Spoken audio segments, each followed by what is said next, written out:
Chapter 1 Accused of being a mistress? Jiang Yuxia possessed a future diara thought could reveal upcoming events, helping harem us agreed for tun. Yet, she never anticipated thought a day, that diari wouldn't form hero fed our fate. Shwould be deemed a gold-digging mistress by her husband skilled who'd sweet the art, kick it in festamok, rendering her infertile. Emerging from an auction, Jiang Yuxia clutched her blue covered diari in the descendant elevator, repeated like confirming the freshly appeared text. July 20th, such bad luck I consider a dim a benefactor, Buthasis misaful, inexplicably making his mistress evasive and kick it in the stomach by his childhood sweet the art, and the doctor said it would affect my fertility, damn you, Wei Waijo, must I be upon in your games? Wei Wei's how a wash her husband. Thuffly gala married, they were rena more familiar with each other than strangers. She married him to pay the kinness of twy family, while he'd heard of fulfill his grandmother's wish. They had signed a prenuptial agreement, agreeing not to love, share a bed, or interfere in each other's lives.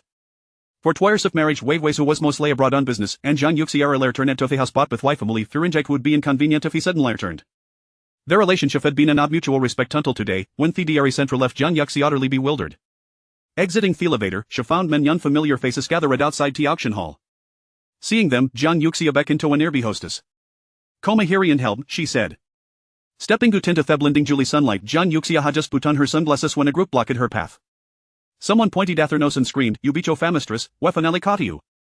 Jiang Yuxia furrowed her brow and looked up to Sibanarel Bithicroat reading. Thank you, Mistress Jiang Yuxia, for spending me husband's money and adding a touch of green to our marriage. Several Berlimen held microphones and shouted through Bluetooth speakers, "Come and see, this woman is a mistress." People emerging from the action hall gathered near by to watch the spectacle, pointing and whispering. To girls squeezed through to confront Jiang Yuxia, Theoni in a white dress seemed somewhat familiar to her. Thepany-tailed girl defending white dress unleashed her for Yin Jiang Yuxia. You vain mistress, how do is it feel to spend some on ilse spans money, last time you put up upon in your neighborhood, thinking you change, beauty of and like continue to seduce with her shoespans, and do to reda come to an auction with money from zomi on ilse spend and spend it lavishly, you're retroly shameless. Jiang Yuxia responded coldly, have you got the wrong person? Thepany-tailed girl weighs indignant, it's the hour looking for, Shaluo, don't be afraid, tell her how her husband is. Thajirlin white dress lifted her head, her eyes red like a frightened rabbit. Wei Wei's who is me husband, we're married.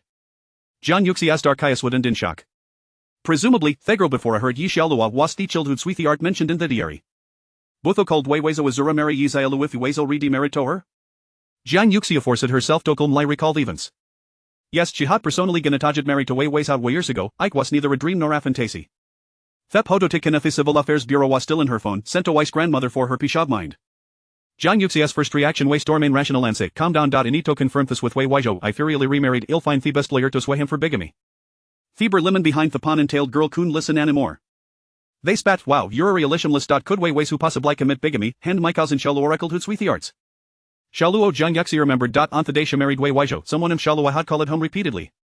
The onlookers quickly took out earphone to capture the scene. After all, Wei Wei's who Wei's are now Nemethi here to Thwise Group, a powerful conglomerate in Beijing. Thepany Tailejol, furious, Buer was still talking to her, shall never admit it, let's teach this bitch of a mistress a lesson. She swung her fist at Jiang Yuxia. Jiang Yuxia grabbed her wrist, you haven't figured things Sutieten come to accuse me of being a mistress, was Steriol and I still uncertain. Thepany-tailed girl's eyes wouldn't, you me and her Shaluo's the mistress? Yi Xiaolua, hearing this, trembled and struggled to breathe, her fist earningard. She seemed at about a faint, and her friend, Thepany-tailed girl, quickly supported her. Themon claiming Tob her cousin Wei's enraged, Luquati of Donato missister, he never wanted Thia to woman, beauty for Sedmado. Hecked out, but Jiang Yuxia was prepared and block a dike with her elf bag. A crisp cricking sound echoed out, hard by everyone. Jiang Yuxia froned and turned her bag upside down, and porcelain shards spilled out. They real piece of porcelain. Her beautiful face darkened. It just bought TC antiquities at auction, can you afford to pay for the damage? The people Yizalua had brought star data Kother, and the cousin was still shouting, come on, it's not worth much, how much money mistress have? Jiang Yuxia limped down and picked up the sales receipt, taking a good look, the selling price is 10 million, no to memorialist either pay for it or face a long prison sentence. Pharisee up clearly stated, tang tricolor vase with auspicious patterns, Aki and national treasure grade item, with a collection index of 5 stars. Yes, Gauzen's expression stiffened, what did he say, how much, 10 million, no, it can't be. Among the onlookers swore a many had just come out of the auction. Isn't that tang tricolor vase just displayed at the auction, that had been lost in Japan for a century and was finally auctioned back? He heard the buyer intended to donate it to the museum and had already signed the contract. The crowd's perception of Jiang Yuxia changed. If she were truly a mistress, how could she afford to spend 10 million on antiquities just to donate them to the country? Yizelua's friends panicked and whispered among themselves. Until Thepanatalgirl angry said, so hat, Jiang Yuxia, even if I bought TC antiquities, you spend some on ilse spans money, how dare you say it? Yishalua ho had been lying on the ground, see met to feel better and stood up with help. Here is read, she said, "Ya bought it with me husband's money, ich know the law, you spent her joint marital property, and I can reclaim it from you." Up and hearing this, the Rodrigan their confidence. "Yes, make her pay it back, everything ways who gaver, let her give it back." At this moment, John Yuxios phone rang. It was Thwy family's driver. "Hello, Miss Jiang, have a finished at the auction, in Nerby. There's a commotion here. Someone kick a dan damage the antiquity I bought, come over immediately." The driver, sensing John Yuxio was in trouble, said head bithera right away and hung up. Yizelo's companion swore afraid John Yuxio would escape. The four met a circle, blocking her tightly and hurled insults her. "Wario cockling, notio urether lover, I hope? Bichafa mistress, shameless, spending some O'Neill's spans money on antiquities and daring to complain." Seeing this, Thepany-tailed girl quiet liar treated a Thibakov tekrodan sent a message to Yizaluo's father. "Uncle Yi Somioni Hera claims to Mr. Weiss wife and bullying Shaluo, be also untusto pay for the damage, can you comio virency? She'll so send headdress." Yizaluo's father was Thwy family's driver, driving for elderly Mr. Thwy for 30 years, holding a special position. If Haintervent Evna Thema escalated at the police station, Thwy family's influence it cold besettled. Did Thibichofa mistress think they'd pay for the damaged antiquities, in their dreams? Thepon. Chapter 2. Either compensation or imprisonment. Everyone was taken aback, and Yishaluo exclaimed in surprise, "Dad, what are you doing?" Yes driver approached the stern-faced Jiang Yusha, saying, "Miss Jiang, my daughter is rather naive and has caused this misunderstanding."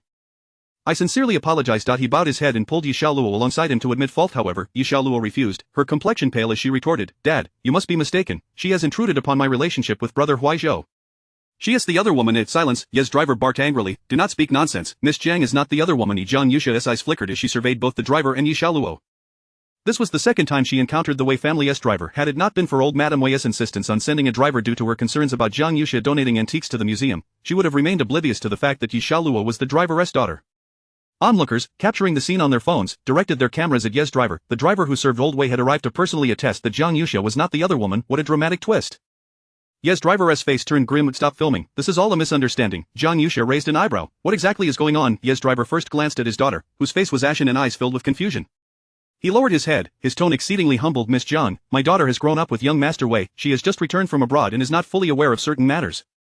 I cannot discuss them here, let me find another opportunity to explain. I asked her to apologize to you, and we can put this matter to rest. Surely, you wouldn't want to escalate things and tarnish young Master Wei's reputation, would you?" Yet Yishaluo remained silent, her lip bitten tightly, her eyes red and fixed on Jiang Yusha. Seeing his daughter's refusal to apologize, Yes driver ceased his insistence. Instead, he turned to the crowd filming and took a picture with his phone. "I have documented the situation. You must delete the videos you took today. This concerns our group's young Master Wei. If you post them online and cause any negative impact, the Wei group will hold you legally accountable." Most of the onlookers had just exited an auction and were all quite affluent. However, they paled in comparison to the true financial might of the Wei family. If they wished to continue their business in this circle, they certainly did not want to offend the Wei family. They exchanged glances and tucked their phones away. The girl with the ponytail whispered, "Shaluo, see, I told you your father would resolve this. There is no need to fear her." Why Shaluo's expression softened slightly. However, Jiang Yusha turned around and beckoned those behind her. "Come here, have you captured everything?" The etiquette lady emerged from behind the hall doors, holding her phone. "I got it, Miss Jiang. Here is your phone back." After spotting the diary reminder, Jiang Yusha had suspected that this group was there to corner her. To secure evidence, she had given the etiquette lady a stack of cash to film the encounter. Yes driver furrowed his brow slightly. "Miss Jiang, you must also keep this video confidential, please understand. You wouldn't want young Master Wei's reputation to suffer and affect the company, would you?" Jiang Yusha smirked, her slender fingers waving her phone. "You're too late, this is live streaming." She turned the screen toward them, revealing that the livestream titled Fragments of Shasha's Life had already amassed 999 viewers. The barrage of comments flew faster than bullets. "The Wei family's driver has an even bigger ego than young Master Wei. Just imagine what the Wei family must be like. It's 2024, and you're still playing the power game?" Yes driver was utterly flabbergasted. "Miss Jiang, you and young Master Wei are family, doing this will only harm him." Jiang Yusha retorted coldly, "Do not turn the tables here. Your daughter came out of nowhere to insult me as the other woman. The person truly causing trouble for the Wei family is her, not me. You wish to suppress this video not for the sake of the Wei family, but to protect your daughter." Yishaluo's face turned pale. "Don't take things too far." Jiang Yusha, uninterested in further discussion, ended the livestream and dialed the police. "Hello, officer, I'd like to report a crime. Someone has damaged my property and attempted to jeopardize my personal safety." Yes cousin finally panicked, realizing he had just broken $1 million antique. How could he deny responsibility if the police arrived? "Miss Jiang, it's all a misunderstanding, please let us explain." Jiang Yusha shot him a glance. "I have no time to listen to you, go explain that to the police." 4 hours later, at the police station's mediation room, Jiang Yusha crossed her arms, her demeanor frosty, facing Yishaluo, the ponytailed girl, Yi's cousin, and Yishaluo's father. A handsome young officer entered, stating, "We have just checked, ms.y Yishaluo, your ID number ends with 098X, and you are currently unmarried." The ponytailed girl and Yi's cousin looked at her in bewilderment. Didn't you say that last year young Master Wei took you to secretly register your marriage? Indeed, you even took your household registration book from your father. We've all seen that marriage certificate. Yi's father twisted his brow, remaining silent. Yi Xiaoluo clutched her skirt tightly, her face growing pale. I don't know, my head hurts. Suddenly, she gasped for breath and collapsed with a thud. Everyone panicked and jumped to their feet. Xiaoluo, Yi's father hurriedly scooped his daughter up. Two female officers entered and assisted Yi's father in taking Yi Xiaoluo to the hospital. The remaining ponytailed girl and Yi's cousin seemed to realize something, their eyes averted from Jiang Yuxia. Officer, Jiang Yuxia said, a cold smile playing on her lips, she attempted to harm me, and he destroyed my antique. Please proceed according to protocol. My condition is clear, either compensation or imprisonment. The ponytailed girl gritted her teeth. You don't have to be so excessive, it's just a misunderstanding. A misunderstanding? If I gathered a crowd to surround you and accused you of being the other woman, would you still call it a misunderstanding? Besides, had it not been for the timely reminder from the future diary, I might have been the one sent to the hospital. This matter must be pursued to the very end. Yi's cousin interjected, when did you marry young Master Wei? I've never heard anyone from the Wei family mention it. Are you truly his wife? Before Jiang Yuxia could respond, the officer interjected coldly, we've verified it. She is indeed Wei Huizhou's lawful wife. They finally fell silent. The accusation of being the other woman had backfired, and it seemed Yi Xiaoluo was the one in the wrong. The ponytailed girl slammed her fist on the table. Wei Huizhou is a scoundrel. If he has a wife, why does he still send so many gifts to her? Xiaoluo, knowing she has a heart condition and cannot be upset, he still provokes her.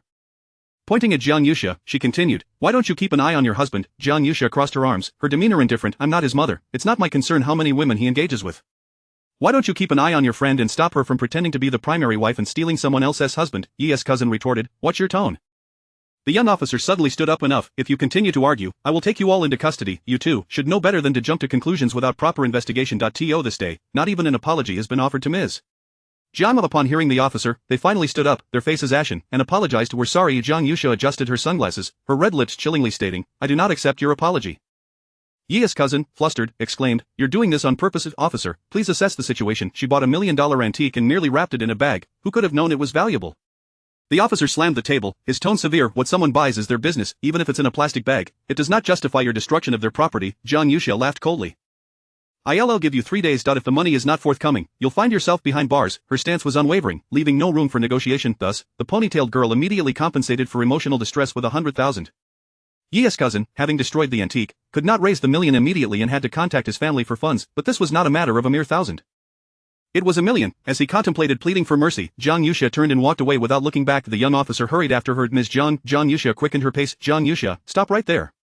The voice, tinged with anger, echoed behind her. Chapter 3 of the diary predicts that cousin will suffer a fatal injury. Jiang Yuxia turned around, finally revealing a faint smile. Brother, it's been a long time. Why do you still look so fierce? The figure before her was none other than her cousin, the son of her aunt Tang Fei, with a stern expression, stepped forward and removed her sunglasses. In these 5 years without contact, you've made quite a name for yourself, and even secretly got married? Jiang Yuxia, feeling a bit guilty, touched the tip of her nose. It was just a casual marriage. Casual? Is marriage something so trivial? You've really grown bold. At that moment, a police officer hurried out to report to Tang Fei, Captain, we've received a call reporting a brawl at the Xingsheng Internet CAF. Tang Fei nodded and turned to Jiang Yuxia, instructing, I have a task at hand and can't chat with you properly right now. You know my address, come over for dinner this weekend, I have questions to ask you.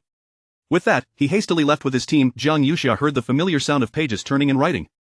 Over the 2 years of possessing the diary, this sound accompanied every new hint that appeared. She skillfully retrieved the blue leather diary from her bag. At this time, a new line of text emerged. July 20th, if only I could foresee the future, then I would know in advance that my cousin would be fatally stabbed by an impulsive youth while trying to prevent a fight, and that he would succumb to his injuries after being sent to the hospital, while the assailant, being a minor, would only face juvenile detention. Cousin, may you rest in peace. July 20th, isn't that today? Jiang Yuxia abruptly closed the diary and raced after Tang Fei's retreating figure. Brother! Tang Fei turned back, and Jiang Yuxia cautioned, be sure to bring more people. Those youths in a brawl usually carry knives. For safety's sake, you should be more cautious. Upon hearing this, Tang Fei's tightly furrowed brows relaxed slightly as he patted her shoulder. I understand. Be careful on your way home, and remember to come for dinner this weekend. Bring along your casually married husband, we'd like to meet him. Jiang Yuxia watched as Tang Fei drove off in 2 police cars before leaving the precinct. Once back home and after taking a warm shower, her phone rang. The caller ID displayed Wei Huizhou. Jiang Yuxia frowned as she answered, and a deep, indifferent voice came through. I'm on my flight back to the country. Prepare yourself, tomorrow I'll introduce you to the company shareholders.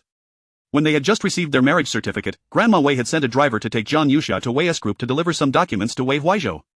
Yet, upon her arrival, he called to instruct her curtly not to come upstairs. The driver could deliver the documents instead. Since that moment, Jiang Yuxia had realized that Wei Huizhou viewed her merely as the wife he had reluctantly married, an absolute tool, with no intention of allowing her into his life or letting anyone at the company know of her existence.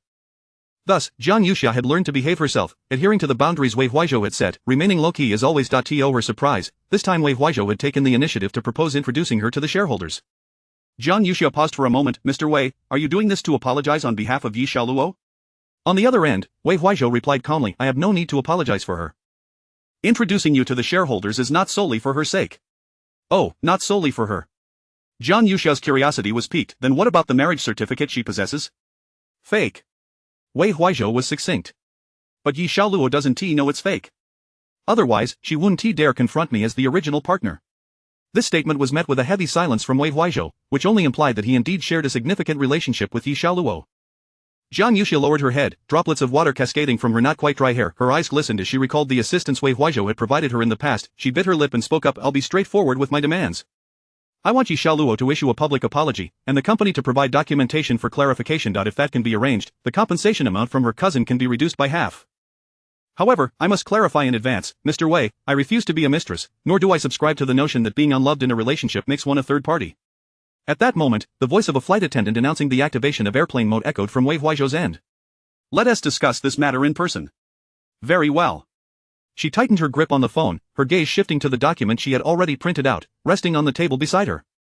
Also, Jiang Yuxia, his voice abruptly cut off. The plane had taken off, severing the signal. What Wei Huizhou had intended to say remained a mystery to Jiang Yuxia. After sitting in silence for a moment, she set down her phone and went to dry her hair. Next to the phone lay a startling document, a divorce agreement. The following morning, Jiang Yuxia called the curator of the museum to explain the situation. To her surprise, the curator was exceedingly understanding. Ms. Jiang, we have all seen the videos online and sympathize with your plight. We hope this incident does not affect your mood. After hanging up, Jiang Yuxia curiously scrolled through the trending topics. The term woman mistaken for the original partner while catching the mistress had indeed gone viral. Although she had merely gone live, the video had been recorded and reposted in full. The overwhelming comments soon surpassed 10 million views. What has happened to this world? If a girl is suddenly accused of being a mistress while walking down the street, is it justifiable for her to be assaulted? Isn't anyone going to intervene? What if it were a human trafficker with such intentions? On another note, why weren't the heirs of Wei's group stepping in amid this chaos between the two women? Is it appropriate for a man to remain silent? Some had unearthed all of Yi Xiaoluo's background. She was the daughter of Wei's family chauffeur, who had been sponsored by the Wei family to study abroad, and yet this was her demeanor? I greatly admire Mrs. Jiang for her composure and decisiveness in the face of adversity. Initially, I thought Ms.Ye was deceived and offered to help her find a lawyer. Mrs. Jiang is so kind. She should divorce and live beautifully. Jiang Yuxia frowned. Following Yi Xiaoluo's uproar, her secret marriage to Wei Huizhou had become common knowledge. Moreover, her social media following had surged to over 6,000, with countless private messages flooding in to express sympathy. Jiang Yuxia felt as if she had entered a surreal world. Had she gained fame because of this incident? Setting her phone aside, she drove her inconspicuous little white car straight to the Blue Coast nursing home. The establishment was owned by the Wei family, a grand European-style building nestled amidst tranquil hills. Carrying 2 bags of supplements upstairs, Jiang Yuxia was greeted warmly by the nurse. Ms. Jiang, you've come. Today, Mrs. Wei is in great spirits and has a relative visiting her.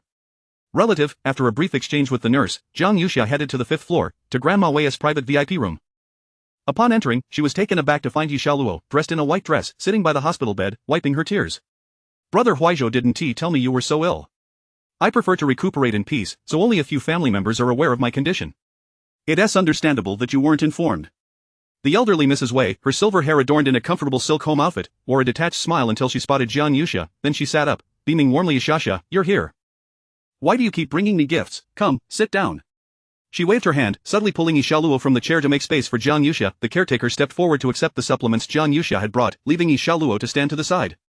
Ms. Jiang, you finally come. Last time, the old lady kept mentioning you hadn't been here for several days and missed you dearly. Grandma, I've been quite busy lately. How is your recovery going? Jiang Yuxia engaged in small talk with Mrs. Wei. Mrs. Wei grasped her hand, as if savoring the moment, her smile radiating warmth and satisfaction. I'm quite well now. You and Huizhou are busy. There is no need for you to come often.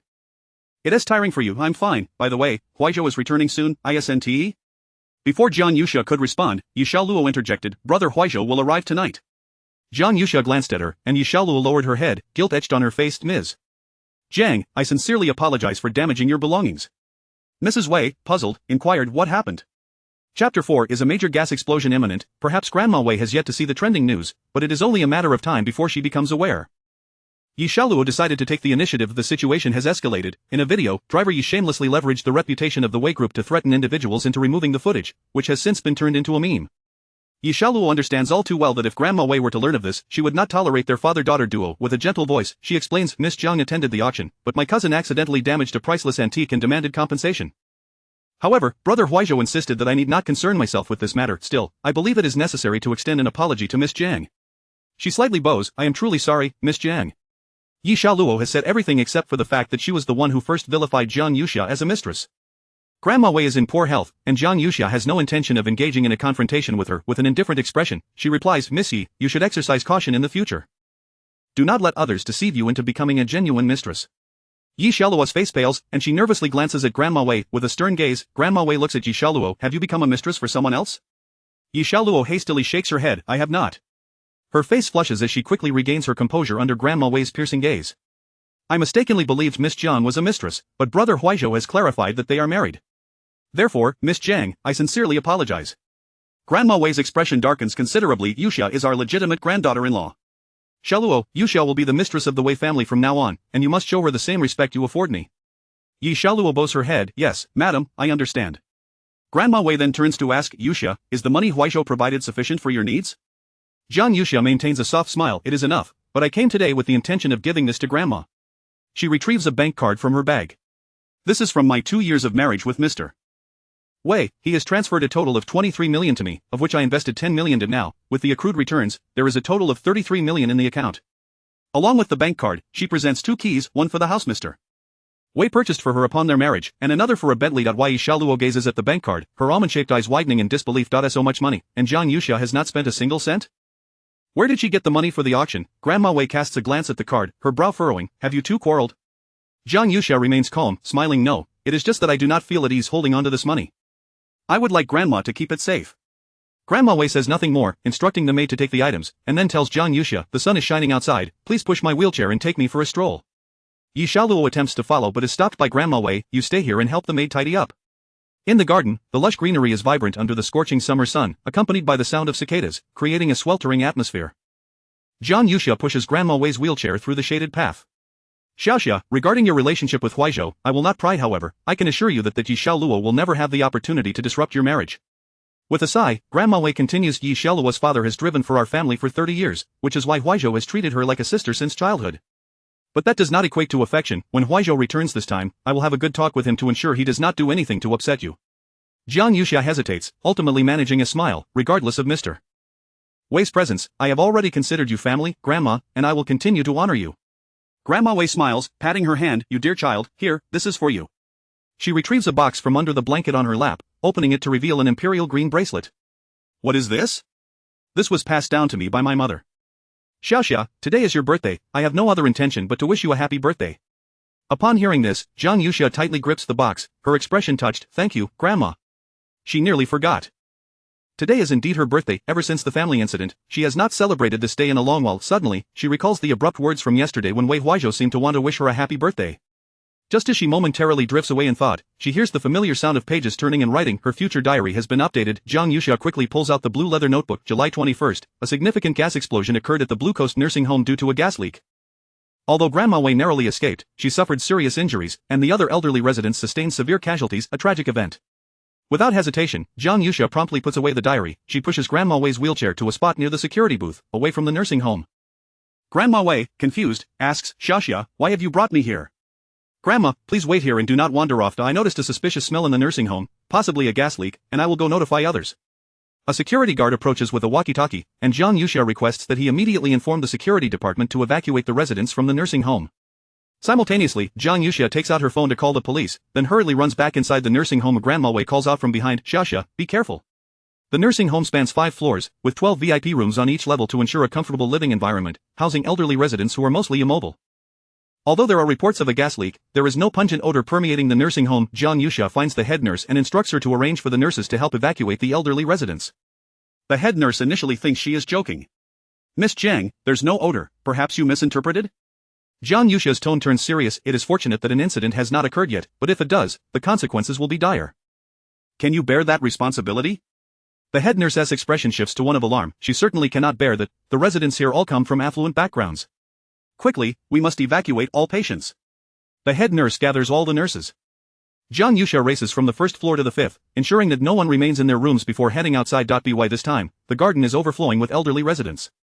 The sounds of commotion, cries, and phone calls echo continuously. Jiang Yuxia returns to Grandma Wei's side, where Yi Xiaoluo has also arrived. The head of the engineering department is reporting to Grandma Wei. Our Blue Coast nursing home utilizes foreign technology for the piping.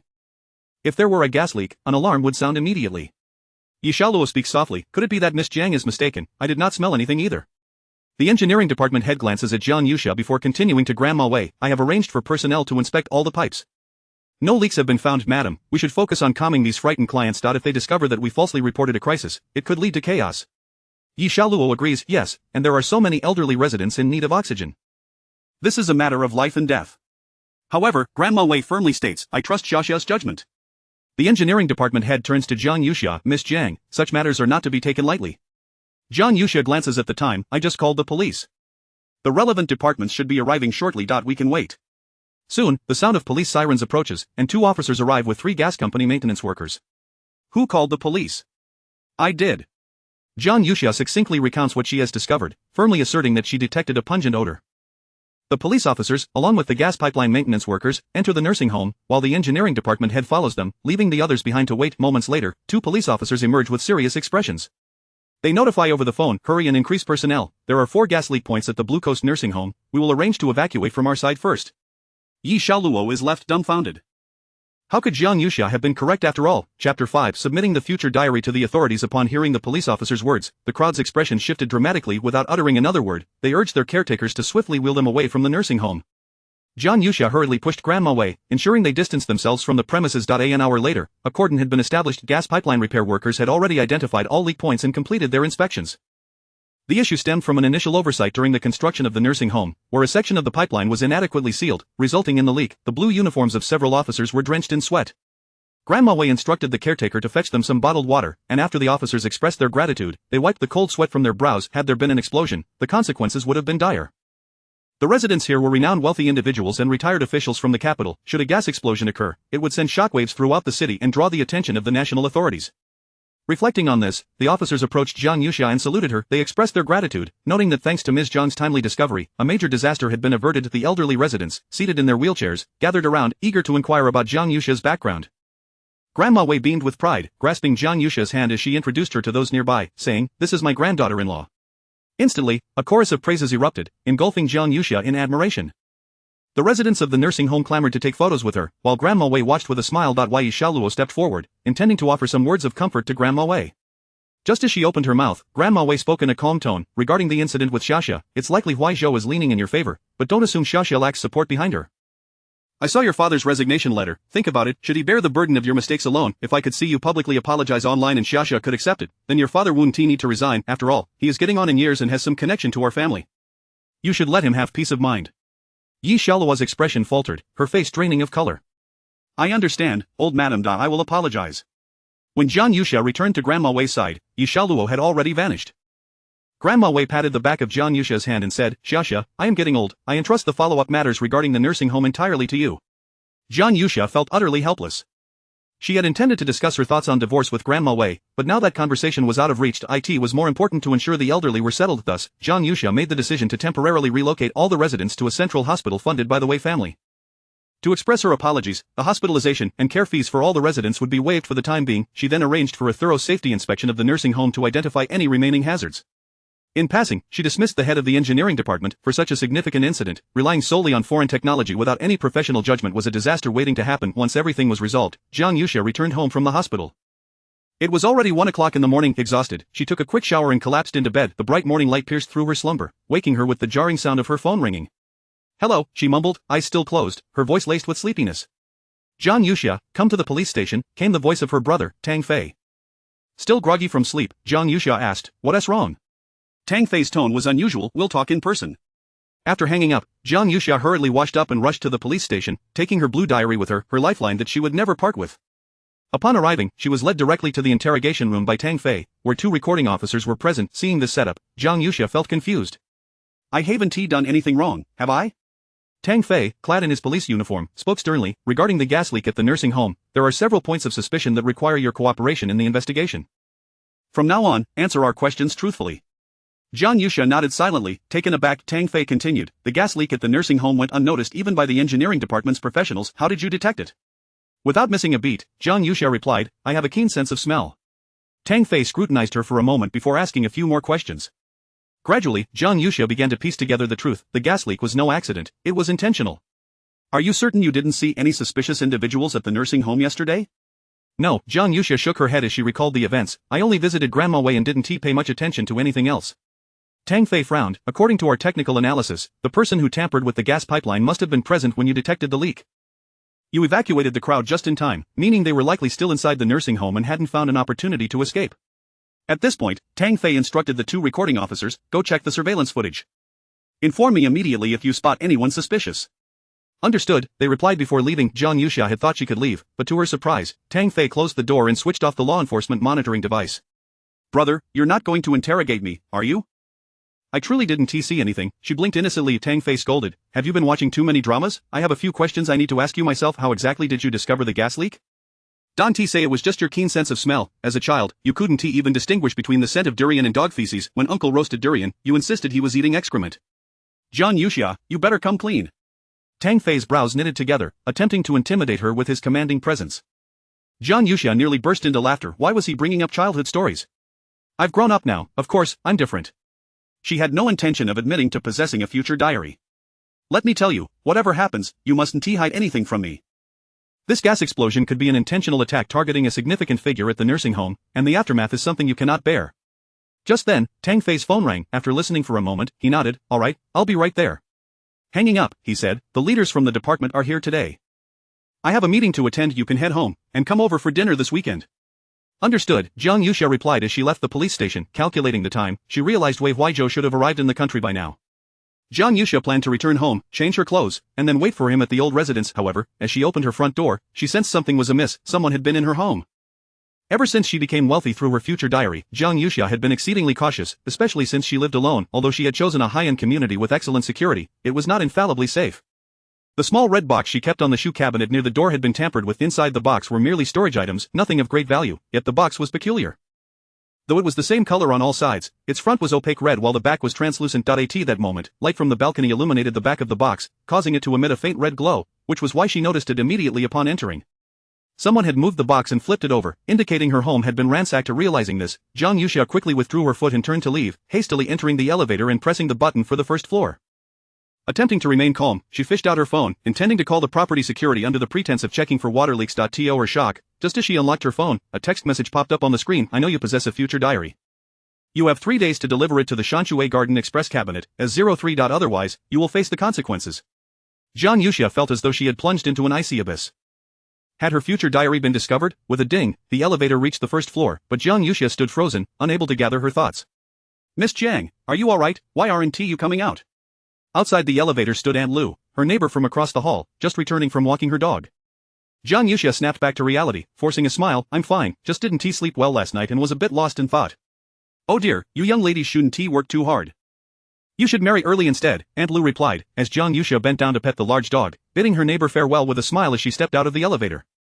The scorching summer sun beat down on her, finally helping her regain some composure. The intruder had undoubtedly confirmed the presence of her future diary in her home, prompting them to attempt a theft. Not finding it, they had the audacity to send her a threatening message. Had this person thoroughly investigated her, gathering her courage, Jiang Yusha attempted to call back the number from the text message, only to be met with a notification stating it was an invalid number. It appeared to be a virtual number, indicating the sender was exceptionally cautious. Just then, she heard the familiar sound of her future diary updating, the pages turning. Jiang Yusha bolted, rushing to her white car and locking the doors. She then shakily opened the diary. July 24. I never expected they would dare to create an explosion in my home, disguising it as a gas leak to coerce me into handing over the future diary. Although I narrowly escaped the blast by not being home, I realized that possessing this diary no longer guarantees my safety. Jiang Yusha's wide eyes were filled with terror as a bead of cold sweat trickled down her forehead. The diary referred to they. Could there be more than one person involved, a group? They had the audacity to strike within the community, creating an explosion. Moreover, today was the 22nd, and the day of the explosion was just 2 days away. Was she truly going to surrender the diary to them? What nightmares awaited her after doing so, and who were these people? Clutching the diary tightly, Jiang Yusha sat in her car, repeatedly biting her red lips. Finally, she made a resolute decision, placing the future diary back into her bag and taking out her phone to dial a number. Brother, she called Tang Fei, I have some matters I need to discuss with you in person. Let us meet at the police station. After hanging up, Jiang Yuxia drove straight back to the police station since someone had already discovered her future diary and acted so ruthlessly, they were certainly not benign. If she had to submit it, then Jiang Yuxia chose to hand it over to the state. Chapter 6 The diary predicts the fall of a top star. In the interrogation room of the police station, Jiang Yuxia found herself back in this familiar place. However, this time, Tang Fei had come alone. If you have something to say, please do so quickly. I must return to my meeting, Jiang Yuxia stated, pulling out a blue diary and handing it over. Brother, I need to submit this diary that can foresee the future. Her words left Tang Fei momentarily stunned. Foresee the future? Jiang Yuxia, please do not jest with me. It's true initially, I found it absurd too, but hear me out. 5 years ago, Jiang Yuxia's father, a nationally renowned quantum scientist, Jiang Wendon, tragically perished in a car crash along with his wife. Following this, a group of creditors descended upon Jiang Wendon's funeral, revealing a staggering debt of millions in research funds, tarnishing his reputation and branding him a notorious defaulter. After losing her parents, Jiang Yuxia found herself besieged by these creditors, living in dire poverty. Despite the financial support from her aunt and uncle, she chose to vanish to avoid burdening them, working and studying independently. 2 years ago, she stumbled upon this diary that foretold future events. It began with words appearing unexpectedly, mocking her for missing the lottery numbers for the day after tomorrow. Jiang Yuxia initially dismissed it. It was only 2 days later, upon seeing the lottery numbers announced, that she realized they matched the ones the diary had provided. From that moment on, Jiang Yuxia paid close attention to the diary's contents. She discovered it consistently informed her of forthcoming events. Following its guidance, her life experienced a dramatic turnaround. When the diary indicated that the stock for white liquor would rise, she invested her entire savings, turning 5,000 into 50,000. The diary warned her of a child being abducted by traffickers in a parked van, prompting her to intervene on her bicycle. The girl's father, a wealthy businessman, rewarded her with 200,000 as gratitude and gifted her a car. The diary insisted she must not miss the upcoming lottery, leading her to win a staggering 10 million. It even foretold an incident of falling objects on her way to work, allowing her to set up a camera and report the perpetrator, earning her double the scholarship from her school. As Jiang Yuxia recounted these events, Tang Fei remained engulfed in silence. Finally, she concluded, this diary not only helps me amass wealth but also aids in avoiding peril. Tang Fei pondered, so, your previous warning about being cautious of juvenile delinquents was also a message from the diary? Jiang Yuxia nodded earnestly.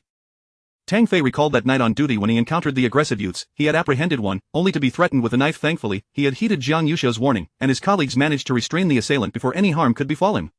Why the sudden decision to submit it now? Because I am being targeted, Jiang Yuxia replied, opening the diary and pushing it towards him. Tang Fei looked down to see a single line inscribed, July 24th, an explosion occurs at Jiang Yuxia's home. Jiang Yuxia explained, it must be because I intervened during the gas leak incident at the nursing home, which alerted these individuals.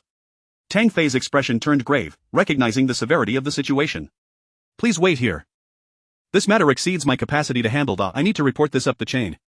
He promptly exited, just as a senior official in a white shirt entered, accompanied by 2 men in Zhongshan suits and Tang Fei. Jiang Yuxia recognized the official as Director Liang from the provincial department, having seen him on television. Good day, Ms. Jiang, Director Liang greeted, examining the blue diary. He flipped through the pages, noting the blankness except for the first page, which contained the diary entry for the day after tomorrow. With a piercing gaze, he inquired, do you have any additional evidence to corroborate your claims with Officer Tang? Jiang Yuxia pressed her lips together. The diary updates spontaneously, usually without my control. Unless it records another unforeseen event, I cannot provide further evidence.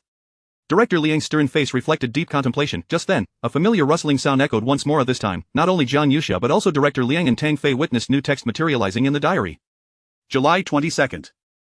My mood was already foul, but I never expected the only top star I ever pursued, Tong Qi, to collapse due to drug use. The revelation of a drug-addicted celebrity being exposed sent ripples through the room. Tong Qi, a wildly popular idol known for his singing and dancing, had fans both domestically and internationally. Director Liang immediately instructed everyone to retrieve their phones and search for news. However, there was no report, not even a trending topic. Jiang Yuxia opened Tong Qi's social media account, where he had posted only yesterday about his philanthropic endeavors, receiving an avalanche of praise in the comments. Director Liang's expression darkened. Ms. Jiang, allow me to explain the arrest process. When we apprehend someone for drug use, we must first conduct a blood test. Only once all charges are verified will we disclose any information online. I was not made aware of any arrest involving Tong Qi prior to arriving at the station. His implication was clear. The diary had aired. Jiang Yuxia frowned. The diary does not fabricate information. There must be something amiss. Director Liang's tone softened, carrying a hint of understanding. Very well, Tang Fei, you will take charge of this matter. Ms. Jiang, you may temporarily keep the diary, and Officer Tang will reach out to you once everything has been thoroughly investigated. He nodded. I have other matters to attend to. Before he could finish, Tang Fei, who had been refreshing social media for updates, suddenly exclaimed, it's trending. A woman has publicly accused Tong Qi of coercing her into drug use.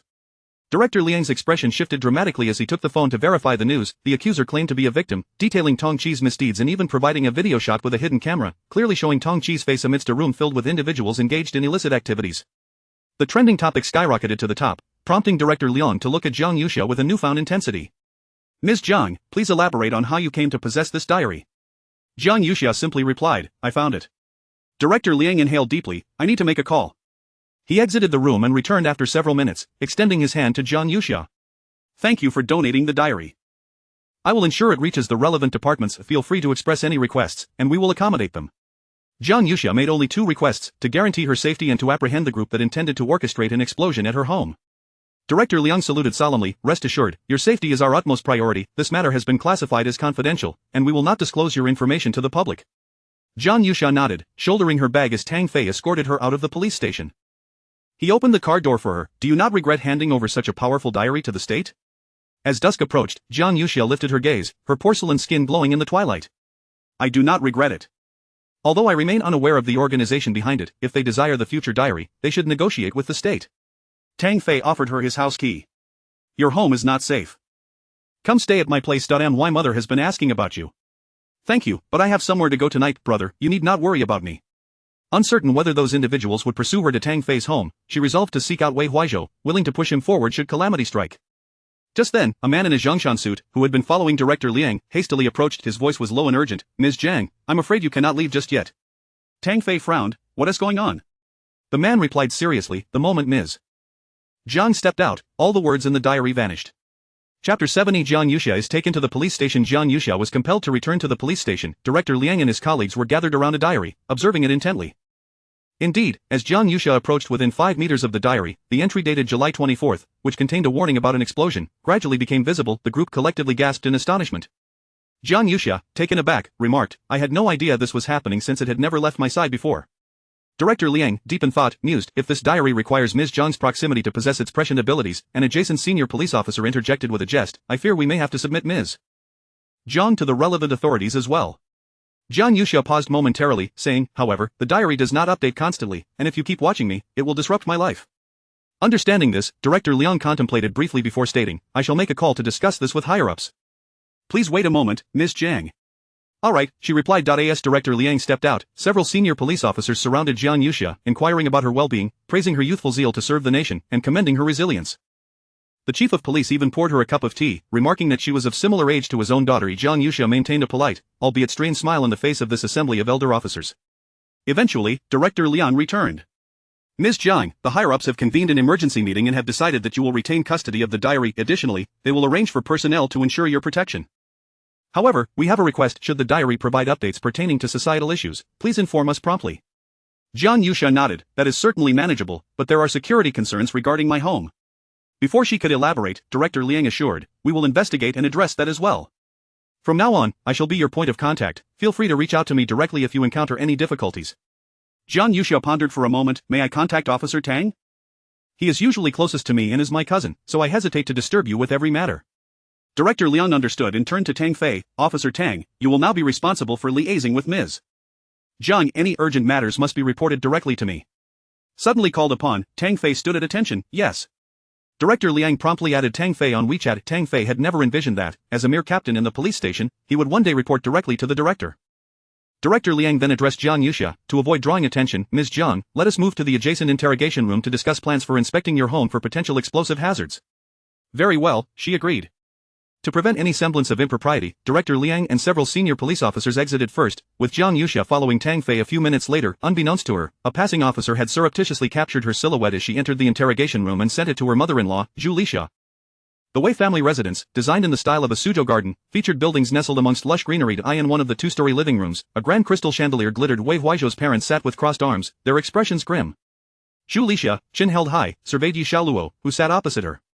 Jiang Yuxia is at fault, but do you believe you are blameless? What audacity possessed you to bring people to apprehend a mistress? How dare you utter such words? Yi Xiaoluo clenched her fingers tightly around her skirt, her downcast face pale. I apologize, Brother Huizhou. I have realized my mistake. I even posted an apology to Ms. Jiang on Weibo. Who cares about your apologies? Zhu Lixia's tone was severe. Do you understand that your actions have only solidified this incident, thrusting our Wei group into the public eye? Otherwise, would your father and I rush back to the country? Tears streamed down Yi Xiaoluo's cheeks. I'm truly sorry, she choked, her breath quickening. Wei's father reprimanded, what good is it that Xiaoluo has done? The scandal surrounding Jiang Yuxia has spread like wildfire, and she is the source of our troubles. Zhu Lixia turned her gaze to the man seated silently beside her on the sofa. Huaizhou, say something. This matter must serve as a lesson for Jiang Yuxia. Knowing she is one of our own, she still dares to call the police now. Your reputation is tarnished online. Is she satisfied? The man, with striking features and a somewhat sharp demeanor, remained focused on his work, head bowed in concentration. Dressed in a silver-gray shirt that accentuated his tall frame, the veins on the back of his hands subtly surfaced as he pushed up his sleeves. He coolly responded without lifting his gaze, satisfied. He had not truly listened. Zhu Lixia pressed her fingers to her forehead in frustration. At that moment, she opened her phone to find messages from others as Zhu Lixia shot up. This is terrible. Jiang Yuxia has been taken to the police station. Wei Huaizhou finally lifted his head, his dark, cold gaze landing on the photograph on Zhu Lixia's screen. In the image, Jiang Yuxia, clad in a light blue dress with her hair cascading down, appeared to be a university student as she followed the police into the interrogation room. The angle suggested it had been taken surreptitiously. Yi Shaoluo glanced at the photo and ventured, could it be a hoax? Zhu Lixia retorted angrily, hoax, this is from the son of my good friend, a legitimate police officer. Why would he send me false information? Before Wei Huaizhou could respond, Zhu Lixia began pacing, seething with indignation. You should never have listened to your grandmother and insisted on marrying a woman with no connections. I inquired, and her father, Jiang Wending, is a notorious debtor. What good can come from a woman like that? She is only after our family's wealth, and now, look where she is, caught by the police. Just wait for the news tomorrow. Yi Shaoluo timidly interjected, Aunt, this must be a misunderstanding. Ms. Zhang's family could not possibly be in debt, she recently bought a priceless antique. Zhu Lixia glared at her, nonsense. All the money spent was from my family's Huaizhou. Money is meant to be spent since I provided it to her, how she chooses to use it is her business. Wei Huaizhou's voice turned cold, catching Yi Shaoluo off guard. She looked at him, her gaze filled with complexity as Zhu Lixia was relentless. You need to call her immediately and demand she return home. I want to know exactly what transpired. I called, she didn't answer. He had attempted to reach her as soon as Zhu Lixia was beside herself with frustration. Tomorrow, your father and I will accompany you to confront Jiang Yuxia and annul the marriage. With a decisive click, Wei Huaizhou closed his laptop. My marriage with Jiang Yuxia is our affair. Whether we divorce or when we do so is up to us, your interference is unwelcome. Huaizhou, you are my son, I merely wish for you to marry someone from a suitable background. Is that so wrong? Jiang Yuxia is exceptional, Wei Huaizhou's dark eyes glinted. During our marriage, I do not wish to hear any more disparaging remarks about her. Yi Shaoluo sat in stunned silence. Zhu Lixia's expression faltered slightly, as she felt a flicker of trepidation towards her son, who had never been particularly close to her. Huaizhou, she began. He interrupted, if there is nothing else, you may leave. Please refrain from disturbing me further. Zhu Lixia recognized that further discussion would be futile and stormed out in anger. Yi Shaoluo hesitated, Brother Huaizhou, you should go as well. I will grant Uncle Yi a month. The old residents fell silent as Wei Huaizhou returned to his work. The housekeeper approached, Mr. Wei, the madam's room has been tidied. Understood, Wei Huaizhou replied, remembering something, he looked up and asked, how long has it been since she last returned? The housekeeper recalled, since you went abroad 6 months ago, the madam moved out. Whenever she returns, it's never for more than a day. Wei Huaizhou lowered his gaze, unlocked his phone, and found Jiang Yuxia in his contacts. He sent her a message, where are you? I will come to pick you up. Chapter 8. Jiang Yuxia becomes a national treasure, and her husband comes knocking. When Jiang Yuxia emerged from the police station, the clock was nearing midnight. Director Liang had crafted a meticulous plan for her family's safety inspections for the next 2 days. Prior to the 24th, Jiang Yuxia was advised against returning home after the date indicated. Before her departure, Director Liang shook her hand once more, saying, Ms. Jiang, should you encounter any difficulties, do not hesitate to inform me. The protective personnel assigned to you should arrive in a couple of days. The higher-ups have instructed me to convey their assurance that the state will guarantee your safety. After expressing her gratitude, Jiang Yuxia left the police station alongside Tang Fei. The streets were desolate, with only the occasional vehicle passing by. Jiang Yuxia pulled out her phone, only to discover it had long since run out of battery and shut down. With a sigh, she said, Brother, I do not wish to stay in a safe house. She had heard that safe houses were equipped with surveillance cameras, and Tang Fei glanced at her and suggested, why not come back to my place instead? It's rather late, it shouldn't disturb Auntie and Uncle, right? Rest assured, they've been asleep for quite some time. Reluctantly, she agreed, for she had initially contemplated spending the night in another one of her own residences. However, Director Liang had just cautioned her against any independent actions over the next couple of days. Thus, she obediently followed Tang Fei home. Upon entering, the house was shrouded in darkness, with the faint sound of snoring emanating from Auntie's room. Tang Fei switched on the lights and guided Jiang Yuxia to the guest room. You'll have to make do for one night. I suspect my mother will be quite excited to see you in the morning. Brother, if Auntie scolds me, please intervene on my behalf. I am now a protected individual. 5 years ago, she had left without a word, leaving behind only a letter. At that time, Auntie had even come to her school, but she had avoided her. Her roommate had told her that Auntie left in tears. As Tang Fei handed her a blanket, he smirked, you deserve to be scolded. If I were to tell her that you secretly married, she would be even more shocked. This reminded Jiang Yuxia of her nominal husband, Wei Huaizhou.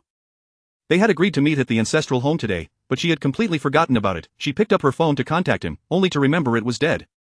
She borrowed a charger from Tang Fei. Tang Fei could not help but ask, "Does your husband know about the future diary?" Hearing the unfamiliar term husband, Jiang Yuxia hesitated. "He doesn't know, I haven't mentioned it." Tang Fei wore a satisfied, "You should rest now." As Tang Fei leaned against the door, observing her, his handsome figure half illuminated by the lamp's glow, he added, "You are not a burden to us, this time, please refrain from wandering about." Jiang Yuxia felt a pang of emotion, replying, Tang Fei closed the door behind him. Unable to contain her tears, Jiang Yuxia buried her head in the pillow and soon fell asleep. The next morning, she awoke to sunlight filtering through the gaps in the drawn curtains.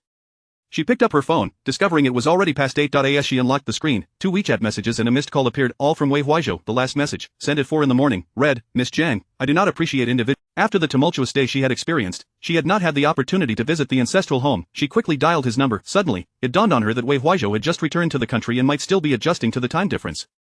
Just as she was about to hang up, he answered. Wei Huizhou's deep, languid voice resonated, "Miss Jiang, I see you have decided to contact me?" Jiang Yuxia bit her lip. "I was at the police station yesterday. Something came up. I apologize, Mr. Wei, let us reschedule our meeting for the day after tomorrow." There was a brief pause on the other end before Wei Huizhou's cold tone responded, "Is today inconvenient? I am at my aunt's house and likely will not have the time today." Wei Huizhou hung up without further ado. Jiang Yuxia blinked in surprise, staring at the screen. Was he upset? There was nothing she could do about it now. She set her phone down and walked to the living room. In the kitchen, she observed her aunt and uncle, their backs turned to her as they busily prepared food. Her aunt was chastising her uncle. "Oh dear, I prepared 12 dishes already, why did you buy so many shrimp?" Her uncle laughed. "Our Xiaxia loves shrimp the most, we must have plenty for her. Just remember to cut off the shrimp heads and clean them properly." Auntie dashed to the stove, exclaiming, "Oh no, my ribs are nearly done." Jiang Yuxia watched them, the aroma of the ribs filling the air, and felt a warmth she had not experienced in a long time. "You're awake?" Tang Fei's voice called from behind. He had just returned from outside, carrying a bag of items. "I bought you some toiletries. Mom invited uncle and his family over for lunch, you should get ready." Jiang Yuxia looked into the bag and found that Tang Fei had bought her a children's bear-shaped toothbrush. Did he still see her as a child? "Xiaxia is awake!" Auntie exclaimed excitedly. Jiang Yuxia turned around, smiling sheepishly. "Auntie, it's been a while." Auntie rushed over and enveloped Jiang Yuxia in a bear hug. "You silly child, how could you be so heartless? You left for 5 years without a word. When I came to the school looking for you, you wouldn't even see me." As she spoke, tears began to flow. Uncle tugged at her sleeve. "Enough, it's just good that Xiaxia is back. Why dwell on the past? Xiaxia, please don't take it to heart. Your aunt is simply overwhelmed with joy this morning. When she saw you sleeping, she wanted to hug you. We nearly had to restrain her." Jiang Yuxia's eyes misted as she replied, "I'm sorry for worrying Auntie and Uncle." Auntie clutched her hand tightly. "From now on, you'll stay with me. I will take good care of you. Look how thin you've become." Jiang Yuxia cast a pleading glance at Tang Fei. "All right, Mom, Uncle should be arriving soon, and your dishes aren't ready yet." Tang Fei interjected, rescuing her from the emotional moment, and Auntie and Uncle hastily returned to the kitchen.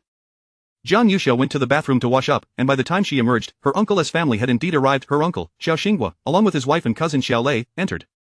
Upon seeing Jiang Yuxia, Uncle Xiao burst into tears again. "Seeing you reminds me of your mother, you are growing more and more like her." Cousin Xiao Lei, who was 8 months pregnant, tried to lighten the mood. "Xiaxia, come, let us go chat on the balcony." Jiang Yuxia followed Xiao Lei outside, exhaling a breath of relief. Xiao Lei grasped her hand tightly. "You must have endured a lot of hardships during these 5 years, haven't you?" "It's alright, I've paid off all my debts, so I don't feel pressured anymore." "You've always been strong-willed. Leaving with millions in debt at 18, thankfully, the hardships are behind you." Xiao Lei's words were filled with concern, and suddenly, she recalled something. "By the way, I saw on Douyin recently that you got married. What is the story there? Why did you come back alone? Where is your husband?" Jiang Yuxia casually fabricated a lie. "We had a bit of a disagreement, we're currently in a state of separation." Upon hearing this, Xiao Lei immediately urged her to be cautious. "It must be about that woman named Ji from the video, right? Sister, let me tell you, with a husband as wealthy as he is, you must keep a close watch." Jiang Yuxia nodded in agreement and seized the opportunity to change the subject. "Sister, you must be nearing your due date, right? Is the baby a boy or a girl?" "We don't know yet, but regardless of gender, both my husband and I are happy." Xiao Lei placed her hand on her belly, smiling radiantly.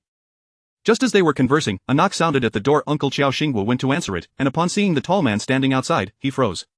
"Who are you looking for?" "Hello, I am Wei Huizhou. I am here to see Jiang Yuxia." Hearing the commotion, Jiang Yuxia approached the door and froze upon seeing Wei Huizhou. "What brings you here?" "I have a shareholders meeting the day after tomorrow, so I am unavailable. Today is the most suitable time." Auntie emerged from the kitchen, wiping her hands on her apron. "Xiaxia, this is her husband. A friend." Chapter 9. The diary predicts infidelity and complications. Jiang Yuxia and Wei Huizhou spoke in unison. Upon their utterance, the entire family was rendered speechless, save for Tang Fei, who crossed his arms, seemingly amused as if he had discerned some hidden truth. Jiang Yuxia cast an awkward glance at Wei Huaizhou's deep-set, brooding eyes. He raised an eyebrow. Friends? Within their marriage agreement lay a stipulation that during special occasions, they must present themselves as a couple. Under the perplexed gazes of their family and the imposing aura of Wei Huaizhou, Jiang Yuxia could only maintain a smile. Uncle, aunt, let me introduce you. This is my husband, Wei Huaizhou. The family expressed their delight, and her uncle promptly welcomed Wei Huaizhou into their midst. One by one, her relatives approached him, shaking hands. Mr. Wei, it is a pleasure to meet you.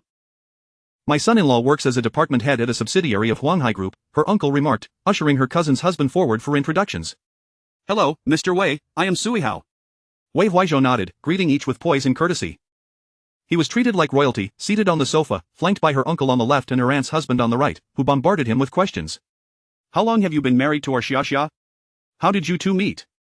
Fearing they might provoke Wei Huaizhou's impatience with further inquiries, Jiang Yuxia quickly interjected, pulling him up. It's time to eat, I'll take him to wash his hands. The restroom is this way. Once inside the restroom, Jiang Yuxia shut the door behind them. She pressed her ear against it, catching her aunt's teasing voice from the outside. You all are too much.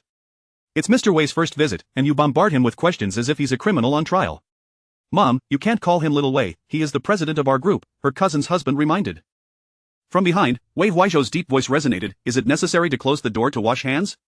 Jiang Yuxia turned to find him standing a few paces away, casting a shadow over her petite figure. How did you know where my aunt lives? Your aunt hasn't moved, I simply followed the address. Jiang Yuxia bit her lip and looked up at him. You needn't rush, I will discuss the matter of Yi Xiaoluo with you at a suitable time. Wei Huaizhou's expression darkened slightly, his brows knitting together. It has nothing to do with her. My interactions with your family will mirror yours with mine, do not overthink it. Before Jiang Yuxia could respond, her aunt knocked on the door. Xiaoxia, are you done? Dinner is ready, so come out quickly. Jiang Yuxia whispered urgently, Mr. Wei, my aunt and the others are unaware of our contractual marriage. If they say something you might find displeasing, please bear with it. Wei Huaizhou regarded her in silence, then unexpectedly reached out, as if to embrace her. She instinctively stepped back, but he had already opened the door. Let us go eat, don't keep your family waiting. Upon exiting, they found the dining table laden with a sumptuous array of dishes. Her uncle presented a bottle of cherished white liquor. Little Wei, would you like to have some? Wei Huaizhou nodded, certainly. Tang Fei, seated opposite him, scrutinized him from head to toe. Mr. Wei, do you smoke? No. That's good. My sister cannot tolerate the smell of smoke. Tang Fei then pivoted the conversation. How long have you two been married? 2 years. No wedding ceremony? We could have one, Wei Huaizhou replied succinctly. Tang Fei frowned. What do you mean could? After 2 years, a ceremony would merely be a formality. Wei Huaizhou replied with indifference. At the time, she did not agree. I respected her wishes. Jiang Yuxia chuckled awkwardly. Brother, let us eat, the dishes are getting cold. However, Tang Fei persisted with his inquiries. What do you like about her? How did you meet? How do you plan to address that incident circulating online? Is my sister being mistreated in your family? Jiang Yuxia discreetly kicked Tang Fei under the table, causing her cousin's husband, Sui Hao, to yelp. Everyone turned to him, and he quickly raised his glass, attempting to ease the tension. Aunt and uncle have prepared this delightful meal for us, and Xiaoxia is now married, bringing her husband back. Today is a joyous occasion. Allow me to propose the first toast to Mr. Wei. Just as he extended his glass, Wei Huaizhou interjected, she has not been mistreated in my family, she has never suffered my neglect and will not in the future. Jiang Yuxia paused. Though her relationship with Wei Huaizhou lacked genuine affection, his words rang true. After their marriage, her in-laws had been perpetually traveling abroad, resulting in minimal interactions, while Wei Huaizhou seldom returned home, his rare appearances accompanied by substantial financial transfers. The only relative she needed to engage with from his family was Grandma Wei, who treated her as kindly as her own grandmother, posing no pressure whatsoever. Jiang Yuxia spoke up, all right. My husband is quite wonderful, brother, I'm famished. Tang Fei shot her a glance and lifted his glass, addressing Wei Huaizhou, my sister has endured too much hardship, Mr. Wei, you must treat her well. If there comes a day when you no longer wish to be with her, just let me know, and I shall bring her back. Wei Huaizhou nodded, downing a glass of white liquor. Her aunt promptly steered the conversation back to lighter topics. As dinner progressed, Wei Huaizhou remained unpretentious, engaging politely with Jiang Yuxia's family. Despite his few words, gradually, her uncle, Xiao Xinghua, became inebriated and sat beside Wei Huaizhou, sighing heavily. Mr.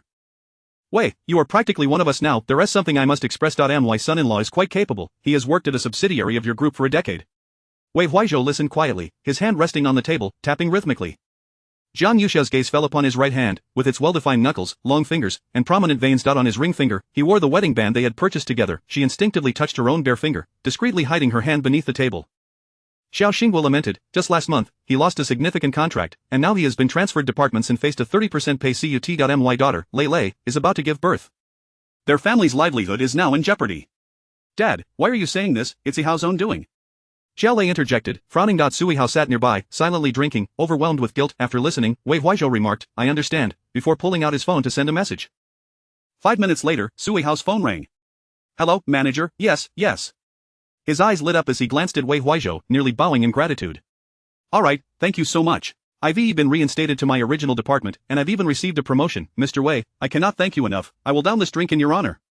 There's no need for such formalities.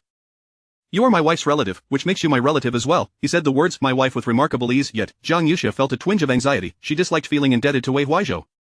This favor would have to be repaid. After dinner, her uncle sought Wei Huaizhou's counsel on stock market investments. Zhang Yuxia, contemplating their departure, retreated to her room to gather her belongings. The rustling of pages echoed in her ears, causing her heart to race as she flipped open her diary. July 29.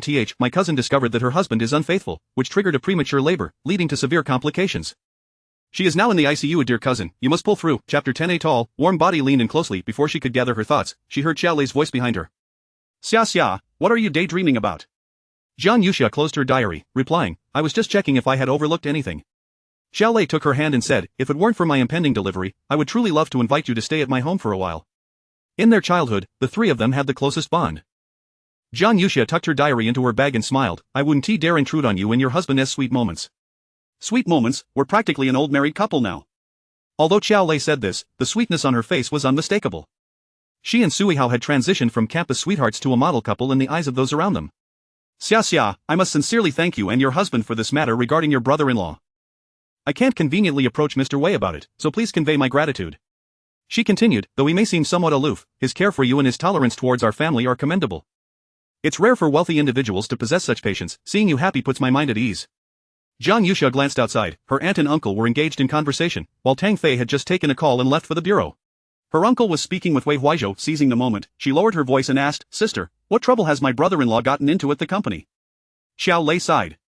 On the morning your brother-in-law went to negotiate a partnership, he was involved in a car accident. The other party waited for him for an hour, and ultimately, the deal was lost. Zhang Yuxia was taken aback. A car accident? He seems fine to me. He is fine, and the car is intact, just a minor scrape and a mild concussion. However, despite explaining the situation to the other party, they refused to accept it. There was nothing he could do. How unfortunate for my brother-in-law. How much did the other party compensate? Compensate? Your brother-in-law has a kind heart. He thought the other party looked like a young lad and didn't want to ask for money. Besides, it happened right in front of our community. They might even be neighbors, so he let it go. After Xiao Lei finished speaking, Zhang Yuxia fell into, surely this incident wasn't fabricated by Sui Hao. After all, a car accident couldn't be faked. Zhang Yuxia pondered for a moment and then took out her phone. Sister, since you are nearing your delivery date, and I remember your home is quite far from the hospital, how about I recommend that you stay at a postpartum care center? She opened the information for Xiao Lei to see, who was astonished. Isn't this the Wisteria Postpartum Care Center?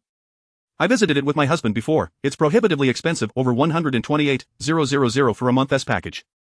That is not an issue, you won't be charged. Noticing Xiao Lei's astonished gaze, Zhang Yuxia added, Mr. Wei has a stake in this center. Xiao Lei supported her lower back, saying, how can I trouble you both again? Zhang Yuxia smiled gently. We are family, there's no need for such formality. You go home and pack your things. I will inform Wisteria, and they will come to pick you up tomorrow morning. Your brother-in-law is busy with work, and your uncle and aunt are getting on in years. The postpartum center is right next to the hospital, so it will be much more convenient for you to settle in early. With tears glistening in her eyes, Xiao Lei grasped her hand, repeatedly expressing her gratitude. Zhang Yuxia sent Xiao Lei's information to the center's manager. Given Sui Hao's infidelity, one would expect Xiao Lei to terminate her pregnancy and divorce him. However, considering Xiao Lei was over 8 months pregnant, her condition was not suitable for an abortion. For her safety, it was wiser to send her to the postpartum center and delay her discovery of Sui Hao's betrayal until after she safely delivered the child. After leaving her aunt's house and standing downstairs, Zhang Yuxia glanced at her little white car parked beside a limited edition Rolls-Royce Phantom. It was obvious this was Wei Huaizhou's vehicle. The driver had already stepped out and opened the car door for her. Zhang Yuxia casually walked to her little white car and said, to the old residence. However, just as she settled into the driver's seat, Wei Huaizhou's long legs slid into the passenger seat, producing a loud squeak as he did so. With a dark expression, he retrieved a small yellow rubber duck toy from beneath himself and tossed it into the back seat. The cramped space of the little white car forced him to bend his long legs slightly, causing him to frown. Zhang Yuxia, what kind of life have you been living in my absence? Can't you buy a better car? This car is perfectly fine. Would you like to ride in my car back to the old residence? Of course. Wei Huaizhou shot her a sidelong glance. You'd best get used to it. From now on, wherever we go, we will arrive and depart together. Zhang Yuxia tightened her grip on the steering wheel. Puzzled, was there such a clause in the prenuptial agreement? She pulled up the navigation to the old residence and set off. Throughout the journey, Wei Huaizhou was engrossed in handling urgent work matters. Zhang Yuxia gazed ahead, contemplating before finally asking, "What is the value of the contract my brother-in-law lost?" "Not much. An employee who causes such significant losses to the company certainly deserves to be demoted and have their salary adjusted." Wei Huaizhou raised his head to look at her. "Isn't he your relative?" Zhang Yuxia bit her lip repeatedly, her reasoning feeling flimsy. "I don't have a good impression of him, and forgiving him would be unfair to the other employees, wouldn't it?" Wei Huaizhou scoffed. "Zhang Yuxia, are you really that naive? When has society ever truly valued fairness? That's merely a narrative crafted to deceive ordinary people into relinquishing their own interests. In addition to ability, connections, luck, and background, any one of these can overpower fairness." Zhang Yuxia fell silent. Wei Huaizhou's gaze deepened. "Are you afraid of returning the favor?" Zhang Yuxia was taken aback, surprised that he had considered this angle. Just as she was about to respond, Wei Huaizhou continued, "It's too late. There is indeed something I need you to agree to assist me with." "What is it?" "I visited my grandmother's attending physician yesterday." His tone grew slightly grave. "The cancer cells have spread. He estimates I want her to celebrate her birthday at home, so you must move back to the old residence to live with me, allowing her to rest easy." Zhang Yuxia paused briefly and replied, "All right." After all, she couldn't stay in her little apartment for the time being. Wei Huaizhou was surprised at her swift agreement and asked, "Have you encountered any troubles recently? Do you need my assistance?" Zhang Yuxia's heart tightened as she recalled Director Liang's repeated admonitions that possessing the diary was confidential and should not be disclosed. She immediately replied, "I'm fine." Wei Huaizhou scrutinized her for a moment before finally averting his gaze. "That's good, Miss Jiang. I wish us a pleasant collaboration." The car stopped at the entrance of the old residence. The housekeeper came to greet them, and Zhang Yuxia naturally intended to head to a guest room on the second floor to rest. However, after taking just a couple of steps, she was pulled back by Wei Huaizhou, who led her directly into the master bedroom. Once the door closed, she looked up at him with her bright, dark eyes, confused. "What's wrong? Mother Wang is my grandmother's person. Not if she sees us sleeping in separate rooms, what will she think?" Zhang Yuxia suddenly understood, her gaze shifting awkwardly to the lone large bed in the room. "So how are we supposed to sleep tonight?" "We'll sleep together," Wei Huaizhou replied coldly, then began undoing the cuffs of his shirt. "I have no interest in you, nor will I engage in any underhanded behavior, so you can rest assured." Zhang Yuxia pressed her lips together. "That's good. I wouldn't want to accidentally kick Mr. Wei in the middle of the night." Wei Huaizhou frowned and turned to look at her. The little woman had already raised her head and opened the door to step out into the garden to feed the fish. Before dusk, Wei Huaizhou received a call and left. Zhang Yuxia had dinner alone. As it approached 11 that night and Wei Huaizhou had yet to return, Zhang Yuxia occupied the large bed, hoping he would stay out for the night. However, in the midst of her slumber, she felt a tall, warm body lying beside her. Chapter 11 Blocking down the suspect, the elite bodyguard's protection. Zhang Yuxia gradually opened her eyes upon realizing Wei Huaizhou had returned. To her astonishment, she noticed that he had placed 3 blankets between them, creating a barrier for their safety. Stunned, she sat up and saw Wei Huaizhou lying in a summer silk sleeping bag, wearing an eye mask. Zhang Yuxia couldn't help but chuckle in amusement. Surely, he wasn't guarding against her making any advances. According to their prenuptial agreement, it was stipulated that if Wei Huaizhou did not return home, she was not to inquire about his whereabouts, and it was mutually agreed that they would sleep in separate beds. After 2 years of marriage, this was their first time sharing a bed in the old residence, and she never imagined it would be in such a peculiar manner. Feeling reassured, she lay back down, wrapping herself tightly in the blankets. Wei Huaizhou's arrangement was indeed convenient, sparing her the need for constant vigilance. She touched the future diary beneath her pillow and drifted off to sleep peacefully. Little did she know, Wei Huaizhou, nestled within the sleeping bag and inhaling the faint scent of peaches wafting through the room, endured until dawn before finally succumbing to slumber. When Zhang Yuxia awoke, it was already past 9 in the morning. She descended the stairs for breakfast, where Wang Ma greeted her with a warm smile. "Young Master Wei just left. He mentioned he would be heading to the office today and would arrange for someone to take you home to gather your belongings." Zhang Yuxia nodded in acknowledgement. At that moment, Yi Shaoluo hurriedly entered through the door, making a beeline for Wang Ma with an air of familiarity. "Wang Ma, did you happen to see the document that Brother Huaizhou left on the table?" Wang Ma paused. "No, I didn't see it while tidying up the dining table just now." Yi Shaoluo sighed. "It must have been left in the study. I'll go look for it." She seemed oblivious to Zhang Yuxia's presence in the dining room and dashed upstairs. Before long, Yi Shaoluo descended, clutching the document and speaking on the phone. "Brother Huaizhou, I found the document in your study. Thankfully, I know your habits well, otherwise, I wouldn't have found it so quickly. I'm coming out now." As she hurried towards the door, she seemingly noticed Zhang Yuxia for the first time, stopping in her tracks. "Miss Jiang, you've moved back in?" Yi Shaoluo appeared somewhat surprised. "Brother Huaizhou didn't mention it to me. Otherwise, I would have come to greet you separately." Zhang Yuxia set down her empty milk cup and glanced at her. "If he shared everything with you, would you both be the CEOs?" Yi Shaoluo was momentarily taken aback, forcing a smile. "Miss, the previous incident may have led to some misunderstandings between us, and I hope it won't cause you to be upset with Brother Huaizhou. I have had health issues since childhood, and Brother Huaizhou has certainly kept some matters from you to protect me." Wang Ma poked her head out from the kitchen. "Aren't you leaving yet?" Don't delay young Master Wei's affairs. Yi Xiaoluo halted her conversation and turned to Jiang Yuxia. Today, Brother Huizhou is taking me to the bidding meeting. Miss Jiang, would you like to join us? I'm not free. You two go ahead, Jiang Yuxia replied. Yi Xiaoluo nodded and, with the sound of her heels clicking on the floor, exited. Wang Ma began to clear the table, casting a scrutinizing glance at Jiang Yuxia's expression. She spoke awkwardly. This Yi Xiaoluo grew up in the residence and has become accustomed to following young Master Wei around. If you dislike her, you may reprimand her. Jiang Yuxia half-jokingly remarked, she is Mr. Wei's employee and works at Wei Corporation. Reprimanding her, that would not be advisable. Wang Ma countered, the old lady has stated that you are the matriarch of Wei Corporation. Whatever you do is right. Then please ensure that she is not allowed to enter any room without permission, Jiang Yuxia instructed. Not a problem. I will inform Butler's son as well, rest assured, madam. Jiang Yuxia picked up her phone, preparing to ascend the stairs to change her clothes. Suddenly, she received a message from Wei Huizhou. Yi's cousin has damaged your antique and cannot afford to compensate. Ive instructed him to report to the police station for legal action. The corporation will issue a statement today, and I will send you a copy. Jiang Yuxia opened the attachment and zoomed in to examine it. The corporation's wording was meticulous, clarifying Jiang Yuxia's status as the legitimate wife while subtly glossing over Yi Xiaoluo's identity, clearly not denying her existence. They merely implored the public not to sensationalize the matter, threatening to hold accountable anyone who did so. Jiang Yuxia felt dissatisfaction brewing within her. However, with Yi's cousin now incarcerated and Yi Xiaoluo having issued a personal apology video, it was evident that Wei Huizhou held a profound affection for Yi Xiaoluo, a girl he had grown up with. Jiang Yuxia deemed it prudent not to press the issue further. Once Wei grandmother passes, there would be little for her to cling to, and all debts of gratitude would be settled. She reasoned that enduring for just one more year was manageable. With this thought, Jiang Yuxia quickly typed a response, simply stating, okay. Suddenly, a call from Tang Fei interrupted her. Hello, brother, what's the matter? We have a lead on the suspect. Come to the police station immediately. Jiang Yuxia promptly hung up, grabbed her bag, and headed downstairs, only to collide with her formidable mother-in-law, Zhu Lixia, who approached her with an accusatory demeanor. Jiang Yuxia, sit down. We need to talk, she spoke with an unfriendly tone. However, Jiang Yuxia, shouldering her bag, brushed past her. I have urgent business to attend to, excuse me, we'll talk later. Zhu Lixia, unaccustomed to being disregarded, glared at her. Jiang Yuxia, come back here. Wang Ma hurried out after her. Madam, are you going out? Shall I call the driver for you? No need, I have something to attend to, I won't be needing lunch, Jiang Yuxia replied, getting into her small white car and driving directly to the police station. Upon arriving at the police station, she hurriedly ascended the stairs, only to see a tall man with a buzz cut, clad in a black casual outfit. He possessed striking features with sharp eyebrows and bright eyes, his sun-kissed skin giving him a healthy glow. Although he did not recognize Jiang Yuxia, he smiled broadly upon making eye contact. Hello. Jiang Yuxia was momentarily taken aback, nodding silently as she brushed past him. Upon entering the police station, she was immediately pulled into the chief's office by Tang Fei. Do you recognize this man? Tang Fei pointed to a surveillance photo displayed on the computer. The man in the photo appeared to be in his 20s, sporting dyed yellow hair and a skull-patterned t-shirt. Jiang Yuxia furrowed her brow, scrutinizing the image but ultimately shook her head in response. The chief's expression turned serious.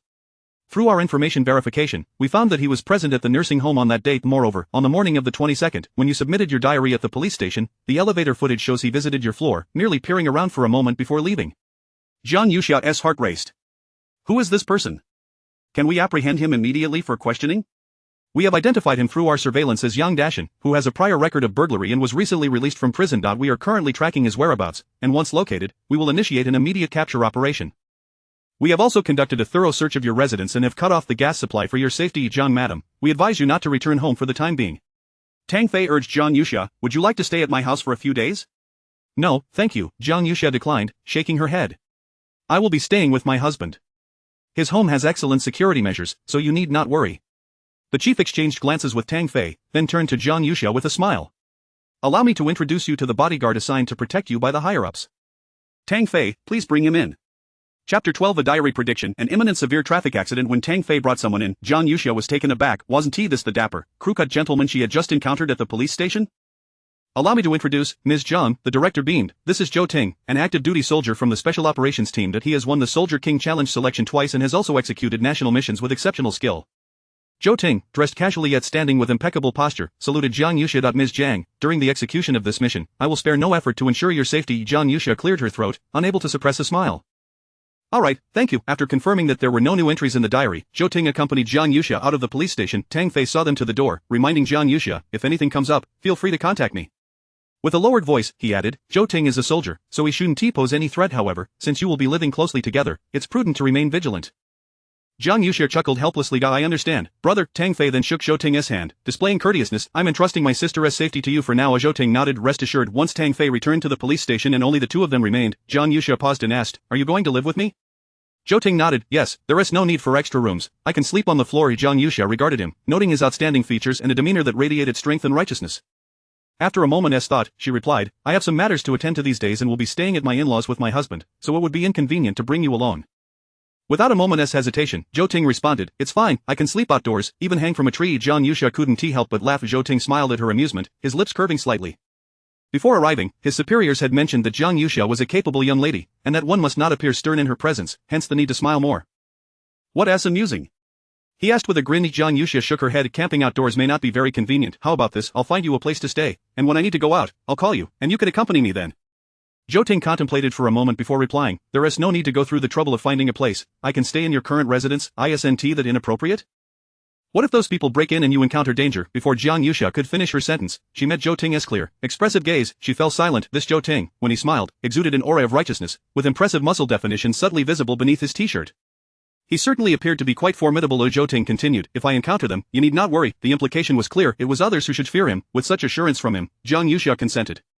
She led Zhou Ting back to her modest apartment. As they ascended the stairs, they encountered Aunt Lu from across the hall, out walking her dog. Xia, that young man beside you is quite handsome.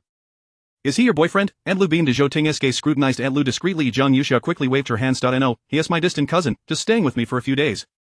Zhou Ting nodded politely. Hello, Aunt Lu. Fearing further inquiries from Aunt Lu, Jiang Yuxia hastily ushered Zhou Ting upstairs. Little did they know, a luxury car parked under the shade in the distance, its window slowly descending to reveal Wei Huizhou's handsome, aloof features.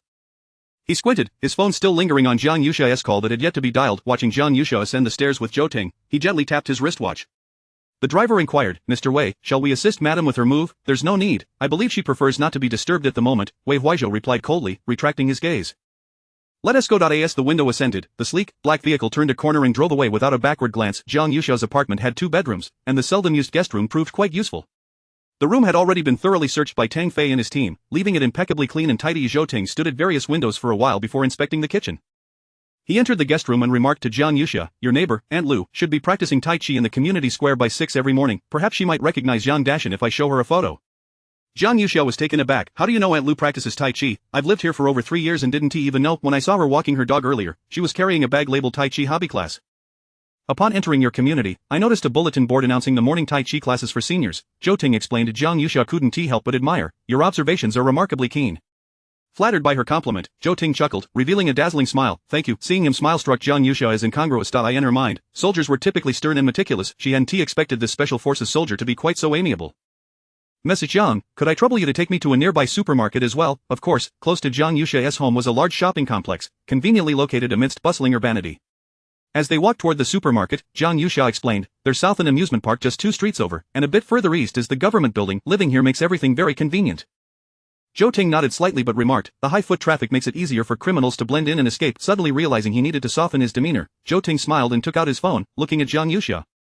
Miss Jiang, let us exchange contact information. Sure. After they added each other, Jiang Yuxia noticed Zhou Ting's profile picture was a cartoon golden retriever. Curiously, she asked, do you have a dog at home?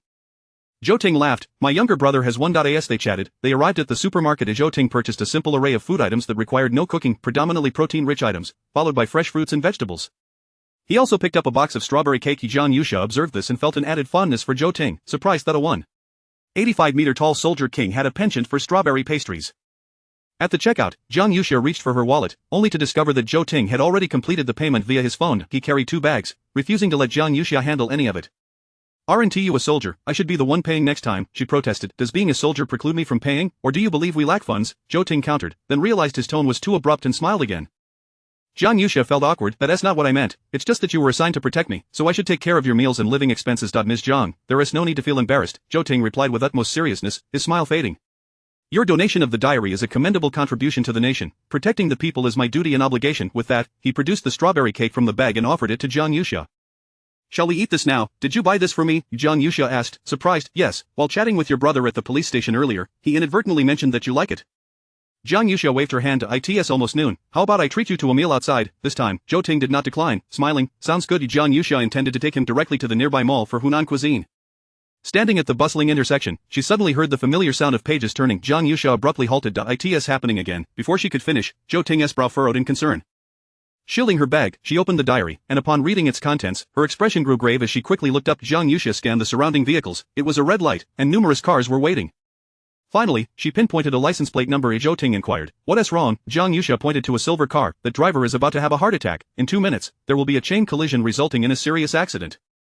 Zhou Ting reacted almost instantaneously. Stay here and don't move. As the red light turned green, the silver car surged forward. Chapter 13. The affair of the brother-in-law with the sister's best friend. The traffic flowed like a river, and the silver sedan, destined for calamity, was at the forefront, having just pulled away.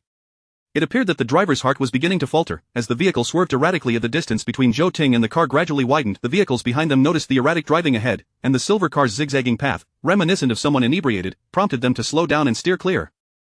Zhang Yuxia stood among the crowd, straining to catch a glimpse, initially believing Zhou Ting would be unable to catch up. However, to her astonishment, Zhou Ting accelerated, matching the vehicle's speed. In that fleeting moment, Zhang Yuxia recalled the concept of mechanized infantry. These rigorously trained soldiers could indeed outrun motorcycles. What she had once deemed hyperbole now seemed plausible as she witnessed Zhou Ting's sheer explosive energy. Suddenly, a thought struck Zhang Yuxia. What if the driver's family was unscrupulous and falsely accused Zhou Ting of pursuing him, causing a heart attack from fright? She needed to find a third party to assist Zhou Ting. Spotting a traffic officer approaching in the distance, she dashed toward him. Officer, the driver of that silver sedan is having a heart attack. Upon hearing this, the officer swiftly mounted his motorcycle and, from afar, Zhang Yuxia saw Zhou Ting reach out to bang on the car door, attempting to pull it open, but to no avail. The officer, now alongside the driver's side, shouted urgently, "Stop! Pull over!" Yet the man at the wheel had already fainted, his foot still unconsciously pressing down on the accelerator. The officer quickly drew his baton and struck the window with a resounding crack, shattering it. In an instant, Zhou Ting leaned into the opening, half of his body suspended outside, tossed about by the vehicle's speed. The onlookers gasped in terror. Finally, Zhou Ting managed to wrest control of the steering wheel and brought the car to a halt. However, due to inertia, he was flung outwards. Zhang Yuxia's heart raced as she sprinted forward, only to see Zhou Ting rise to his feet unaided. The officer first checked on the condition of the man in the driver's seat and called for an ambulance. He then turned to Zhou Ting. Sir, are you all right? Please remain still, help is on the way. Zhou Ting brushed the dust off his clothes, replying, I'm fine. A crowd gathered, snapping photos and watching intently, while the officer worked to maintain order. Seizing the moment, Zhou Ting began to walk against traffic, gripping Zhang Yuxia's wrist, shielding her as they made their escape. Don't look up, we must avoid being photographed and having our images circulate online, he whispered in her ear. Zhang Yuxia tucked herself completely under his arm, and together, they hurried away from the scene, heading home. As they walked, Zhang Yuxia noticed a long gash on Zhou Ting's arm, with dirt and debris embedded in the wound. Shouldn't we go to the hospital to have that cleaned? She asked. No need. Do you have a first aid kit? Zhou Ting replied. Zhang Yuxia quickly fetched the kit. Zhou Ting expertly cleaned the wound with hydrogen peroxide, used tweezers to extract the sand, and applied medication with an unflinching demeanor. Zhang Yuxia wrapped a bandage around his arm. Thank you, Miss Zhang, for once again averting a traffic disaster, Zhou Ting said as he stood up and gave her a respectful nod. Zhang Yuxia blinked her watery eyes. You endured more, you bravely put yourself in danger. Zhou Ting smiled, his handsome features illuminated by a bright grin. It was the least I could do. Zhang Yuxia ordered takeout for him and opened Douyin, and as expected, the footage of Zhou Ting intercepting the silver vehicle had gone viral. The headlines read, Driver suffers heart attack, man runs to chase out-of-control sedan. The video was taken from a considerable distance, obscuring Zhou Ting's face, and it stated that the hero had quietly departed after the driver was taken to the hospital. The comments were filled with astonishment. Is this a real-life mechanized infantryman? Imam, I saw it with my own eyes. This person reacted so quickly, I was on the scene, and before the car even showed signs of trouble, he dashed out like a leopard. I shudder to think of the consequences had that car gone on a rampage. Thank you, unnamed hero. Zhang Yuxia shared the comments with Zhou Ting, who frowned slightly as he watched the video in its entirety. Finally, he sighed in relief, saying, as long as they didn't capture you, that's good. His foremost duty was to protect Zhang Yuxia, ensuring she remained out of the public eye. Just then, Zhang Yuxia's phone rang. I need to take this call, she said, glancing at the screen. Zhou Ting nodded, watching her head into the bedroom. At that moment, his own phone chimed, and upon seeing the caller's identity, his expression turned serious. He stepped into the guest room and closed the door behind him. In the master bedroom, Zhang Yuxia answered the phone. Hello, what's the matter? On the other end was manager Ma from the Wisteria Blossom Postpartum Center. Ms. Zhang, your cousin came for a visit today but suddenly decided not to stay. I thought I should inform you. Not staying? Zhang Yuxia furrowed her brow, finding it hard to believe given the distance from Xiao Lei's home to the hospital, and the superior environment of the postpartum center. Why would she suddenly choose to leave? After hanging up, Zhang Yuxia immediately dialed Xiao Lei's number. Sister, why did you come home? Xiaoxia, thank you for your kindness, but my good friend Jingxi has found me a nanny to take care of my meals and daily needs, so I won't be staying at the postpartum center, Xiao Lei explained. The postpartum center offers scientific care and is more comprehensive. It's far more reliable than a nanny. Zhang Yuxia's voice was laced with concern. On the other end, Xiao Lei chuckled. This nanny is excellent, she's Zhang Xi's aunt, and I met her. She's dependable and honest, with experience in childcare. Zhang Yuxia remained silent, frowning. Xiaolei continued, Xia, please don't trouble yourselves on my account, please thank General Wei for me, once I have the baby, I'll treat you all to a meal. Reluctantly, Jiang Yuxia acquiesced, alright, I'll bring something over to visit you in a few days. After ending the call, it's simply because we've already asked General Wei for such a significant favor, it wouldn't be right to impose further. Zheng Si, seated beside Xiaolei, chimed in, besides, I researched the postpartum center's ownership. It isn't even part of the Wei group. It's run by a female owner, your cousin probably helped you cover the expenses. Lei, my aunt will take good care of you, you can rest easy. She has been helping neighbors with childcare back in her hometown, Zheng Si assured her. Xiaolei nodded, alright, I understand, I do feel a bit guilty for troubling Xia. Zheng Si stood up, in that case, when my aunt returns from grocery shopping, I'll have her prepare a meal for you. I need to head back to the office. Xiaolei quickly added, husband, aren't you also going back to the office, please take CC with you. Zheng Si scolded Suihao, Lei is about to give birth. You shouldn't be working overtime all the time, if you can't take care of her, I'll kick you out. Suihao raised his hands in surrender, how could I possibly mistreat her, I'm terrified she might dissolve in my mouth. Xiaolei laughed, you two should hurry along. Don't be late. Once outside, Zheng Si and Suihao entered the elevator, one after the other. As soon as the doors closed, they exchanged glances and eagerly embraced, sharing a passionate kiss. Suihao's eyes glinted with desire, thank goodness I didn't let her stay at the postpartum center, otherwise, I'd have to follow her there. How could I bear to see you, my little enchantress, every day? Zheng Si wrapped her arms around his neck, is your cousin really so impressive? Did she marry a wealthy man? Are you planning not to divorce Xiaolei? Suihao chuckled, everyone in the company knows about my connection with General Wei, they all treat me like royalty, so of course, I can't divorce her right now. Zheng Si pushed him away, her face cold, then don't come chasing after me. He playfully smacked her backside, I give you most of my salary. You can buy whatever you want. If I divorce, how will you continue living so comfortably? Zheng Si pondered for a moment and then smirked, fine, a wife isn't as good as a concubine, and a concubine isn't as good as a secret lover. Shall we continue our late-night work session at my place tonight? They kissed once more, lost in each other's embrace. Chapter 14. The in-laws forced Jiang Yuxia to sign the divorce agreement. After Jiang Yuxia finished tidying up the laundry, she packed a few more dresses. Noticing the time was getting late, she prepared to head back to the old residence. As Zhou Ting observed her intention to leave, he promptly rose to offer her a ride. Jiang Yuxia shook her head, saying, there's no need, I can go by myself. It would be difficult to explain if the people over there saw me. Zhou Ting contemplated for a moment and suggested, how about this, Miss Jiang? Once you arrive home, please send me a message to let me know you've reached safely. Jiang Yuxia agreed and drove her beloved little white car back to the old residence.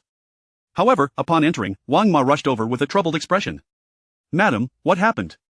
Jiang Yuxia asked while changing her shoes, following Wang Ma's gaze towards the living room. There, seated were her in-laws, Zhu Lixia and Wei Jiangwo, along with Yi Xiaoluo and a young man in a white coat. As soon as her mother-in-law, Zhu Lixia, spotted her return, she scolded, Jiang Yuxia, come here. Jiang Yuxia approached, and the young doctor clad in the white coat was listening to Yi Xiaoluo's heartbeat. The doctor withdrew his stethoscope and remarked, there is nothing to worry about, after taking the medication, her heartbeat has stabilized, just ensure she rests well for the next couple of days.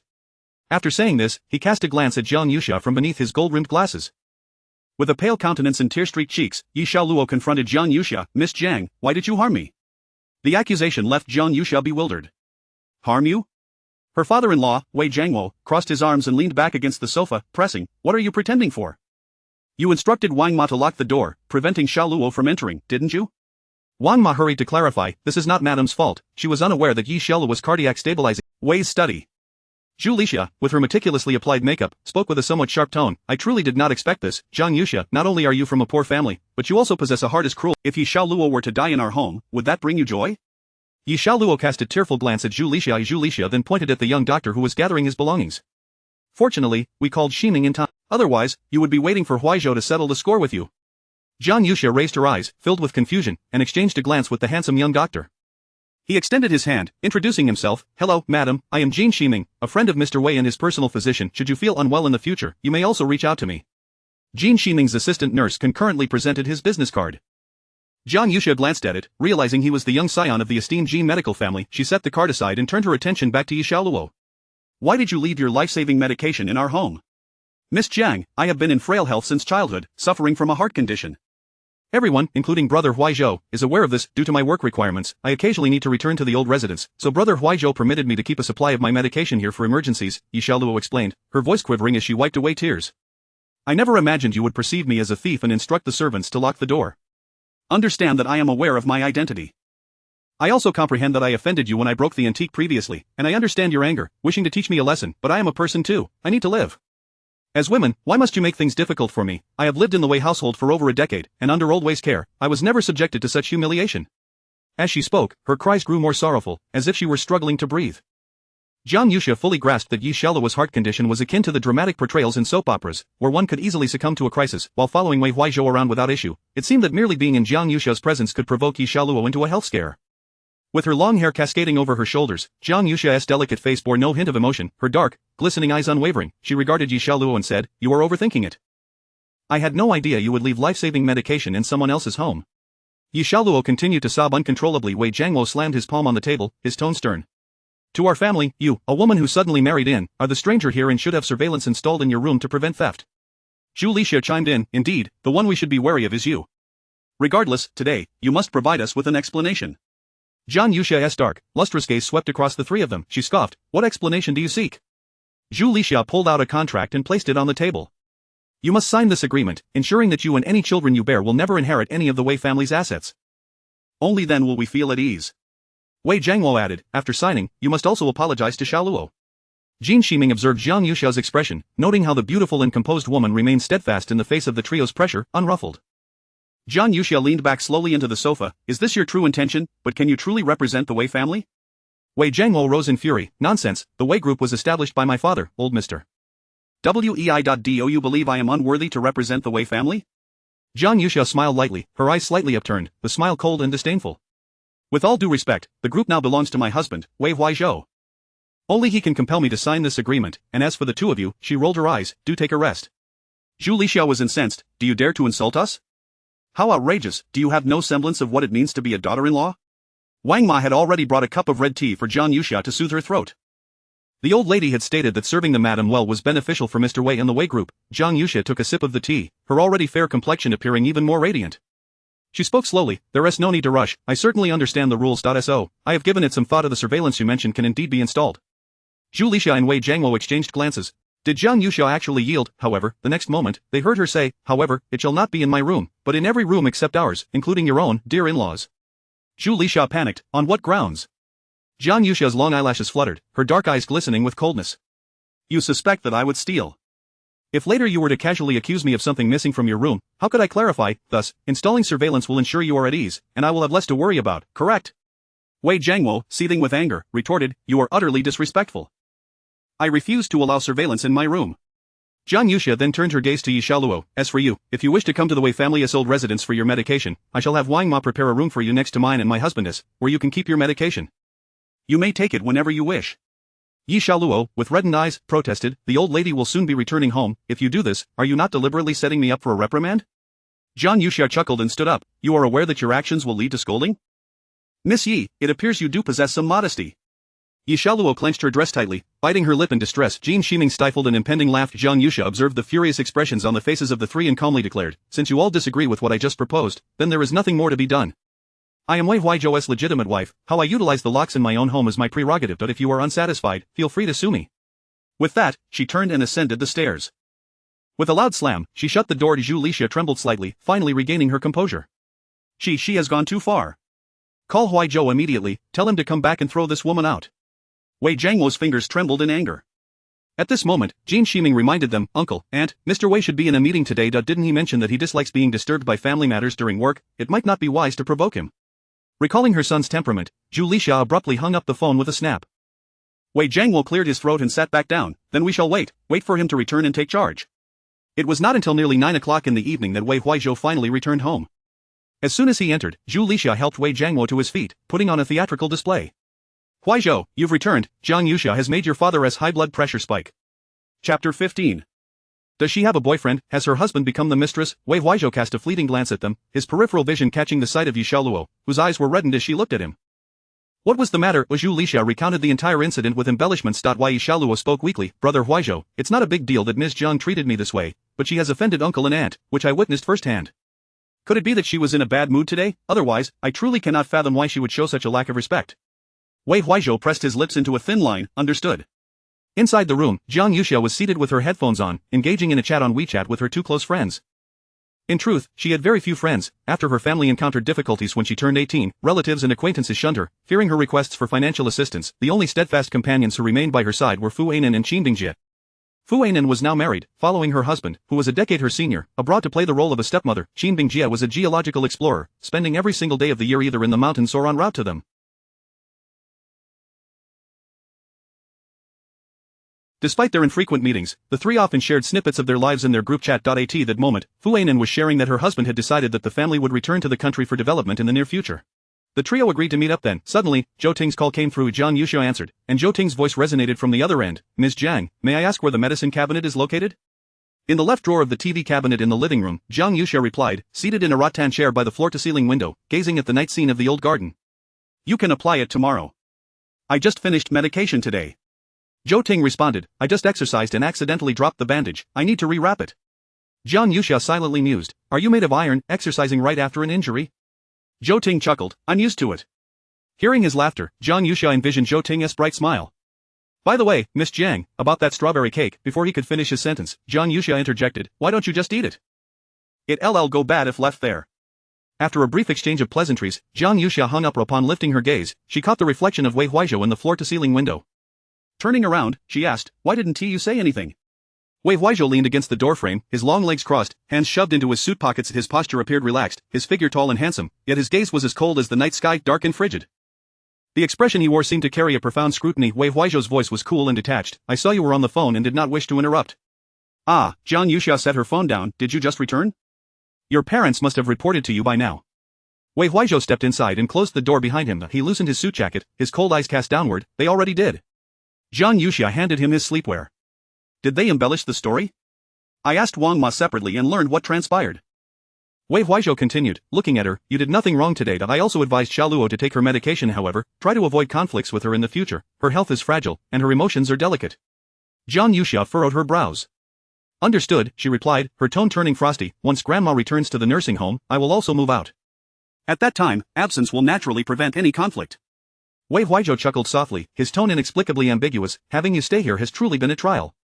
He seized the sleepwear and retreated into the bathroom, slamming the door behind him. Jiang Yuxia sat on the bed, softly grumbling, always getting angry for Yi Xiaoluo. The sound of water ceased in the bathroom, and when Wei Huaizhou emerged, Jiang Yuxia had already turned off the main lights, leaving only a lamp on. He first went to the cloakroom, and when he reappeared, he had donned his trousers and was holding a shirt. Jiang Yuxia, curled up in the quilt, peeked out, squinting to observe. In the dim light, Wei Huaizhou's waistline, turned away from her, was strikingly lean and powerful, reminiscent of a so-called stud. The lines of his physique were obscured by the freshly donned suit trousers. As he fastened his shirt and turned to face her, Jiang Yuxia immediately shut her eyes. Only when she heard the door click shut did she open them again. The room fell into a tranquil silence.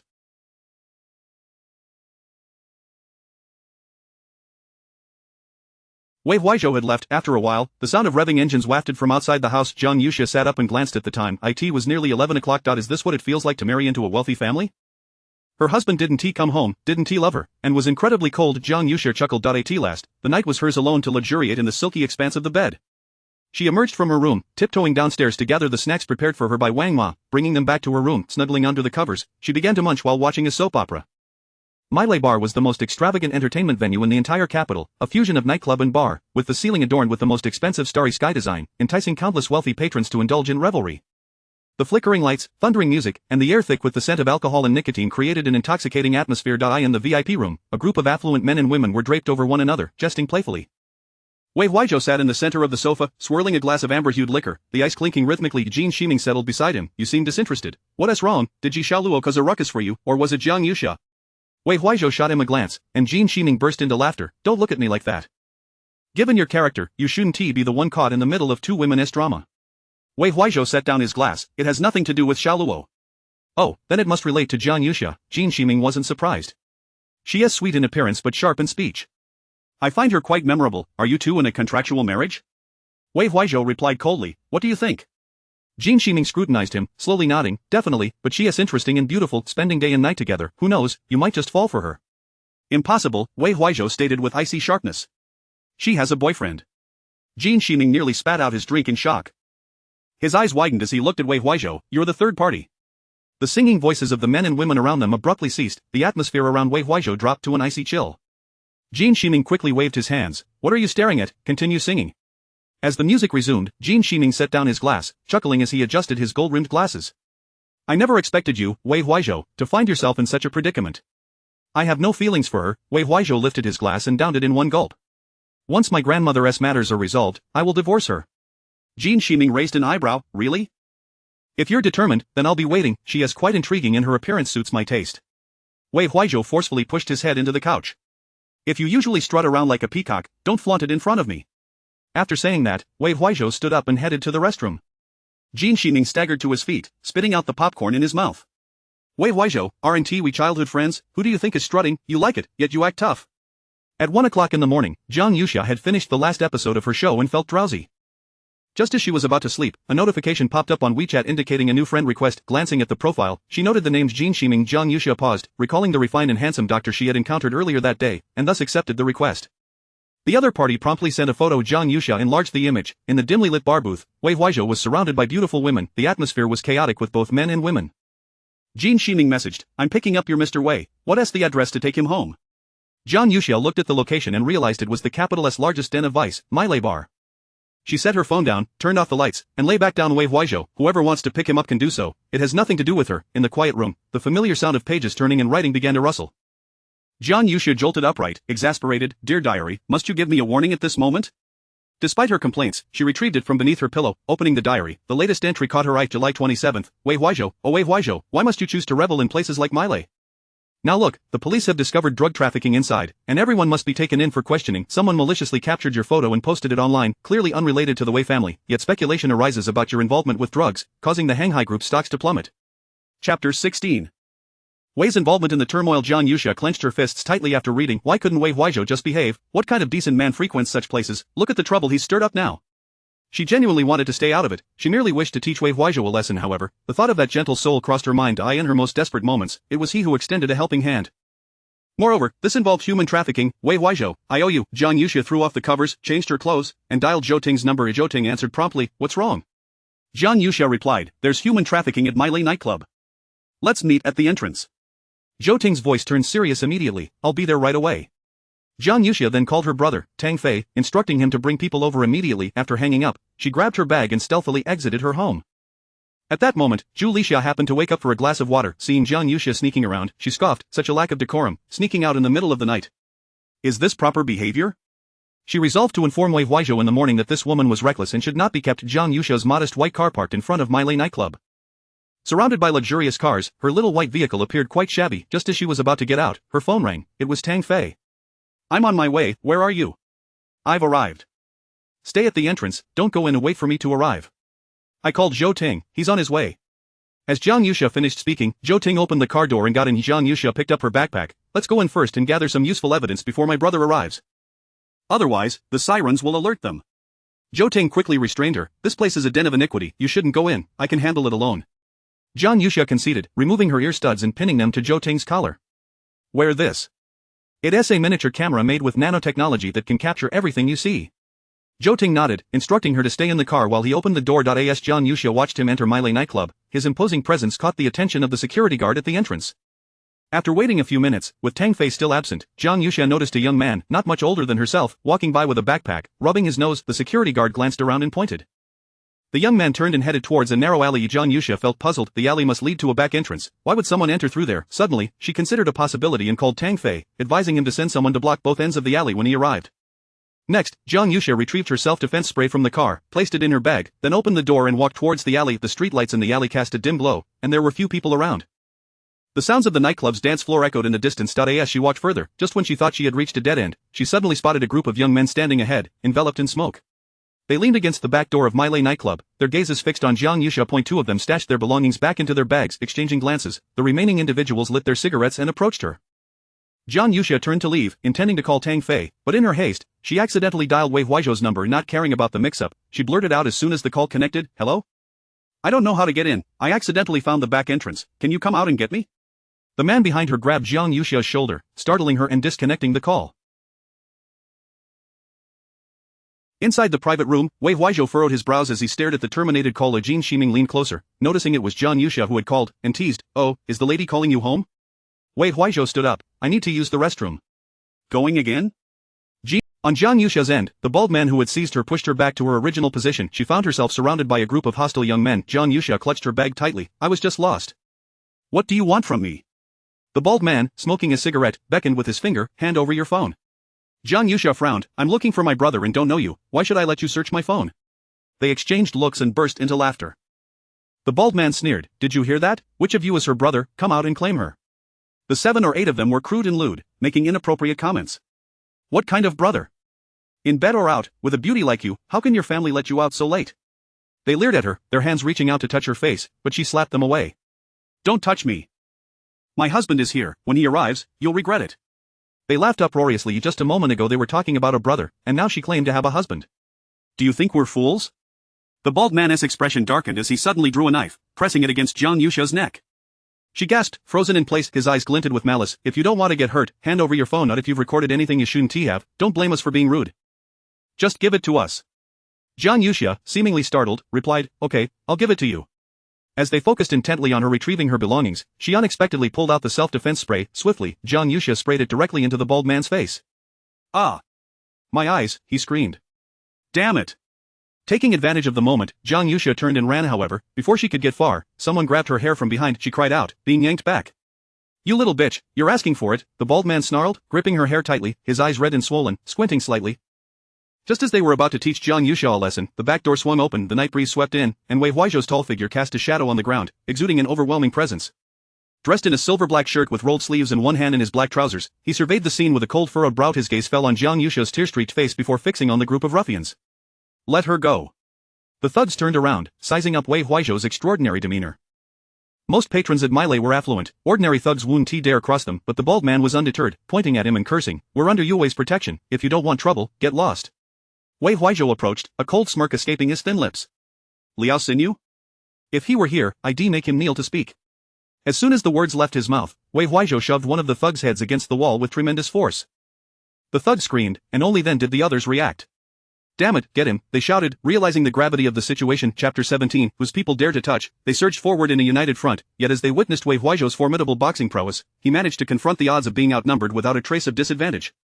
Observing him, Jiang Yusha speculated whether Wei Huaizhou had secretly trained in boxing. In no time, 2 or 3 ruffians lay sprawled on the ground, clutching their abdomens and groaning in agony. The bald man forcefully shoved Jiang Yusha aside and joined the fray against Wei Huaizhou, astonishingly producing a folding knife from his waistband. Wei Huaizhou swiftly transitioned from an offensive stance to a defensive one, seizing the opportunity to grasp the bald man's hand and violently slam his arm against the protruding brick wall. The bald man yelped in pain, causing the knife to clatter to the ground. Jiang Yusha surveyed her surroundings and retrieved a broken mop from beside a pile of garbage. She rushed towards the bald man, using the mop to hook the folding knife. One of the thugs lunged at her, attempting to snatch the knife away, but Jiang Yusha was pinned to the ground and cried out in pain. Just then, Jin Shiming arrived, and upon witnessing the scene, he exclaimed in surprise, what are you doing? Wei Huaizhou barked, help her. Jin Shiming, accompanied by 3 wealthy young men, kicked the thug aside and rescued Jiang Yusha. The distant wail of police sirens echoed through the alley. The bald man wiped the blood from the corner of his mouth and shouted, retreat. Jiang Yusha urgently insisted, don't let those 2 with backpacks escape. Wei Huaizhou seized one of the individuals carrying a backpack and forcefully pinned him against the wall. Jin Shiming turned to see that the other thug, clutching a backpack, agilely scaled the wall, gritting her teeth. Jiang Yusha rose from the ground, picked up the mop, and forcefully jabbed the wooden end into the thug's backside. A piercing scream reverberated through the narrow alley. Under Jin Shiming's astonished gaze, the thug clutched his behind and tumbled to the ground, writhing in pain. Jiang Yusha, slightly breathless, brushed a stray lock of hair from her face. I told you not to run. She fished out her vibrating phone from her pocket and said, hello, brother, I'm in the back alley. Jin Shiming curiously approached the scattered backpacks on the ground, remarking, something has fallen out of here, what is it, looks like a brick. As he reached out to touch it, Jiang Yusha immediately intervened, don't touch it. Both Jin Shiming and Wei Huaizhou turned to her. Jiang Yusha hesitated, it should be problematic, the police have arrived. Don't leave your fingerprints, it could complicate matters. Wei Huaizhou approached her, noticing the dust in her hair and the torn fabric at the back of her shirt, which exposed her fair skin. He instructed Jin Shiming, take off your jacket. Jin Shiming was taken aback, this is custom-made, very expensive. Without engaging in further conversation, Wei Huaizhou swiftly removed it and draped it over Jiang Yusha. Beneath the streetlight, Jiang Yusha lifted her dark, misty eyes and murmured, thank you. Wei Huaizhou coldly inquired, what were you doing here? She began, but was interrupted by Tang Fei's voice nearby. Jiang Yusha. Do you have any idea how worried I was when you didn't answer my call? Why are you here alone, and where is that person? He approached quickly, dressed in his police uniform, his expression as dark as the bottom of a pot. Upon reaching Jiang Yusha, he was taken aback to see Wei Huaizhou standing beside her. Tang Fei's brows furrowed even deeper. What are you doing here? He turned to Jiang Yusha, asking, is he also here for leisure? Jiang Yusha positioned herself partially in front of Wei Huaizhou, he came to meet a friend. He doesn't usually come here. Tang Fei glanced at the pile of thugs on the ground and instructed his colleagues to cuff them. His scrutinizing gaze swept over Wei Huaizhou and Jin Ximing as he displayed his credentials, then pointed towards the back door. Everyone return inside and cooperate with the investigation. Jiang Yuxia obediently lowered her head and entered. Wei Huaizhou and Jin Ximing followed closely behind her. Jin Ximing, perplexed, remarked, "Who is this police officer? Does he even understand the rules to interrogate us?" Wei Huaizhou replied coldly, "Her brother." Jin Ximing promptly fell silent. All right then, it's indeed unwise to offend him. The once bustling Melee bar had now fallen into complete silence. The vibrant atmosphere had been replaced by glaring lights. Numerous men and women huddled, heads bowed against the walls, while dozens of police officers meticulously checked identification cards, and SWAT officers searched each room for suspicious odors. Tang Fei ushered Jiang Yuxia into an empty private room where Zhou Ting was already waiting. He handed Jiang Yuxia her earrings. "We've captured most of it on film." Tang Fei reprimanded, "Zhou Ting, next time you should stay close to her to prevent her from acting alone and almost getting hurt." Zhou Ting looked at Jiang Yuxia with concern, asking, "Where did you just go?" Jiang Yuxia touched her nose. "I noticed someone entered the back alley but no one came out, which seemed suspicious, so I wanted to take a look." Tang Fei placed his hands on his hips, scolding her, "You're just lucky. Next time you encounter a ruthless criminal, you'll understand how dangerous it is." Jiang Yuxia cleared her throat and raised her hand in assurance, "I won't, there will definitely not be a next time." Tang Fei exhaled, calming his anxious heart. "Fortunately, you weren't harmed today. However, it seems that the higher-ups had already made arrangements for this operation. I heard that after the top influencer Tong Qi was arrested for drug use, he wanted to mitigate his charges by disclosing certain details. This location might be one of their transaction points, but your alertness allowed us to act sooner." Zhou Ting suggested, "To ensure Ms. Zhang's safety, I propose that when we submit the video evidence of the earrings, Officer Tang should not disclose that they were provided by her." Tang Fei nodded, "I understand. I will say it was provided by an informant, don't worry." As Tang Fei and the others prepared for routine questioning, Zhou Ting's presence became inconvenient, and Jiang Yuxia asked him to head home for now. "What about you?" Zhou Ting expressed concern for her safety. Jiang Yuxia replied, "It's fine, my husband is here, I'll return with him shortly." Zhou Ting then nodded in agreement. Tang Fei arranged for officers to escort him away. When Jiang Yuxia returned to the dance hall, the owner of Melee Bar finally arrived. The man, clad in a floral shirt and a Rolex watch, approached hurriedly. Officer, what is going on? You didn't notify me before inspecting my bar. How am I supposed to conduct business?" He immediately erupted in anger upon arrival. Tang Fei stepped forward, displaying his credentials with a stern expression. "Routine investigation. Someone reported that drugs were being sold under the guise of alcohol here." The floral-shirted man's face darkened. "What a joke. I have such a large territory, and I conduct all legal business. I'll remember your badge number and file a complaint against you." Tang Fei remained impassive. "Feel free, but we still need to conduct routine checks. Please present your identification." The floral-shirted man cursed under his breath, "Check my ID, you pathetic cop. Are you trying to ruin your career? Do you know who I am?" "Hey, Liao Xinyu." Jin Ximing called out, "The officers are performing their duties. Shouldn't you comply?"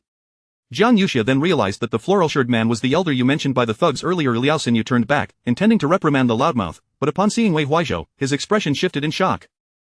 Just moments ago, he had displayed arrogance towards Tang Fei, but now his demeanor was overtly servile. Jiang Yuxia watched as Liao Xinyu bent low and approached Wei Huaizhou, resembling a lapdog, his face plastered with a cautious smile. "Mr. Wei and young Master Jin are here to have fun tonight. Why didn't you say so? I could have joined you for a drink. Tonight's expenses are on me." Next time, before he could finish, Wei Huaizhou interrupted him, his tone leisurely, "Your people assaulted my wife, and they were reprimanded for it. Would you like me to cover the medical expenses?" Liao Xinyu froze, following Wei Huaizhou's gaze. The thugs were handcuffed, kneeling on the ground, each one bearing bruises, with the leader's eyes swollen like two sausage rolls. Liao Xinyu grabbed a beer bottle from a nearby table and smashed it over the leader's head. The sound of shattering glass startled Jiang Yuxia. Liao Xinyu shouted, "You blind fools, whose people do you dare to touch? I'll kill you." Several police officers immediately rushed in to restrain him. Tang Fei shouted furiously, "What are you doing? You dare to assault someone while we are still present?" Just then, the police emerged carrying the backpacks previously belonging to the thugs. Their tone grave. "The inspection is complete. It is indeed narcotics." Chapter 18. "You are the first person to dare bring the police to arrest my husband." Liao Xinyu's expression changed. The bald man hurriedly exclaimed, "We don't know what's going on. That bag isn't ours, we found it." The other thugs echoed, "That's right, we saw cash inside, so we took it, unaware that it contained drugs." Liao Xinyu protested, "Officer, this has nothing to do with me. I had no idea about this." Jin Ximing chimed in, "Aren't they all your people? You don't know?" Regardless of the circumstances, this group of thugs stubbornly insisted that the bag was found and that they were unaware of its contents. The officer responsible for reviewing the central surveillance footage arrived, looking grave. "The footage is unclear, no abnormalities have been detected so far." The thugs exchanged glances, growing bolder. "We already told you, we found it." Tang Fei produced Jiang Yuxia's earring. "What else do you have to say? We've captured everything on video, the recordings are crystal clear." All eyes turned towards him. This object, appearing to be a diamond earring, was in fact a minuscule camera crafted with nanotechnology. The tech officer examined it in astonishment. This is extremely valuable, worth 300,000. It's quite rare on the market, Captain Tang. How did you acquire this? Tang Fei coughed lightly. It was provided by my informant. Jiang Yuxia also handed over her phone, which she had activated to record just before entering the alley, capturing footage of the thugs concealing suspicious items. Through the comparison of these two pieces of evidence, everyone present realized that these thugs were not the only participants in the transaction. They unexpectedly recorded an instance where a so-called informant passed by a private booth, and a waiter placed a square bag on a tray, taking it into the room. Liao Sinyu's face turned pale. I had no knowledge of this. I truly didn't know. Tang Fei wasted no time. Take these individuals back to the station. Wei Huaizhou and Jin Shiming were taken aside to provide statements. During Tang Fei's interrogation of the two, he asked with meticulous detail, who did you come with, how many men and women, what are your relationships? Upon learning that Jin Shiming had invited Wei Huaizhou out for drinks, Tang Fei kept Jin Shiming for further questioning several times, ultimately delivering a lesson on propriety. Wei Huaizhou is already married. You shouldn't have called him out for drinks at this hour. Jin Shiming was left feeling overwhelmed, having no choice but to endure the reprimand. When the three left Miley nightclub, it was already 2 in the morning.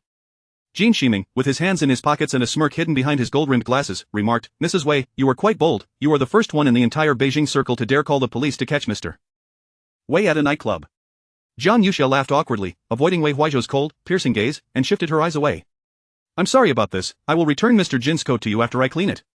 Consider it a gift. Jin Shiming waved his hand, bidding farewell as he departed. Wei Huaizhou looked at her. Shall I drive you back? Jiang Yuxia shook her head. No, I'll drive myself. It's inconvenient to park here. She walked towards her small white car, only to find Wei Huaizhou following her. Puzzled, she glanced back at him, to which he simply explained, I've been drinking, I can't drive. Alright then, hop in, she replied. As Jiang Yuxia settled into the passenger seat, she suddenly felt a sharp sting in her back. She instinctively straightened her posture. Could it be a bruise from her earlier fall? Just then, Wei Huaizhou entered the passenger seat. Before sitting down, he had checked to ensure that Jiang Yuxia's little yellow duck was absent before taking his place. However, as he placed his foot under the seat, a sudden creaking sound broke the silence. With a dark expression, Wei Huaizhou bent down to pick up the little yellow duck and tossed it into the back seat once more. The vehicle glided smoothly along the road. In the tranquil confines of the car, a faint scent of alcohol lingered around Wei Huaizhou. Adhering to her principle of silence unless prompted, Jiang Yuxia remained quiet.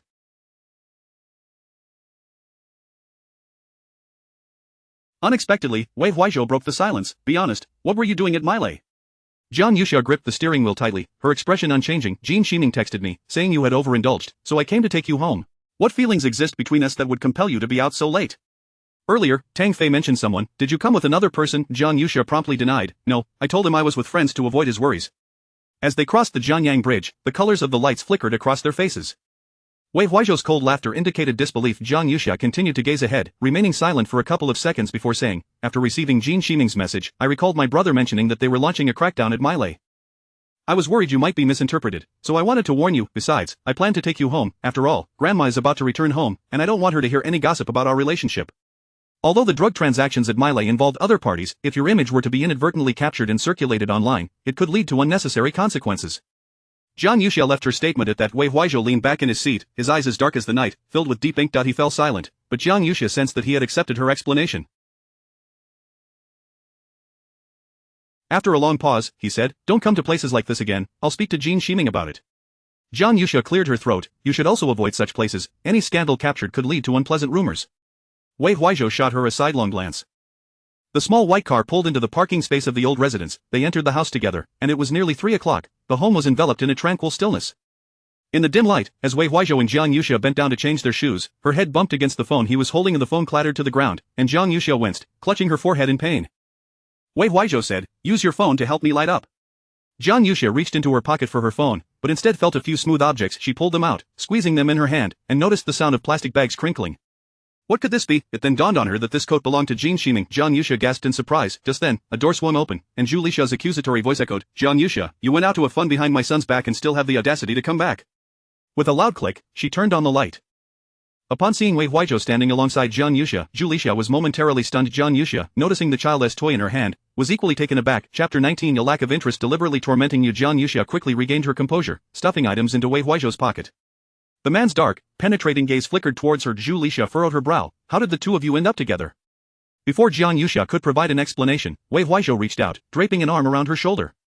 She is my wife. It is only natural that I take her out. Zhu Lixia felt a sense of oddity, her eyes shifting from Jiang Yuxia's face to Wei Huaizhou. Huaizhou, you work too much and should refrain from keeping her up late. Let me make you a cup of warm milk, drink it before you sleep. Jiang Yuxia immediately shrugged off Wei Huaizhou's arm. I'll head upstairs first.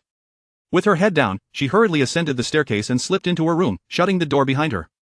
Zhu Lixia couldn't help but roll her eyes at the girl's reckless demeanor. She approached Wei Huaizhou. Huaizhou, the day after tomorrow, I will accompany your father and go to pick up your grandmother from the hospital. Wei Huaizhou poured himself a glass of water, his tone indifferent. There is no need. I have already informed Grandma that Jiang Yuxia and I will be the ones to fetch her. Zhu Lixia hesitated. I haven't returned to the country in 3 years. Grandma has never held me in high regard. If I fail to pick her up this time, Wei Huaizhou interrupted her rambling, if you stop financially supporting your relatives, Grandma would likely warm up to you. With that, he headed upstairs, leaving Zhu Lixia to stew in frustration. Inside her room, Jiang Yuxia stood in the bathroom, shedding her top and turning her back to the mirror to inspect her injuries. Indeed, she had sustained a cut. As she attempted to dab the edges of the bloodstain with a tissue, she found it cumbersome to reach. Suddenly, a knock sounded at the door, followed by Wei Huaizhou's deep voice. I brought you the medicine box. Jiang Yuxia blinked, quickly dressing before stepping outside. Wei Huaizhou was in the closet, placing the medicine box on a small round table by the window. She took 2 iodine swabs and a bottle of medication to promote wound healing. Returning to the bathroom, she struggled for quite a while to reach the injury in the mirror. The iodine was easy to apply, but evenly distributing the powder proved to be quite a challenge. Silently, Jiang Yuxia exited and found Wei Huaizhou already dressed in his sleepwear, leaning against the headboard. Upon seeing her, he lifted his gaze. How is the injury? Jiang Yuxia cleared her throat. I may need your assistance, it's on my back, and I can't reach it. Wei Huaizhou set his phone aside, Jiang Yuxia handed him the medication and positioned herself on the bed. Wei Huaizhou lifted her shirt, revealing her slender waist. Her skin was pale and soft, marked by a gash about an inch long. She had not treated the wound properly, and it had begun to seep blood again. After applying iodine twice, as he sprinkled the powder onto the wound, Jiang Yuxia flinched, as if shocked by electricity. Ouch, ouch, ouch. Wei Huaizhou frowned, firmly pressing his palm against her lower back. Stay still. Tears welled in Jiang Yuxia's eyes, and she turned her head to protest. Did you intentionally apply so much powder? Wei Huaizhou chuckled softly. Intentionally tormenting you? I have no such inclination. He stepped back slightly and noticed the small woman on the bed, her delicate waist partially concealed beneath her clothing, leading down to her loose pajama shorts, from which her slender legs extended. Remembering how his palm had rested on her waist, which was barely wider than his hand, Wei Huaizhou's expression darkened. He swiftly rose from the bed. Jiang Yuxia heard the movement and turned her head, sniffling. Are you finished? You should sleep, I need to take a shower. Wei Huaizhou turned off the light for her and walked into the bathroom. Soon, the sound of running water filled the room. Jiang Yuxia pressed her hand against her sore lower back, retrieving her diary from her bag and placing it under her pillow. She murmured to herself, thinking that if it weren't for the country, she wouldn't endure such hardships. When Wei Huaizhou emerged, Jiang Yuxia had already fallen asleep on her side. The bed remained divided by a mound of blankets. Wei Huaizhou lay down, tossing and turning until he finally drifted off. Just before dawn the next morning, when Jiang Yuxia awoke, Wei Huaizhou had already left for the office. She sat up cautiously, stretching lazily. Thankfully, her back injury had ceased to pain her. Just then, Zhou Ting called. As soon as she answered, she heard him say, last night, someone pried open your door. Jiang Yuxia's heart raced. Who was it? Did you catch him? Zhou Ting explained the situation, and only then did Jiang Yuxia grasp what had transpired. Zhou Ting had returned from the Melee bar and waited until 4 in the morning. Confirming there was no issue at Jiang Yuxia's place, he was about to sleep when he heard a faint sound at the door. Being alone and with his keen hearing, he was certain someone had unlocked the door. Having locked the door, he quietly approached to wait for the intruder to enter before he would apprehend him. However, after 2 minutes of silence, he had to open the door to investigate, only to find the living room empty and the front door ajar. His shoes were left at the entrance, indicating the intruder had seen they were not women's shoes and had fled. Zhou Ting rushed out and saw the elevator on the first floor, descending into the darkness of the night, the dimly lit surroundings of the neighborhood making it difficult to catch the intruder. He decided to check the surveillance footage with the property management, but waited until around 5 in the morning, when residents began to leave, before giving up and returning home. Zhou Ting gravely stated, I later examined the lock and found signs of tampering with a wire. This individual likely has a history of breaking and entering. Knowing you are a solitary woman, he dared to strike after casing your place. I suspect this is the same person who previously scouted your home, but we cannot yet confirm whether he sent the anonymous message. Jiang Yuxia felt a shiver run down her spine. Thankfully, she no longer resided there, otherwise, the consequences could have been dire. Zhou Ting, I will inform my brother about this. I called him this morning, Zhou Ting replied. I am currently waiting for your brother to arrive. We have coordinated with the gas company to use their identity to knock on doors under the pretense of inspections. Hopefully, we can locate him. Jiang Yuxia hastily inquired, do you need me to help? Zhou Ting's laughter resonated from the other end of the line. No need. That man recognizes your face. Your presence would only make it easier for him to spot you. Let us wait for news. Alright, just call me if you need anything, Jiang Yuxia responded. After concluding the call, Zhou Ting once again apologized for not being able to reach her the night before. It's fine, Jiang Yuxia assured him. As long as we can catch that person soon, I'll feel at ease. By the way, remember to change your bandages. Zhou Ting paused, unable to suppress a smile. Okay, I will. Seeing Tang Fei's figure approaching, Zhou Ting ended the call with Jiang Yuxia. Who were you talking to, laughing so happily? Tang Fei, dressed casually, handed him a bottle of water. Zhou Ting accepted it, replying, nothing much. Once the safety personnel from the gas company arrived, they commenced their operation for the day. Chapter 20 speaks of avoiding offense, yet inadvertently collides with her vehicle. After concluding a phone call, Jiang Yuxia resolved to pay a visit to her cousin's home. The diary indicated that on July 29th, her cousin would experience contractions due to discovering her husband's infidelity, prompting an early delivery. Jiang Yuxia sent a message to Qiao Lei, notifying her of the impending visit, which delighted Qiao Lei, who promptly sent her location. Before heading over, Jiang Yuxia stopped by the mall to purchase an array of items for Qiao Lei and her unborn child. She also picked up several boxes of fruit from a local vendor. When she arrived at Qiao Lei's door, laden with bags, her silhouette was obscured by the boxes. Xia, why have you bought so much? Hand it over, don't tire yourself out, Qiao Lei exclaimed, reaching out to take the burden. Jiang Yuxia quickly evaded her grasp. That one tea do, you're so far along. We mustn't risk your health. Isn't there a maid at your home? Let her assist me. There is still a box of your favorite peaches in the car's trunk. Qiao Lei waved her hand dismissively. Aunt Yang didn't sleep well last night and is resting now. I'll help you carry it down. Still sleeping? Jiang Yuxia paused, glancing at her watch. It was 11:30. This maid is sound asleep. Suddenly, a voice emanated from behind Qiao Lei. Lei, who has arrived? It is my cousin Xia. Jiang Yuxia observed a woman in her mid-40s, rubbing her eyes as she approached. With slanted eyes and a sallow complexion, the woman's gaze bore a hint of hostility as she scrutinized Jiang Yuxia. Oh, it's your cousin. Come in for a glass of water. Aunt Yang beckoned, as if she were the mistress of the house. Jiang Yuxia replied coldly, Aunt Yang, is it? There is still a box of peaches downstairs. Come help me bring it up. Aunt Yang's demeanor shifted immediately. Peaches? Oh dear, how could you bring those for a pregnant woman? What is wrong with peaches? My sister loves them. Jiang Yuxia retorted. Peaches, symbolizing fleeing children. How can she have a safe delivery now? It's bad luck. Spit, Lei. You must listen to Auntie. This is unsuitable for consumption. Jiang Yuxia was taken aback by her remarks. It is merely fruit. Auntie, are you feeling alright? You young folks never heed the warnings. There is significance to everything. What if you cause your sister to miscarry? Jiang Yuxia's temper flared as she furrowed her brow and admonished. What nonsense are you spouting? Qiao Lei hastily grasped Jiang Yuxia's hand, addressing Aunt Yang. Enough, Aunt Yang, please prepare lunch. Aunt Yang huffed and turned away, muttering, ignoring the wisdom of the elderly leads to misfortune. Jiang Yuxia seethed. Sister, who recommended this maid to you? She is utterly unreliable. In a hushed tone, Qiao Lei replied, don't say that, Xia. She is my good friend Zheng Xia's aunt. She may not be well educated, but she is not a bad person, just a bit blunt. Jiang Yuxia silently critiqued her inaction in caring for a pregnant woman. Laziness is also a flaw. For Qiao Lei's sake, she chose to remain silent. Just then, she encountered a delivery person heading downstairs. Jiang Yuxia handed him 200 yuan, asking him to assist in bringing the remaining items from her car. Aunt Yang emerged from the kitchen, fussing over Jiang Yuxia's purchases. Why did you buy live fish? Pregnant women shouldn't be involved in killing, don't you know? And this pair, also unsuitable for consumption. It symbolizes separation between mother and child. Do you think that has a positive connotation? Jiang Yuxia felt her anger simmering, but Qiao Lei restrained her. When Aunt Yang spotted the gold bracelets for both Qiao Lei and the baby, her eyes lit up with greed.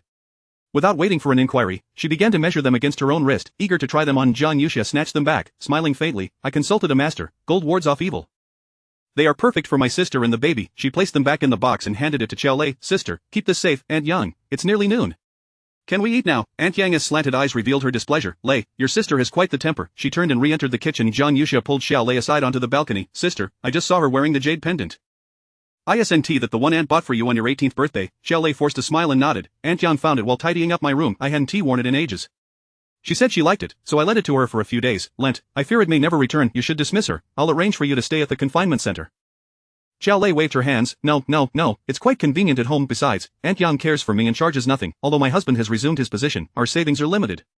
We plan to save as much as possible to ensure our child is not deprived. Just then, Aunt Yang called from the kitchen that lunch was ready. As Qiao Lei and Jiang Yuxia sat at the dining table, they exchanged dismayed glances at the dishes Aunt Yang presented.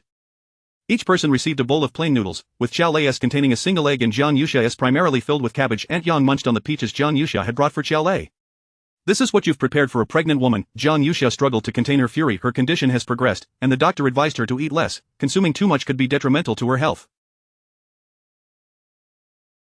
Yet, a bowl of plain noodles with an egg seemed woefully inadequate. At the very least, nutrition should be balanced. What do you know, we've always given birth this way. No one has encountered issues. Qiao Lei, perhaps reluctant to confront Aunt Yang, squeezed Jiang Yuxia's hand. Xia, let us go out for a meal. There is a hot pot place nearby that you'll surely enjoy. Jiang Yuxia refused, countering Qiao Lei. Does your husband not mind her serving you this? Hasn't he even bothered? Qiao Lei's expression darkened further. Your brother-in-law has moved to the company dormitory. What? That is impossible. What if you go into labor suddenly, and he is not home? Aunt Yang interjected. In our customs, when a woman is close to giving birth, her husband must not be present at home to avoid any conflict, which could be harmful to the mother.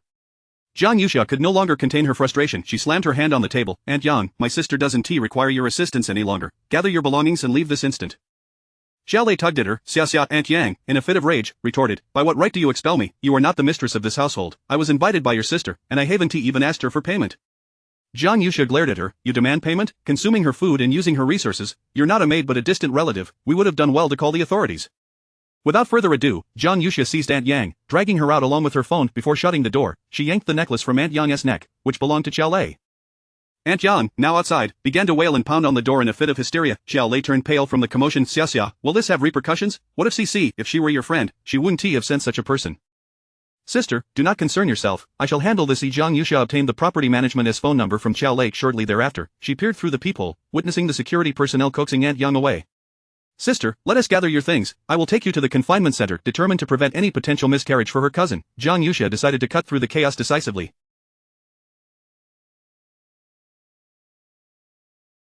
Xiao Lei nodded, weary from the stress Aunt Yang had caused her. She was more difficult to deal with than a mother-in-law. However, as she was a close friend's aunt, Xiao Lei refrained from speaking ill of her.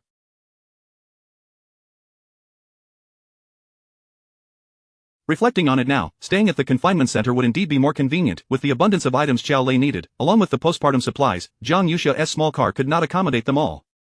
After a moment's thought, she suggested, I'll take you over first, then return for a second trip. Xiao Lei grasped her hand. Thank you, Xia, should I call my parents for assistance?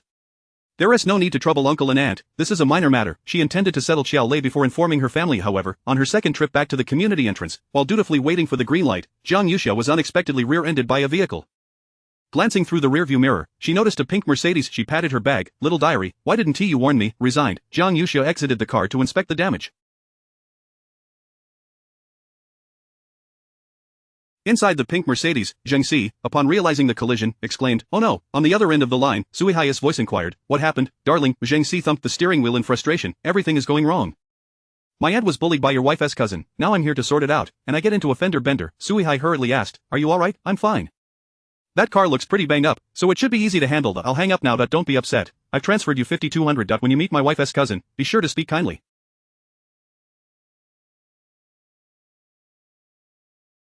I can't afford to offend her. If things go awry, send me a message, and I'll come over. Understood. Zheng Si ended the call, opened the car door, and upon seeing Jiang Yuxia, bluntly remarked, do you even know how to drive? Chapter 21. My dear, this woman is relentless. Jiang Yuxia is lamenting the unfortunate fate of her little white car. Hearing her words, she lifts her head and says, Miss, I was waiting at a red light, parked perfectly still, and it was you who crashed into me, even knocking off my rear bumper. Who exactly is the one incapable of driving? After finishing her statement, she scrutinizes the woman before her. With voluminous waves, narrow eyes, and a figure accentuated by a form-fitting skirt, the woman exudes femininity. However, her towering stilettos raise questions about her ability to drive. No wonder she crashed into me. As Zheng Si glances at her own car, noting that it has sustained little damage. When she looks back at Jiang Yuxia, her gaze is laced with disdain. I merely brushed against your bumper lightly. It must have been damaged beforehand. Are you trying to pull a scam? Zheng Si observes Jiang Yuxia's casual attire of short sleeves and jeans, resembling an ordinary worker. She pulls out her phone. I'll transfer you 800 yuan. Let us settle this privately without involving insurance. I don't have the time to waste with you. Jiang Yuxia is taken aback by the woman's brazen attitude. Absolutely not. I have my own matters to attend to, but the necessary procedures cannot be overlooked. Let us file a claim with the insurance. 1,500 yuan, it cannot be any less, Zheng Si insists, raising her offer. Jiang Yuxia is almost amused. I've said it clearly, we'll report to the insurance. You won't need to pay anything. Why are you so eager to give me money? Suddenly, she realizes, you didn't buy insurance, did you? Zheng Si, caught off guard, realizes her new car hasn't had its insurance finalized yet, and her savings are run. She had intended to wait for Sui Hai's paycheck, but who would have thought that the car would be involved in an accident so soon? How can you be so unreasonable? You refuse 1,500 and still expect to extort more? I'm simply following the proper channels. This isn't extortion. Jiang Yuxia disregards her protests and calls for assistance from the traffic department. Seeing her persistence, Zheng Si grits her teeth and messages Sui Hai to come quickly. My dear, this woman won't let go and is attempting to extort me. I'm on my way. Sui Hai replies. Just as Jiang Yuxia hangs up, her phone rings again. It's Wei Huizhou, she answers, and his calm, melodious voice comes through. We're picking up grandma from the hospital tomorrow. I noticed you weren't home and thought I should give you a heads up. At that moment, Zheng Si confronts Jiang Yuxia, accusing, I see your dilapidated car isn't in good shape. You must have deliberately staged this accident. Wei Huizhou pauses. What is that noise? Who are you arguing with? Jiang Yuxia bites her lip. Someone rear-ended my car and claims I'm extorting her. I'll send a WeChat message later. Without hesitation, Wei Huaizhou hangs up, and almost immediately, a WeChat notification chimes. Wei Huaizhou has invited you to share your location in real time. Jiang Yuxia accepts the request, disregarding Zhang Xi's incessant complaints and insults, as she takes photos of the damage to her vehicle. Seeing that Jiang Yuxia is unyielding, Zhang Xi thinks to herself that Sui Hai will arrive soon and help resolve the situation. You've delayed my affairs, I will definitely sue you. Jiang Yuxia's beautiful face remains expressionless as she replies, suit yourself. With that, she opens her car door and moves. First, she sends a WeChat message to her cousin, informing her that she will be late. Then, she opens the real-time location sharing feature, noticing a blue dot representing Wei Huaizhou rapidly approaching her. With no other option, Zhang Xi also moves her car to the roadside and answers her aunt's call. Aunt, don't worry, I'll be there shortly, I've just been rear-ended. Sui Hai is on his way, so call Lei now and say some nice things to avoid offending her cousin. Huanhai Building, standing tall at 28 stories, the top floor houses Wei Huaizhou's office, accessible only to shareholders and secretaries with keycards. Wei Xiaoluo knocks on the door while holding documents, only to find that Wei Huaizhou is absent. As per protocol, she should leave immediately, yet she can't resist the temptation to sit in the golden leather chair by the floor-to-ceiling window. Wei Xiaoluo mimics Wei Huaizhou's demeanor as she flips through the documents, envisioning how shareholders must report their work while looking up at her.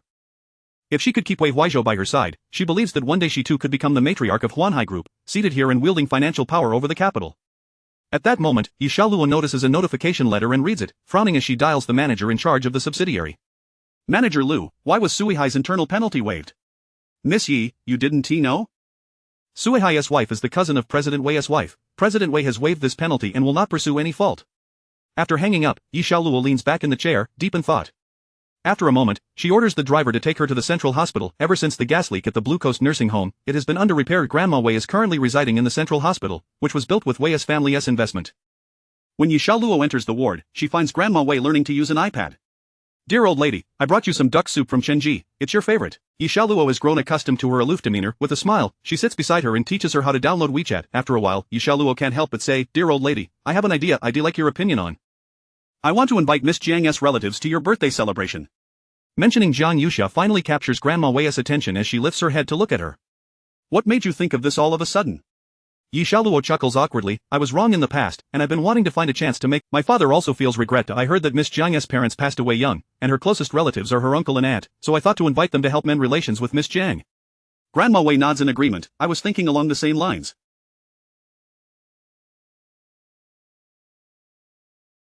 When Huaizhou and Xiaxia registered their marriage, her parents couldn't attend, and now that Xiaxia has been married for 2 years, it's time to get to know her other family members. I'll mention it when Huaizhou and Xiaxia arrive tomorrow. Yi Xiaoluo eagerly volunteers, Dear old lady, leave this to me. When I invite them, I'll say it's a surprise from brother Huaizhou for Miss Jiang. It will not only enhance their relationship but will also make Miss Jiang happy to see her family. Grandma Wei looks at her and chuckles softly, You've truly matured. Very well, I'll entrust this matter to you. Just ensure that you maintain proper etiquette, as they are still Xiaxia's family. Rest assured, dear old lady. Yi Xiaoluo then inquires if Grandma Wei would like some duck soup, and this time, Grandma Wei agrees. Meanwhile, Jiang Yuxia waits for a while, only to see her cousin's husband, Sui Hai, returning in his car. Having dropped off Xiao Lei and her husband at the entrance last time they dined at her aunt's house, she remembers his license plate number. Glancing at the time, she notes that it's only 3:30 in the afternoon. Why is Sui Hai off work so early? However, through the rearview mirror, she sees Sui Hai park at the roadside and jog over to the pink Mercedes that rear-ended her. Zhang Xi steps out of her car, her face a mask of complaints as she angrily gestures toward Jiang Yuxia's vehicle. Sui Hai approaches with an imposing demeanor, knocking sharply on the car window. Get out! Chapter 22. Did you say the billionaire's wife is just seeking trouble? Jiang Yuxia was astonished by Sui Hao's demeanor. Zhang Xi, being a close friend of Xiao Lei, was not an unfamiliar face to Sui Hao. However, why would Zhang Xi seek his assistance after a car accident? Jiang Yuxia lowered the car window. The once fierce Sui Hao stood frozen upon seeing Jiang Yuxia's face. Xiaxia, how is it you? For your little wreck, the insurance won't even cover 500. Sui Hao turned and shouted at her, You need to shut up. Zhang Xi was taken aback. What are you doing? Are you taken with this young lady? What nonsense are you spouting? She is my. Before he could finish, the sound of 2 honks echoed from behind them. Jiang Yuxia turned to see a black Lincoln with golden trim parked at the roadside, and a long-legged figure in dress pants stepped out. Soon after, Wei Huaizhou's silhouette came into view. He had switched to yet another car today, such as the caprice of wealth. Upon seeing Wei Huaizhou approach, Sui Hao's complexion paled as Zhang Xi exclaimed in surprise, How, this person looks familiar. Is he not President Wei from our group? President Wei? Zhang Xi had heard of his reputation. What could he possibly want? To assist you, it makes sense, given your relation by marriage, he would certainly help you. After saying that, Zhang Xi turned and knocked on the car door, admonishing Jiang Yuxia 1500, Are you taking it or not? Don't force us to ensure you can't survive in the capital, do you believe me? Sui Hao was on the verge of exploding. Can you just be quiet? Do you even know who she is? Zheng Si looked at him, bewildered, then her expression shifted. Sui Hao, you've already snapped at me twice today. I don't care who she is. What's the matter? Are you smitten with her? Wei Huizhou had reached them, uttering just 2 words, make way. Sui Hao and Zhang Si were momentarily intimidated by his presence and stepped back. Wei Huizhou opened the car door, addressing Jiang Yusha. Was the collision severe? Jiang Yusha indicated the rear of her car. The bumper is detached. She refuses to follow procedure and insists on a private settlement, even threatening that I won't survive in the capital. Wei Huizhou raised an eyebrow and glanced at Zhang Si. The familiarity in their previous exchange left Zhang Si dumbfounded. Upon hearing Jiang Yusha's words, she nearly pieced together their relationship. Nevertheless, Zhang Si persisted, stiffly asking, Is she your wife? You crashed her car. Why are you threatening her? Tell me, I'm listening. Zhang Si's face drained of color. No, I was just worried she might extort me, so I threatened her a little. How dramatically absurd. She threatened the wife of a billionaire not to survive in the capital. Zhang Si felt her world was collapsing. Jiang Yusha fixed her gaze on Sui Hao, cousin-in-law. Did you come here at her behest? When you smashed my window, I thought I had mistaken the person. Under the blazing sun, Sui Hao was sweating profusely, droplets sliding down his cheeks. Yes, that's right, Zhang Si is Lei Lei's good friend. Whenever she has an issue, she always comes to me for help. Zhang Si, quick-witted, interjected Madam Wei, please don't misunderstand, I didn't call him here for this matter at first. It was only after hearing my aunt on the phone saying you had driven her out that I thought to have Sui Hao come back to talk it over. After all, Lei Lei is about to give birth. We must consider her, right? Jiang Yusha felt anger bubbling at the mention of her aunt. Your aunt lives off my cousin, flaunting her jewelry and feeding her plain noodles while barely caring for a pregnant woman? Zhang Si's face turned awkward. I know Lei Lei and her partner are currently short on funds, which is why I thought to have my aunt assist. I only wish the best for her. Besides, my aunt is a rural woman, uneducated, but if you communicate with her properly, she will certainly understand reason. Jiang Yusha crossed her arms. No thanks, my cousin is about to give birth, and there isn't time for lengthy discussions. And you, cousin-in-law, I heard you moved into the company dormitory. Aunt Yang told you to leave, and you actually did. Aren't you worried about my sister going into labor at night? Under Wei Huizhou's penetrating gaze, Sui Hao wiped the cold sweat from his forehead. This is my fault. I didn't think it through and nearly caused Lei Lei distress. The traffic police arrived, inspecting Zhang Si's uninsured vehicle and determining a compensation of 1,001 for Jiang Yusha.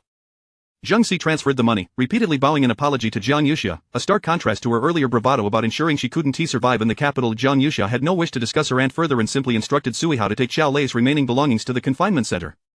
Zhang Si, accompanied by her aunt, left in a dejected manner. Jiang Yusha watched as her pink Mercedes disappeared at the end of the road, a lingering doubt in her heart.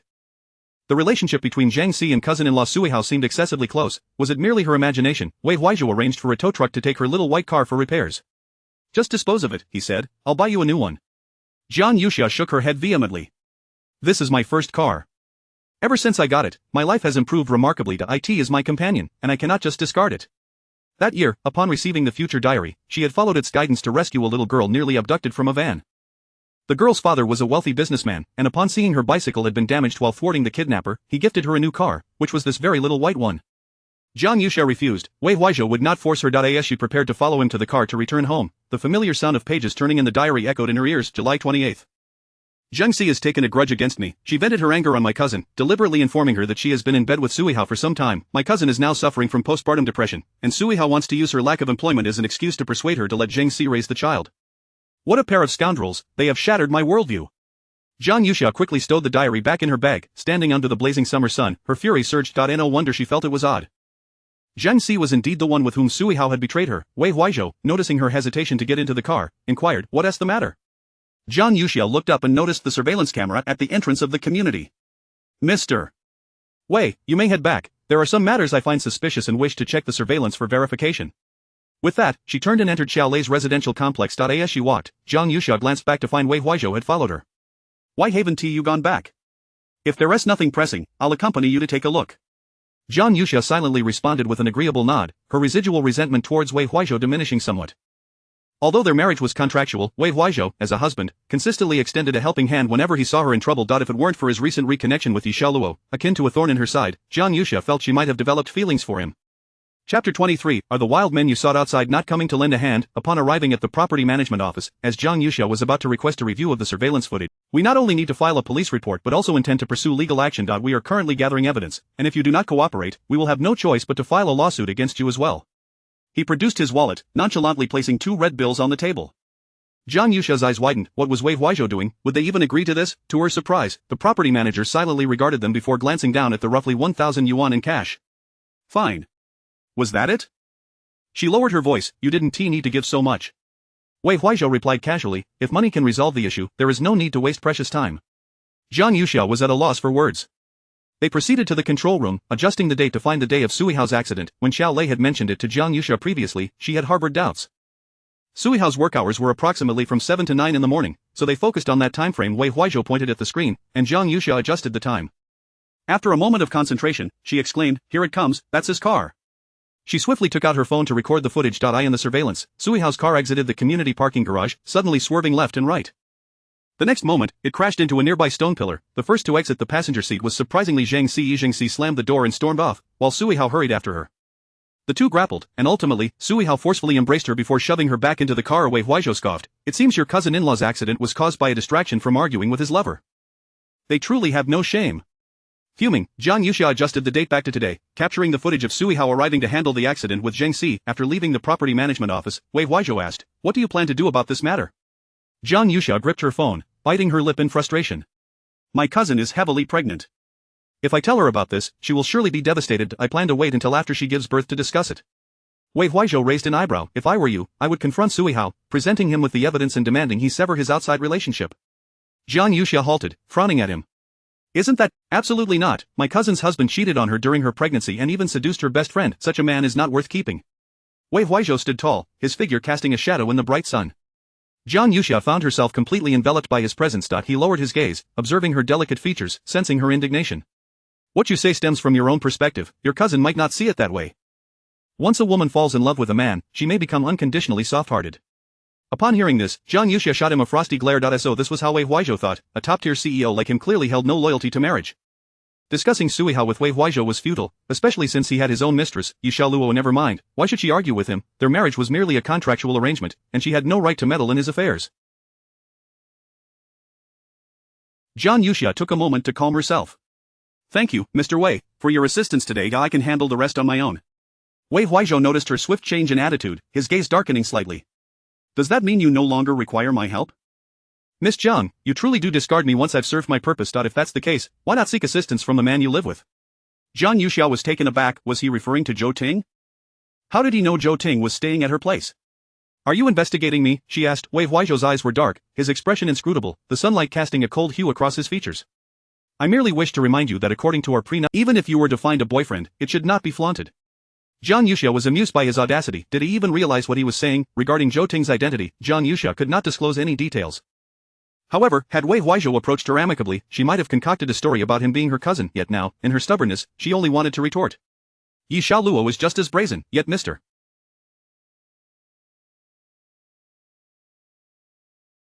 Wei indulges her, does he not? The prenuptial agreement was a mutual arrangement. It cannot only bind me. Wei Huizhou's jaw tightened, the emotions in his eyes intensifying. Yi Xiaoluo is different. Zhang Yuxiao was not inclined to argue further. She hailed a passing taxi. I will remember to pick up Grandma tomorrow. I'll head directly to the central hospital. Goodbye. With that, she entered the vehicle and shut the door. Wei Huizhou's expression darkened as he turned to leave. The two parted ways in displeasure. Zhang Yuxiao visited the postpartum center. Under her arrangement, Xiao Lei had already settled into the finest VIP suite. Upon entering, she found Sui Hao cheerfully entertaining Xiao Lei. The moment Sui Hao spotted Zhang Yuxiao, a fleeting look of panic crossed his face, akin to a mouse seeing a cat. Cousin is here. He hurriedly cleared a chair, pouring tea and slicing fruit. Please, sit. Zhang Yuxiao approached, her tone subtly pointed. Isn't brother-in-law quite diligent? Have you taken a leave from work? Xiao Lei, in high spirits, beamed. Your brother-in-law took paternity leave early. Look at all this fruit he's prepared for me. Come, have some. Noticing that Xiao Lei did not inquire about Zhang Si's rear-ending incident, Zhang Yuxiao surmised that Sui Hao had kept it from her.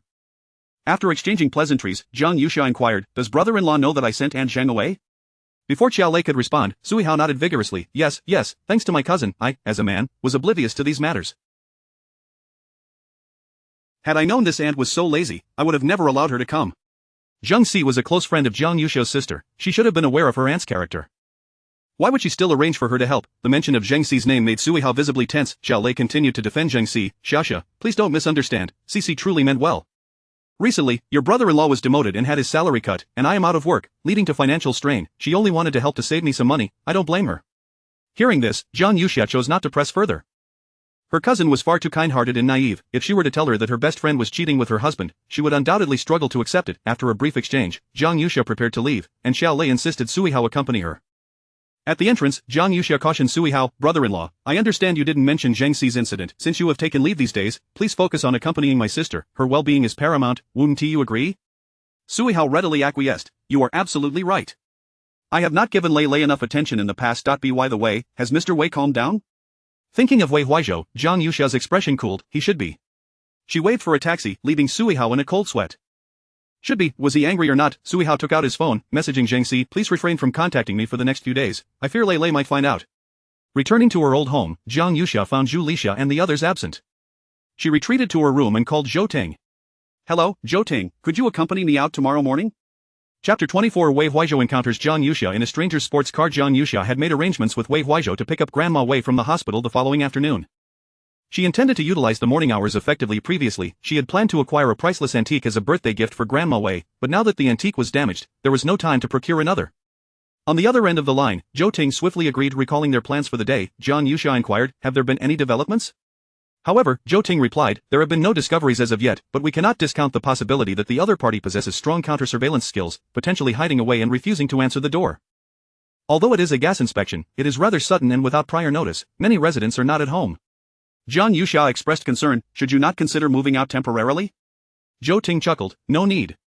Once that person realizes others are residing in this house, they will likely refrain from taking any further risks for the time being. Moreover, with Yang Dashan identified as a suspect, the police have already notified the railway authorities. Should he attempt to travel, even if just outside the city, he will be monitored by surveillance systems, so his capture should be swift. Do not worry. His tone was soothing. Zhang Yuxia acknowledged this and instructed Zhou Ting to wait for her at the community entrance at 8 the next morning before ending the call. That evening, Wei Huaizhou did not return home. Zhang Yuxia awoke at 7, donned an elegant dress, and applied a light touch of makeup. During breakfast, her mother-in-law, Zhu Lixia, was also at the dining table. Noticing her presence, Zhang Yuxia swiftly took a bite of her sandwich and headed to the foyer to put on her shoes. Zhu Lixia remarked sarcastically, you're off to pick up the old lady, yet you still choose to go out? Zhang Yuxia, without even glancing her way, replied, I have an appointment with my husband to meet at the hospital this afternoon. With that, she closed the door and left. Zhu Lixia was infuriated, exclaiming, dress so ostentatiously, you truly lack propriety. She was determined to drive Zhang Yuxia away during Grandma Wei's birthday celebration. Having sent her little white car for repairs, Zhang Yuxia had no choice but to accompany Zhou Ting to the underground parking garage of the community. She parked in front of a covered vehicle, and as the fabric was lifted, a striking ice blue Maserati gleamed alluringly. Zhou Ting was taken aback. This is your car as well? Zhang Yuxia nodded, gesturing to several nearby vehicles. Those are also mine. If you fancy one, I can give you one to drive. Zhou Ting turned to look, noticing that her remaining cars were either sports cars or luxury SUVs, each more expensive than the last. Yet, Zhang Yuxia remained remarkably understated. Zhou Ting couldn't help but regard her with newfound respect, recognizing her sharp intellect. Although he was aware that Zhang Yuxia's wealth primarily stemmed from insights gleaned from a diary of the future, it was still a remarkable wisdom to remain humble despite sudden fortune. Once seated in the car, Zhou Ting asked, what shall we do today? Zhang Yuxia smiled, a respected elder of mine is celebrating her birthday, I am going to select a gift for her. Zhou Ting nodded and suggested, perhaps a massage device or some jewelry would be suitable for an elder. However, Zhang Yuxia responded, the gift is already prepared. We simply need to find an appropriate one. Zhou Ting observed as she drove to the entrance of the museum, where they stopped. He exited the car, looking up at the museum sign, which sparkled in the sunlight.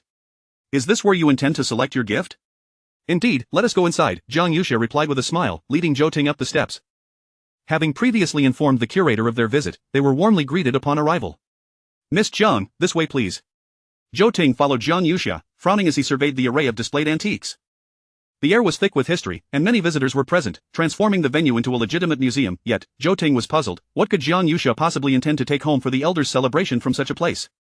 It seemed almost illegal. His demeanor turned serious as he pondered whether he should intervene if Zhang Yuxia insisted on purchasing artifacts from the museum. Eventually, the curator led them to the highest floor via an elevator, entering a locked exhibition room. Upon the door opening, Zhou Ting was taken aback by the sheer volume of antiques before him. Items such as the Zhenghui chime, Qing dynasty bronze figurines, and Sangsinghui relics were just a few of the treasures on display. Under the brilliant illumination of overhead lights, various jade and porcelain pieces, alongside exquisite artifacts, sparkled radiantly. There were at least 100 items. Zhang Yuxia pointed to a watermelon tourmaline bracelet from 2 centuries ago, asking, Zhou Ting, what do you think of this? Zhou Ting approached, glancing at the accompanying description plaque, which revealed it was a bracelet once worn by the last Empress Dowager and, after being auctioned, was entrusted to the museum for safekeeping, attributed to a collector named Mo Yandong. Zhou Ting quietly asked, these are someone else's collection, do you intend to purchase them at a high price? Zhang Yuxia fluttered her delicate eyelashes and chuckled, what do you mean others, these are all mine. Yours? Zhou Ting surveyed the surroundings anew, the gilded brilliance overwhelming. While he was aware of Jiang Yusha's considerable assets, he had not anticipated such a well-concealed fortune. Jiang Yusha explained with a smile, I have a passion for collecting antiques, but it is impractical to keep them at home. The museum offers a service for safekeeping and preservation, requiring only a fee. Thus, the items I purchase are typically stored here, and they occasionally consult me if they need to be exhibited. Zhou Ting grasped the situation, contemplating the name Mo Yandong, now realizing it was her pseudonym. A wave of relief washed over him. Jiang Yusha inquired, what else with that expression? Zhou Ting laughed, revealing his white teeth, his handsome face filled with exasperation. I almost thought I would need to assist you in robbing the museum today. Jiang Yusha was momentarily stunned before. I wouldn't dare take such a risk. Zhou Ting then helped her select a gift, and together they settled on a 100 blessings blanket. This exquisite piece was crafted by the descendants of a noble matriarch from the last grand family, who, upon her centenary, had her descendants collect golden threads intertwined with rare, durable silk to create it. One of the characters for blessing was personally bestowed by the emperor. Jiang Yusha deemed this gift fitting for Grandma Wei, knowing that even if she chose not to use it as a blanket, it could serve beautifully as a carpet. After acquiring the item, she treated Zhou Ting to lunch. When she glanced at her watch, it was already 1 o'clock. She had arranged to meet Wei Huaizhou at 1:30. Zhou Ting, please drive me to the central hospital, and afterward, you can return. You may use this car. She handed him the keys. Upon their arrival at the hospital entrance, they coincidentally spotted Wei Huaizhou exiting his vehicle. The striking ice-blue Maserati drew the attention of passers-by, yet to Wei Huaizhou, it was merely an ordinary car. However, his peripheral vision caught sight of Jiang Yusha stepping out from the passenger seat. Today, she had made a special effort in her appearance, her hair elegantly styled in a bun adorned with a classical jade hairpin. She wore an exquisitely embroidered white short-sleeve top paired with a soft pink bodycon skirt that reached her knees. 2 strands of hair framed her face, swaying gracefully alongside the jade drop earrings adorning her ears. Wei Huaizhou furrowed his brow, his cold gaze piercing through the half-open car door, catching sight of the man seated in the driver's seat, whose strong brow and prominent nose were striking. Jiang Yusha waved goodbye to Zhou Ting, saying, see you later. As she turned, her eyes met Wei Huaizhou's, who stood a short distance away, his handsome face set in a cool expression, his dark eyes seemingly radiating an icy chill. Jiang Yusha paused momentarily, yet Wei Huaizhou unexpectedly approached her, asking, aren't you going to introduce me to your friend? Chapter 25 Mr. Wei, no fooling around in the elevator. With a cheerful smile, she obstructed his line of sight, saying, there's no need for that. He is merely a friend, and I doubt Mr. Wei would find him particularly interesting. Zhou Ting sat in the car, watching as Jiang Yusha gestured for him to leave discreetly. It appeared that this Mr. Wei was indeed her husband. However, why did they seem so unfamiliar with each other? Zhou Ting wished to avoid any misunderstanding on her husband's part, so he drove away without hesitation. Wei Huaizhou was taken aback by Jiang Yusha's attempt to hide the other person from him, especially after seeing the car drive off. His expression darkened, chilling the air around him. With a raised brow and a disdainful smirk, he remarked, a boyfriend, just an ordinary vehicle. Jiang Yusha flicked her hair dismissively, better than my previous one. She strode forward in her high heels, while Wei Huaizhou cast a lingering glance at the sports car's license plate, committing it to memory. Upon entering the hospital, they stepped into the VIP elevator of the inpatient department, standing at a considerable distance apart, enough space for 2 more people between them. The elevator was devoid of others, with Wei Huaizhou standing tall, his hand resting in his suit pocket. Had a date, he inquired after a brief silence. Guess, came Jiang Yusha's ambiguous reply, further furrowing Wei Huaizhou's brow in confusion.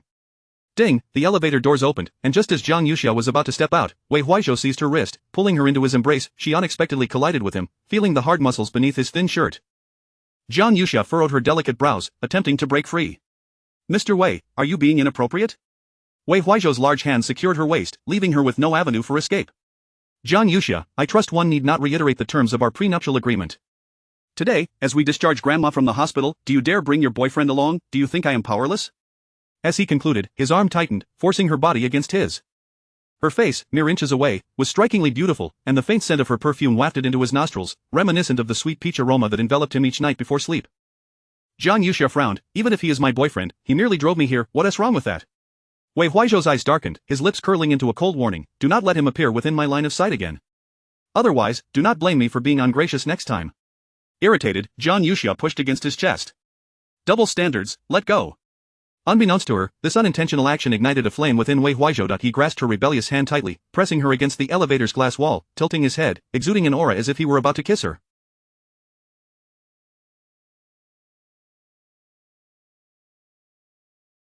In a flurry of panic, Jiang Yusha raised her leg, aiming for his vulnerable spot, only to have her legs restrained by Wei Huaizhou. He raised an eyebrow, his eyes ablaze with desire. For him, you would go to such lengths to harm me? Initially, Wei Huaizhou had no intention of bullying Jiang Yusha. He simply wasn't in the mood, yet now, he felt an undeniable urge to punish her. At that moment, the elevator doors, which had closed, slid open once more. Outside, Grandma Wei's voice could be heard chiding. These 2 little rascals just messaged me saying, why are they taking so long? I'll go see for myself. However, upon witnessing the scene inside the elevator, Grandma Wei, leaning on her cane, was momentarily taken aback, her benevolent smile frozen in place. Jiang Yusha's complexion paled, her heart racing. She turned her gaze away from the towering figure of Wei Huizhou and spotted a crowd at the elevator entrance. Alongside Grandma Wei were nurses, doctors, and caregivers. Everyone crowded at the door, their expressions a mix of astonishment and intrigue as they beheld her and Wei Huizhou in the elevator. In a fluster, Jiang Yusha exclaimed, "Let go." This time, Wei Huizhou truly released her. While Jiang Yusha blushed in embarrassment, he calmly adjusted his cufflinks. "Grandma, weren't you supposed to wait for us in the ward?" he said, stepping out of the elevator, supporting Grandma Wei on either side with Jiang Yusha. Grandma Wei beamed like a blooming flower. "Oh dear, it's my fault for being so eager to be discharged. I completely overlooked your long-awaited reunion. Seeing you and Xia getting along so well puts my mind at ease." Jiang Yusha shot a glare at Wei Huizhou, who merely responded with a silent smirk. The nurses assisted in transferring Grandma Wei's belongings to Wei Huizhou's Lincoln. This time, as Grandma Wei returned home, she would also bring along a medical care team, comprising one doctor, 2 nurses, and a caregiver. Wei Huizhou had arranged for another vehicle to accommodate them. Jiang Yusha followed Grandma Wei into Wei Huizhou's car. The driver smoothly maneuvered away from the hospital, with Grandma Wei seated between them, while Jiang Yusha and Wei Huizhou occupied either side. At this moment, Grandma Wei cheerfully retrieved her tablet. "Xia, I now have WeChat, send me a message to try it out." Jiang Yusha promptly opened her phone and sent a middle-aged emoji of a blooming rose to Grandma Wei. Grandma Wei exclaimed in delight, "Received it, wonderful, now I can directly contact Xia." As she spoke, she tapped the screen twice. "Let us test this feature to see if it works well." The next moment, a notification chimed on Jiang Yusha's phone. Grandma Wei transferred 2,000,000. Just as the transaction completed, Grandma Wei adjusted her reading glasses, complaining, "Is the limit only 20,000? This green bubble isn't very user-friendly." Jiang Yusha stared in astonishment at the transfer. "Grandma, I will return the money to you." Grandma Wei patted her hand, "Just keep it. While I'm staying at home these days, you can use it to buy some good food for me." Jiang Yusha recognized this as a pretext. Grandma Wei certainly had no shortage of people to buy her meals. She simply wished to treat her well. Wei Huizhou's voice cut through the air coldly. "Accepted. It's Grandma's goodwill. You needn't worry about being indebted to me." Grandma Wei slapped his leg playfully. "You rascal. Is this how you speak to your wife?" Not wishing to bicker with him in front of her elders, Jiang Yusha obediently accepted the gesture. She linked her arm with Grandma Wei's, sweetly saying, "Grandma, I'll help you down. The hospital is so dull. Old Zhao next door has his children download a game called Disappearing Fun, and he keeps bragging about it." "Is it match 3? "Yes, that's the one." Grandma Wei was overjoyed, continuously praising Jiang Yusha for her patience. "Unlike Huizhou, who has grown too busy to accompany me." Wei Huizhou smirked. "In the future, make sure to carve out more time for my family." His words held deeper meaning, but Jiang Yusha chose to ignore them.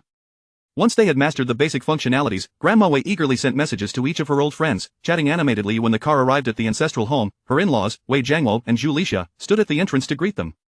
"Mom, you're back. Let me help you." Zhu Lisha smiled eagerly, but was quickly brushed aside by Grandma Wei. "Only Huizhou needs to help me," she insisted, leaning on her cane as Zhu Lisha's smile faltered as she exchanged a glance with her husband, Wei Jiangwo. He quickly stepped forward. "Mom, our second daughter is returning home tomorrow. I'll go pick her up." "Oh, she finally decided to come back. Wang Ma, prepare her room. Even if she refuses to stay, we must at least be ready." Wang Ma nodded promptly. Grandma Wei had a younger daughter, whom Jiang Yusha had never met. And now in her 40s, she remained unmarried, having once nearly been disowned by the elder Wei for her rebellious nature. Just as Jiang Yusha was about to enter the house, the familiar sound of diary updates resonated once more. She stiffened, turning back outside, retrieving her diary. August 1 is St. Grandma Wei's birthday. They chose this day to revisit old family grievances, insulting my parents. Aunt and uncle became so incensed that they lost control of their emotions, and Sui Hao's infidelity was used to attack my family. My uncle, stricken with high blood pressure, fainted, and Grandma Wei, overly shocked, was sent to the hospital that very night.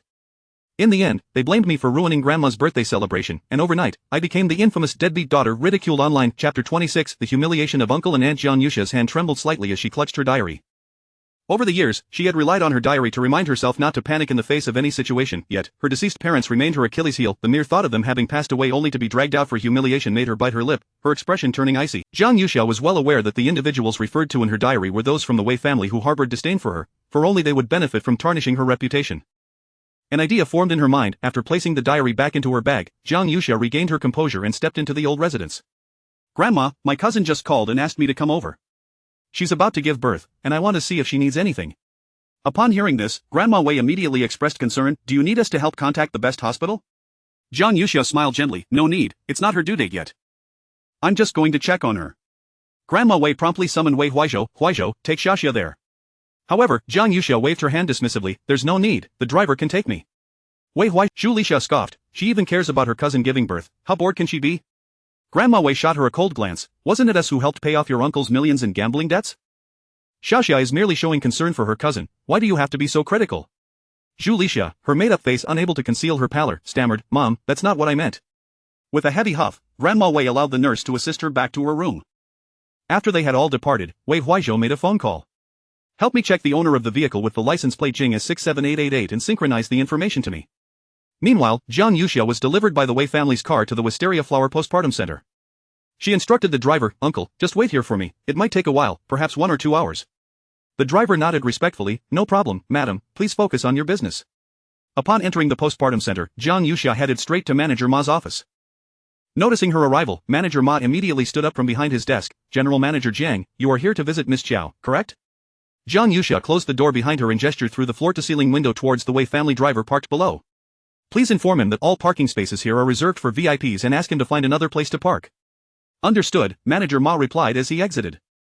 Jiang Yuxia made a phone call, and as soon as the other party answered, she coldly stated, "This is Jiang Yuxia, we need to meet." The Huanhai Group, founded by Old Master Wei, stood tall. The building's overall design resembled a steel blade, slicing through the financial landscape of Beijing while creating distance from competitors in pursuit. Tomorrow marked the 70th birthday celebration of Grandma Wei, and today, the building was adorned with festive decorations by the publicity department. From the entrance, a plethora of birthday candies were laid out. Yi Shaluo, the event's coordinator, was present to oversee everything, ensuring that no mistakes would mar the 3-day celebration for Grandma Wei. Just as the driver parked the car outside the building, Yi Shaluo noticed a woman being pushed out by security. Zheng Si fell to the ground, scrambling back to charge inside like a madwoman, only to be restrained once more by security. "If you continue like this, we will call the police," the guard warned.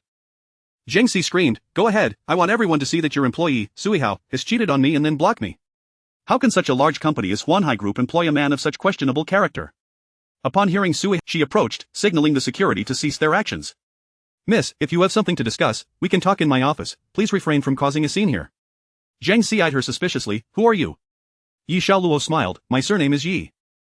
I am the head of the administrative department. Sui Hao, whom you just mentioned, is our employee, perhaps I can assist you." Zhang Si relaxed her furrowed brow and followed Yi Shaoluo into the building.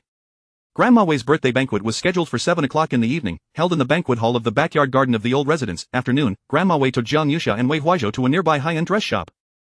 Jiang Yuxia found herself seated on a stool, surrounded by stylists and makeup artists, feeling somewhat uncomfortable.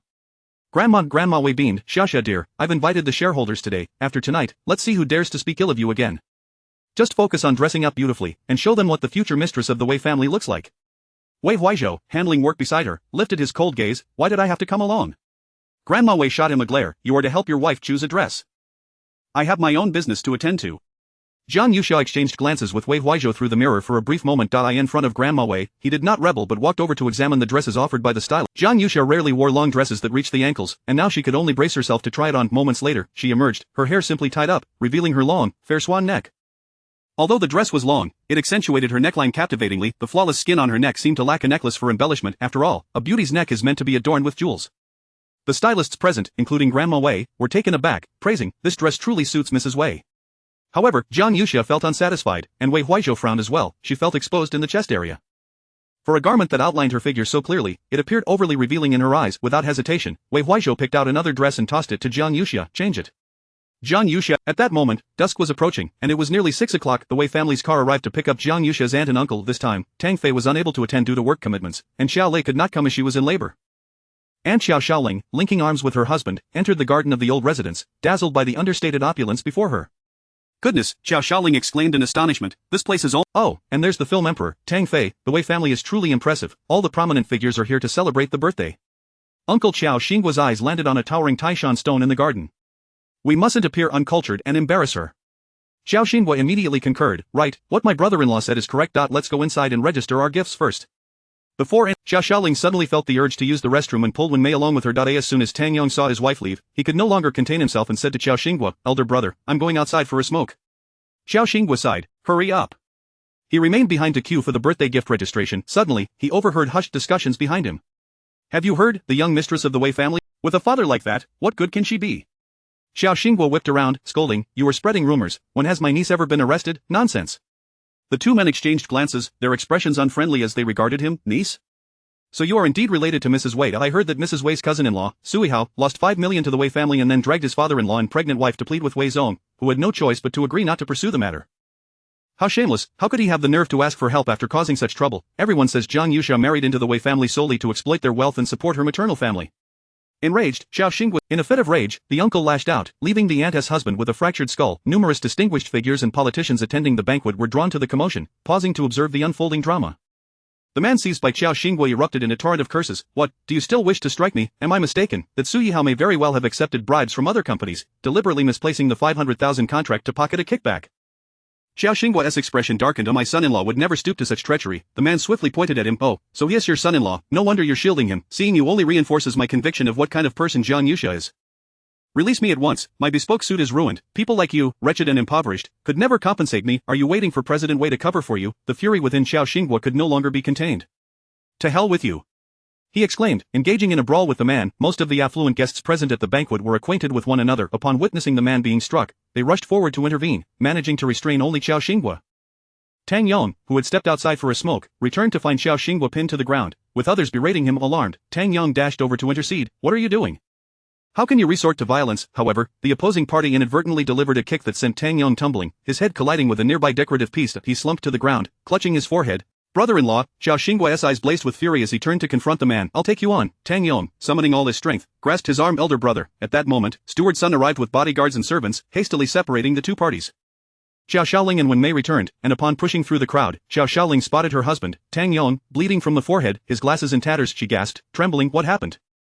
Steward Sun promptly instructed a servant to escort Tang Yong to tend to his wound, yet, Tang Yong waved his hand, exceedingly humble. I apologize for the trouble. We can manage. Xiao Xingwa pointed at the man. You've injured my brother-in-law, this cannot simply be brushed aside. So what if you're wealthy? Does that give you the right to bully others? An explanation is imperative. Tang Fei signaled discreetly to his wife, grimacing in pain, and whispered. Quickly, restrain elder brother, let us not escalate this, lest Xiaxia be looked down upon by her in-laws. After all, it was indeed Su Yihao who had lost the business, and President Wei, considering their familial ties, had chosen not to pursue the matter further.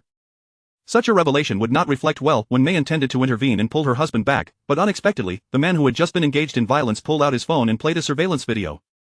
In the footage, Zheng Si was seen crying and shouting at the entrance of the Huanhai Group building, accusing Su Yihao of infidelity and blocking her on social media. Xiao Xingwa, who had been seething with anger, was momentarily stunned upon viewing the video.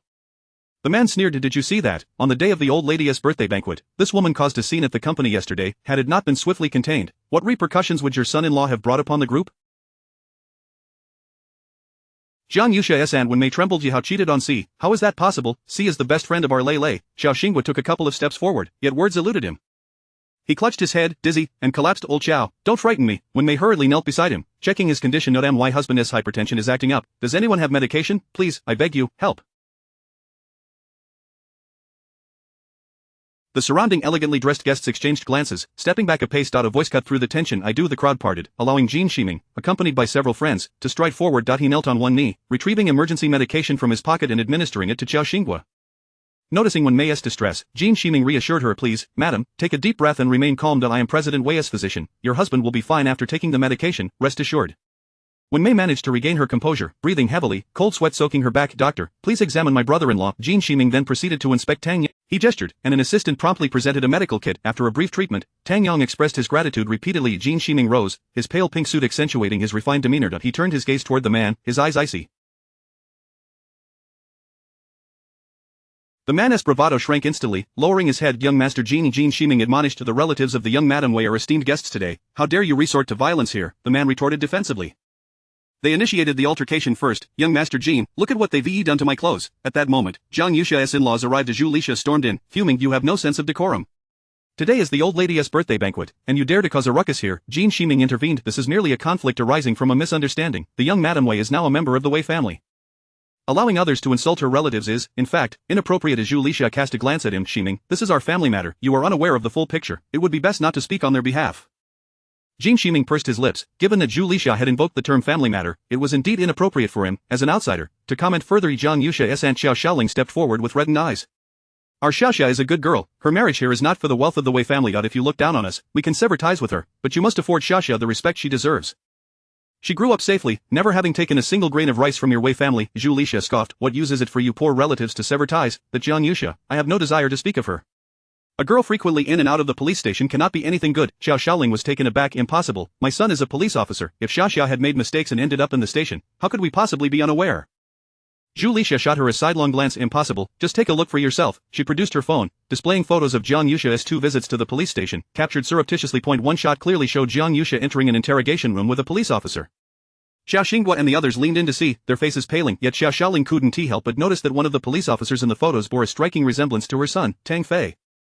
Before she could scrutinize further, Zhu Lixia had already snatched her phone back. Have you seen clearly? Zhang Yuxia has a deadbeat father. How could she possibly be a good person? It is solely her silver tongue that deceived our elderly matriarch, who, in her naivety, could not discern character, allowing her to enter our family. The Wei family has a long-standing tradition and strict family values. Admitting such a woman into our midst, how could we expect any good fortune? Zhang Yuxia's father-in-law, Wei Jiangwo, further disparaged. A rotten root yields a twisted sprout. No sooner had he spoken than a sharp rebuke rang out. Have you all said enough? Chapter 28. Zhang Yuxia, what do you intend by summoning the reporters? The crowd turned around. Approaching was a woman in her 40s, yet dressed in a remarkably trendy and youthful manner. She wore a denim crop top paired with a bohemian fringed skirt, and her feet were adorned with leather boots. Clutching a motorcycle helmet, her eyes, accentuated with black eyeliner, swept over Zhu Lixia, causing her to instinctively retreat and yield the way. Butler's son seemed to have spotted a savior. The second young lady has arrived, please persuade her. I am utterly unable to hold them back. Wei Jiangwo beamed, attempting to ingratiate himself. A second sister Wei Ruhong glared at him and rebuked Wei Jiangwo, are you lacking in common sense? Today is our mother's birthday banquet, and you stand idly by while outsiders insult the family of your daughter-in-law. Regardless of Jiang Wendong's actions, he is a scientist who has made remarkable contributions to the field of quantum technology, and it is not for others to demean him. Wei Jiangwo, despite the reprimand, dared not retort, keeping his head bowed and repeatedly murmuring agreement. The surrounding individuals whispered among themselves, is this the second young lady, Wei Ruhong, who almost faced expulsion from the house by the old master Wei? Her temper is truly fierce. It is said that she is particularly rebellious. When the old master Wei intended to bequeath the family business to her, not only did she refuse, but she also declared her intention to remain childless and unmarried. No wonder Wei Jiangwo endures her wrath. Should he provoke her discontent, she could easily return and contest the Wei family fortune. Zhu Lixia, stifling her anger, addressed Wei Ruhong's second sister, Huaizhou is my son. Seeing him marry such a woman, I am naturally anxious. You have never been a mother, you cannot comprehend my feelings. Moreover, what does it matter that Jiang Wendong is a scientist, among the academic elites present today, who is not more formidable than he? There is a Mr. Deng, who even shares the same research institute. In the crowd, Deng Weinian, who had been mentioned, momentarily stiffened at he shared a slight acquaintance with Wei Jiangwo, and at this moment, Wei Jiangwo directly pulled him forward. Mr. Deng, when I previously inquired about Jiang Wendong, what did you say? Please enlighten everyone. All eyes turned towards him. Zhang Yuxia's uncle, Xiao Xinghua, pointed at him. I recognize you, you are Wendong's student. Deng Weinian cleared his throat, his expression turning grave. I was indeed Mr. Zhang's student, but having such a teacher is nothing short of a disgrace. He not only embezzled millions in research funds but also borrowed money in the guise of a scientist from various sources. His actions have delayed and impacted our subsequent research and tarnished the reputation of our academic community. It has led everyone to believe we are no better than he, mere recipients of kickbacks. The Chao family's faces turned ashen. Yi Shaluo, accompanied by several shareholders from Huanhai Group, stood amidst the crowd, listening intently. She slightly turned her gaze, noticing the shareholders frowning and shaking their heads. They murmured, why must the old lady allow young Wei to marry such a woman with a dubious past, with such a blemish? How can young Wei, as the helm of the Wei family, hope to be considered among the top 100 young entrepreneurs?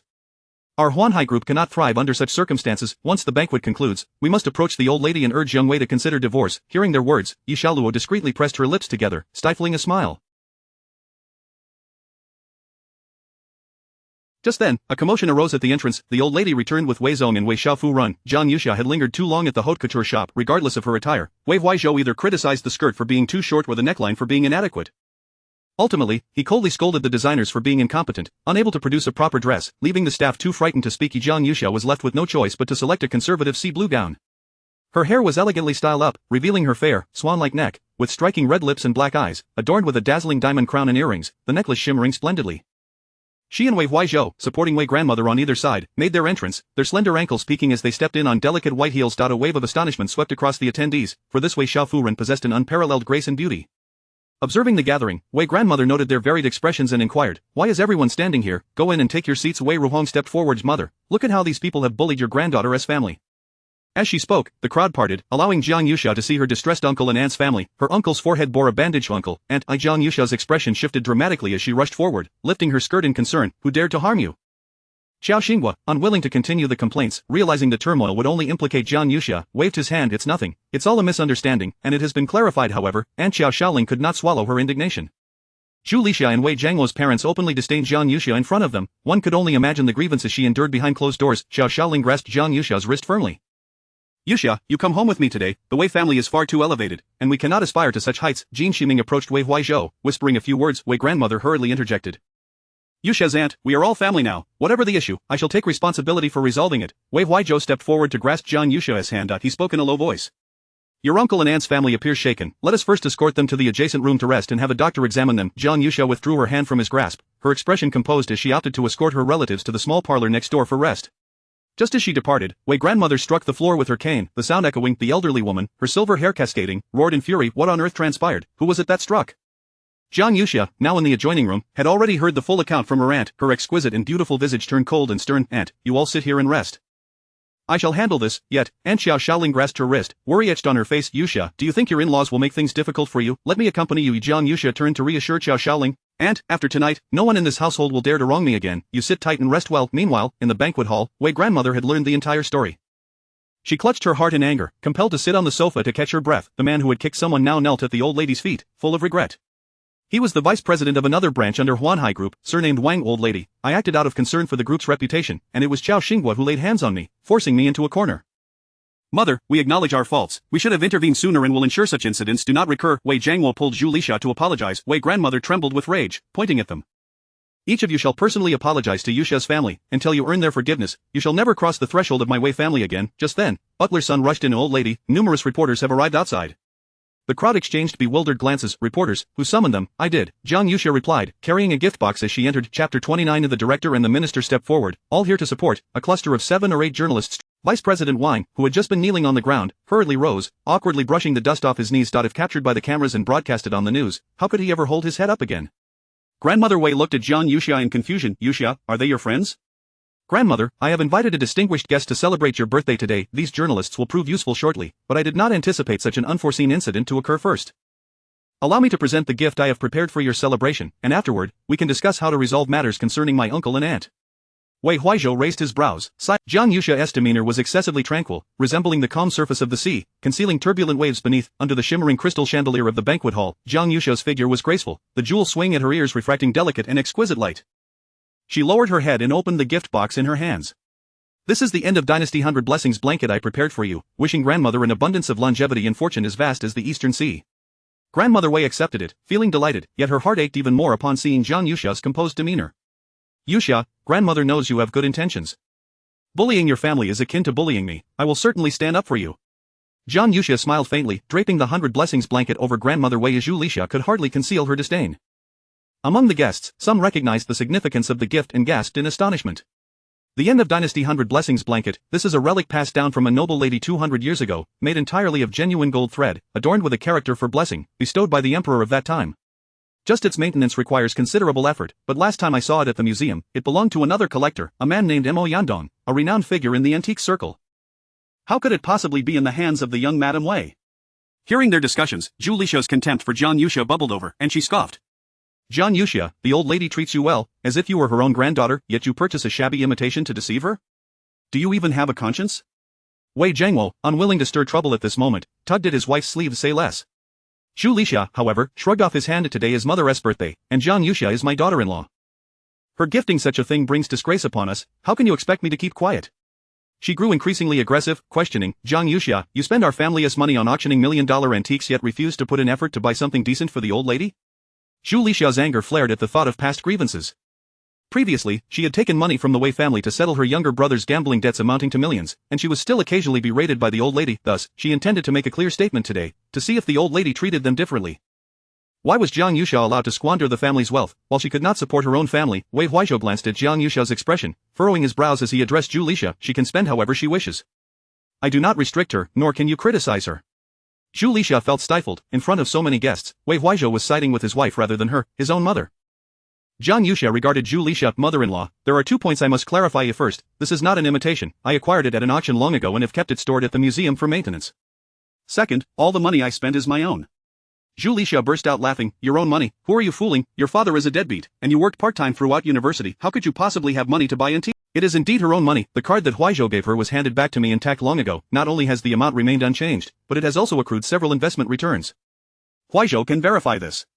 Wei Huaizhou raised his eyebrows, a hint of surprise flickering in his deep-set eyes. At that moment, Steward's son entered. Old madam, the director of the provincial museum has arrived with gifts to celebrate your birthday. The museum director entered, accompanied by 2 assistants holding gift boxes, first offering congratulations. Following that, he presented 2 century-old purple spiritual mushrooms. Wishing the old lady boundless blessings. I heard you are celebrating your birthday today. This is a small token from our museum, expressing gratitude for Miss Zhang's 2 years of selfless contributions to our institution, helping us promote and preserve our cultural heritage. At this proclamation, everyone was taken aback. Zhu Lixia, unwilling to relent, pressed further. That 100 blessings blanket, was it truly purchased by her? The director nodded affirmatively. Indeed, it belongs to Miss Zhang. Is there a problem? Guests nearby stared in astonishment at Zhang Yuxia. You are the collector Mo Yandong? But isn't that supposed to be a man? How could the young Madame Wei's family afford to purchase so many antiques? Zhang Yuxia cast a fleeting glance at him, replying calmly, I was fortunate enough to win a lottery worth millions. The crowd fell silent. Was that really possible? Just then, Steward's son hurried back in. Old madam, Director Liang has come to celebrate your birthday. Upon hearing that name, everyone immediately focused their attention towards the entrance. Grandmother Wei, supported by Wei Huizhou, stood up as Director Liang entered wearing a Zhongshan suit, accompanied by a secretary. Although many guests were prominent businesspeople, few had the privilege of frequently meeting the provincial director. Grandmother Wei appeared somewhat bewildered. Although the Wei family had some acquaintance with Director Liang, it was far from sufficient to warrant a personal visit for a birthday celebration. Director Liang approached, shaking hands with Wei Jiangwo and others, presenting the gift prepared by his secretary. He bent slightly, inquiring after Grandmother Wei, is everything well with you, old lady? Grandmother Wei nodded, all is well. It is you who has gone to great lengths, making a special trip. Director Liang smiled. Yuxia is an exceptional child, and as her family, it is only fitting that I seize this joyous occasion to personally visit you. Guests were astonished, casting curious glances at Zhang Yuxia. Yi Shaluo's eyes widened in disbelief. Wasn't Zhang Yuxia the daughter of a deadbeat? How could she possibly know Director Liang? Wei Jiangwo and Zhu Lixia were equally stunned. Director Liang continued with a smile. Yuxia previously provided crucial leads in a drug trafficking case we apprehended in the city, and the organizing body has appointed me as a representative to commend her. I also wish to express my gratitude to Yuxia and her family. Old lady, you are fortunate to have such a granddaughter-in-law. After saying this, the secretary presented a gold-plated honor medal in a box. Zhang Yuxia accepted it, and Director Liang gently patted her shoulder. Your cousin Tang Fei has also performed remarkably, embodying the responsibilities of a diligent police officer. We have commendations for him as well. I just contacted him. He is currently on a task, but I heard his parents are here to celebrate the old lady's birthday. Yuxia, which of them is Officer Tang's relative? Please introduce us. Zhang Yuxia's complexion turned slightly troubled. Vice President Wang, who had just been involved in a scuffle, turned ashen. An eerie silence enveloped the atmosphere. Director Liang inquired softly, what is wrong? Zhang Yuxia sighed. My uncle was assaulted, and my aunt has been crying in fear. She is resting next door. Director Liang's expression darkened abruptly, his tone rising. Assaulted? Who did this? Terrified to the core, Vice President Wang nearly collapsed, his knees buckling as he fell to the ground. Chapter 30. Kneeling to apologize, slapping faces to admit fault. Not enough. Director Liang's stern gaze swept across the room, prompting Vice President Wang to immediately clarify, it's a misunderstanding, all a misunderstanding. I was just about to apologize to them.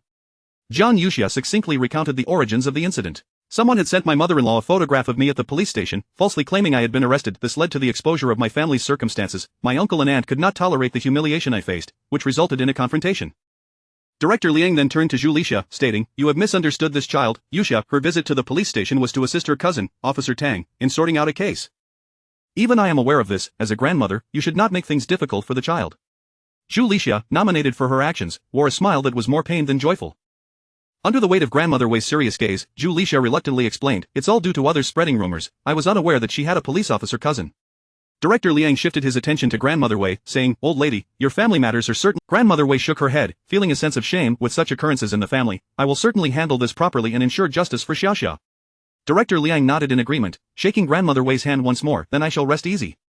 He mentioned he had other matters. Grandmother Wei escorted Director Liang to the door along with the others. The guests began to murmur amongst themselves, donating cultural relics, providing leads on drug dealers. How could the young mistress of the Wei family be seen as tainted when she clearly had much potential?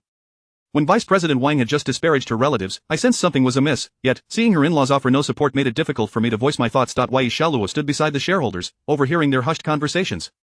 If the young mistress truly has a political background, it could actually work to our advantage. Thankfully, the matter of their divorce had not been broached yet, for grandmother was already trembling with rage. Yi Shaluo gripped her fingers anxiously, her wide-eyed apprehension darting towards Wei Huizhou, who was entirely fixated on Zhang Yuxia. Yi Shaluo felt a pang of bitterness, biting her lip in distress. Grandmother Wei erupted in fury, striking Vice President Wang with her cane. He trembled in fear, frozen in place. Old lady, I was wrong. I didn't know she had a police officer in her family. Whether you knew or not, insulting Xiaoxia's family is an affront to the Wei family. Grandmother Wei quaked, her chest heaving with anger. Go, kneel, and apologize to her uncle and aunt immediately. Then get out of this city. Vice President Wang nodded, scuttling away with those who had acted against Zhang Yuxia, their retreat a pitiful sight. Wei Jiangwo stepped forward, but before he could speak, he received a heavy slap from Grandmother Wei. How could you condone others bullying your daughter-in-law's relatives? If your father were still alive, he would surely strike you down. Wei Jiangwo covered his face, tears brimming in his eyes. Jiang Yuxia, noticing grandmother Wei's pallor, hurried to assist her into a seat. Jin Shiming poured a glass of water, but it was intercepted by Wei Huaizhou, who pushed him aside. Jiang Yuxia spoke soothingly, "Grandmother, please calm down." Wei Jiangwo and Zhu Lixia approached, both looking as if they had been struck by frost. "Mother, we were wrong. We apologize to Xiaxia." Zhu Lixia was reluctant, but Wei Jiangwo tugged at her. "Yuxia, we were unaware of your family situation. We hope you won't take offense. It won't happen again," Wei Jiangwo asserted. Zhu Lixia pursed her lips, finally saying, "I'll buy some supplements for your aunt and the others to take home later." However, she continued, "That said, your uncle's assistance to your husband in avoiding the penalty for that 5 million contract was quite unreasonable. Nevertheless, we are family, so let us consider it settled, shall we?" Wei Huaizhou frowned, his tone icy. "Mother, your words are unnecessary." Jiang Yuxia's bright eyes turned cold. Her desire was not merely for these apologies, as tonight's intentions extended far beyond that. Someone noticed the reporters had not yet departed. Jiang Yuxia then produced a USB drive.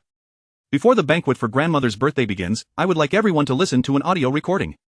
She handed the USB to Butler Sun and cast a fleeting glance at Yi Xiaoluo.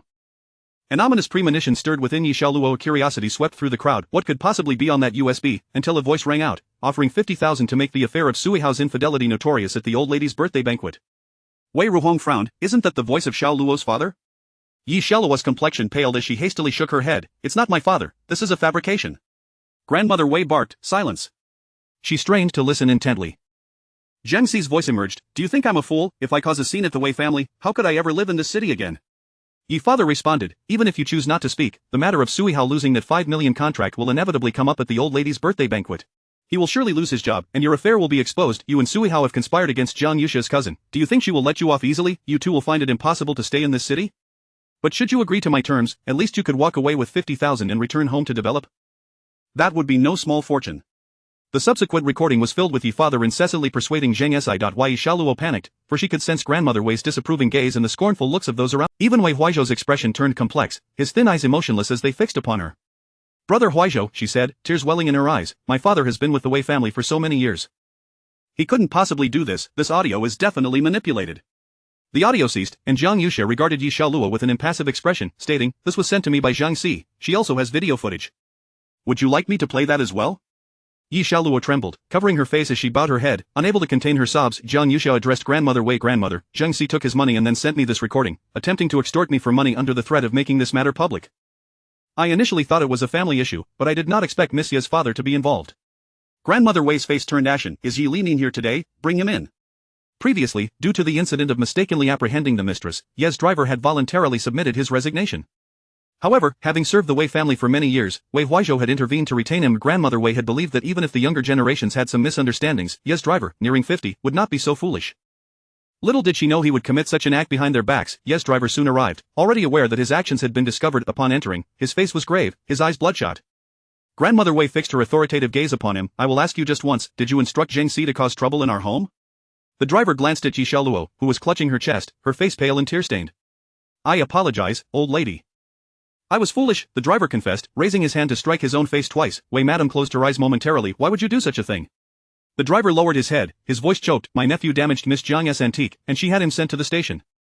I was incensed and sought revenge." The guests gasped in shock. How could a mere driver seek to retaliate against the young mistress of the household, and to demand 50,000? Where on earth did he acquire that sum?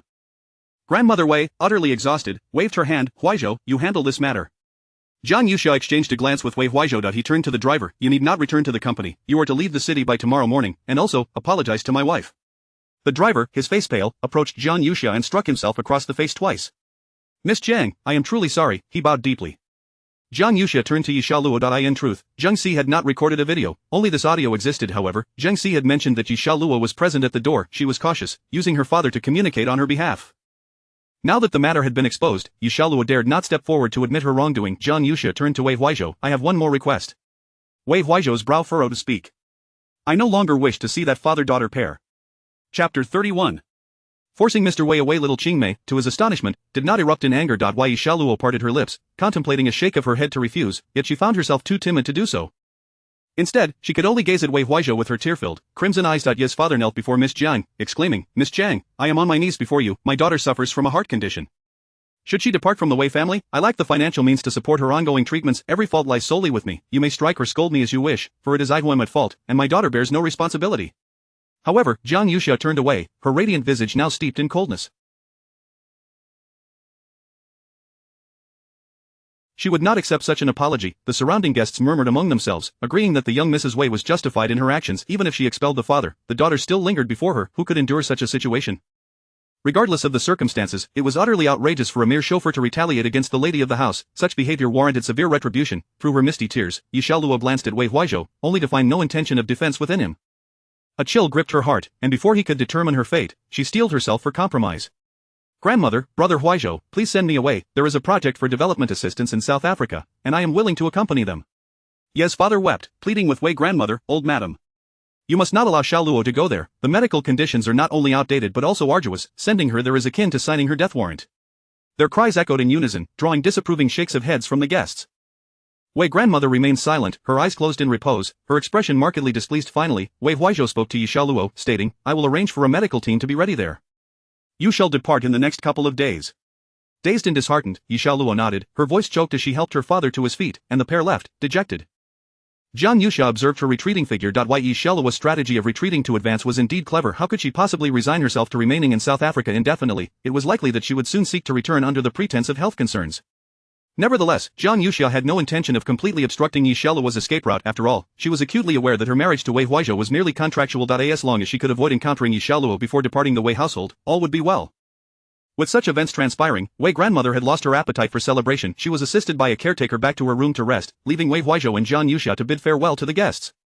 Moreover, Wei Huaizhou accompanied her to once again extend apologies to Jiang Yuxia's uncles and aunts. At this juncture, Jiang Yuxia's uncle had calmed down, aware of his son-in-law's infidelity, and thus wore an expression of guilt and unease upon seeing Wei Huaizhou. They repeatedly expressed, we apologize, Mr. Wei, for the trouble we have caused you.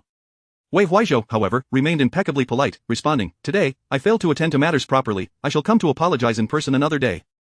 Jiang Yuxia's aunt grasped her hand, hesitating to speak, likely considering Wei Huaizhou's presence, and ultimately chose silence, departing in the Wei family's vehicle. Once all had left and only Wei Huaizhou and Jiang Yuxia remained, he obstructed her path to ascend the stairs. How long have you been planning this? He inquired, standing on the steps with a cool gaze, scrutinizing her intently. Jiang Yuxia, her complexion fair and lips red, retained her allure despite the evening's chaos. Her eyes sparkled brightly, with diamonds glimmering by her ears. She lifted her chin slightly. What are you talking about? I fail to comprehend. Wei Huaizhou crossed his arms, leaning against the railing. You brought reporters here. You must have known these events would transpire today. Jiang Yuxia smiled, and Wei Huaizhou raised an eyebrow, acknowledging that she appeared quite lovely when smiling. However, he disapproved of the hint of hostility in her cold grin. Mr. Wei, you are overthinking this. The reporters were invited due to my guest, Director Liang. That recording was something you intended to reveal at the banquet. She wished to cease explanations, stating simply, I am aware that someone intends to bully me. Should I not prepare for such eventualities? I am weary today and must take my leave. With that, she lifted her skirt, intent on ascending the stairs.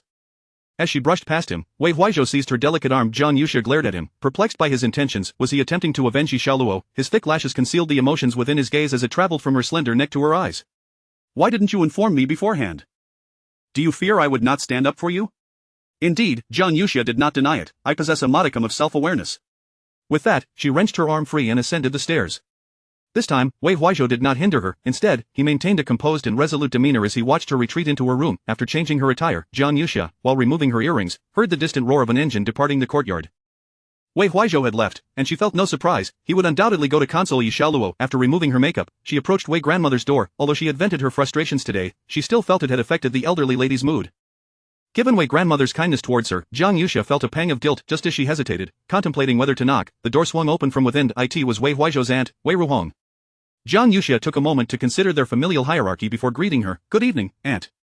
Wei Ruhong beamed. Xiaxia, you've come to see grandma. Please, go in. She hasn't yet retired. Upon entering, Jiang Yuxia noticed that Wei Ruhong had taken care to close the door behind them. Wei grandmother reclined on the bed, engrossed in her tablet. Though her face appeared somewhat fatigued behind her reading glasses, her expression brightened upon seeing Jiang Yuxia, who was promptly gestured to take a seat beside her. Come, Xiaxia, sit and chat. Jiang Yuxia noticed that Wei grandmother was still engaged in the game she had recommended. She nervously twisted the hem of her clothing, her voice tinged with remorse. Grandma, I am truly sorry for the headache I caused you at tonight's banquet. Wei grandmother set aside her tablet, patting Jiang Yuxia's hand reassuringly. Xiaxia, there is no need to apologize to grandma. We are family. If you have suffered, Grandma supports your quest for justice. In fact, witnessing your performance today has only reinforced my belief that I did not misjudge you. You now possess the means to protect your loved ones, and I am assured that you will defend the Wei family in the same manner. Even when I am no longer here, I can rest easy. Jiang Yuxia's eyes reddened as she leaned against Wei grandmother's knee, her voice soft and choked with emotion. She felt both touched and increasingly guilty, for Wei grandmother remained unaware that her marriage to Wei Huaizhou was merely a contractual arrangement. Wei grandmother continued, in a few days, you shall join the group to work. I have already made arrangements. Once you familiarize yourself with our family's business, Huaizhou will think twice before daring to bully you. Jiang Yuxia hesitated, uncertain. Was it appropriate to join Huanhai Group as the wife of the president? Outside an abandoned factory, a Maybach's headlights extinguished as it came to a halt at the entrance. Within the factory, sounds of violence and cries echoed. Moments later, an assistant emerged, clutching a bloodied phone. The window rolled down, revealing Wei Huaizhou, still clad in his impeccably tailored suit from the banquet, his eyes devoid of emotion. Mr. Wei, he reported, he admitted that someone indeed messaged him in advance, instructing him to deliberately provoke your family at the banquet. Here are the records of their communication. Chapter 32 Diary Alert, a sudden flood collapses the road, leaving 32 vehicles unaccounted for? Vice President Wang's phone was handed to Wei Huaizhou, who glanced at it. The contact number was noted as Yi Limin, the father of Yi Xiaoluo. Wei Huaizhou's gaze darkened. The assistant continued, you asked me to investigate the day the old lady was discharged. Afterward, she indeed went to the Zaitanghua Maternity Center. The driver delivered her and picked her up 3 hours later. Additionally, regarding the license plate number you inquired about, the owner is a woman with the surname Fu. I'm still in the process of confirming her identity. Wei Huaizhou nodded, instructing the assistant to deal with Vice President Wang. Retrieve the surveillance footage from the banquet hall and release the video of him assaulting someone. Let him go to the police station and confess to the act. Understood. The assistant returned to the factory moments later. Muffled cries of pain echoed from within. Overnight, the turmoil surrounding the Wei family's birthday banquet erupted online, swiftly climbing to the top of trending topics. First, Vice President Wang abused his power and assaulted Xiao Xinghua, resulting in Tang Yong sustaining severe injuries. Then, journalists reported on Jiang Yuxia's donation of cultural relics, which prompted director Liang to express his gratitude. Subsequently, Jiang Yuxia released audio evidence accusing Wei family's driver of bribing Sui Hao's mistress to create a disturbance. Online comments surged incessantly. The group's vice president attacking the president's wife's relative, the Wei family's driver attempting to frame the president's wife, and even slandering her with past legal troubles. This was a fierce battle among the wealthy. Donating cultural relics and providing leads to apprehend drug traffickers, only to counter with recordings of the driver's bribery. Jiang Yuxia's maneuver was nothing short of spectacular. Am I the only one feeling sympathy for Ms. Jiang's cousin, betrayed by her husband, who was unfaithful with a 10-year friend? How revolting. I, Jiang Yuxia, 1v18. My achievements are verifiable. Firstly, Ms. Jiang executed her plan splendidly. Secondly, no one remembers that the old lady is still celebrating her birthday.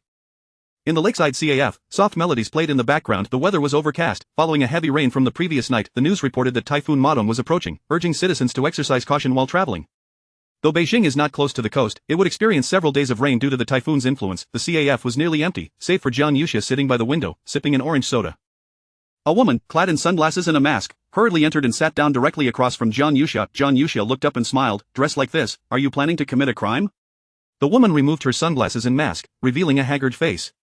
Zheng Xi's expression was strained. Miss Jiang, you've caused me great trouble. You said this matter wouldn't de-escalate, yet it's made the news. Now, I'm being doxxed by furious internet users. They recalling my parents, accusing them of raising a mistress. Jiang Yuxia calmly regarded her. Isn't it a fact that you are the mistress? You.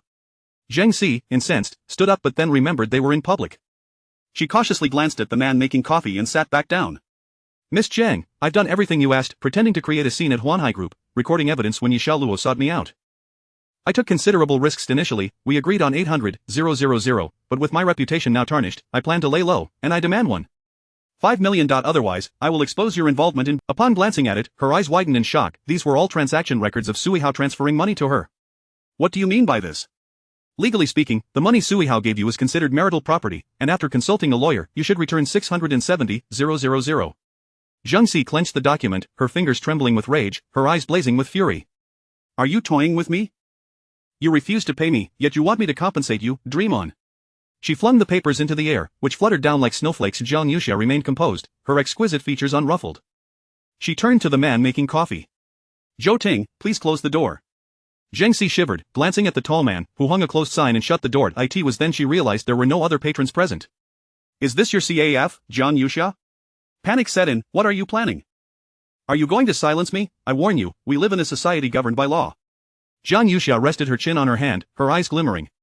You're overthinking it. I have no penchant for murder. What I just said pertains to my own plans. The car Sui Hao bought for you is registered in his name. After last night's incident, he immediately knelt before my cousin, claiming you seduced him. My cousin stated that in this relationship, neither of you are victors. She has no intention of pursuing the matter with you and 1T demand repayment. Jiang Si was taken aback. Jiang Yuxia pulled out a plane ticket from her bag. You have two choices: either receive nothing and remain in Beijing, or I assure you, you 1T find any employment, or take this ticket and leave. Tears streamed down Jiang Si's flushed cheeks. Can I still see Lei Lei? No, she doesn't wish to see you. Jiang Yuxia gazed out the window as heavy rain began to pour. Last night, she had experienced contractions due to anger, but with a dedicated companion, she was promptly taken to the hospital and safely delivered a daughter, and now, she needed to rest. Jiang Si, I've heard your family situation isn't favorable. When you had your appendicitis surgery in college, my cousin provided you with your living expenses. You haven't forgotten, have you? Jiang Si lowered her head, sobbing uncontrollably. Ultimately, she chose to take the ticket and leave. Before departing, she also left behind the car keys and the 6,200 sui Hao had transferred to her. Jiang Si said, I 1T come back, please tell Lei Lei that I'm sorry. She exited, and the CAF door chimed melodiously against the wind. Zhou Ting approached, placing a steaming cup of red tea on the table. I really can't make coffee, he chuckled, a bit shy, I've never tried. Jiang Yuxia picked up the tea he brewed, nodding in appreciation. No worries. I have a tea lounge where you can help me manage things when you're free. Zhou Ting's dark eyes revealed a hint of surprise. Just how many businesses do you own? Jiang Yuxia laughed, quite a few. I used to know nothing and wanted to try everything, but once I invested, my diary helped me turn a profit. It's truly unavoidable. Now, I can't part with any of them. Zhou Ting pondered for a moment and remarked, at the birthday banquet, they discovered your hidden identity. They didn't suspect your excuse of winning millions, did they? Jiang Yuxia calmly replied, it's true that I won 60 million, they can verify it. Zhou Ting was at a loss for words. The future diary was indeed formidable. Jiang Yuxia took out her phone. Speaking of which, I need to call Director Liang to thank him for coming to my aid when I mentioned I might face trouble. As she dialed, the waiting tone blended harmoniously with the rustling sound of pages turning in her diary. Jiang Yuxia's expression darkened as she swiftly pulled out her diary. On the line, Director Liang's voice came through. Yuxia, I'm about to head into the mountains for anti-fraud outreach. I'll get back to you later. Zhou Ting stood beside Jiang Yuxia, noticing the words in her diary, his gaze widening in surprise. On August 3, due to the impact of severe rainfall, a sudden flood occurred near the Jinxian River at Lanshan, leading to a significant collapse of the second cliff road section. At that time, 32 vehicles trapped on the mountain path fell into the water and went missing. Director Liang was among them. If only I could have warned him sooner. No, Uncle Liang, please don't go into the mountains. Quickly seal off the mountain access. Chapter 33, A Life-Saving Mission. The youngest victim was a high school student, Jiang Yuxia, who succinctly recounted the contents of her diary over the phone. Inside the tranquil car, the only sound was the relentless pounding of rain against the glass, echoing like cannon fire. After hanging up, Director Liang's expression turned gravely serious. At that moment, the driver opened the car door, drenched despite holding an umbrella. Director, we cannot proceed, the vehicle at the front has collided, and we are stuck on this mountain road. Director Liang looked ahead, where a line of cars blinked their red lights on the rain-soaked, indistinct road, and then glanced back to see many more vehicles queued behind. Xiaoma, go and direct the cars behind us to reverse. Yes. Without hesitation, Director Liang swiftly contacted his superiors. After promptly reporting the situation, he shed his coat and, clad only in a white shirt, plunged into the downpour to assist in clearing the road, determined to expedite the exit from the mountain pass. The rain on the mountain was torrential, and the city was grappling with severe flooding. The downpour transformed into a winding river, surging like waves across the crosswalk. The entire traffic department mobilized, directing the flow of vehicles while evacuating those in perilous, waterlogged areas. Zhou Ting, who had intended to drive Jiang Yuxia home, realized that given the circumstances, they would likely be stranded for some time. Peering ahead at the road conditions, he remarked, it seems we cannot take this route anymore. Let us return the car to the CAF and take the subway instead. Jiang Yuxia suggested, and Zhou Ting, not opposing her idea, maneuvered the car back to the CAF's entrance. Wait here, he instructed as he stepped out with an umbrella and retrieved something from the trunk. Zhou Ting then opened the passenger door for Jiang Yuxia, revealing a pair of rain boots in his hands. Here, put these on. Jiang Yuxia, taken aback, exclaimed, I don't recall owning rain boots. Zhou Ting chuckled, not just rain boots, but also a raincoat. He draped a yellow duck-themed raincoat over her shoulders. Jiang Yuxia was further astonished. Zhou Ting explained, yesterday, you messaged me saying you would accompany me today, so I checked the weather forecast, knowing a storm was coming. I prepared these in advance. There is also a portable first aid kit and a pair of flats in the trunk, better to be safe than sorry. He had ascertained her shoe size by observing the shoes she left at home. Jiang Yuxia couldn't help but praise him, you are truly thoughtful. Zhou Ting suddenly stood at attention and saluted, protecting Miss Jiang is my foremost duty, caring for her is of utmost importance. The earnestness of his words made Jiang Yuxia blush.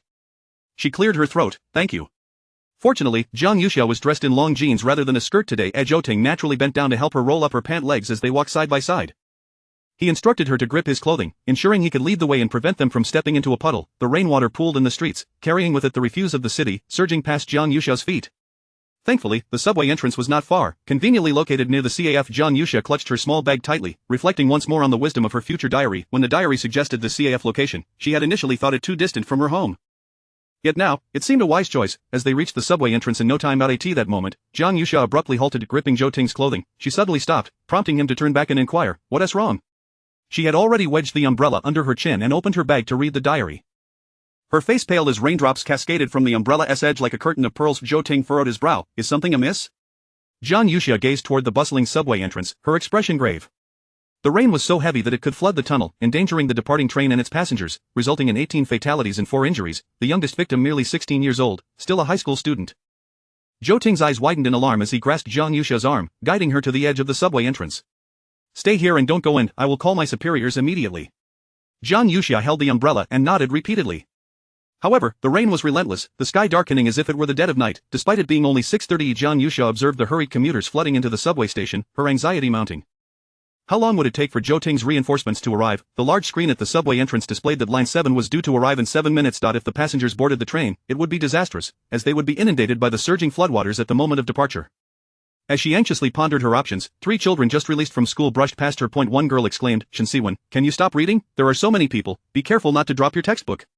The boy, addressed as Shin Si-won, adjusted his glasses, replying, "The question." The trio moved past her, descending the stairs. John Yusha murmured to herself, "Shin Si-won, Shin Mo-won?"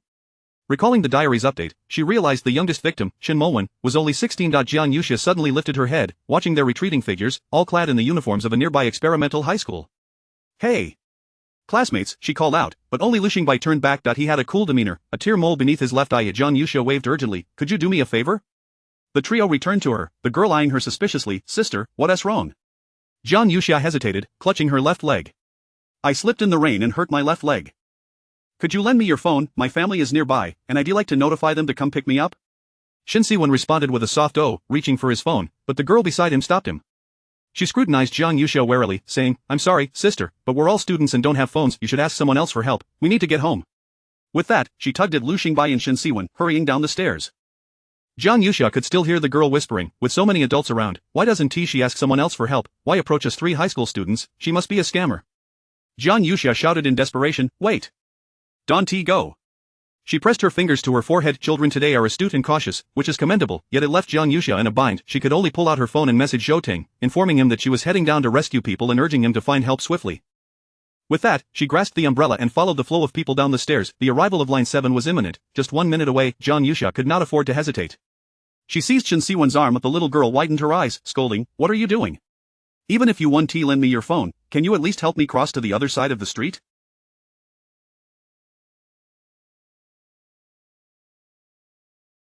"My left foot is injured, and I can't walk well."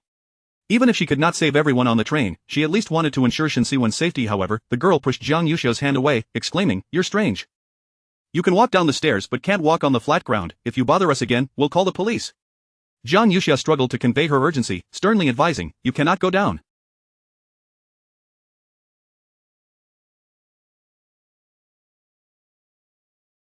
"The rain is too heavy, it's flowing into the subway entrance, and there may be danger, come with me."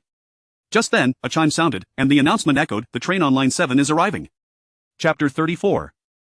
"Miss Zhang, the relevant authorities have arrived," the girl exclaimed in anger. "What on earth are you doing? You can't possibly be a human trafficker, can you?" Jian Yusha felt a throbbing headache. "I only need you to accompany me upstairs for 5 minutes, just 5 minutes. If nothing happens, you can take the next train, it won't harm you." She pointed to the steps. "Look at this rainwater, what if something goes wrong?" The girl furrowed her brows. "Why do you only remind us and not the others?" Jian Yusha was at a loss for words. Of course, she only saw the death list of Shin Si-won in her diary. Shin Si-won glanced at his watch and quietly said, "I can't wait any longer, I have a tutoring class tonight, I have to leave now." "Let's go, this person seems mentally unstable," the girl insisted, pulling them away. However, at that moment, the boy named Lu Xingbai, with his hands in his pockets, said, "I can stay and wait with you for 5 minutes." The girl was taken aback. "Lu Xingbai, aren't you afraid she is a human trafficker?" Lu Xingbai's calm demeanor was unfazed. "I'm not afraid, there are plenty of people around, nothing will happen, you all can go ahead." Suddenly, "We kindly ask all passengers to exit the carriage in an orderly manner without pushing or shoving. We sincerely apologize for any inconvenience this may cause." Complaints erupted around them. "No subway, what a joke, the traffic outside is jammed. Unbelievable. Why do maintenance now of all times? Although people grumbled, they nonetheless began to ascend the stairs in droves. Not only was the announcement on repeat, but numerous traffic police also entered to maintain order. Jiang Yuxia sighed in relief as she looked at the 3 children before her. I told you, with such heavy rain, maintenance was inevitable, you should hurry up. Just then, a loud rumble echoed through the subway station. Panic ensued, and screams filled the air as torrents of water gushed through the breach. Those still on the platform were paralyzed with fear, their cries piercing the atmosphere. People scrambled up the stairs desperately, and no amount of traffic police could restore order amidst the chaos.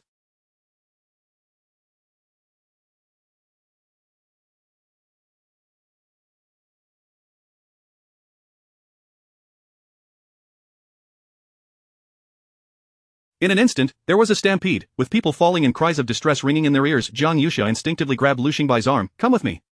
Yet, after just a couple of steps, she was The boy's hand swiftly reached out to steady her. Jiang Yuxia looked back, meeting Lu Xingbai's composed gaze. Thank you. The traffic police, wielding a loudspeaker, struggled to shout, do not push, do not trample. Stay calm, you can all get out. At last, Jiang Yuxia followed the throng of people out of the subway station. A team of special police, firefighters, and 2 ambulances awaited nearby for any emergencies. Zhou Ting was indeed quick to gather people. She turned around to see Lu Xingbai holding onto Xin Siwen and the other girl. All 3 seemed unharmed, though the girl appeared visibly shaken, her face pale. Jiang Yuxia quickly led them aside. She gently patted the girl's head. It's alright, there's nothing to fear, we made it out. However, her gesture only made the girl burst into tears. It was so terrifying. If we had gotten on the subway, would we have made it out? Xin Siwen, whose glasses were fogged with rain, looked at Jiang Yuxia with gratitude. Sister, you saved us, what is your name? Just as Jiang Yuxia was about to respond, someone tapped her shoulder. Turning around, she saw Zhou Ting's anxious expression relax upon seeing her safe. Why did you go down there? I saw those 3 kids enter the subway station and wanted to warn them. Zhou Ting glanced at the 3 children. His large hand rested on Jiang Yuxia's shoulder as he spoke softly. We should leave, the relevant authorities are nearly all here. It wouldn't be good if reporters arrive and photograph you. Jiang Yuxia promptly followed his lead, but before departing, she turned back to the 3 children. Take care of each other, remember to call your families, and don't let them worry. Under Zhou Ting's escort, she stepped into the rain, her figure quickly vanishing across the street. Xin Siwen adjusted his glasses, dazed. We still don't know the name of that good person. Lu Xingbai suddenly remarked, her surname is Jiang. The other 2 looked at him. Upon answering, his voice carried a hint of joy. Brother? Wei Huaizhou stood by the floor-to-ceiling window, watching the rain cascade down the glass like a flowing river. Below, the street was a jumble of cars and people. The sky was as dark as dawn. With one hand in his pocket, his strikingly handsome face reflected in the glass. Xingbai, I sent old Qian to pick you up, but you've already left? You just returned to the country. Do you know the way back to the apartment? Yes, I have 2 classmates with me. We know the way, you don't need to worry, brother. Alright, wait for me after school tomorrow. I will send a driver to bring you home for dinner. Understood. Lu Xingbai hung up the call. Wei Huaizhou gazed at the bustling traffic below, lost in thought. When he returned home at noon, was she home now? A knock on the door interrupted his thoughts as his assistant entered. President Wei, here is the document regarding the appointment of Madam as Deputy General Manager by the old lady. Please review it. If there are no issues, I will have the secretary process it. Wei Huaizhou glanced at it briefly. Just leave it with me, I will discuss it with my wife when I return and see what she thinks. However, that evening, Jiang Yuxia did not return home. She merely called her grandmother to inform her that a friend had been injured and was hospitalized, so she was going to visit. As the hospital was quite far from the old residence, and with the heavy rain making night travel unsafe, she decided to stay at her own house for the night. Wei Grandma said nothing but reminded her to be careful. After the call, Jiang Yuxia had Zhou Ting drive her to the military hospital. Pushing open the hospital room door, she found Director Liang with his left hand. Standing beside him were officials sent by the province to offer their condolences. Uncle Liang, Jiang Yuxia greeted as she entered with Zhou Ting. Director Liang smiled. Yuxia, after exchanging pleasantries, she set a basket of fruit on the nearby table. I heard you were injured while protecting the people. I was very worried, which is why I insisted Zhou Ting bring me to visit you. For the sake of the people, this little injury is nothing to fret over. He was genuinely cheerful, as timely intervention had ensured that only 2 unattended cars were swept away by the mountain flood, while everyone else was saved. What a stroke of luck. Zhou Ting briefly reported on the subway incident. I just received a call from the relevant authorities, there were no casualties, and the response from all departments was remarkably swift. Director Liang nodded with a smile. Good, very good. Yuxia, this is yet another achievement thanks to you. The 2 provincial officials then approached Jiang Yuxia to shake her hand. Director Liang introduced, let me introduce you, these 2 are leaders from a national special department who provided the external personnel quota for you. Jiang Yuxia nodded in acknowledgement. One of them, over 60, had graying hair and a slender, elegant demeanor, yet his smile exuded a refined charm. Hello, Ms. Jiang, I am Du Weihua. My purpose for coming to Beijing is twofold. To visit Director Liang and to meet you. On behalf of our department, I sincerely invite you to visit our headquarters tomorrow. Jiang Yuxia felt a bit flattered, waving her hand. I've only done what I could, and as an external personnel, I wouldn't want to impose. However, Du Weihua smiled and exchanged glances with Director Liang. Ms. Jiang, if you attend, it may help you unravel the mystery of the diary. Zhang Yuxia paused, pondering, and asked, can Zhou Ting come with me? Du Weihua nodded, of course. Zhang Yuxia readily agreed. Chapter 35 Zhang Yuxia, your support is the nation. That evening, after departing from the military hospital, Zhang Yuxia accompanied Zhou Ting to a nearby hotel where, after indulging in a soothing hot shower, she flung herself onto the comfortable bed. She unlocked her phone and scrolled through the news. The torrential rains in the capital city had surged to the top of trending topics. News of landslides and flooding in the subway dominated the first two headlines. Upon delving into the reports, she noted that there were no casualties. Of the coverage included an official live broadcast, with reporters on site, as excavators, illuminated by powerful headlights, worked diligently to clear the debris. Commentaries from netizens flooded the screen. It was a relief that there were no injuries, and gratitude was expressed to the frontline workers for their tireless efforts. One user recounted how they were almost passengers on Line 7, noting that after a public announcement, they had followed the crowd to evacuate, only to see floodwaters rush back in a mere minute later. However, the police and special forces had arrived promptly, orchestrating an orderly exit, accompanied by ambulances that responded with remarkable swiftness. This exemplified the strength of a great nation, swift in response and imbued with a profound sense of security. Observing the collective relief regarding the efficiency of the rescue efforts, Zhang Yuxia nodded in satisfaction, hoping that the three children had also returned home safely. At that moment, a message popped up on WeChat. She opened it to find a note from Wei Huaizhou, come home for dinner tomorrow. In just 6 simple words, Zhang Yuxia could almost hear his icy tone echoing in her ears. She hastily replied, I have matters to attend to out of town tomorrow, but I will return the day after. Please tell grandma for me. Du Laozu had mentioned that the base was not in the capital but in Suzhou, necessitating their early morning departure by high-speed train. After sending the message, fatigue washed over her, and she yawned, placing her phone down and closing her eyes. Meanwhile, far away in the ancestral home, Wei Huaizhou stood before the floor-to-ceiling window. The rain formed a meandering stream as it slid down the glass, reflecting the deep furrow of his brow. But he stared at his phone, his handsome yet frosty visage revealing a hint of displeasure. It was one thing for Zhang Yuxia to spend the night away, but was she truly not planning to come home tomorrow? This woman was utterly reckless. His expression hardened as he set down his phone and turned towards the bathroom. The following morning, a gentle drizzle fell, casting a gloomy pall over the day. Led by designated staff, Zhang Yuxia and Zhou Ting boarded the high-speed train bound for Suzhou. To their surprise, the entire carriage housed only their small party of 5. Unable to contain her curiosity, Zhang Yuxia whispered to Zhou Ting, what exactly is this special department? I searched online for hours yesterday, yet remained baffled. Zhou Ting produced a bottle of strawberry milk from his bag and handed it to her. This department is filled with extraordinary individuals, each possessing unique abilities. Are you suggesting they can fly or perform magic? Zhang Yuxia exclaimed in astonishment, taking a hearty sip of the strawberry milk. Could it be that the remarkable talents she had heard about, capable of traversing the heavens and the earth, truly existed? Zhou Ting chuckled, of course, it's not as you imagine. You may consider them as prodigies, geniuses excelling in various fields. Zhang Yuxia's understanding dawned upon her. After a 5-hour journey, they arrived in Suzhou around noon. In stark contrast to the relentless downpour in the capital, the skies over Suzhou were merely overcast. A 7-seater business vehicle awaited them for pickup. As they ascended the mountain road, they approached a military base nestled deep within the mountains. Soldiers stationed at the entrance conducted an identity and pass inspection. At that moment, Du Weihua turned to his secretary and said, please arrange for Yuxia to have her iris scanned for easier access in the future. Understood, Director Du, the secretary replied. Zhang Yuxia. The deeper they ventured, the more pronounced the security became, with guard posts every 500 meters and vigilant soldiers patrolling at every turn. And finally, their surroundings transformed dramatically as the vehicle entered a picturesque Suzhou-style garden. Upon disembarking, they were immediately surrounded by 5 or 6 individuals, all in their 40s, who greeted her warmly. This must be Ms. Zhang, they said, their tone respectful. Zhang Yuxia exchanged handshakes and pleasantries, while Du Weihua stood by, beaming as he introduced their respective titles. Biologists, physicists, mathematicians, they encircled Zhang Yuxia, showering her with questions about her future diary, where she had discovered it and how she had come to know of it. Du Weihua interjected, let us discuss this in the conference room first. Upon entering the conference room, Zhang Yuxia was met with the gaze of over a dozen individuals seated within. Nearly all the senior leaders of the organization were present. After a brief introduction, Du Weihua led her, accompanied by a throng of supporters, to the exhibition hall. As the doors to the exhibition hall swung open, Zhang Yuxia felt as though she had stepped into a realm of high-intelligence robots, and a plethora of advanced technological products surrounded them. Du Weihua pointed towards one of the pods, explaining, this is a medical pod we are currently developing with our technology. Minor external injuries can heal within 10 minutes of lying inside. However, our capabilities are limited. The pod cannot mend more severe wounds or treat internal ailments, and its functionality remains unstable. Zhang Yuxia expressed her awe. Incredible. In addition to the medical pod, Du Weihua showcased a unable to contain her excitement, Zhang Yuxia applauded, remarkable. They also examined the latest materials that could assist in rocket launches, leaving her utterly astonished. However, Du Weihua merely smiled and turned his attention. Its formation likely relates to a certain element absent on Blue Star, yet we have yet to decipher the conditions of its formation, as our technology, and indeed, humanity as technology, can only explore this far. I believe in you. From this moment forth, you will serve as the deputy minister of this special department. Zhang Yuxia was taken aback. Deputy minister? No, Director Du, I am far too young for such a role. It is inappropriate. She had overheard that this department comprised over 300 individuals, all the nation's genius elites invited to contribute their talents to the country. Du Weihui, the minister, had taken 40 years to attain his position. How could she possibly step in as a deputy minister upon her arrival? Yet, the room erupted into applause. Du Weihui patted her shoulder. Yuxia, you are truly deserving.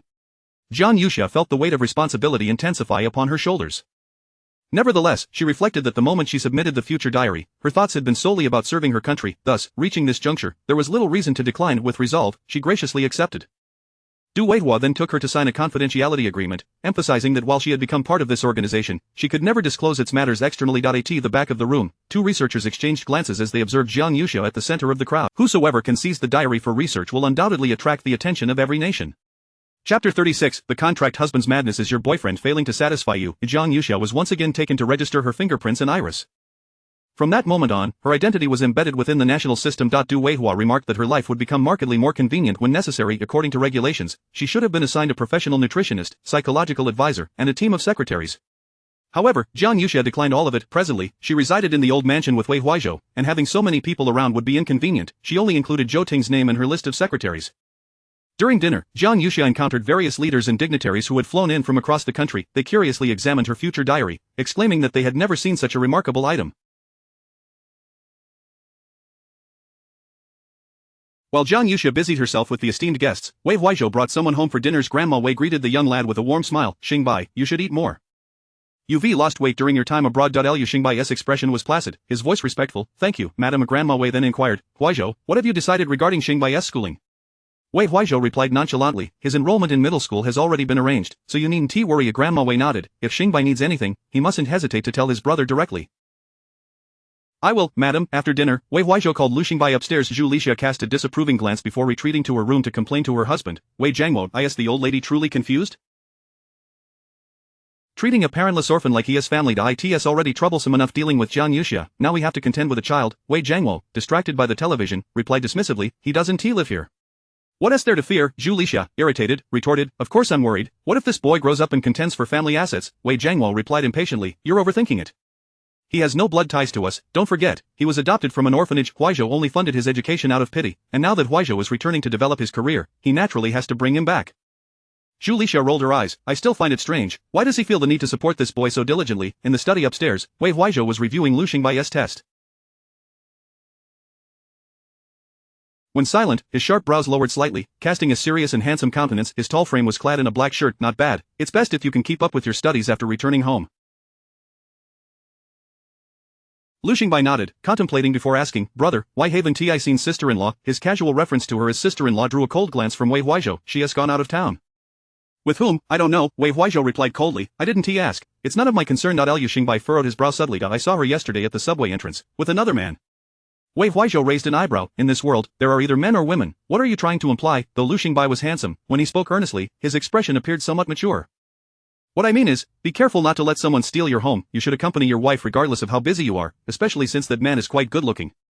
With that, Lu Xingbai exited the study. Wei Huizhou's expression darkened as he opened his phone, discovering that Jiang Yuxia had not sent him any messages throughout the day. When he was busy abroad, their communication was limited to a maximum of twice a week. Yet now, she had gone 2 nights without intending to return home, neglecting to provide any explanation.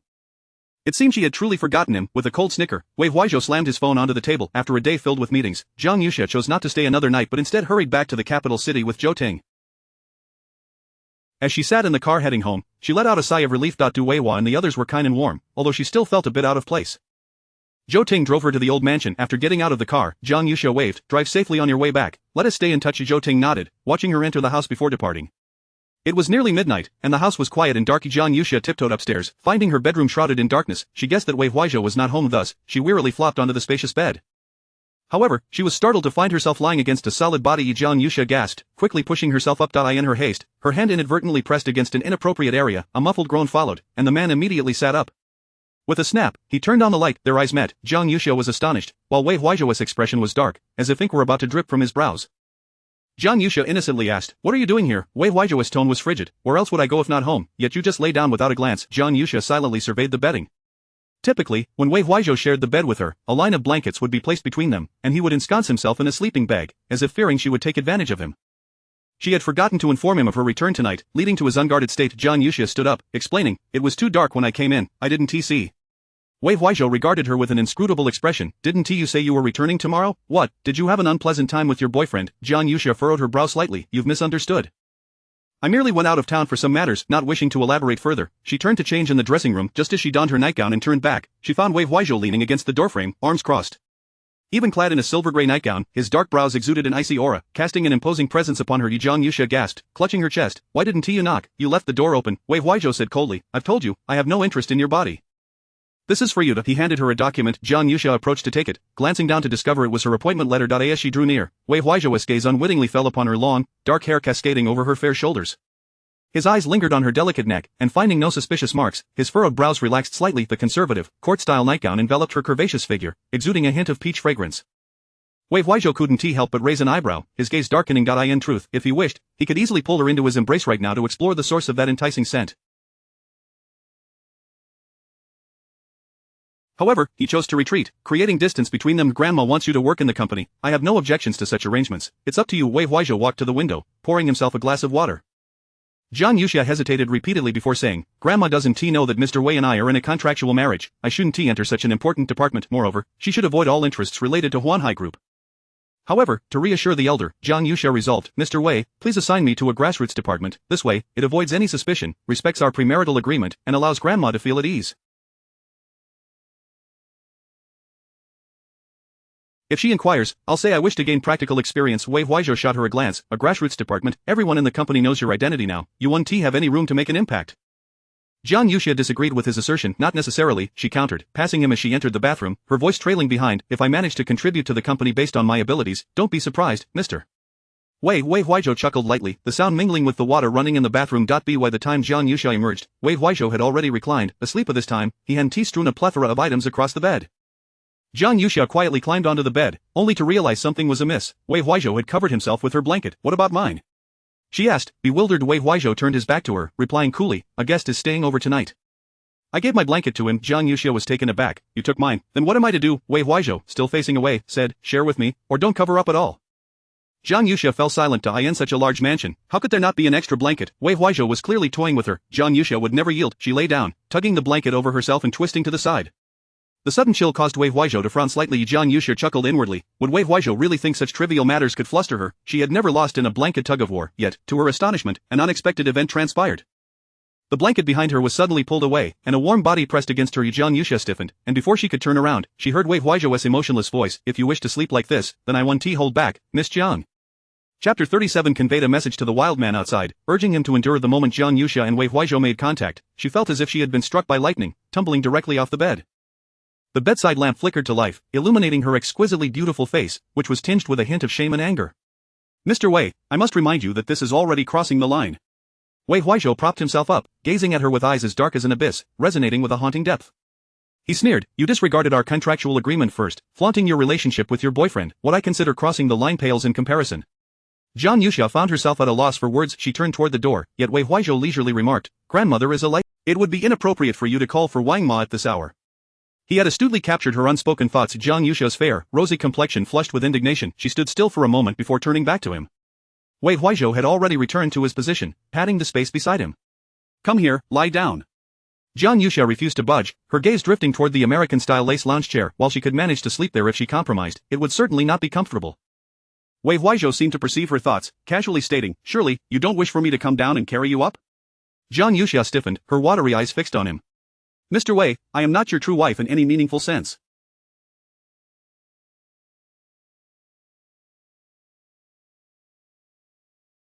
I have no obligation to share your bed. Wei Huaizhou's tone was cold. You are overthinking it. I am not that desperate. His words left Jiang Yuxia feeling frustrated. In the expansive bedroom, the temperature-controlled air conditioning continuously blew cool air.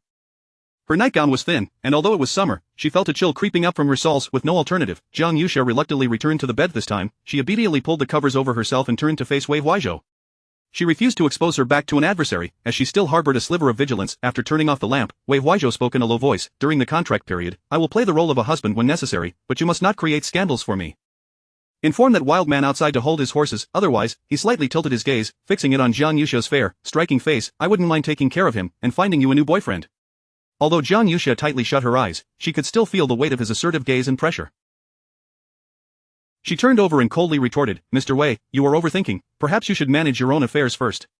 Subsequently, she pulled the covers over her head and fell silent. After a prolonged silence in the room, Jiang Yuxia surprisingly fell asleep before Wei Huaizhou. His gaze was as cool as the moon in the night. What a nuisance, he thought, wishing he had known to include a clause in the contract prohibiting either party from pursuing romantic entanglements during the marriage. Morning arrived. Upon waking, Jiang Yuxia found that Wei Huaizhou had already departed. During breakfast, Wang Ma cheerfully informed her, the young master has arranged for a driver to take you to the company shortly. Wei grandmother, seated nearby, played a match 3 game on her tablet, reminding Jiang Yuxia, Xiaxia, make sure to give it your all at the company. If anyone bullies you, let grandmother know, and I will handle it. Jiang Yuxia nodded, I will work hard and not bring shame to grandmother. After finishing breakfast, the driver took her to the company. The Wanhai Group building loomed majestically, appearing endless when viewed from below. The interior was no different. The group comprised numerous departments, with Wei Huaizhou's office occupying the top floor. The lower levels housed progressively more ordinary positions. The second floor was the cafeteria, the third housed the engineering department, and the subsequent levels were organized by the importance of their functions. Above them resided the core of the entire group. Jiang Yuxia had proactively requested to gain experience at the grassroots level, yet she remained unaware of where Wei Huaizhou had arranged for her to be placed. Upon entering the building, a young man in a suit approached her. Good day, madam. I am Assistant Xiaozhua to Mr. Wei. He has briefed me on your position, and I will assist you with your onboarding. Jiang Yuxia nodded at him. Hello, please refrain from calling me madam in the company.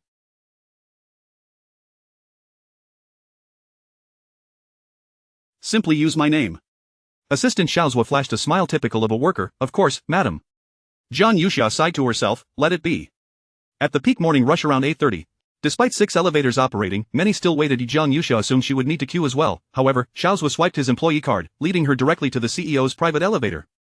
Under the watchful eyes of the crowd, Jiang Yuxia followed him into the elevator. She cleared her throat. Xiaozhua, as a regular employee, I shouldn't have the same privileges as you to use the CEO's passage, should I? Xiaozhua smiled slightly, Mr. Wei has arranged for you to have this access, there's no need for you to worry. The other regular elevators could not reach the top floor, only the CEO's elevator had that capability. Jiang Yuxia nodded silently. Xiaozhua informed her that Wei Huaizhou had assigned her to the business department, which primarily handled business negotiations and brand planning. Although Wanhai Group operated as a financial company, it had expanded its influence across various sectors, including real estate, education, electronics, and healthcare. Jiang Yuxia mused that working in the business department would indeed be quite busy. Wei Huaizhou had truly provided her with an opportunity for growth. The business department occupied the 9th floor, overseen by a director and a manager, along with numerous team leaders.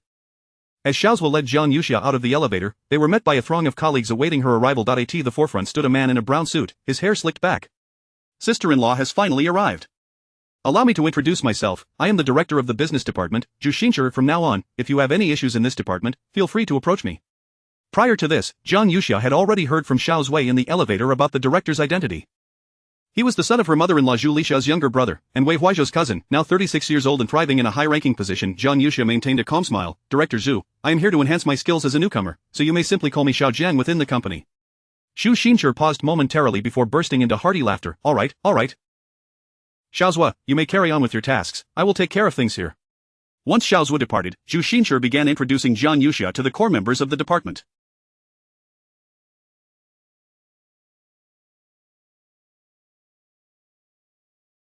When he introduced a girl named Wu Siyue, Jiang Yuxia discreetly raised an eyebrow. Wasn't this the girl who had accompanied Yi Xiaoluo to berate her as the other woman? Wu Siyue clearly recognized her as well, her expression darkening. Zhu Xinshi, oblivious to their animosity, simply stated, Sister-in-law, oh no, I mean Xiao Jiang, Siyue is the supervisor, you will work under her for now. He then turned to Wu Siyue, Supervisor Wu, I entrust Xiao Jiang to you. Please ensure she receives proper training. Jiang Yuxia smiled, seemingly unaware of Wu Siyue's pale countenance. Supervisor Wu, I hope we can work well together in the future. Zhu Xinshi then led Jiang Yuxia inquired, Director Zhu, as an ordinary employee, do I really have a private office? Zhu Xinshi waved his hand with a smile, there is no space available outside, for now, you can use this. If you need anything, just reach out to the department staff. Jiang Yuxia followed up with another question, what is my work arrangement for today? No rush, first, familiarize yourself with the department, Zhu Xinshi replied before adding, I have a meeting. Let's leave it at that for now, but if you need anything, feel free to find me. He closed the door behind him as he left. Jiang Yuxia surveyed the office's furnishings, which were complete, featuring a floor-to-ceiling window overlooking the Hong Kong Bay. She leaned heavily back in her chair, realizing that these people were treating her as if she were a revered figure, making it challenging to engage in her work. An hour later, Zhu Xinshi exited the conference room, and Wu Siyue promptly followed him into the office. Once the door was shut, Wu Siyue placed Jiang Yuxia's file on Zhu Xinshi's desk. Director Zhu, I cannot take on Jiang Yuxia, we have a feud. Chapter 38 Madam, the billionaire president awaits your departure downstairs. Zhu Xinqing nearly choked on his tea. Frowning, he chastised Wu Siyue. Nonsense, this is Huanghai Group, do you dare to hold a grudge against the president's wife? Wu Siyue retorted defiantly, what president's wife, she is merely a woman who usurps love and if it weren't for her ruthlessness, how could Xiao Luo have been forced to leave Huagua for such a wretched place as South Africa? Besides, Xiao Luo and I have previously clashed with her. If she were under my command, a quarrel would be inevitable, which would adversely affect Director Zhu's work, thus I request her reassignment. Zhu Xinqing slammed his teacup down heavily. Wu Siyue. Try throwing another tantrum. Wu Siyue's eyes brimmed with tears. Noticing this, Zhu Xinqing moved to the window and lowered the blinds. He then grasped Wu Siyue's hand gently. My dear, please don't sulk, alright? If outsiders were to witness our affectionate demeanor, they might be utterly astonished. The two had long been entangled in a clandestine affair. Wu Siyue wiped her tears. I am simply indignant for Xiao Luo. Jiang Yuxia is so antagonistic towards her, her intentions are truly malicious. However, Zhu Xinqing replied, I understand Xiao Luo's grievances, but what does that accomplish? According to Xiao Zhua, Jiang Yuxia was specifically brought to the company by the old lady. When she joins our department, simply treat her as if she were invisible, do not provoke or engage with her. In time, she will find it intolerable and leave. Wu Siyue pouted in dissatisfaction. Zhu Xinqing wrapped his arm around her shoulder, while his other hand caressed her hip. Do not be disheartened, she is currently under your supervision, you can handle her as you see fit, and you will have ample justification. I wouldn't dare. She is the president's wife, if she complains to the old lady, I might as well resign, Wu Siyue replied as Zhu Xinqing chuckled darkly. How Navi, darling, she herself has stated she is here for experience. Since that is the case, let us keep it professional, unless she is unable to withstand it, do you understand? Wu Siyue seemed to have an epiphany, her eyes sparkling. This is what you proposed. As long as I don't overstep, I can cover for you. When Wu Siyue exited Zhu Xinqing's office, her lipstick was smudged, she cast a cold glance towards Jiang Yuxia's office, letting out a disdainful. Throughout the morning, Jiang Yuxia had not left her desk except to use the restroom. Wu Siyue had arranged for 2 people to deliver a stack of company brochures to her, to occupy her time. Additionally, she withheld all materials that the business department usually shared. As the lunch break passed, Jiang Yuxia realized that nearly everyone in the department had left. Upon inquiry, she discovered they had all gone upstairs for a meeting, and not a single person had informed her. When Jiang Yuxia, notebook in hand, intended to take the elevator upstairs, the doors opened to reveal Wu Siyue and her colleagues, who were engaged in cheerful banter that abruptly ceased. As they exited the elevator, Jiang Yuxia inquired, why wasn't I called to the meeting? Wu Siyue coldly responded, the work group notified everyone, if you didn't see it, whose fault is that? Jiang Yuxia felt perplexed, no one added me to the work group. Wu Siyue immediately shot us. The assistant trembled, apologizing to Jiang Yuxia, I'm sorry, madam, it was my oversight, I will add you right away. Wu Siyue huffed disdainfully and strode away. Jiang Yuxia clenched her fists. She could clearly see that the unfortunate assistant was merely a scapegoat. Wu Siyue had no intention of allowing her to engage in any company affairs. However, Jiang Yuxia possessed a resilient spirit. When others made things difficult for her, she was determined to rise to the challenge. Thus, she confidently approached Wu Siyue's desk and knocked. Wu Siyue glanced up. What is it? Jiang Yuxia stated, I demand to see all business cooperation and expenditure reports the group has engaged in this year. Wu Siyue averted her gaze, fixated on the screen. You are not yet familiar with the business. I cannot provide those to you. However, Jiang Yuxia pressed her palm against Wu Siyue's screen. What are you doing? Wu Siyue snapped angrily. Jiang Yuxia enunciated each word deliberately. I said I want to see the business cooperation and expenditure reports. If you cannot find them, I will go to Director Zhu for them. Wu Siyue bit her lip, glaring intently at Jiang Yuxia. After a moment, she turned and called for the assistant. Meng, whatever she wants, you are responsible for retrieving it from the archives. Half an hour. Wu Siyue sneered and opened WeChat to message Xiao Luo. Jiang Yuxia is now claiming she wants to see the business cooperation details. Her actions are merely a facade to compare herself to you. It is entirely a pretense. I refuse to believe that this pampered president's wife can discern anything of substance. Meng poured Jiang Yuxia a cup of coffee. As she was about to leave, Jiang Yuxia called her back. Meng, tell me about the meeting you just attended. Meng explained, the group is considering acquiring a new energy company, but we are still comparing prices. She elaborated, and after Wei Huaizhou returned to the country, he established a new strategy for the group, aiming to expand business into the new energy sector. Currently, Huanghai Group has ample funds but lacks the relevant resources, hence the acquisition of an established company in the new energy sector to facilitate development.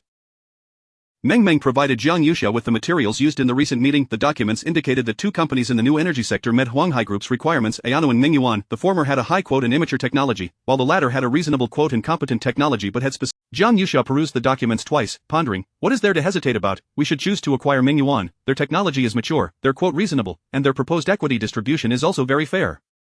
Meng glanced at the door and whispered, Director Zhu prefers to collaborate with Ayano.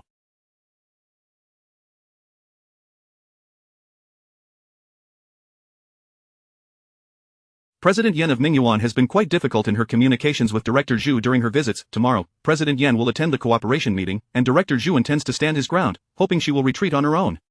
Jiang Yuxia nodded. I understand, thank you, Meng Meng. You seem more professional than Supervisor Wu. Meng Meng smiled shyly, scratching her head. Madam, you flatter me, I'm still just an intern. At that moment, Wu Siyue shouted from outside, Meng Meng, go buy us some coffee. After a moment's thought, Jiang Yuxia knocked on Zhu Xingxing's door. Come in. Director Zhu, I would like to attend the cooperation meeting with President Yan of Mingyuan tomorrow. To avoid a repeat of today's situation, Jiang Yuxia decided to give a heads up. However, Zhu Xingxing merely smiled nonchalantly. Sure, if you want to go, go ahead, but, Xiaojiang, we have already reached a consensus internally on which company to acquire. You can go to. Thus, she spoke candidly, Mingyuan meets our requirements in both terms and technology, and their quote is lower than Ayanu's. Why does Director Zhu insist on choosing Ayanu? Zhu Xingxing paused, taken aback by her inquiry. He suppressed his annoyance, adopting an air of superiority. Xiaojiang, you do not comprehend the intricacies of this industry. In terms of technology, Mingyuan, she doesn't give me face, should I beg her instead? Jiang Yuxia's dark eyes glimmered with disbelief. This man was making business decisions based on his own mood and temperament? Director Zhu, that approach is certainly unwise for the new energy sector. Before she could finish, Zhu Xingxing impatiently stood up and donned his suit jacket. Xiaojiang, you do not understand new energy. I am the director, and my decisions are made from the group's perspective. Alright, I have social engagements to attend, and it's almost time to leave. You may head home early and extend my regards to the old lady. With that, he opened the door and exited. Jiang Yuxia furrowed her brows and returned to her office to continue studying the materials. The group's closing time was 6 in the evening. However, as the hour approached, everyone remained at their respective desks. Jiang Yuxia assumed they were working late and decided to stay as well, continuing her research on new energy. Time ticked by. Below the building, in a discreetly luxurious Maybach, Wei Huaizhou, with his long legs slightly crossed, rested his head on his wedding ring-clad hand.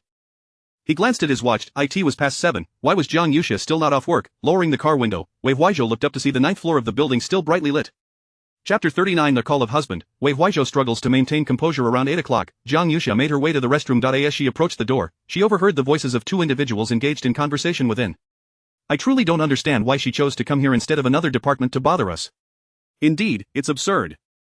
She has made the entire department stay late. Who would dare to leave if she doesn't?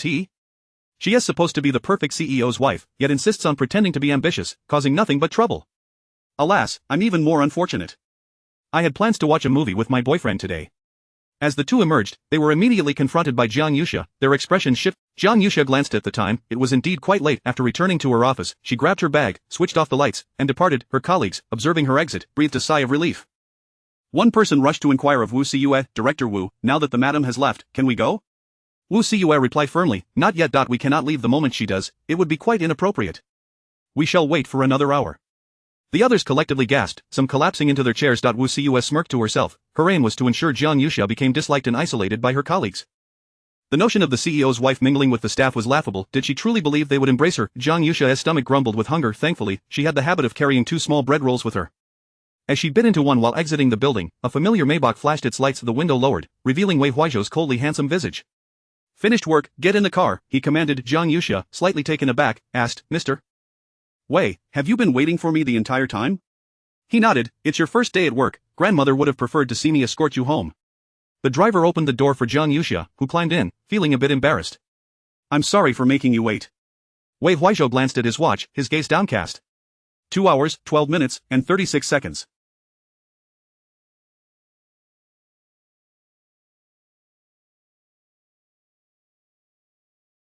Not too long. 2 hours?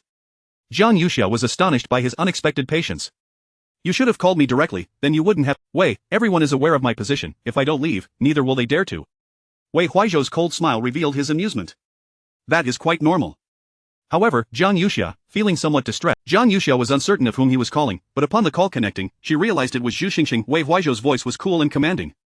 Tell your people to leave within 10 minutes, or I will revoke their bonuses for the year. With that, he hung up. Moments later, Jiang Yuxia looked up to see the lights on the 9th floor of the building extinguishing one by one. The business department was being forced to close for the evening. Only then did Wei Huaizhou instruct the driver, drive home. Jiang Yuxia couldn't help but murmur softly, it seems the CEO's words carry weight. Wei Huaizhou raised an eyebrow. Are you insisting on it? All the unreasonable projects are listed here. Wei Huaizhou cast a sidelong glance at her bread. Miss Jiang, do you wish to discuss business with me? You cannot bypass the hierarchy. Jiang Yuxia paused, biting into her bread with frustration, and put the documents away. Fine, if you don't want to hear it, then I want to report it. She had momentarily forgotten that Zhu Xingxing was his cousin. What did it matter if he was greedy? They were family after all. However, Wei Huizhou suddenly snatched the documents from her hand. He glanced through them casually, his tone indifferent. But if you are addressing this as my wife, matters concerning the group are our family affairs, and I am entitled to review them. Zhang Yuxia shot him a look filled with resentment, having been reminded of their contractual marriage yet again. With a hint of playful defiance, she smiled and placed her hand on his shoulder. Very well, dear husband, take your time. Wei Huizhou's hand trembled slightly, his brows arching as he turned his dark gaze towards her. Zhang Yuxia responded with an innocuous, sweet smile. Upon arriving home, Wei grandmother beamed with joy at their return together. Laughing with delight, Zhang Yuxia quickly finished dinner and retreated to the study. The old house had many rooms, but she had seldom stayed there, thus lacking a personal study. She had always borrowed Wei Huizhou's. As Wei Huizhou entered the room, he found her diligently working. Her dark hair cascaded over her shoulders, and beneath her long nightgown, her legs were subtly visible. Earlier, Wei grandmother had brought her fruit, but she hadn't touched it, absorbed in typing away at her keyboard. Wei Huizhou approached, casting a glance at the screen. Zhang Yuxia was preparing a PowerPoint presentation on new energy. Whenever she encountered something she didn't understand, she would research it and meticulously review the previous equity distribution of Mingyuan Company. At 11:30, Zhang Yuxia remained engrossed in her work. Wei Huizhou waited until after midnight to see her return, dragging her weary body into the room. After a quick wash, she collapsed onto the bed, pulling the covers tightly around her. Good night, she murmured before. Wei Huizhou raised an eyebrow. He noted her genuine exhaustion, as she seemed unconcerned about their shared bed arrangements that night. The next morning, Zhang Yuxia surprisingly did not wait for Wei Huizhou and left for the office early. On the way, she received a call from the repair shop, informing her that her little white car was ready for pickup. She sent a message to Zhou Ting with her location, asking him to retrieve the car and bring it over. Just as she settled into her office, the familiar sounds of flipping pages and writing filled her ears. On August 7th, the development philosophy of General Yan from Mingyuan coincided with mine. We were close to signing a cooperation agreement. However, we were unaware that General Yan had a pollen allergy, and the 4 pots of flowers placed on the conference table by Wu Siyue triggered her asthma shock. Wu Siyue then tried to shift the blame onto me. What a ridiculous notion. As asthma? Zhang Yuxia abruptly stood up, recalling a pharmacy located 300 meters down the street at the corner. She hurriedly purchased medication and rushed back, entering the conference room to find the 4 pots of flowers still on the table. She promptly removed them all. However, after waiting for a considerable time, far exceeding the scheduled meeting time, she still did not see anyone from Mingyuan. Unable to contain herself, Zhang Yuxia stepped out of the conference room and caught hold of Meng Meng, who was heading to the resource room. Meng Meng, weren't the people from Mingyuan supposed to arrive by 9 for the meeting? Where are they? Meng Meng adjusted her glasses and cast a silent glance behind them. Just now, General Yan from Mingyuan learned that Director Zhu would not be attending today, and she insisted on having Wu's supervisor meet with her instead. I sensed a lack of respect from Director Zhu, so she left. Zhang Yuxia furrowed her brow. How long ago did she leave? Just now, I only just escorted them upstairs. Oh dear, madam. While researching Ming Yuan's information the previous night, she had seen a photo of the formidable woman, Yan Ning. When she reached the entrance of the building, she spotted Yan Ning boarding the company's business vehicle, ready to depart. General Yan. Wait. Zhang Yuxia rushed forward, pressing her hand against the car door. I am an employee of the business department, and I would like to discuss the potential development of Huanhai Group with you regarding acquisition and cooperation. Yan Ning, in her 40s, donned a white business dress and sported a sharp bob.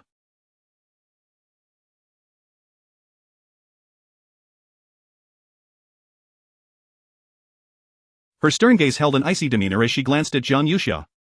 Since Huanhai Group lacks sincerity, there is nothing left to discuss. Chapter 40 Sudden Incident, the diary predicts the female CEO's asthma attack. Yan Ning, being the chairperson of Mingyuan, personally came to negotiate a partnership, yet Director Zhu failed to make an appearance. Instead, a subordinate was tasked with receiving her, which left Yan Ning feeling slighted. Zhang Yuxia astutely grasped her sentiments. President Yan, regardless of Director Zhu's high position, if he fails to recognize Ming Yuan's potential and prospects, any discussions you engage in with him would be in vain. However, I have thoroughly prepared and researched, and I hope you could grant me an opportunity to present my insights. As she spoke, she produced a tablet and handed it over. This is the PPT I created. Please take a look. Yan Ning furrowed her brow, glancing over the document and expressing her astonishment. You created over 40 pages of PPT? Zhang Yuxia. The first part contains my recommendations for equity distribution based on Ming Yuan's operational model, while the latter outlines our subsequent development strategies. In the realm of new energy, only Huanhai Group can provide the necessary resources for mutual success. After a moment of silence, Yan Ning checked her watch. I only have 1 hour. I must leave for the airport to catch a flight to Australia afterward. Can you conclude within this time? Absolutely. Zhang Yuxia replied promptly. As Zhang Yuxia escorted Yan Ning to the business department's floor, Wu Siyue and her colleagues were taken aback. Yan Ning was accompanied by 5 or 6 individuals from her company, ignoring Wu Siyue entirely as Zhang Yuxia led her into the conference room. The ensuing 40-minute discussion exceeded Yan Ying's expectations regarding Zhang Yuxia's performance. Wu Siyue stood by the door, listening to the commotion within. To her astonishment, Yening was applauding, declaring, "I agree with this proposal. If Huanhai Group has no objections, feel free to contact my secretary to arrange a time for us to sign the contract." Zhang Yuxia smiled, "No problem. By the way, I still don't know your name? My surname is Zhang Yuxia." Just as she finished speaking, Yening expressed her surprise. "Zhang Yuxia, wife of Mr. Wei?" Zhang Yuxia smiled without denying it. Both Yening and Wu Siyue were astonished. Had Zhang Yuxia truly secured this business deal? Zhang Yuxia accompanied Yening out of the conference room, where Yening laughed heartily. "How foolish of me not to recognize your greatness. Mrs. Wei, your insights were remarkably professional. Have you studied new energy?" "No, I merely reviewed some materials at the last minute. I certainly can't match President Yan's expertise." "Wei, your courage and intelligence are admirable. It's a pity I lack the capability. Otherwise, I would love to have Mr. Wei consider bringing you on board at our company." Zhang Yuxia responded with a professional smile. "Not at all, President Yan, you flatter me." As they conversed, a bouquet of flowers was suddenly thrust into Yen Ying's face. Wu Siyue, accompanied by several assistants and department personnel, cheerfully exclaimed, "This is the bouquet we prepared for President Yan in advance. We apologize for any previous oversight." However, Wu Siyue was momentarily stunned, regaining her composure to protest. "What are you doing?" Yet, Yening had already begun coughing, clutching her throat as her complexion flushed and became increasingly alarmed. The onlookers were horrified. "What is happening?" Yen Ying's assistant turned pale, exclaiming, "It's over, the medication is in the car, call 120 immediately, President Yan is having an asthma attack." In mere moment, Wu Siyue, trembling in fright, stood helplessly nearby, while Meng Meng promptly dialed for an ambulance. "Quick, help her up." Zhang Yuxia commanded. An assistant rushed to bring a chair, and together they lifted Yening. Subsequently, Zhang Yuxia retrieved an asthma rescue inhaler she had previously purchased. She administered 2 sprays into Yen Ying's nose and mouth while gently patting her back. "President Yan, breathe slowly, don't rush." Gradually, Yen Ying's condition improved as she gasped for air, her color returning to normal. Weakly, she grasped Zhang Yuxia's hand, murmuring, "Thank you." The ambulance arrived swiftly, and Yening was lifted onto a stretcher. She was suffering from acute allergies and would undoubtedly require hospitalization for nebulization and injections. Zhang Yuxia instructed Meng Meng to accompany her and proactively transferred 10,000 yuan to Meng Meng. "This incident occurred within our group." The colleagues in the department stared blankly at Zhang Yuxia, who had reacted swiftly and handled the situation with efficiency, reminiscent of their director Wei. Undoubtedly, they were a power couple. In stark contrast, Wu Siyue stood frozen in shock, still reeling from the events. At 2 p.m., the business department convened a serious meeting. Zhu Xinqing arrived around noon, having already endured a scolding from Wei Huaizhou over the phone. His expression was sour, and unable to blame Zhang Yuxia, he vented his frustration on Wu Siyue. "You've liaised with Ming Yuan's personnel more than 10 times, and you didn't know that President Yan is allergic to pollen and suffers from asthma? She's not family. Besides, if Miss Jiang hadn't brought President Yan back, this wouldn't have happened." Zhang Yuxia crossed her arms, her exquisitely made-up face cold as ice. "You didn't know she has asthma? Even an intern like Meng Meng is aware. Are you suggesting that because of your oversight, I should not pursue this collaboration?" Wu Siyue bit her lip, feeling guilty yet more resentful towards Zhang Yuxia for implicating her. Zhu Xinqing, hands on his hips, glanced at Zhang Yuxia and said, "Xiao Jiang, didn't I mention yesterday that we decided to collaborate with Ayanu? Why did you still bring in Ming Yuan's representatives?" Zhang Yuxia replied coolly, "Because a partnership with Ming Yuan holds greater value. Ayanu's pricing and technology are subpar." Before Zhu Xinqing could finish, everyone's phones chimed simultaneously, receiving an email from the group's HR department. The email stated that Wu Siyue had committed a grave error and was hereby dismissed. Soon after, another email arrived, also from HR, announcing that Zhang Yuxia would replace Wu Siyue as the new supervisor of the business department. Expressions among the crowd varied, filled with intrigue. Only Wu Siyue clutched her phone tightly, tears streaming down her face. Ultimately, she covered her face and ran out, sobbing. Zhu Xinqing quickly deduced that this was Wei Huaizhou supporting his wife, Zhang Yuxia.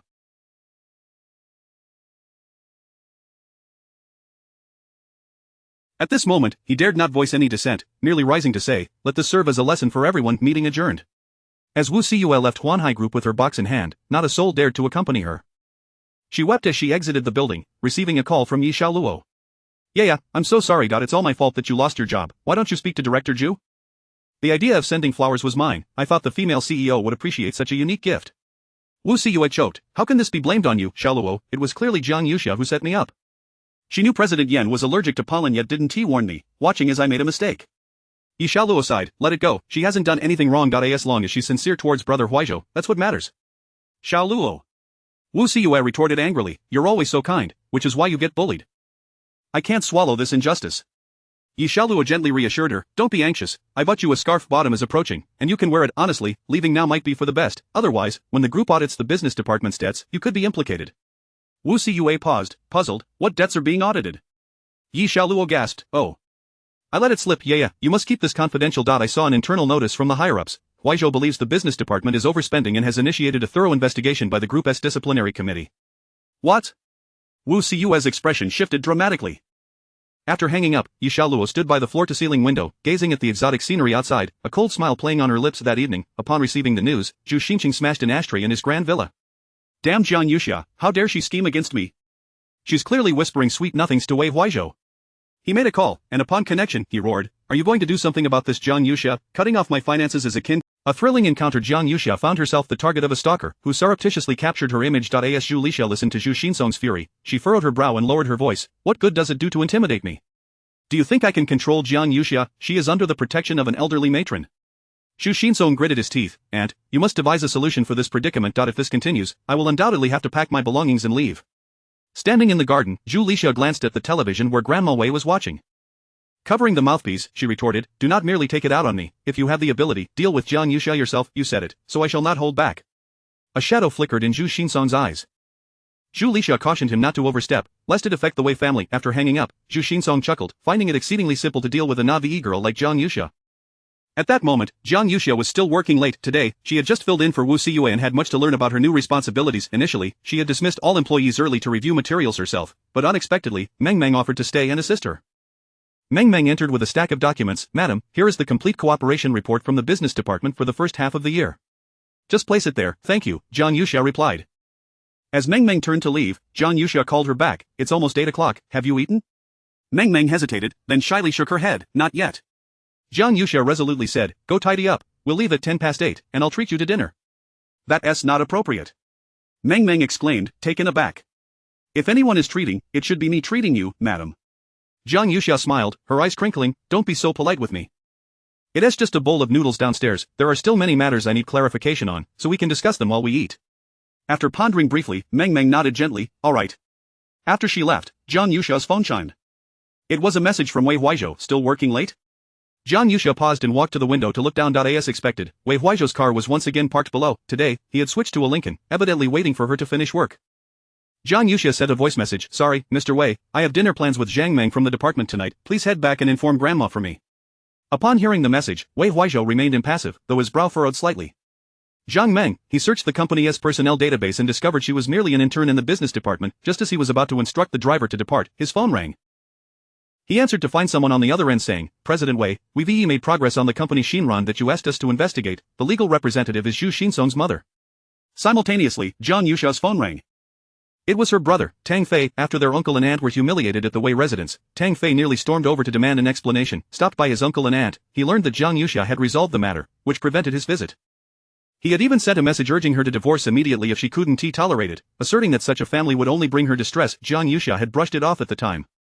Later, she purchased numerous gifts to apologize to her relatives, and upon hearing that Wei Huizhou had also sent many supplements, the situation was somewhat smoothed over. Thus, upon seeing Tang Fei's call, Jiang Yuxia hesitated before answering.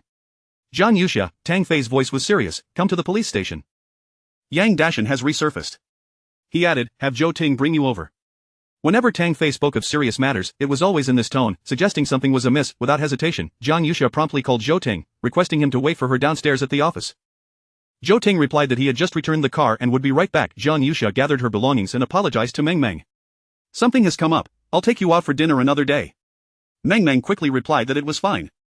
On Wei Huizhou's side, having listened to the report from his subordinates, he hung up with a grim expression. The Shu family was becoming increasingly audacious, taking on business that the Wanhai group could not secure by operating a small company outside. At that moment, Wei Huizhou inadvertently spotted Jiang Yuxia's familiar little white car exiting the company parking lot. It halted at the intersection, where a man waiting there leaned into the passenger seat. From a distance, he could not discern the man's features, but the profile resembled that of the individual who had driven Jiang Yuxia to the hospital that day. Wei Huizhou's gaze turned icy, a chilling aura enveloping him.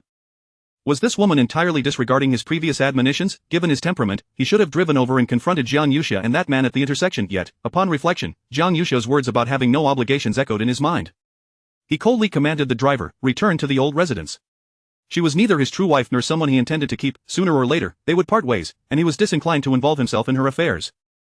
Jiang Yuxia and Zhou Ting arrived at the police station. Tang Fei showed them a segment of footage from a police body camera. The scene was from the afternoon, where traffic police were checking vehicles at the highway exit out of the city when they encountered a car that suddenly attempted to turn around and flee.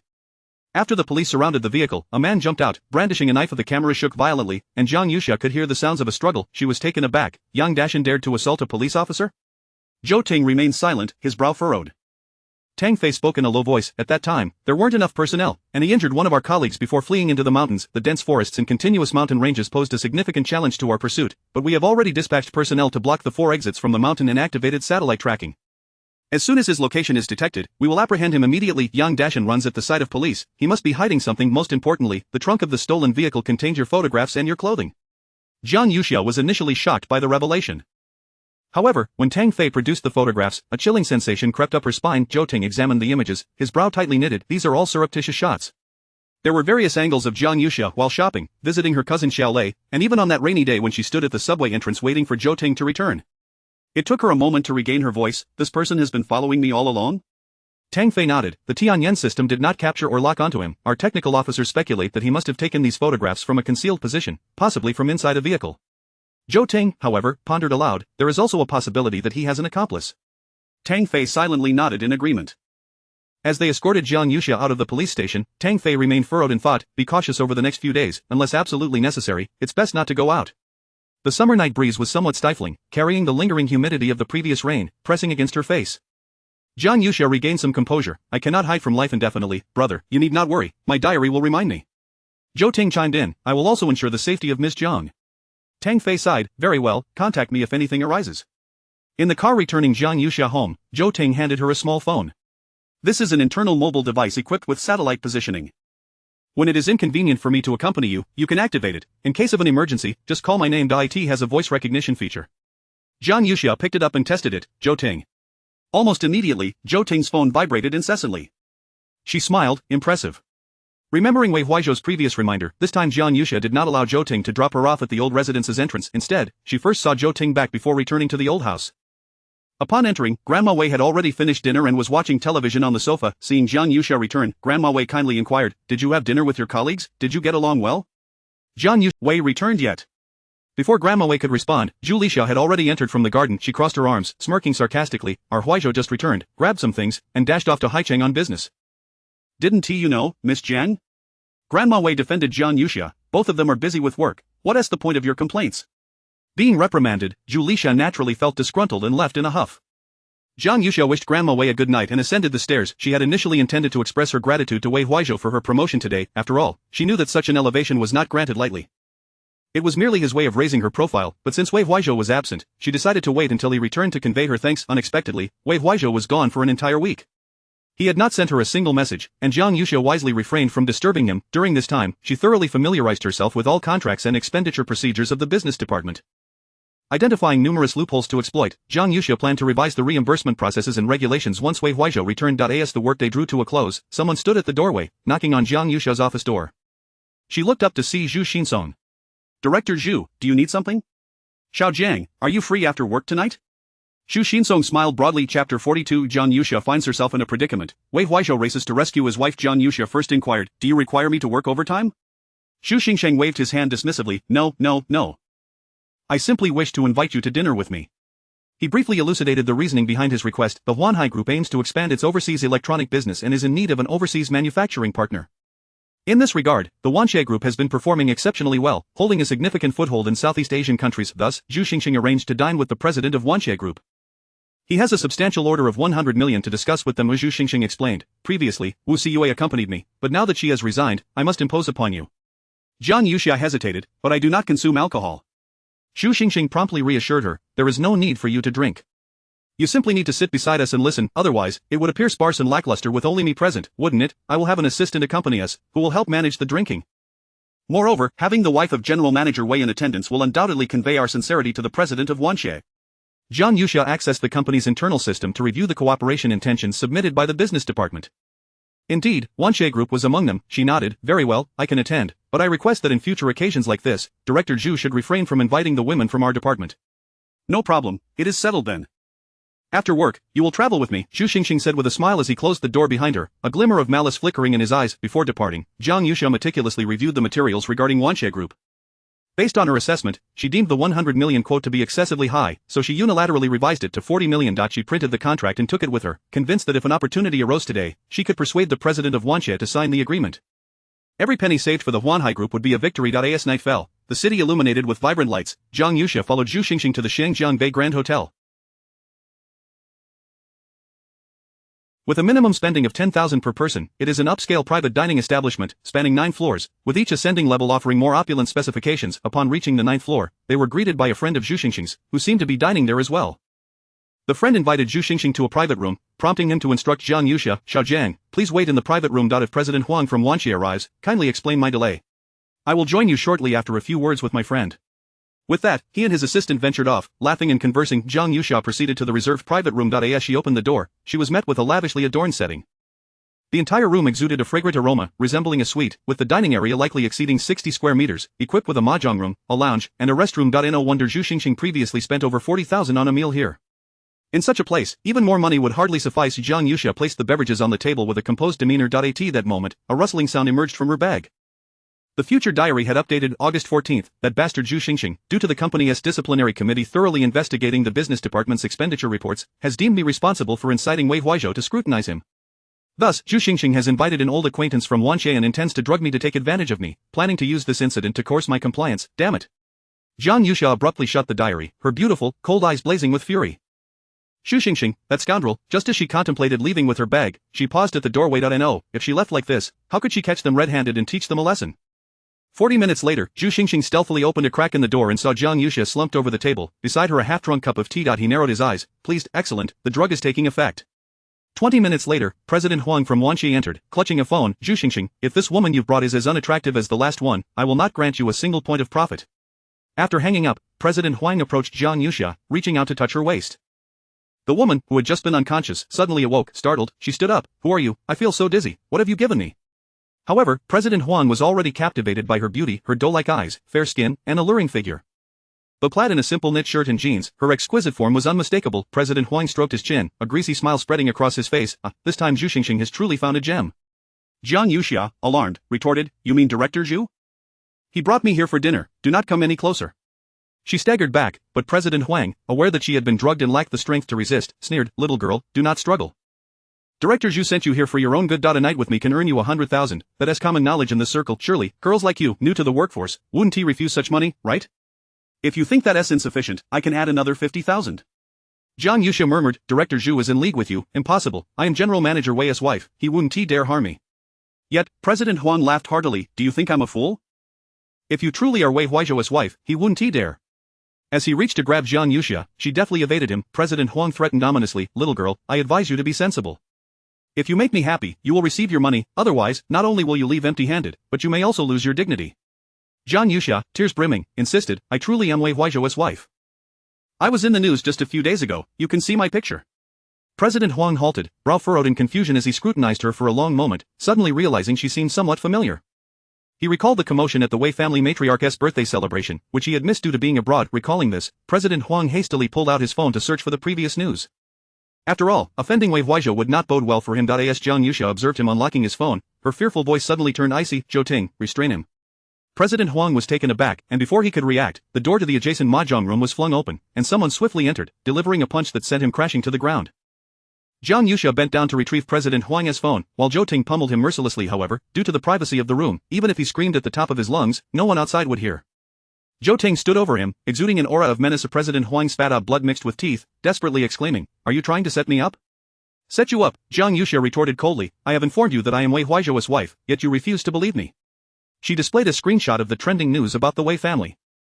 Upon recognizing Jiang Yuxia's face, President Huang trembled uncontrollably. He stammered, this is all Zhu Xingxing's doing, he never mentioned you were General Manager Wei's wife. Jiang Yuxia delicately tapped on President Huang's phone, locating the chat history between him and Zhu Xingxing, capturing photos of it all. Everything you just said has been recorded, and I have documented your clandestine dealings with Zhu Xingxing. You conspired to secure this 100 million project with the Huanhai Group, intending to share 10 million with Zhu Xingxing. How na ve.do you believe I won t hand this over to Mr. Wei? Please, Mrs. Wei, I beg you, I truly had no knowledge, that scoundrel Zhu Xingxing, I will certainly break his legs to make amends. Tears streamed down President Huang's face, his cheeks swollen. Jiang Yuxia waved her hand dismissively, I do not require his legs, sign this agreement, and I will refrain from disclosing this matter to Mr. Wei. Zhou Ting produced the contract from behind him and placed it before President Huang.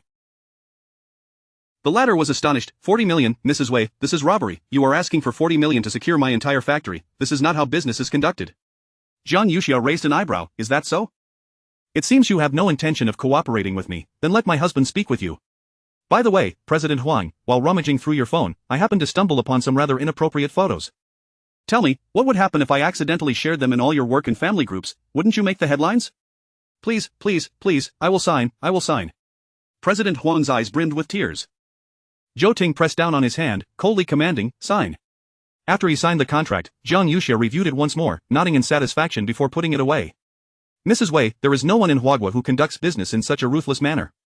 The Wanhai group cannot endure like this, he protested, still unwilling to concede. However, Jiang Yuxia smirked, against a rogue like you, my methods are hardly unscrupulous. With that, she waved her hand at Zhou Ting, instructing, strip him of his clothes, bind him up, and toss him onto the street below.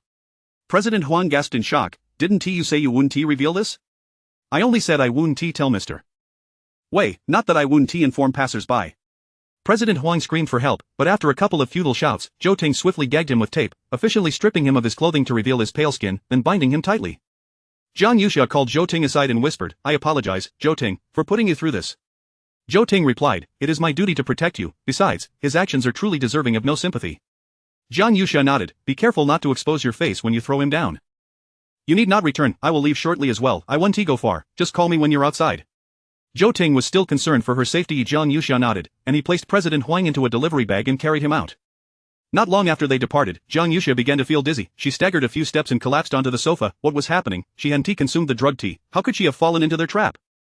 In a flash of realization, Jiang Yuxia suspected it was the strange fragrance permeating the room. She found herself unable to move, so she pulled out her phone to call Zhou Ting. However, her vision blurred, and despite exerting all her strength, she inadvertently tapped on Wei Huizhou's number. After 2 rings, he answered, his voice as cold as ever. What is it? Shangjiang Bay Hotel, Jiang Yuxia gasped on the floor. Something was amiss. This was not a tranquilizer. She felt a wave of heat consuming her, as if ants were crawling over her skin. Wei Huizhou furrowed his brow. Jiang Yuxia? Yet all that came from her were faint murmurs, inaudible to him. 9th floor, I'm on the 9th floor, she struggled to articulate. Hearing her distress, Wei Huizhou swiftly donned his coat, his voice firm, do not wander, wait for me. Just as he exited the private room, he ran into Jin Shiming. Observing Wei Huizhou's hurried departure, Jin Shiming wondered, are you leaving? Aren't you joining the welcoming banquet? Talk later, Wei Huizhou replied curtly, stepping into the elevator without looking back. Chapter 43. Should I call your boyfriend? The Hong Kong Bay Hotel is thriving today. The 1st through 4th floors are filled with patrons, and 3 out of 4 private rooms on the 9th floor have been swiftly reserved. The manager is beaming with delight, bustling about to ensure that no aspect of service falters. Suddenly, a distressed voice interrupts, Manager, trouble, Mr. Wei has brought people to block our entrance. In the entirety of the capital city, Mr. Wei is a name known to all. The manager, aghast, rushes to the 1st floor. Guests in the dining area stare bewilderedly at the cadre of bodyguards who have barged in. Leading the charge is Wei Huizhou, his countenance dark and stormy. Before the manager can utter a word, a bodyguard brusquely shoves him aside. Wei Huizhou strides directly to the elevator and presses the button for the 9th floor, exuding an intimidating aura as though he has come seeking vengeance. The manager's legs weaken in fear as he hastily contacts the big boss, who is equally perplexed. When did he incur the wrath of such a formidable figure? Upon reaching the 9th floor, there are 4 suites in total. The bodyguards systematically push open the doors, revealing familiar faces. Mr. Wei, they greet, but Wei Huizhou pays them no heed. He scans each room, searching for Jiang Yuxia, but upon finding her absent, he turns to leave. He attempts to call Jiang Yuxia, but the line rings unanswered. Suddenly, his assistant, Xiao Zhua, exclaims, President, there's some commotion in this room. Wei Huizhou's eyes darken as he strides purposefully towards the source of the disturbance. Indeed, the sound of a ringing phone emanates from the suite's lounge. However, when he attempts to open the door, it is stubbornly locked from within. The anxious manager has hurried after him and, before he can utter a word, Wei Huizhou commands, open the door. The manager, flustered, replies, the spare key is in the office on the 5th floor. I'll retrieve it immediately. Yet, Wei Huizhou is unwilling to wait. He gestures, and the bodyguards begin to forcefully kick the door. With a resounding crash, the doorframe splinters. Wei Huizhou steps inside, finding the room furnished like a hotel suite, yet Jiang Yuxia is nowhere to be seen. He glances around and spots a bathroom, pushing the door open only to freeze at the threshold. Everyone, out, Xiao Zhua, preserve the surveillance footage from tonight. After the bodyguards help the trembling manager out, silence envelopes the suite once more. The sound of Wei Huizhou's polished black shoes echoes against the bathroom tiles. Jiang Yuxia, drowsily curled in the bathtub, is startled awake by the noise, gripping a bloodied pen tightly. Get out! However, as her disoriented gaze locks onto Wei Huizhou, she visibly relaxes. The pen slips from her fingers, and she gasps for breath. Mr. Wei Huizhou approaches, bending down to assess her condition. 2 lines of crimson trickle down Jiang Yuxia's delicate left arm, with some smeared across her cheeks and neck. At first glance, it is a shocking sight. He takes her wrist, turning her palm upward, revealing a puncture wound from the pen. What happened? He inquires, his brow furrowing. Jiang Yuxia's demeanor is concerning. Her cheeks are flushed, and her once clear eyes now glisten with a honeyed sheen. I think I've been drugged by that bastard. Just moments before, Jiang Yuxia had managed to crawl into the bedroom while still somewhat lucid, locking the door behind her, fearing that Zhu Xinqing might have brought others along. Thankfully, Wei Huaizhou arrived swiftly, allowing her taut nerves to finally relax as the drug's effects began to overwhelm her senses. He lifts her effortlessly, cradling her in his arms. I will take you to the hospital. His hand supports her slender lower back, causing her to shudder, and an inappropriate sound escapes her lips. This mere touch proves almost unbearable for her. Jiang Yuxia fervently shakes her head. I need water. Wei Huaizhou gently sets her down on the bed and retrieves a bottle of mineral water from the room. However, when he turns around, he finds Jiang Yuxia lifting her shirt, revealing her delicate, pale waist. Don't move, he commands, swiftly grasping her wandering hands. Jiang Yuxia's cheeks bloom with embarrassment, twisting her body in discontent. No, I feel so itchy. Initially, she could manage some semblance of control, but now, as the drug takes hold, she feels as though ants are gnawing at her skin. Wei Huaizhou offers her the bottle of water, but she barely sips before brushing his hand away. Her arms, flushed with a rosy hue, wrap around his neck, and her moist, glistening lips inadvertently graze his jawline. Water spills forth, thoroughly soaking their clothes, as Wei Huaizhou's damp black shirt clings to his muscular chest. He removes her arms with one hand, yet she persistently clings to him. Jiang Yuxia's muffled whimpers carry a hint of stubbornness and allure as she refuses to let go. Wei Huaizhou's gaze sharpens, a tempest brewing within his eyes. Jiang Yuxia, look closely at who I am and release me. Jiang Yuxia indeed raises her gaze, scrutinizing his features. Her feverish fingertips trace along his brow and hairline, finally resting on his shoulder. I see clearly now, you are Wei Huaizhou. Upon uttering this, her hands move to tug at his belt. Wei Huaizhou, with a firm grip, seizes her wrist, pulling her up as his husky, gravelly voice carries an icy undertone. Should I summon your boyfriend? Sure, Jiang Yuxia replies, her mind clouded, nodding obediently, her flushed face exuding an irresistible charm. Upon hearing her rapid agreement, Wei Huaizhou's expression darkens as he pushes her onto the soft bed. He then leans down, pinning her fidgeting arms. His lowered brow hovers closely above her cheek, the coldness in his eyes betraying a smoldering fire, a silent warning lingering therein. If he dares show up, I will break his legs. Yet, Jiang Yuxia merely blinks slowly, her delicate lashes fluttering. Suddenly, she leans in to plant a kiss at the corner of his lips. Don't be fierce. Wei Huaizhou is momentarily taken aback, his breath hitching. Jiang Yuxia's soft, hoarse whisper, combined with the faint blush blooming at the corners of her eyes, resembles a ripe fruit, ready for the taking. Wei Huaizhou's expression darkens, his throat tightening as he contemplates, if this proceeds, does it not constitute taking advantage of someone in a vulnerable state? Jiang Yuxia, licking her parched lips, responds absently, I want to take off my clothes. It's so hot. She pulls his hand down to her thin, damp garment. Wei Huaizhou finds himself momentarily lost in thought. Just then, Jiang Yuxia's phone rings groggily. She reaches for it, but before she can answer, Wei Huaizhou snatches it away. The contact name reads Zhou Ting. Wei Huaizhou glances at it, raising an eyebrow as he inquires, your boyfriend? Jiang Yuxia frowns, attempting to reclaim her phone. Give it back. Wait, if that's the case, why not let him come to rescue you? He promptly shuts off her phone and tosses it aside, ignoring Jiang Yuxia's gentle pushes. He scoops her up and strides into the bathroom, shutting the door behind him with a decisive motion. Meanwhile, Zhou Ting sits in his car downstairs, observing the crowd gathered on the street, snapping pictures of the bound Mr. Huang. When someone approaches to remove the tape from Mr. Huang's mouth, he immediately cries out for help, call the police. No, untie me, stop filming, I said stop. Zhou Ting, expressionless, withdraws his gaze. He looks up at the brightly lit hotel. Jiang Yuxia has yet to emerge. Could something have gone awry? He had just tried calling her, but she did not answer, and now her phone is off.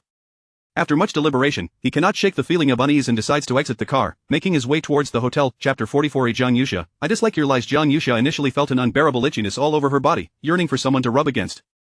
However, the cold water from the shower head gradually roused her from her stupor. Regaining a semblance of rationality, she sat dazed in the bathtub, her dampened gaze directed toward the instigator beside her.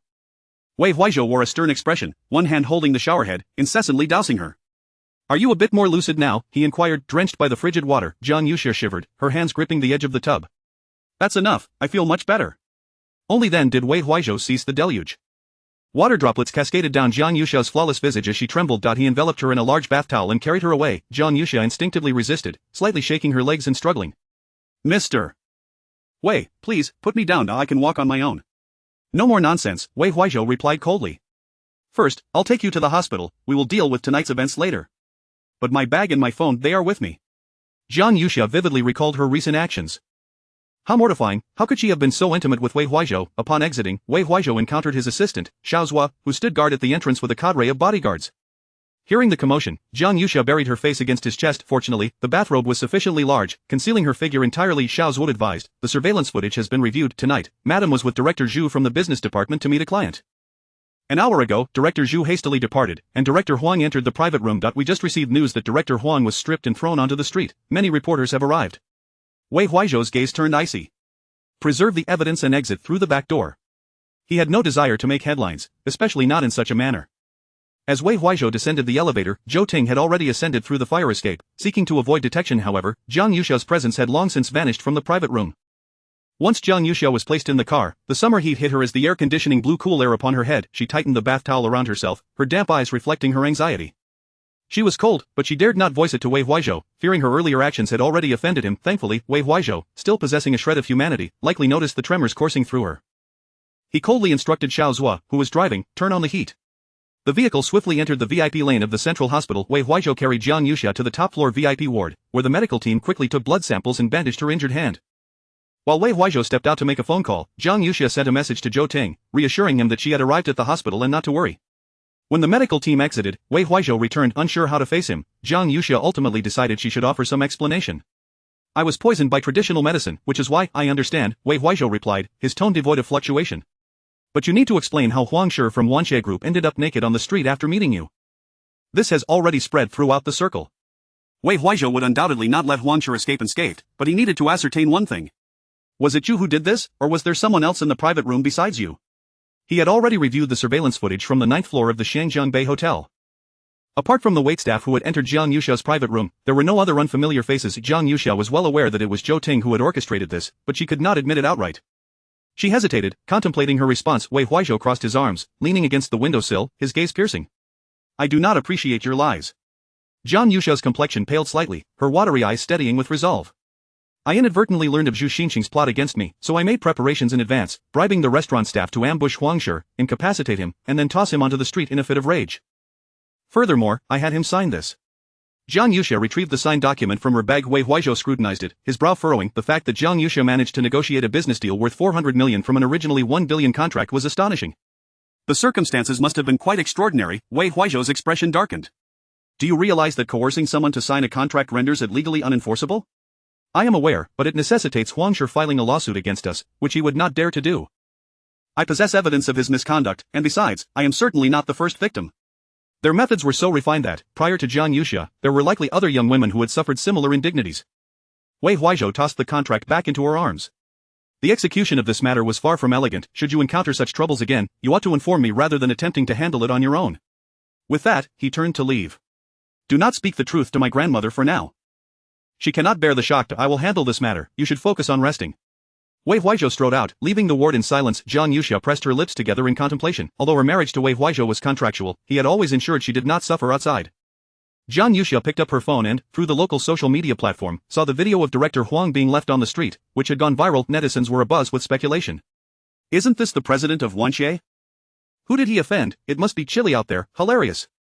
Some claim to have seen Wei Huaizhou of Huanhai Group storming into Shangjiang Bay Hotel, suggesting that he was the only one capable of dealing with Huang Shi, especially since he happened to be present at the scene.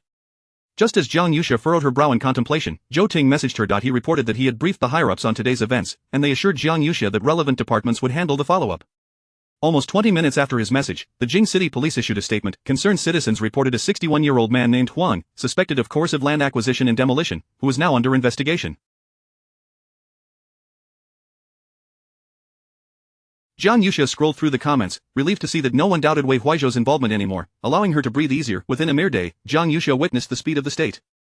The police swiftly amassed a plethora of evidence, substantiating Huang Shi's previous illegal actions, with several young women stepping forward to publicly accuse him of harassment. Most crucially, someone leaked a bombshell to the media. President Huang Shi of Wanxie Group was suspected of money laundering abroad. His charges escalated significantly as the government established a special task force for investigation. The once mighty Wanxie Group was suddenly inundated with police, who carted away box after box of documents for examination. In the highest office of Huanhai Group, Wei Huaizhou listened to his secretary's report. Mr. Wei, as per your instructions, we have anonymously submitted evidence of Huang Shi's money laundering to the police. The investigation has progressed rapidly. Aside from us, it appears others are also eager to see him imprisoned. Wei Huaizhou drummed his long fingers on the table, his expression inscrutable. He had anticipated Huang Shi's downfall long before deciding to dismantle Wanxie. Has Zhu Xinqing been absent these past few days? No, on the day of the incident, he purchased a plane ticket, claiming he was taking his wife and children back to his hometown. Wei Huaizhou's thin lips curled into a disdainful smile. He certainly knows how to hide. Bring him back, he commanded, his voice devoid of emotion. By any means necessary, even if it requires binding him. Understood, the secretary replied. Before departing, Wei Huaizhou rose and approached the floor-to-ceiling window, his gaze fixed on an email he had just received. Mr. Wei, there is indeed one individual who meets your criteria and is named Zhou Ting. He enlisted as a new recruit 10 years ago. Subsequent records seem to have been deliberately concealed for protection. Wei Huizhou raised an eyebrow, his eyes dark and contemplative. A soldier? Jiang Yuxia spent 2 days in the central hospital and planned to return home today. Just as she stepped out of the hospital, her phone rang. Upon answering, an excited voice came through the line, "Xia Xia, I'm back."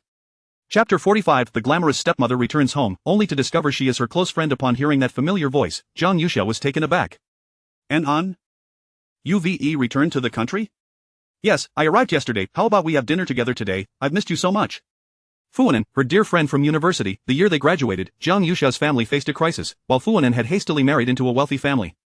It was rumored she had become a stepmother to someone else's child and had gone to Switzerland. The specifics were never pried into by Jiang Yuxia, but during the most challenging years following her family's misfortunes, Fuanan had intermittently supported her.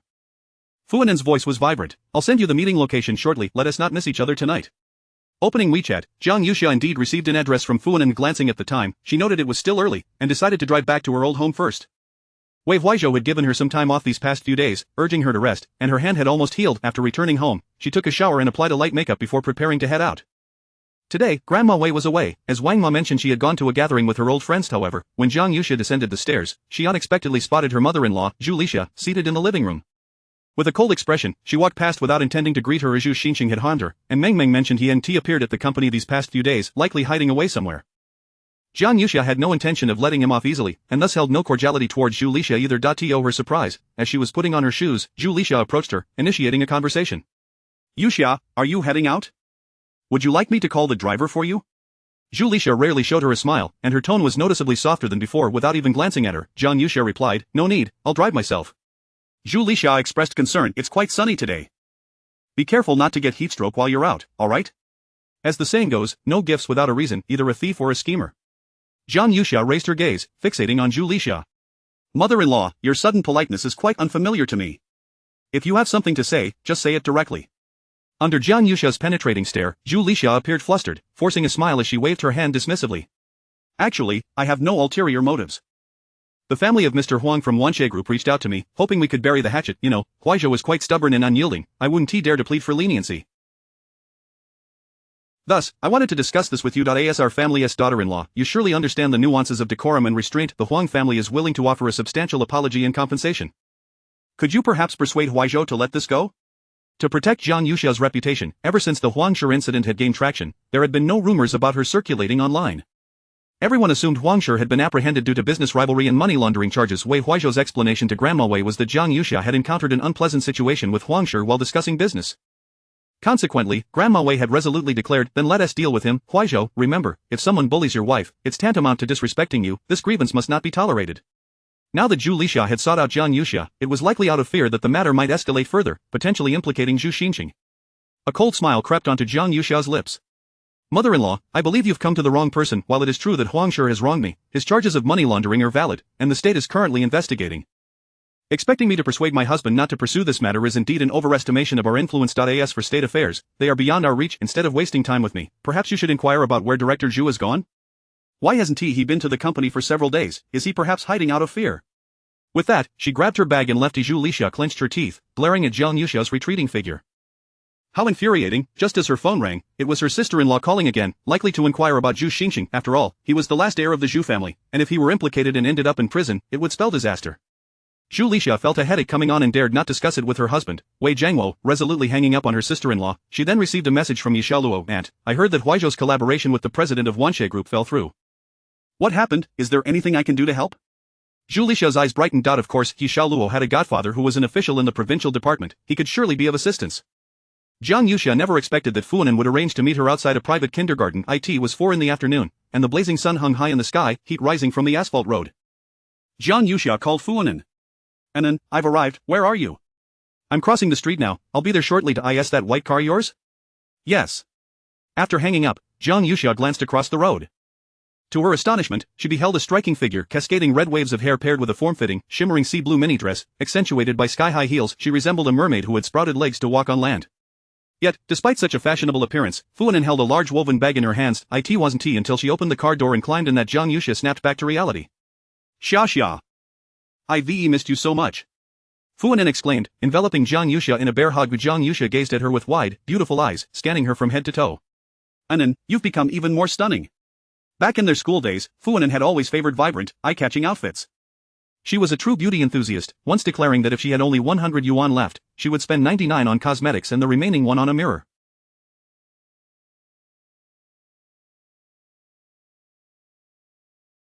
Fuanan raised an eyebrow, her bright red lips curling into a playful smirk. Of course, now that I have both wealth and beauty, along with some leisure time, my husband doesn't come home often, and taking care of the child can be a hassle. By the way, your brother called me recently, asking if I was hiding you. I didn't even tell them you got married. I'm innocent. I truly didn't know you were married. You better come clean. Jiang Yuxia rubbed her temples and briefly explained her marriage certificate with Wei Huizhou. Fuanan, while touching up her makeup, was astonished. This sounds just like the novels I read, where the heroine is chosen by the hero's grandmother, leading to the heroine marrying the hero, who initially doesn't like her. In the beginning, the hero resists in every possible way, yet in the end, there is only one outcome: he finds her irresistible. Jiang Yuxia's lips twitched. Irresistible, he has a childhood sweetheart, and I was nearly beaten up by her for being a third party. Fuanan slammed her powder compact shut, her eyes blazing with fury. Who dares to bully our Xiaxia? Just name her, and I'll take care of her. Jiang Yuxia recounted her encounter with Yi Xiaoluo. Just don't go bothering her, she has a heart condition and could be in serious danger at any moment. Fuanan shuddered slightly. Then forget it. I want to confront her directly, lest she dies and blames me. However, I have a feeling that your husband must have feelings for Yi Xiaoluo, but, due to their differing backgrounds, cannot marry her, thus opting for you instead.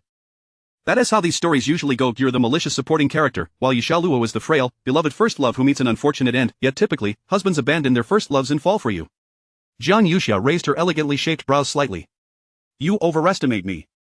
I have no intention of competing with her. My agreement with Mr. Wei stipulates that our marriage will last only 3 years before we part ways. Divorce. Chapter 46 Diary Alert, the driver's vengeance against society. The school bus crashes into the kindergarten. Fuanan's voice escalated in pitch. You, after 3 years of youthful squander, are you really willing to divorce and forsake everything? Then, with a swift change of tone, she continued, but then again, having a childhood sweetheart does indeed make for an unstable marriage. Let us go ahead and part ways. I will find you the finest lawyer, let the battle commence, and I shall cover the costs. Jiang Yuxia quietly interjected, I have money. Never mind that, Fuanan retorted, if you were truly affluent, would you be driving this dilapidated little vehicle? Dilapidated? Is there something wrong with my car? Jiang Yuxia protested. What about you? How is your wealthy stepmother role treating you? Fuanan chuckled. Initially, it was quite an adjustment, but now it feels rather pleasant. My husband may not return home, yet he consistently wires money each month, and I am spared the pains of childbirth while gaining an adorable little darling. Once you return my little dodo home, I shall take you out for dinner. I've already secured the reservations. Jiang Yuxia nodded, watching as Fuanan retrieved a set of costumes from a woven bag. When Fuanan donned the Peppa Pig headpiece, Jiang Yuxia was taken aback. What are you doing? I promised Dodo that I would dress as Peppa Pig to pick him up next time, Fuanan explained. Thus, Jiang Yuxia observed as Fuanan tied her wine-red curls back, her graceful figure enveloped in the costume. The vehicle was too small, and she struggled to fit, requiring Jiang Yuxia's assistance. After much effort, she finally managed to squeeze into the outfit, but beads of sweat were already forming on her forehead, visible through the costume's openings. Jiang Yuxia quickly adjusted the air conditioning to provide some relief. Being a stepmother is no easy task, I see. Of course. It is a job. Just then, Fuanan's phone rang. Clad in the costume, she was unable to answer it. Xiaxia, please help me. It seems to be my husband calling. Jiang Yuxia promptly took the phone, noticing the caller ID read Heartless ATM.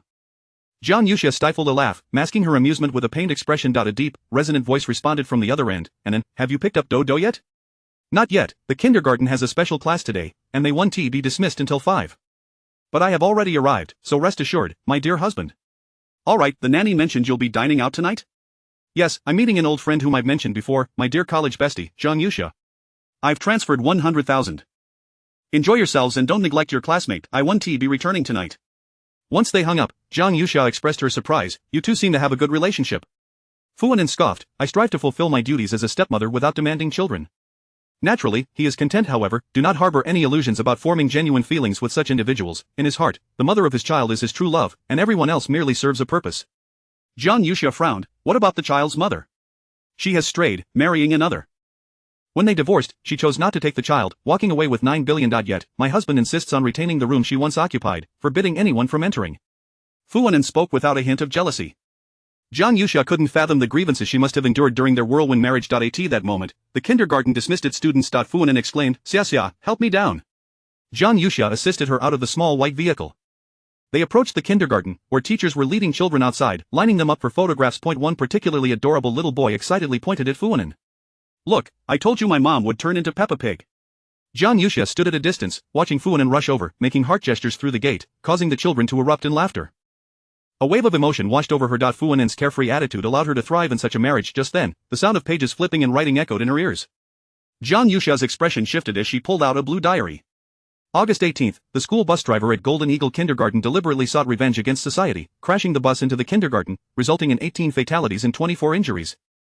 Anan, while protecting her stepson, suffered a broken arm, yet on the stretcher as she was taken to the hospital, she still smiled, proclaiming she was unscathed. Why must this woman provoke my tears?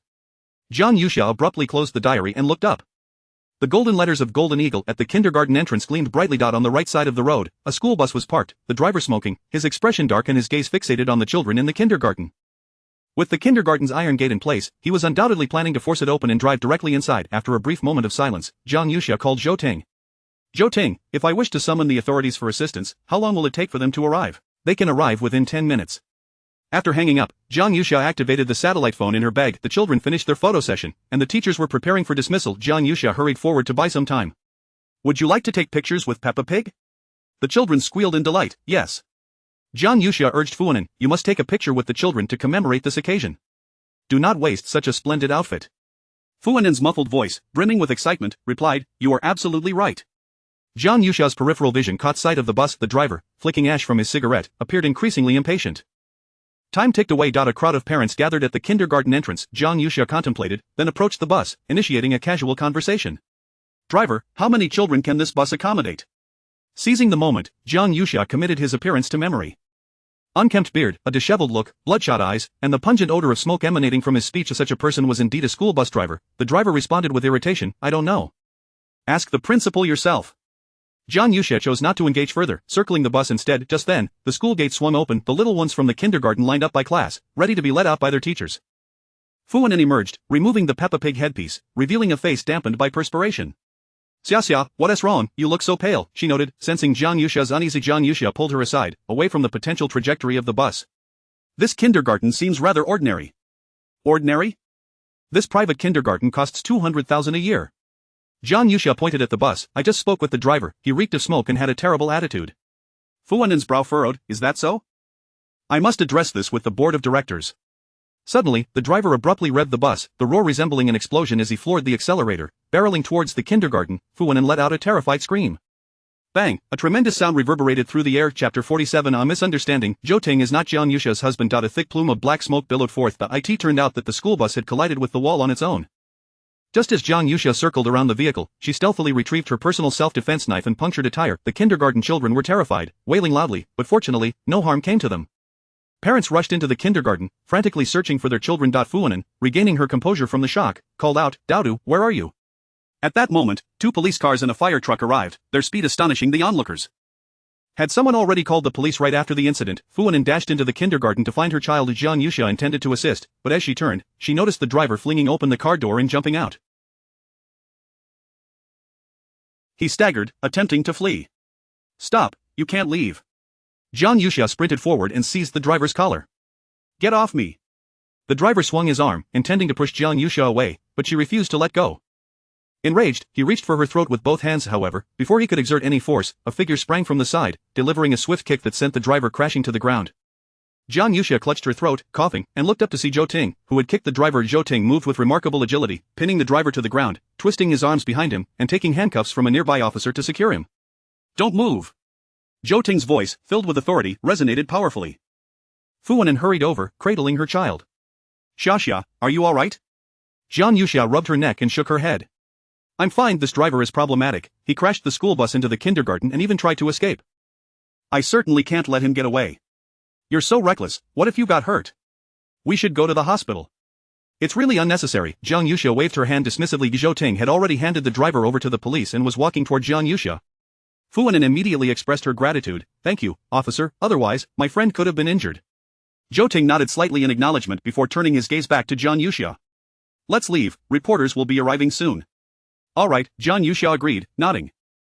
Their familiar tone left Fu Anan momentarily stunned. Xia, do you know this handsome guy? Jiang Yuxia grasped her hand. He's a friend of mine. Let's go, I'll introduce you later.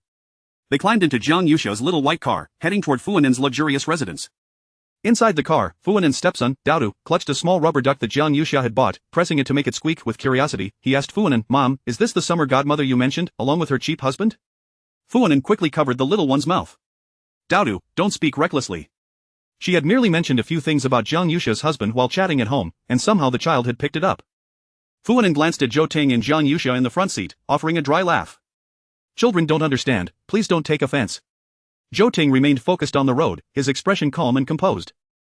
Jiang Yuxia turned around, smiling as she explained, "This uncle is a good friend of mine, his name is Zhou Ting, he's in Jing City for work and is staying with me for a few days." Fu An's eyes sparkled with curiosity, and she raised an eyebrow, sending Jiang Yuxia a teasing glance. Jiang Yuxia shot her a warning look, and Fu An silently chuckled as if she had guessed something. "Daodu, were you scared just now?" Jiang Yuxia redirected her concern toward the little one, ignoring her friend's antics. Daodu shook his head, his youthful face filled with disdain. "I played battlefield games with Dad before, and even had anti-terrorism training, this is nothing." Fu An wiped the cold sweat from her forehead. "You're fine, but you really scared me. By the way, I need to complain to the school board. What kind of driver did they hire? How could he dare to drive into the campus? Is he insane?" Fu An's luxurious home was located in Tianke Mansion. After dropping them off, the housekeeper rushed out to greet them. "Xiaxia, I can't join you for dinner this time, mainly because of little Daodu. Even though he says he wasn't scared, he's still quite young. I just arranged for a psychologist to come over for some guidance, so we'll have to reschedule." Jiang Yuxia nodded. "We can have dinner anytime, we can wait until Bingjie returns to plan our next outing." Fu An smiled. It is not easy to get in touch with her. By the way, you and Zhou Ting should go to the restaurant I booked. It wouldn't be right for you to come all this way for nothing." Jiang Yuxia was taken aback. "Is that appropriate? What's inappropriate about it? I made the reservation." "Let me know your phone number when you go," she said, winking mysteriously at Jiang Yuxia, then cheerfully waved goodbye to Zhou Ting. Jiang Yuxia bid farewell to Fu An and returned to the car. Zhou Ting had just hung up the phone, his voice was melodious as he said, "The relevant department just confirmed that the driver lost his fortune in the stock market, and his wife and child left him. He was in a bad mood and decided to take it out on society. Fortunately, you noticed in time. However, your brother just called and advised you not to puncture tires next time. It's too dangerous." Jiang Yuxia chuckled lightly. "In that urgent situation, I had no choice. I couldn't just grab the steering wheel." Zhou Ting drove steadily, his gaze fixed ahead, the sunset casting a warm glow on his sharply defined profile. "Next time, I'll try to arrive even faster. You've already been very responsible, always available. By the way, I haven't had the chance to thank you for that incident in Huangshe. Since Anin has made a reservation at the restaurant and can't make it, would you accompany me?" Zhou Ting looked at her in surprise. Jiang Yuxia added, "Unless you have other plans." "No plans," Zhou Ting smiled lightly. "I was just concerned you might find it inconvenient. Since that is the case, thank you, Ms. Zhang." The restaurant Fu An had booked was on the 59th floor of Wangjiang Building, a luxurious establishment known for its aerial rotating garden. Typically, two people shared a table, seated by the window, allowing them to enjoy the breathtaking view of the river merging with the CBD metropolis. By the time they were seated, dusk had fallen, and night was beginning to cloak the city. Jiang Yuxia held the menu and asked Zhou Ting what he would like to eat. Just then, Lu Xingbai appeared at the entrance, dressed in his school uniform, with one hand in his pocket and headphones on. His youthful face bore no extraneous expression. Upon spotting him, the restaurant manager hurried over. "Young Master Lu, dinner will be ready shortly, please wait a moment." Lu Xingbai nodded. Previously, Wei Huaizhou had mentioned finding him a nanny, but he was not accustomed to living with strangers. Therefore, Wei Huaizhou had provided him with a prepaid card worth 500,000, allowing him to pick up dinner here after school each evening before returning home. Lu Xingbai's peripheral vision caught sight of Jiang Yuxia in the distance, her figure animatedly conversing with the man across from her. He recognized that the person sitting opposite her was the one who had protected her that day at the subway. A slight frown creased his brow as he took out his phone and texted Wei Huaizhou, "Brother, where are you?" Chapter 48. Will the esteemed aviation professor be killed by a delinquent? At the charity gala organized by the foundation, Wei Huaizhou, impeccably attired in a sharply tailored suit, reclined lazily on a sofa with his legs crossed, exuding an air of both relaxation and aristocracy. Surrounding him were numerous affluent businessmen and socialites eager to forge connections, making the event seem as though it revolved entirely around him. A strikingly voluptuous woman approached him, holding a glass of wine. "Mr. Wei, may I offer you a drink?" With a fleeting glance, Wei Huaizhou raised his ring-adorned hand to gently wave her off. "I apologize, but my wife advised me against drinking before leaving the house." His thin lips curled into a polite smile, yet his tone remained distant and frosty. The woman, undeterred, merely smiled wistfully and departed. As soon as she left, Jean Shiming, seated beside Wei, leaned in and whispered, "She is the East Asia regional head of Tianyi Group. I heard that Fu Mingting of Tianyi has returned to the country and plans to focus their business domestically. Aren't you interested in getting to know him?" Wei Huaizhou nonchalantly swirled his teacup with his long fingers. "If he wishes to make my acquaintance, he may come to me himself. Others hold no significance." He then retrieved his phone and noticed a message from Lu Xingbai, to which he replied, "Out, what is it?" Lu Xingbai promptly sent him a photograph. In a high-end restaurant, Jiang Yuxia sat across from an. Following this, Lu Xingbai sent a subtly mocking remark, "You neglect your wife, and naturally, someone else will keep her company." Wei Huaizhou frowned slightly, examining the image once more before letting out a cold chuckle. Jin Ximing, noticing the commotion, cast a glance over and seemed to catch a glimpse of Jiang Yuxia's photograph. However, as he leaned closer for a better look, Wei Huaizhou firmly pushed his head away. "Come now, don't be so stingy. Everyone wants to see a beauty," Jin Ximing teased with a light laugh. Wei Huaizhou's response was curt and icy, "Get lost." He only replied to Lu Xingbai with 2 words, "No matter." The woman who had previously been rebuffed returned to mingle with another group of individuals. Among them, a tall, distinguished man exuded a mature and commanding presence. The woman lowered her voice to whisper a few words, prompting Fu Mingting to glance toward Wei Huaizhou in the distance. "Mr. Fu, this Wei Huaizhou is quite unyielding and difficult to approach. He must be aware of my identity as a representative of Tianyi Group, yet he refuses to share a drink with me, indicating a lack of interest in collaborating with us." Fu Mingting, undeterred, downed a glass of red wine before responding in a deep voice, "To thrive in the capital and beyond, one must pay their respects. Disregarding this man's cold demeanor is unwise. He does not dismiss Tianyi out of disinterest, but rather perceives your status as insufficient to engage with him. Allow me to speak with him." The woman pouted in dissatisfaction, looping her arm through Fu Mingting's. "He lacks charm and is so arrogant, not at all like you, Mr. Fu." With a smile, Fu Mingting gently pulled her hand away. Such individuals are expected to possess a bit of temperament. He then raised his glass of red wine and approached Wei Huaizhou. Upon Fu Mingting's arrival, several individuals surrounding Wei greeted him warmly. After all, Tianyi Group is a prestigious company. Wei Huaizhou looked toward Fu Mingting, and his secretary leaned in to whisper, "Mr. Wei, the Maserati you asked me to investigate belongs to a Ms. Fu, Fuanan, who is Mr. Fu's wife." Upon hearing this, Wei Huaizhou furrowed his well-defined brows. During his investigation into Jiang Yuxia's background, he had learned that she had a close friend named Fuanan. Thus, it stood to reason that Jiang Yuxia's relationship status would be known to her friend. Fu Mingting extended his hand to Wei Huaizhou. "Hello, Mr. It is an honor to see you again." They had previously traveled in the same circles, though the Fu family had shifted a significant portion of their business overseas during Wei Huaizhou's high school years. Wei Huaizhou paused for what felt like an eternity, leading many to believe he would publicly slight Fu Mingting. Finally, he extended his hand. "Hello," he said, narrowing his eyes slightly, his voice steady. "It seems my wife and Mrs. Fu are quite good friends." Upon hearing this, those seated nearby instinctively shifted to make room for Fu Mingting. Jin Ximing chimed in with a grin. "What a coincidence, so, Mr. Fu also knows Miss Jiang Yuxia?" Fu Mingting appeared mildly surprised. He recalled that the close friend Fuanan had referred to was indeed Jiang Yuxia. Since Fu Mingting seldom focused on matters beyond his work, he paused before replying, "Is that so?" "How fortuitous, my wife is dining with Mrs. Wei this evening."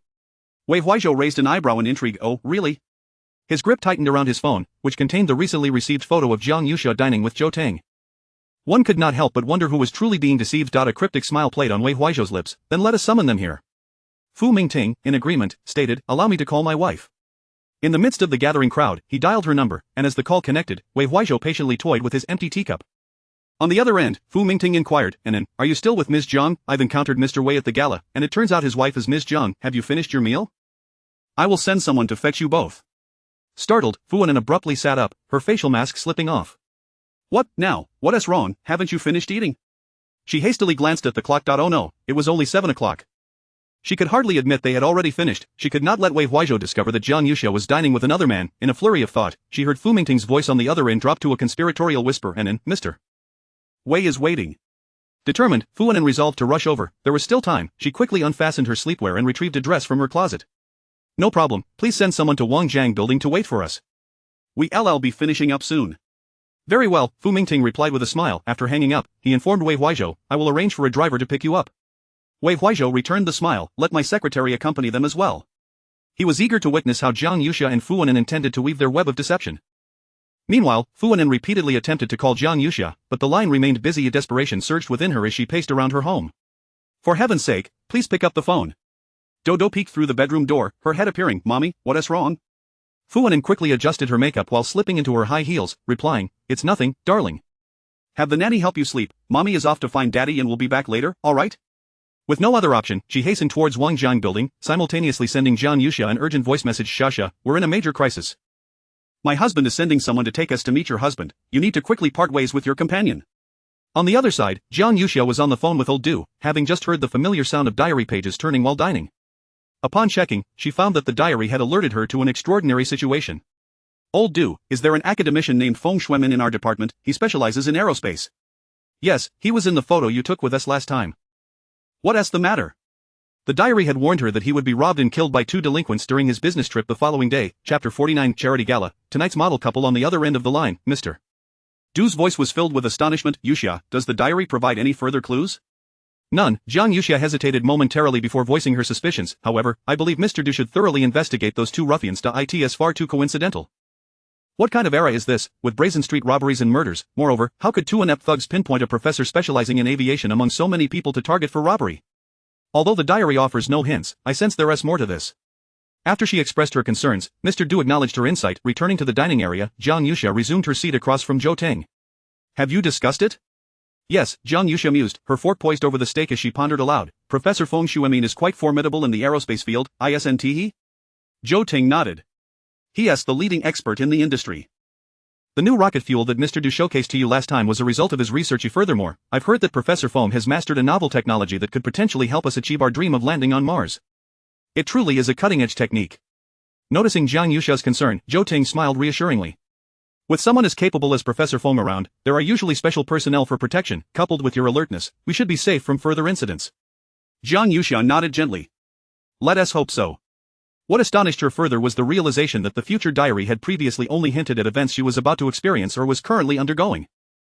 Now, merely having met Professor Feng once allowed the diary to issue a warning. Could it be that she, like Mr. Du, could foresee national crises without stepping outside? Zhou Ting retrieved her bag.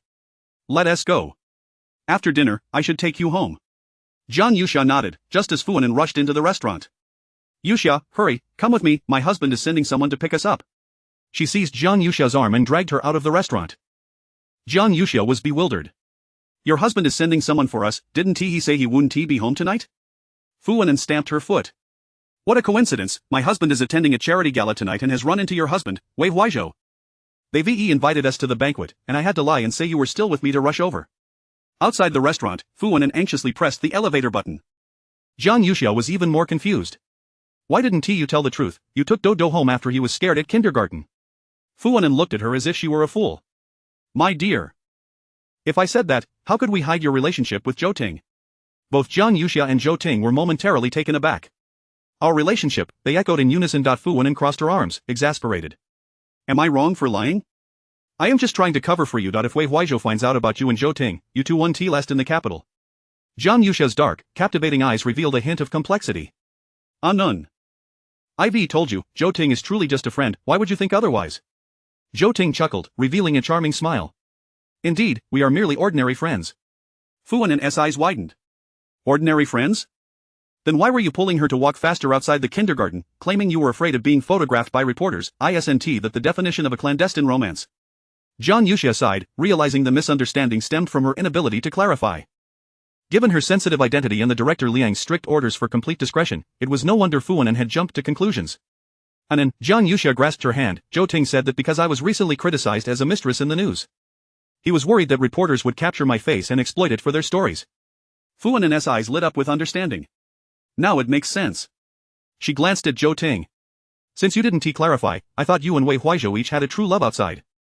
Jiang Yuxia's cheeks flushed. How could that be? Zhou Ting smiled, that is indeed the case. Ms. Jiang and I are merely ordinary friends. With this clarification, Fu Anan felt less apprehensive. Just then, the elevator arrived, and the three entered together. Fu Anan had rushed too hastily earlier and now took out her powder compact to touch up her makeup.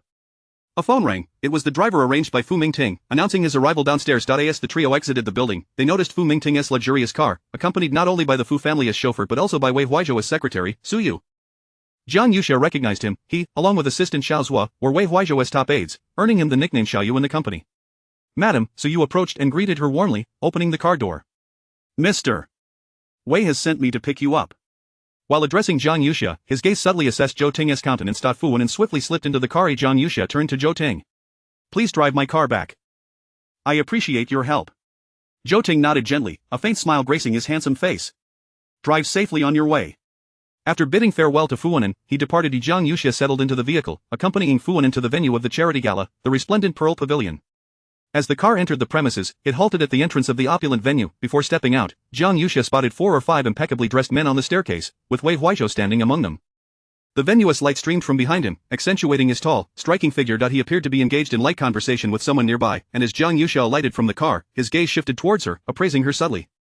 To meet Fu Anan, Jiang Yuxia had made a slight effort in her appearance. Dressed in a classic black gown reminiscent of Audrey Hepburn, her soft curves were elegantly highlighted. Her lightly made-up face, with eyes resembling water pearls and cheeks radiating a delicate blush, was complemented by lustrous pearls adorning her ears and neck. Though she had initially worn her hair down, Fu Wan'an had helped her style it into an elegant updo during the car ride, declaring it more flattering. Fu Wan'an's judgment proved correct. At that moment, Wei Huaizhou found Jiang Yuxia's appearance even more enchanting than in the photos taken earlier by Lu Xingbai. And then, Fu Mingting's voice, smooth yet affectionate, called out as he leaned down to kiss Fu Wan'an's brow. "I'm sorry to have called you over so late. Has Dodo gone to sleep?" Their affection appeared to be exceptionally strong. Fu Wan'an replied sweetly, "Don't worry, I left him with the nanny at home. By the way, let me introduce you to my best friend." Before she could finish, Fu Mingting extended his hand, bowing slightly in a gentlemanly manner. "Hello, Mrs. Wei, I am Fu Mingting." Jiang Yuxia glanced at Wei Huaizhou beside her and returned the greeting with a faint smile. "Hello." Naturally, she linked her arm with Wei Huaizhou's, remembering his words that they must present themselves as a respectful couple in necessary situations, ensuring that outsiders saw nothing amiss.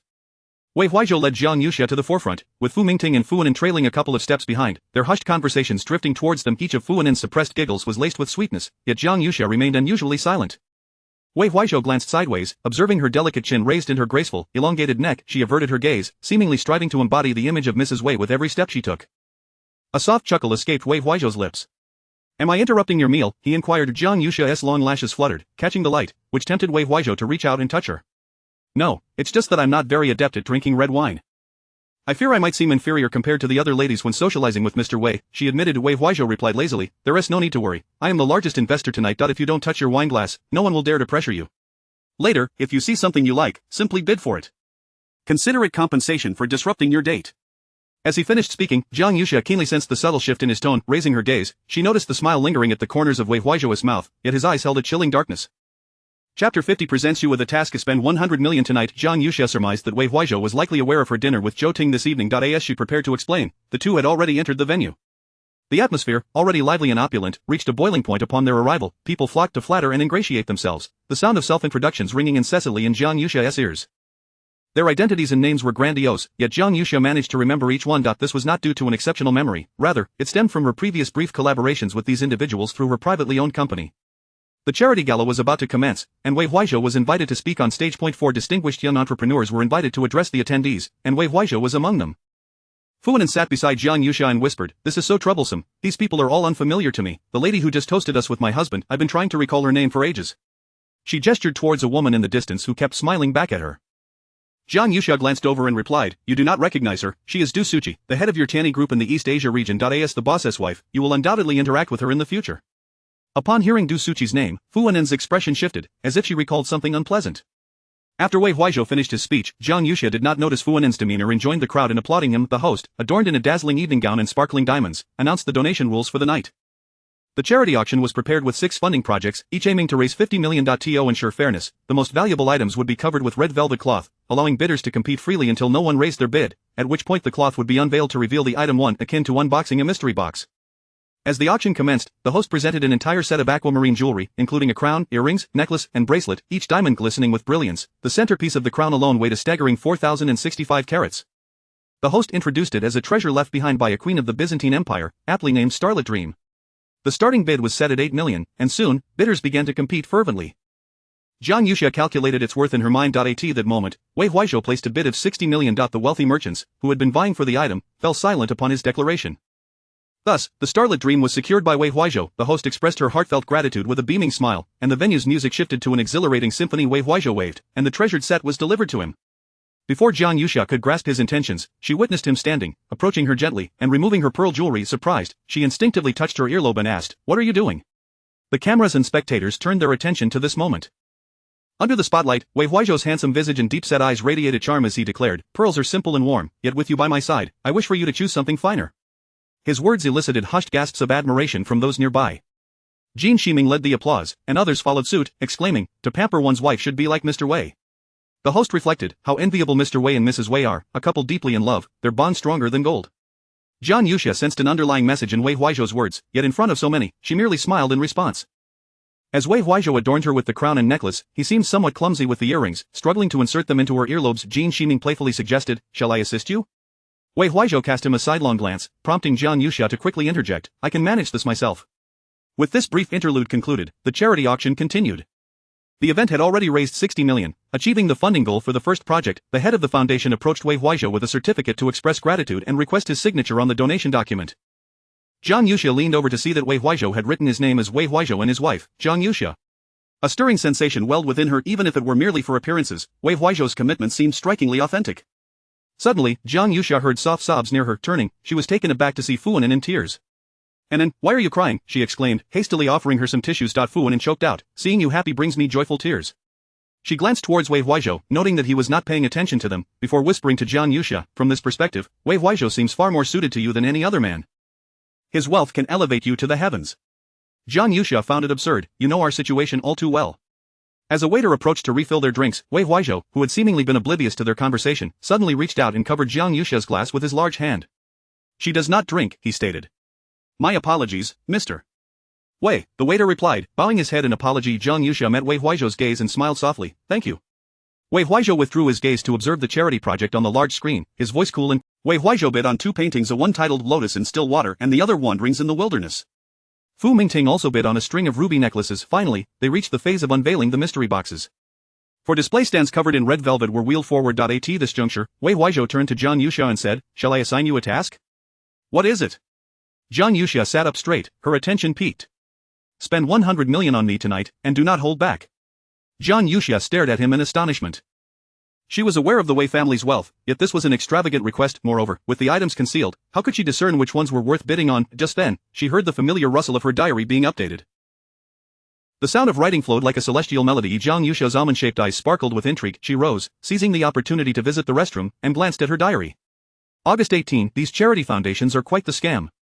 Out of the 4 mystery boxes, only the 2 in the middle hold value, while the other 2 contain keys to vintage European cars. Though collectible, they hardly warrant a starting bid of 30 million. Closing the diary, she exited the restroom. Spending 100 million, a simple task. She returned to Wei Huaizhou's side and announced, "Mr. Wei, just prepare the money. I've already made my decision on which items to bid on." Wei Huaizhou leaned back in his chair, chuckling softly. "Is that so? Then let us see what unfolds." Just as Jiang Yuxia was brimming with excitement, a melodious voice interrupted her thoughts. "Mr. Fu, will you represent Tianyi Group and purchase a mystery box?" The speaker was Du Suqi, leaning against Fu Mingting's chair, her proximity almost brushing against his arm. Jiang Yuxia frowned and glanced up at Fu Wen, noting her strained expression, though she held back her frustration. Du Suqi's blatant display of closeness to Fu Mingting in front of so many was a direct affront to Fu Wen. Chapter 51. On the day of my miscarriage, he went to celebrate a subordinate's birthday. Du Suqian spoke and laughed, her figure swaying unsteadily. Thus, Fu Mingting placed a firm hand on her waist, his voice contemplative. "Tianyi is new here, and indeed should set an example. Feel free to name your price." Du Suqian beamed with a smile. "All right, I shall certainly help President Fu secure one." As she spoke, she planted a kiss on the side of Fu Mingting's cheek. Jiang Yuxia's eyes widened in surprise as she quickly glanced at Fu Wen's expression. However, Fu Wen appeared oblivious, holding her wineglass with a radiant smile as she gazed at the stage. Yet, after years of friendship, how could Fu Wen's true feelings be concealed from Jiang Yuxia's discerning gaze? Jiang Yuxia coldly interjected, "Miss Du and President Fu seem to share a rather close relationship." Fu Mingting immediately caught the underlying tone in her words and cast a glance at Du Suqian. Du Suqian understood the implication and chuckled, explaining, "It's all my fault. I forgot we are in the country. When we were abroad, it was customary for us to greet each other in such a manner." After saying this, she turned. As the lights dimmed, Du Suqian hurried back to her seat. Observing her retreating figure, Jiang Yuxia pressed her lips together, a cold glimmer of starlight flashing in her dark eyes. Suddenly, Fu Wen accidentally spilled her drink. The surrounding staff rushed to assist. Fu Mingting frowned. "How careless." Fu Wen maintained her smile. "I was pondering which of the 4 auction items held the most value and lost my focus. I shall attend to this in the restroom." She stood up, and Jiang Yuxia promptly offered, "I'll accompany you." The two departed together, while Wei Huaizhou cast a glance at Jiang Yuxia's back before retracting his gaze. In the restroom, Jiang Yuxia locked the door as Fu Wen dabbed at her tears with 2 tissues pinched between her lashes. "If you wish to cry, do so openly, there is no one else here." Jiang Yuxia observed her with a mix of amusement and exasperation.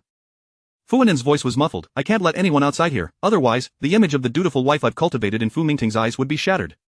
Leaning against the sink, Jiang Yuxia's sapphire attire accentuated her fair complexion, making her appear almost luminescent.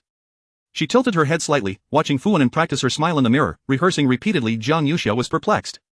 "Do you have any grievances with Du Suqian?" Your expression changed the moment you heard her name. Fu Wen silently glanced at her friend. "Last year, on the day of my miscarriage, I called Fu Mingting, and someone near him mentioned that Suqian was still waiting for him. Consequently, he didn't come to the hospital to be with me. Later, I learned he was celebrating Du Suqian's birthday." Jiang Yuxia's eyes widened in disbelief. "And you never mentioned this to me. I feared it would worry you." "Fu Wen, when did you become such a doormat? Don't you ever lose your temper with him?" Fu Wen gazed at her reflection, her eyes reddened, her tone was laced with resignation. "You know my family situation. Fu Mingting not only supports me but my entire family as well, and he is quite generous with my allowances. If I were to protest, what would I have to leverage? He chose me because he finds me obedient. Over the years, I've treated my husband as my boss and my marriage as my career.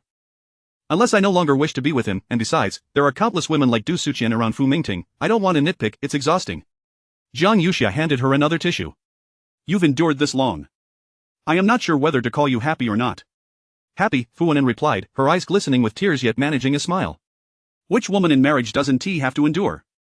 Rather than find a man who earns 3,000 a month and expects me to wash his clothes, prepare meals, and care for children, I prefer Fu Mingting. Jiang Yuxia chuckled at her perspective. You seem quite pragmatic. When the day comes that you can no longer tolerate him and decide to divorce, let me know, I'll support you. Oh please, Fu Wenin linked her arm with Jiang Yuxia's, I know you're equally unhappy. Let me gather more of Fu Mingting's assets first, after our divorce, we can travel the world together. The two returned to the venue, chatting and laughing, everyone was engaged in bidding for the first blind box treasure. Du Suqian, representing Tianyi Group, was actively calling out bids, which had already reached 14 million. Wei Huaizhou, seated beside Jiang Yuxia, toyed with his wine glass, reclining in his chair like a king in the court. Noticing Jiang Yuxia's return, he leisurely remarked, have you decided which item to bid on? Don't forget to place your offer. A smile lingered on Jiang Yuxia's face as she looked at Wei Huaizhou, her gaze tinged with playful reproach. I'm not foolish. I know how to bid. The interplay of lights accentuated her delicate features, making her appear exquisitely beautiful, prompting an irresistible urge to tuck a stray strand of hair behind her ear. Yet, just as Wei Huaizhou raised his hand, Jiang Yuxia pressed the auction bell on the table, having just bid 14 million. No one contested Du Suqian's offer. Just as the auctioneer was about to finalize the sale, Jiang Yuxia declared 14 million and 1 yuan. Except for Wei Huaizhou, the others looked at her with surprise, while he merely raised an eyebrow.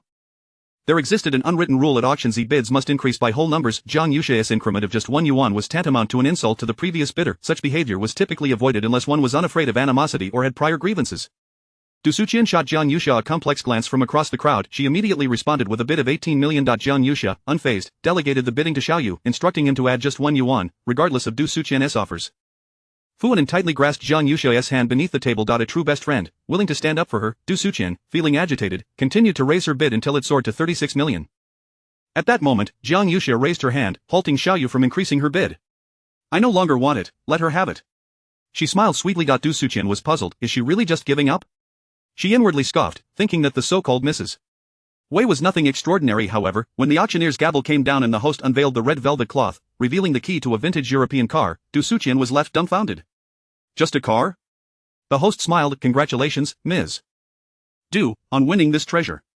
A series of introductions went unheard by Du Suqian, who stared in disbelief, unable to fathom that such a vintage car could be auctioned. Whispers and snickers from nearby attendees reached her ears, clearly indicating their understanding of the unwritten rules.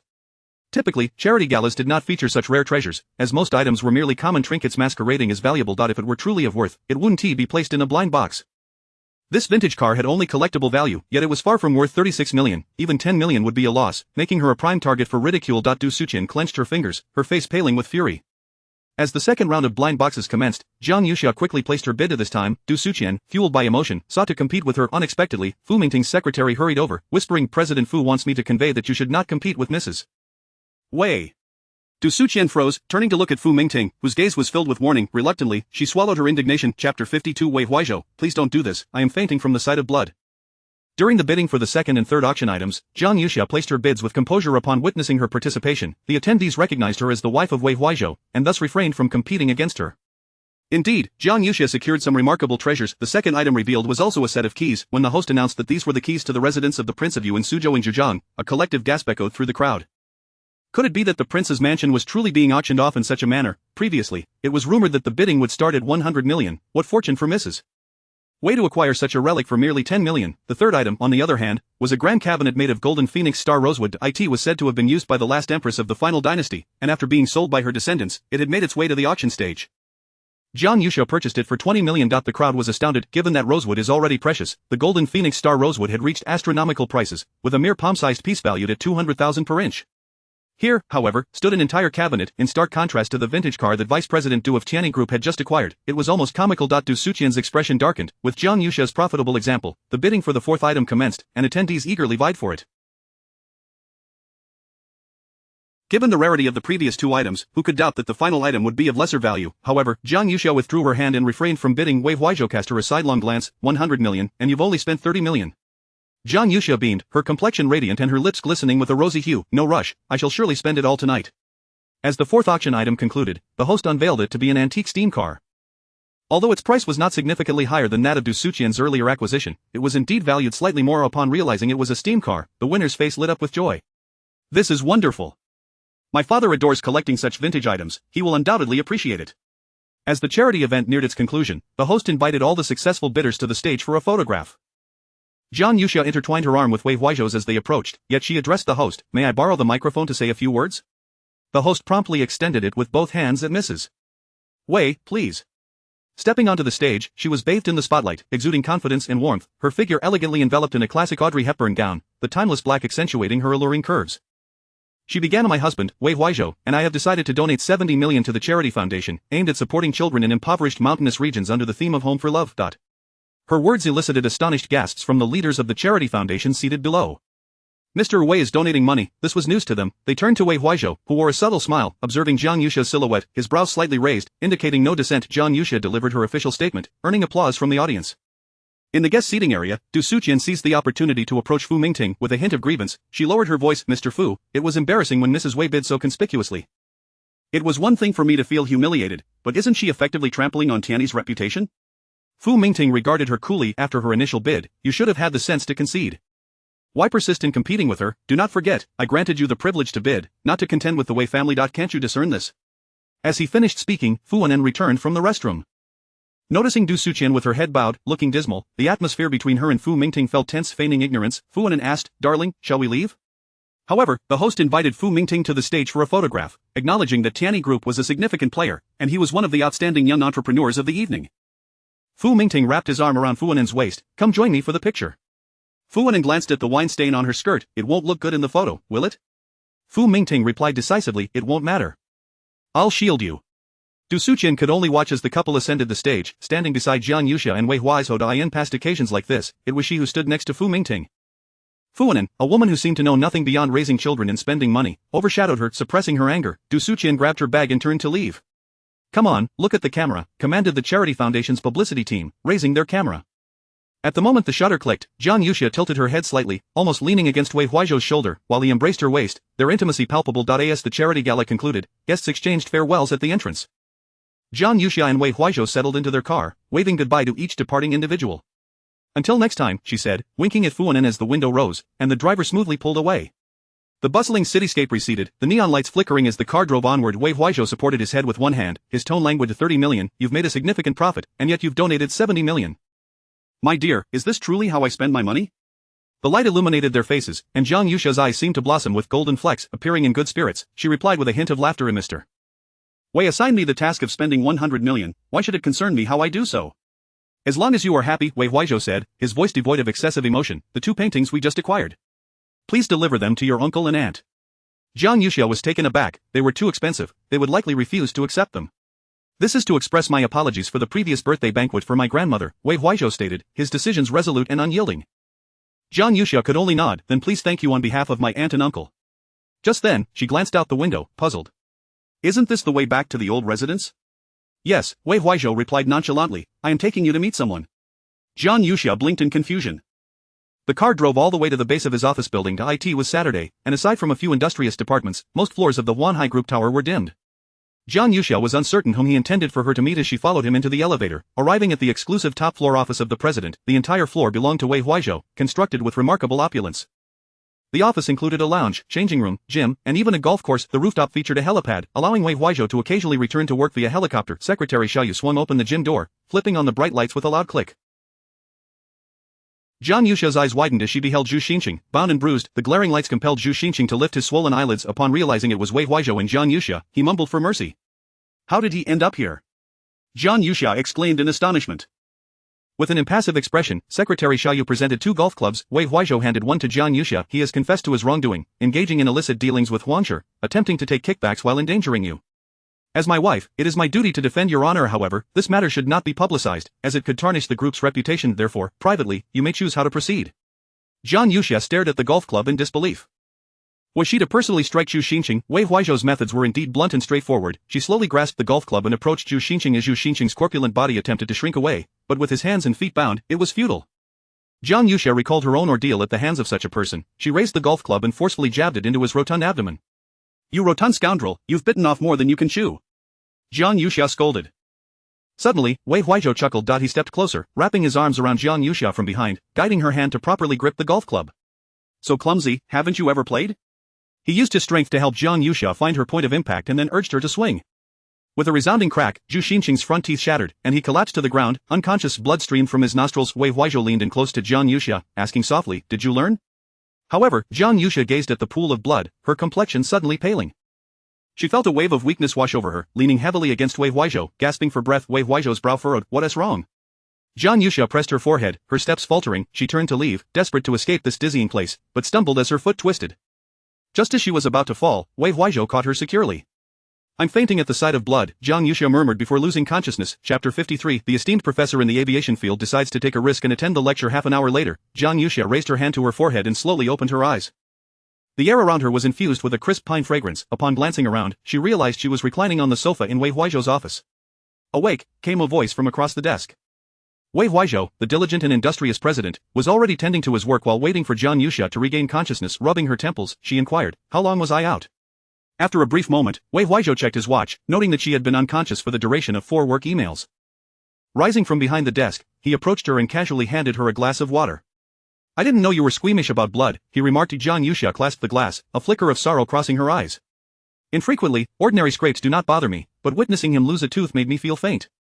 Perhaps it was the shadow cast by her parents' passing that made her reluctant to discuss the matter. When she rushed to the scene of her parents' accident, the sight of blood spraying from her father's overturned car rendered her unconscious. Ever since that day, she could no longer bear the sight of gory images. Wei Huaizhou's dark, piercing gaze studied her pale visage, as if attempting to discern something deeper. After a moment of silence, he spoke gravely, "I apologize, it was thoughtless of me to only consider avenging you without regard for your feelings." Jiang Yuxia took a sip of water. "What are your plans for dealing with Zhu Xinqiang's aftermath, Mr. Wei?" She had steeled herself for the answer previously. When Yi Xiaoluo led a group to berate her as the mistress, Wei Huaizhou had been protective, handling the situation with minimal repercussions.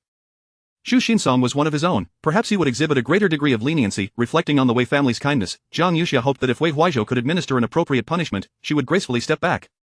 After all, the physical confrontation had already taken place. However, Wei Huaizhou leaned against the sofa, his long legs crossed, the platinum wedding band on his distinctly formed ring finger glinting sharply.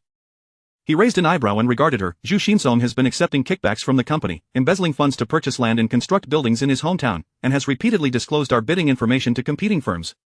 For these transgressions alone, I am prepared to send him to prison." Jiang Yuxia was taken aback, her enchanting eyes betraying confusion. "So Mr. Wei brought me here for what purpose?" Wei Huaizhou chuckled, his gaze as deep as ink. "As I mentioned, it is merely to avenge you. After all, once he is incarcerated, you will have no opportunity to retaliate." Jiang Yuxia had not anticipated that he had already formulated a plan. Wei Huaizhou possessed his own style of handling affairs. With a traitor like Zhu Xinqiang, he had methods both professionally and personally. No wonder he was referred to as the crown prince of the capital. "Are you feeling rested? Let us head home," Wei Huaizhou stated as he rose. On the way back to the ancestral home, the two maintained an unusual silence. Jiang Yuxia caught a glimpse of Wei Huaizhou resting with his eyes closed. She had initially intended to explain her dinner with Zhou Ting that evening, but it seemed inappropriate to bring it up now. Perhaps she would find another opportunity to clarify. At the ancestral home, Zhu Lixia stepped into the garden and dialed Yi Xiaoluo. As soon as the call connected, she aggressively interrogated, "Yi Xiaoluo, didn't you say you would help persuade Huaizhou? My family just called. Xinqiang has already been taken away by Huaizhou's people." Standing by the glass window, Yi Xiaoluo gazed at the brilliant daylight, a smirk gracing her lips, though her tone feigned a degree of difficulty. "Auntie, brother Huaizhou is resolute. There is nothing I can do. Moreover, Director Zhu has misused his public office, revealing our bidding prices to competing firms, which has crossed brother Huaizhou's bottom line. Stop with the nonsense. Xinqiang is the sole heir of the Zhu family. If something happens to him, I won't spare you." Yi Xiaoluo paused briefly. "Auntie, with all due respect, Director Zhu has caused too much trouble.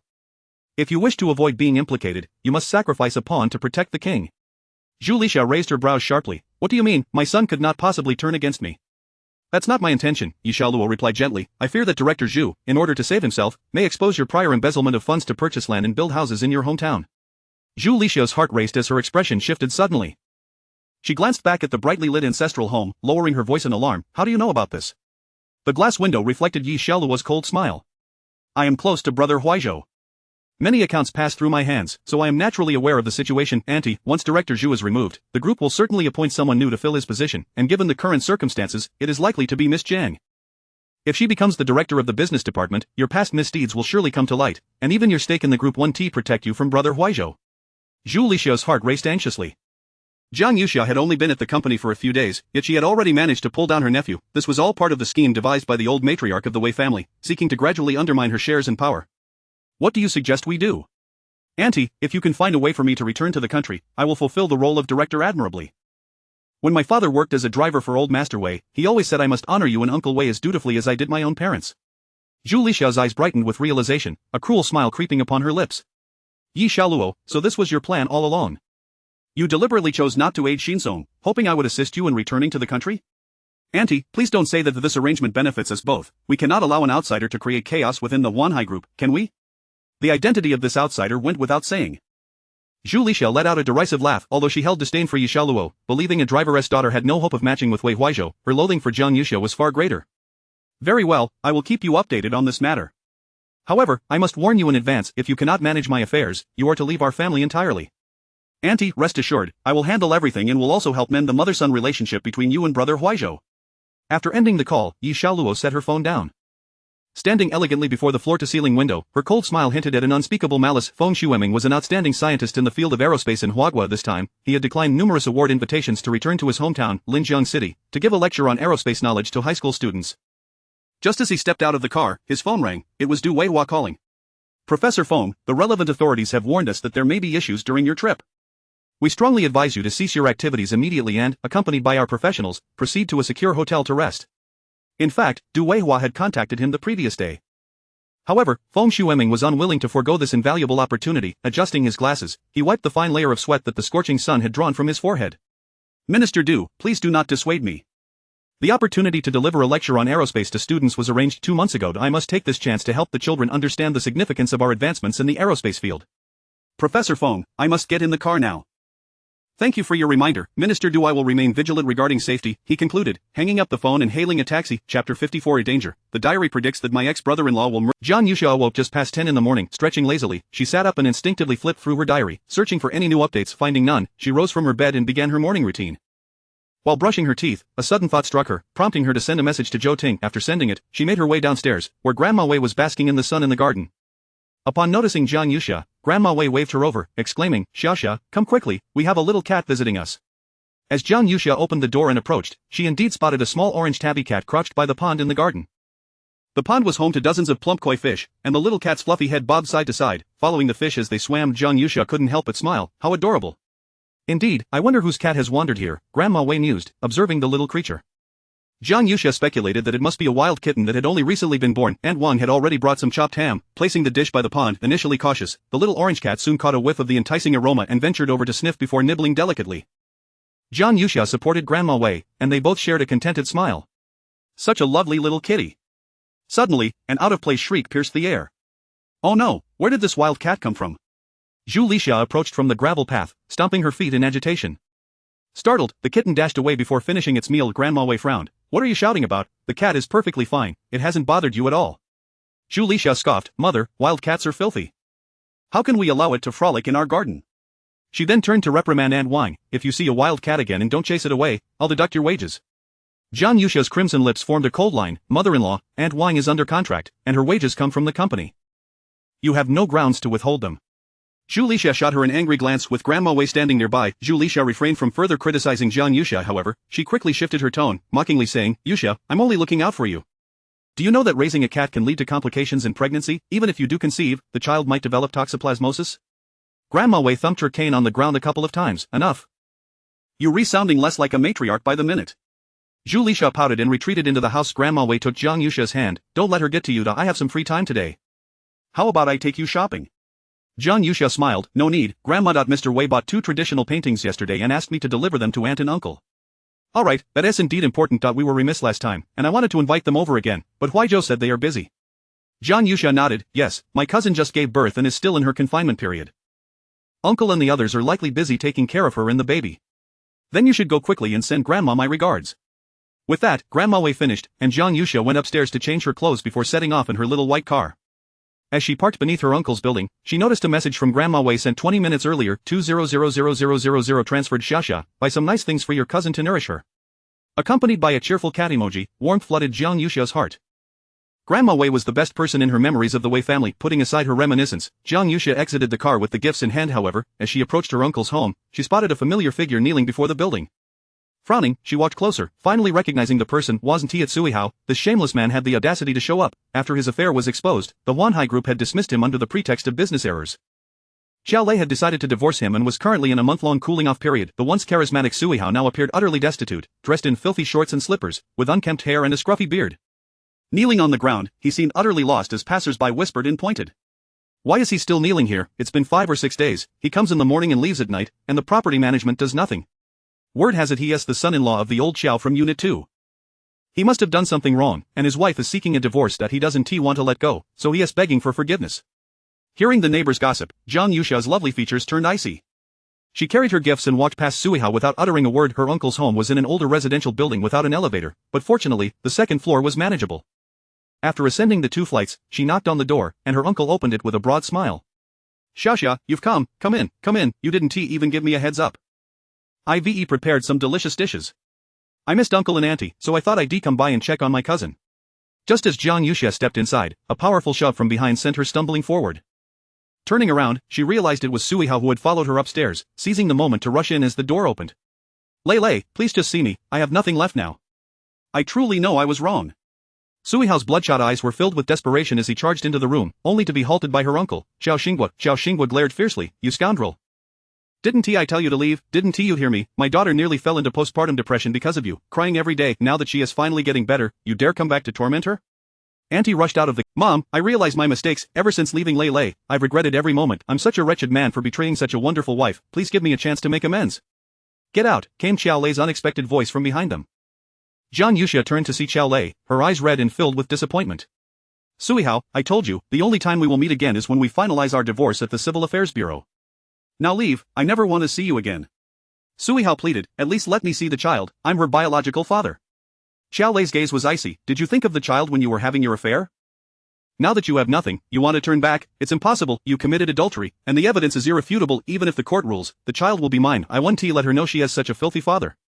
As she spoke, Xiao Xinghua grabbed Sui Hao by the collar and thrust him out the door. Sui Hao clung desperately to the doorframe. Lei, don't do this, I know I was wrong, can't you forgive me? I promised to love you like I did at the beginning. Zhang Yuxia could no longer bear to watch. She took out her phone, her tone icy. If you don't leave, are you waiting for me to call the police to add another charge of trespassing to your record? Her words had an immediate effect. Sui Hao's grip slackened, and he was pushed out by Xiao Xinghua. Never come to bother us again, or I won't hold back. Xiao Xinghua declared before slamming the door shut. In that fleeting moment, Zhang Yuxia clearly saw Sui Hao's bloodshot eyes turn to her with a burning intensity. After barely a minute, a familiar rustling sound reached her ears. Zhang Yuxia's expression stiffened. Uncle, I need to use the restroom. Upon entering the bathroom, she opened her future diary. August 19th, none of us expected that after Sui Hao was driven away, he would return an hour later with a sharp kitchen knife, climbing up to the second floor through the window with the intent to kill us all. In a desperate bid to protect us, my uncle sustained severe injuries and died before the ambulance arrived. Chapter 55. Beware, he has climbed through the window. Zhang Yuxia covered her mouth, her eyelashes trembling in fear. Supporting herself with one hand on the sink, she lifted her gaze to the mirror. Within mere seconds, she had made a decision to take her uncle and the others away first. Zhang Yuxia placed her diary back into her bag and pulled the door open. Just as she approached the bedroom to speak, she heard her aunt's voice comforting Xiao Lei from within. Lei, stop crying. The doctor has said that you must maintain a stable emotional state during your confinement. It's not worth hurting yourself over that scoundrel. Mom, I just can't understand how someone I've lived with every day could betray me. 10 years of feelings, from campus to marriage. Xiao Lei sobbed on her aunt's shoulder. Zhang Yuxia felt a pang in her heart. Her cousin was still unaware that this bedfellow would not only betray her but also, in a fit of rage, could harm her father. Perhaps Xiao Lei's cries were a bit too loud. Waking the infant in the crib, the little one let out a wail, prompting Xiao Lei to quickly wipe her tears and soothe the child. Mom, don't worry about me. Go attend to Xiaoxia first. At that moment, Zhang Yuxia heard her uncle Xiao Xinggua's voice from behind her. Xiaoxia, come, have some fruit. Thank you for what you did earlier. I hope it didn't frighten you? Xiao Xinghua emerged from the kitchen, carrying 2 plates of summer cherries. Yet, Zhang Yuxia lacked the appetite to indulge and couldn't help but say, Uncle, should I arrange for you to move? That Suiwa will surely come back to disrupt your lives. It would be better to relocate to a comfortable and safe environment. Xiao Xinghua shook his head in refusal almost without hesitation. It's convenient to live here, everything we need is nearby, and I'm familiar with the neighbors. If he dares to bother us again, I will ensure that we all teach him a lesson. Most importantly, your cousin is still in her confinement period. She has been crying heavily these past few days, and her recovery is slow. The doctor has advised her to rest in bed regularly. Moving would only exacerbate her condition. Zhang Yuxia hesitated, realizing her uncle had a point. However, in this day and age, with sufficient funds, anything could be arranged, and she wouldn't allow Xiao Lei to suffer. But seeing her uncle's resolute attitude, along with the impracticality of moving 3 adults and an infant within an hour, she decided against it. Thus, Zhang Yuxia rose to check the windows. The diary only mentioned that Suiwa would climb through a window but did not specify which one. Dai and her uncle Xiao Xing was home, every side received ample light, and the living room featured floor-to-ceiling windows. Jiang Yuxia locked each window, but to her dismay, the window next to the dining room was broken. Uncle, this one tea lock? Xiao Xinghua, seated in the living room, responded with a grunt as he prepared tea. Speaking of which, we must mention Suiwa. It broke while he was around. He claimed to know someone who works with aluminum alloy and promised to send someone to replace it with a sturdier one, but that never happened. Her aunt emerged from the kitchen. That Suiwa talks a good game but has never done a single thing of substance. She then warmly addressed Jiang Yuxia, Xiaxia, sit for a while. I'll prepare your favorite dish, fresh bamboo shoots with fish. Jiang Yuxia, still preoccupied with thoughts of Suiwa potentially returning to harm them, absent-mindedly nodded. What to do about this broken window? Observing the conditions outside, it was quite conducive for climbing. Being on the second floor, her uncle Han Ti installed security bars. Unlike the first floor, there was also a drainage pipe nearby. Furthermore, this window backed onto the rear of the building, meaning Suiwa could not only climb up but also remain unnoticed for a time. After considering her options, Jiang Yuxia went to the kitchen and, while chatting with her aunt, took out a bottle of oil and poured a layer on the windowsill before replacing it.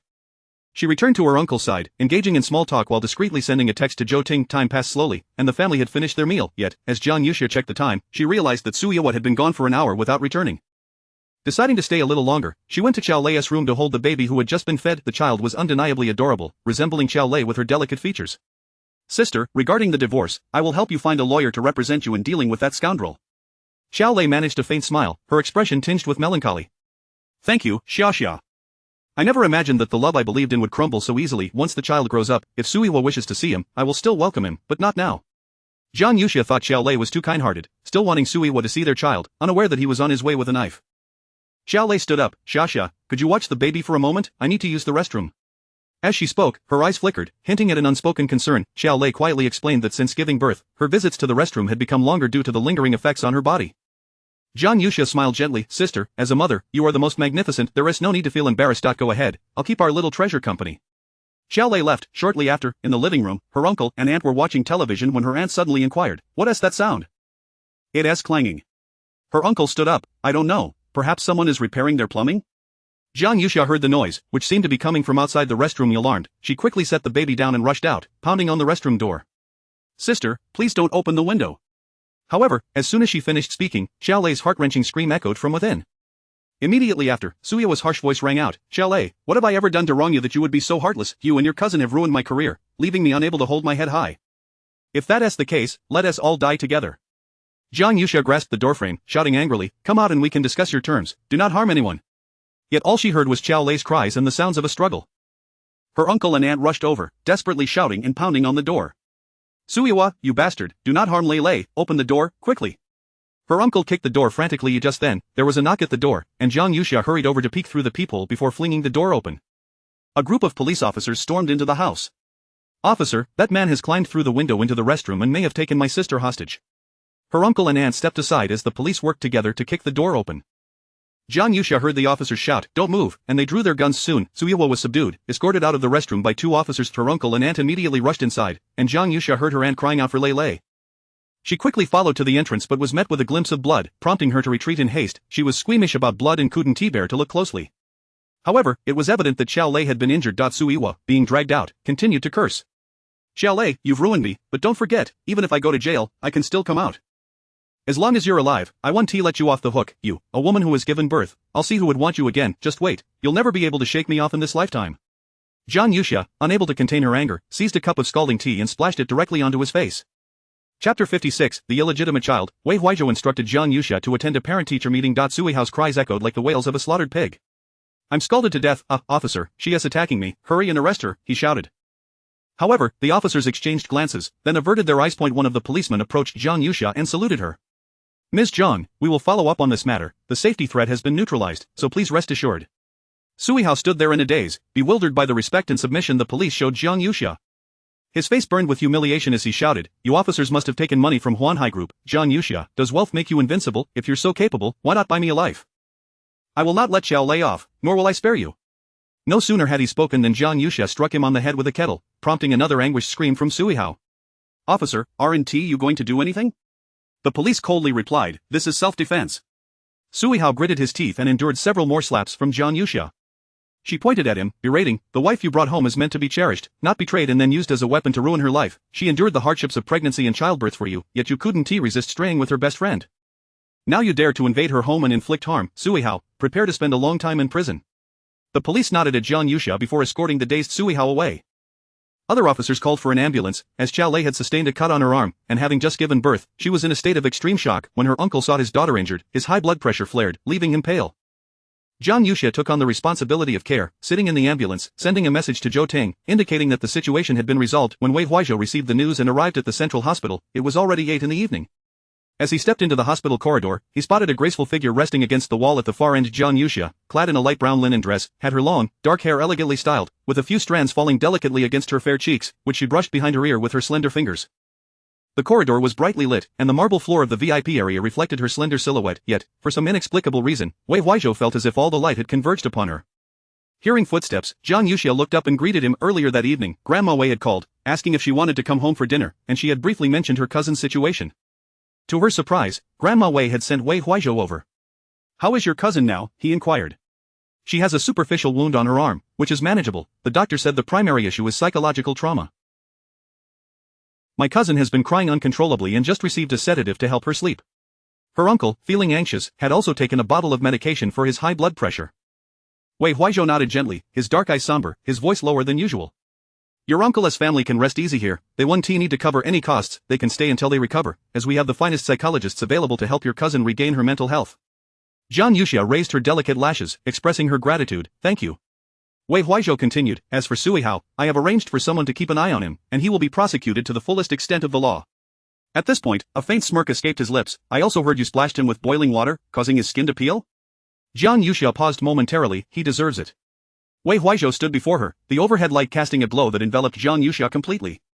How could someone who appeared so delicate possess such an unexpected inner strength? "Well done," Wei Huaizhou remarked blandly. Jiang Yusha was taken aback. He rarely praised her, and this was the first time. "I will be flying abroad tomorrow and will be away for a couple of days.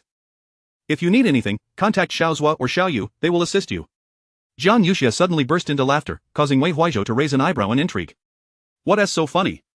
I just find it amusing that Mr. Wei, a grand CEO, suddenly refers to others by their nicknames. Is that so?" Wei Huaizhou replied solemnly, "I thought that was their actual name." Jiang Yusha chuckled again, her dark eyes shimmering, creating a more harmonious atmosphere between them. Wei Huaizhou did not linger long, preparing to return home to change before heading to the airport. Just before leaving, he unexpectedly sent her an address via WeChat. "If you have time the day after tomorrow, please attend a parent-teacher meeting for me." Jiang Yusha was taken aback upon seeing the address for Experimental Middle School. "For whom?" she inquired, puzzled. Could it be that Wei Huaizhou had an illegitimate child? Yet, he clarified, "My younger brother, Lu Xingbai." The name Lu Xingbai sounded familiar. Jiang Yusha suddenly recalled that when she had just married into the Wei family, she had indeed heard that Wei Huaizhou had a younger brother. However, he was merely an orphan adopted by the Wei family, raised by Wei Huaizhou. He had presumably been living abroad with Wei Huaizhou for several years and had only returned to the country this year. Wei Huaizhou continued, "A driver will take you there, so there is no need to worry about getting lost." Jiang Yusha coughed lightly, "I can find my way, don't worry, I will go." After reminding him to travel safely, she returned to the hospital room. With Wei Huaizhou away for the next few days, she would have time to spend with her family. At that moment, Professor Feng Shuimin had just exited Chutan High School. He had declined the school official's invitation to dinner, as his hotel was just 2 intersections away from the school. Today, he felt particularly pleased. During the lecture, the students' enthusiasm for aerospace exceeded his expectations. He answered all their questions, and before he knew it, he had stayed until the last student had left. Glancing at his watch, he realized it was already past 10. On his phone, there were numerous unread messages from Du Weihua, all inquiring about his safety. Professor Feng chuckled and sent a voice message. "Minister Du, you worry too much. Nothing happened today. Fortunately, I made this trip, as the students were exceptionally enthusiastic. The aerospace field is crucial for our nation's future scientific development. Today, I met over 100 students. Even if I only plant the seeds of aerospace in 1 or 2 of their hearts, with so many people in our country, we will surely cultivate thousands of new talents in the future." His eyes sparkled with an unstoppable light, and the thought of the nation's promising future nearly brought him to tears. Just as he crossed the first intersection and walked through a dark alley, he was suddenly shoved from behind. He fell hard to the ground, his phone flying several meters away, and even his glasses were knocked askew. Stumbling, he turned around to see 2 teenagers with bleached hair standing before him. "What do you want? Hand over the money you have. Stop talking nonsense." They brandished knives, threateningly waving them in the air. Chapter 57. Childhood sweethearts make a sudden entrance, overwhelming Jiang Yusha. Feng Shuwen removed his glasses, wiped them with his clothing, and put them back on. He gazed at the 2 children, shaking his head with a sigh. "Where are you 2 from?"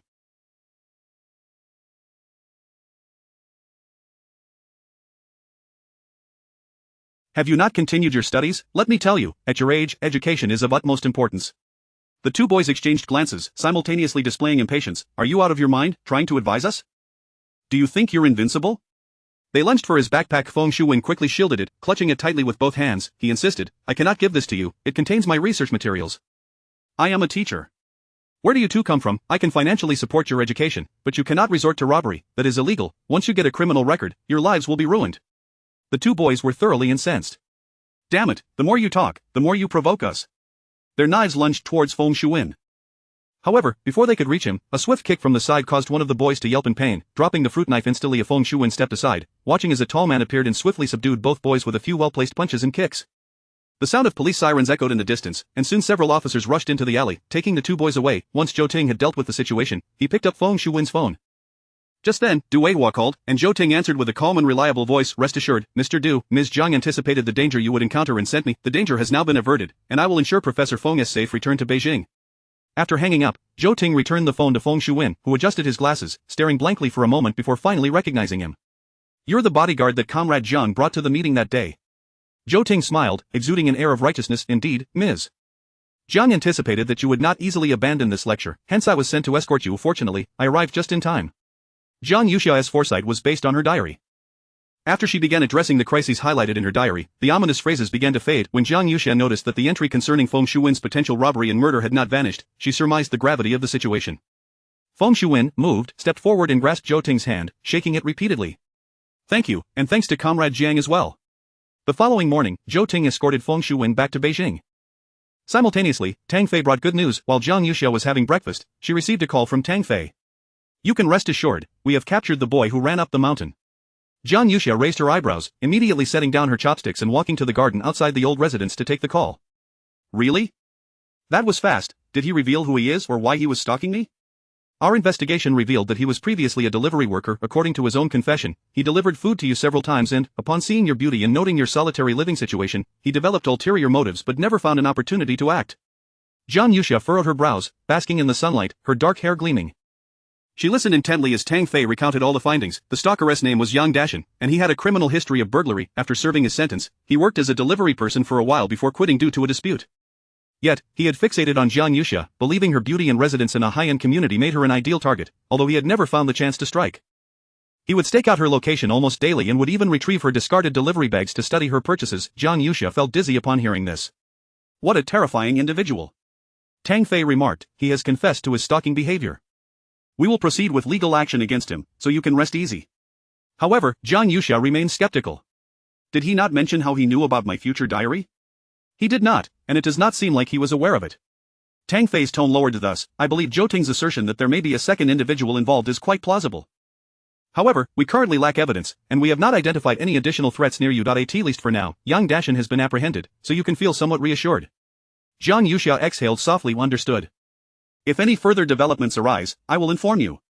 After a few more questions regarding her cousin Xiao Lei, Tang Fei, upon learning the details, began to scold Sui Hao on the other end of the line. He soon returned to work and quickly ended the call. Zhang Yuxia pondered for a moment before messaging Zhou Ting, intending to treat him to a meal. She wished to express her gratitude for his care during these days, and now that the crisis had passed, he should be preparing to return. However, Zhou Ting called, stating, I have been assigned a year to protect Ms. Zhang until the organization has a more mature plan to publicly acknowledge your contributions and accomplishments. Only then will I be permitted to leave. Zhang Yuxia was momentarily taken aback, a light smile gracing her fair complexion. You truly are a bother. I should be the one treating you to a meal. How about next Monday? I was just about to request a leave of absence to report the recent events to my superiors and will return in 3 days. Does that work for you? Zhang Yuxia readily agreed. After all, she would be visiting the hospital daily and staying at the old residence, so Zhou Ting's continued presence was unnecessary. Just as she hung up, she turned to see her mother-in-law, Zhu Lixia, holding a cup of coffee, leaning against the gazebo by the pond. She wondered when she had arrived and how much she had overheard, but her face now bore a look of insidious speculation. Yuxia, I'm not saying this to criticize you, but you should not only concern yourself with calling others but also pay more attention to my son. Zhang Yuxia replied coolly, Mr. Wei is on a business trip. I will check in on him as usual, but I will not intrude on his work. As she spoke, she intended to head inside. However, Zhu Lixia's mocking laughter echoed. A business trip?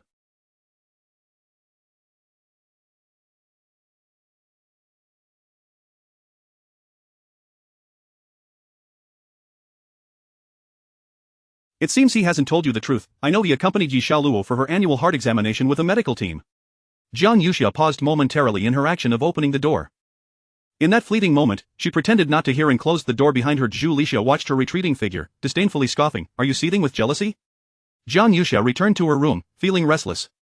Today, Wei Nanai had also gone back to the hospital for chemotherapy. She contemplated whether to invite Fu Weinan for a day out when she received an unfamiliar call. Upon answering, a carefree female voice chimed in. Mrs. Wei, long time no see, this is Yanning. It turned out to be Yanning from Mingyuan Company. Jiang Yuxia sat up, extending her greetings. President Yan, how is your health recovering? Yanning laughed from the other end, her tone as brisk and agile as her work style. Much better, thank you. This is an old ailment of mine, and I owe it all to your quick response last time, otherwise, I shudder to think of the consequences. By the way, do you have time this afternoon? I'd like to come to your company to sign the contract. Jiang Yuxia glanced at the clock. Would 3 o'clock this afternoon at the company work for you? No problem, please have the contract ready, and we shall meet then. After hanging up, Jiang Yuxia promptly tidied up. After having lunch, she headed to the company. Upon entering the office, her colleagues, who had previously hesitated to speak with her, flocked around her with warm greetings. Madam, I have cleaned your office for you. Madam, I specifically chose the lilies on your desk. I hope you like them. Meng Meng had worked to report but was pushed to the back of the line. Jiang Yuxia sat in her chair, observing the dozen or so people surrounding her, and smiled. Thank you all, now please return to your work. I will compile the workflow for the entire department and send it to Meng Meng, who will then distribute it to all of you. The employees sensed Jiang Yuxia's aloof demeanor but dared not speak up, awkwardly chuckling as they left. Meng Meng approached, her excitement palpable. Madam, they all say that since Director Zhu has left, you must be our new director, so they are all trying to curry favor with you. Jiang Yuxia focused on her computer screen, her tone casual and calm. Whether or not I am the director is inconsequential. We must find a way to address the deficits and mess left by Director Zhu, or else none of you will receive your year-end bonuses. Meng Meng stuck out her tongue. You always think of everything for us. Just then, both of their phones chimed. The Human Resources Department had sent an email with the appointment notification. After reading it, Meng Meng's eyes widened. How is this possible? The colleagues outside were already in an uproar. They huddled together, whispering. Oh my, I can't believe the group appointed the new director, and it's Yi Xiaoluo. I heard she went abroad to oversee the South Africa project? She is back after just a month? Wow, she used to follow President Wei everywhere, now she is parachuting into our department. It seems she is here to compete with the real Mrs. Wei, we're in for some entertainment. Meng Meng quickly looked at Jiang Yuxia's expression, indignantly exclaiming, Madam, this is unfair. Chapter 58, Attending the Parent-Teacher Meeting, Diary Alert of a Suicide. Jiang Yuxia merely glanced at the email a couple of times before setting her phone aside. She tapped on the documents displayed on the screen, beginning to scrutinize the contract for collaboration with Mingyuan. There was no question of fairness, she had earned her place and needed the capability to maintain it. Meng Meng wished to express something but felt too shy to voice it outright. Jiang Yuxia could surmise what was on her mind. Undoubtedly, she wanted to convey that the entire company was abuzz with rumors about Yi Xiaoluo being Wei Huizhou's cherished childhood companion. Therefore, with Yi Xiaoluo's arrival in the business department, regardless of her performance, she would likely receive Wei Huizhou as support. Flushing slightly, Meng Meng could only hastily declare, anyway, I won't listen to her. I only heed the madam's words. Jiang Yuxia chuckled, finding the young girl utterly endearing. She handed the freshly printed contract to Meng Meng. As the director, you must adhere to her directives, however, you should learn to decline unreasonable demands. Now, this is our contract for collaboration with Mingyuan. Please prepare for it, as General Yan will be coming over shortly to sign. Understood, Meng Meng replied, promptly heading to the conference room to arrange tea and documents. At 3 o'clock in the afternoon, the sound of Yaning's high heels resonated as she entered the business department punctually. Jiang Yuxia emerged from her office, noting that Yaning was clad in a striking rose-red outfit, her freshly curled short hair framing her face, sunglasses perched atop her head, and golden earrings glimmering. She resembled a formidable general commanding the battlefield of commerce. General Yan, Jiang Yuxia greeted with a warm smile as she extended her hand for a handshake. Yaning removed her sunglasses, playfully swatted Jiang Yuxia's hand aside, and before Jiang Yuxia could react, embraced her lightly. We are friends, a handshake feels too formal. Good friends should share a hug. With that, Jiang Yuxia smiled in return. As they entered the conference room, their laughter and chatter drew the attention of their colleagues, who exchanged astonished glances at the unexpected camaraderie.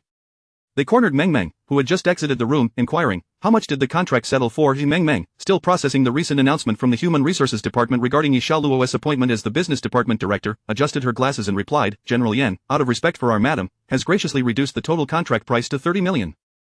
Not only has she secured all of Mingyuan's new energy research and development teams and technology for us, but she has also offered an additional 10% in equity. Furthermore, General Yan stated that she would leverage her connections in the new energy sector to facilitate a mutually beneficial partnership for us.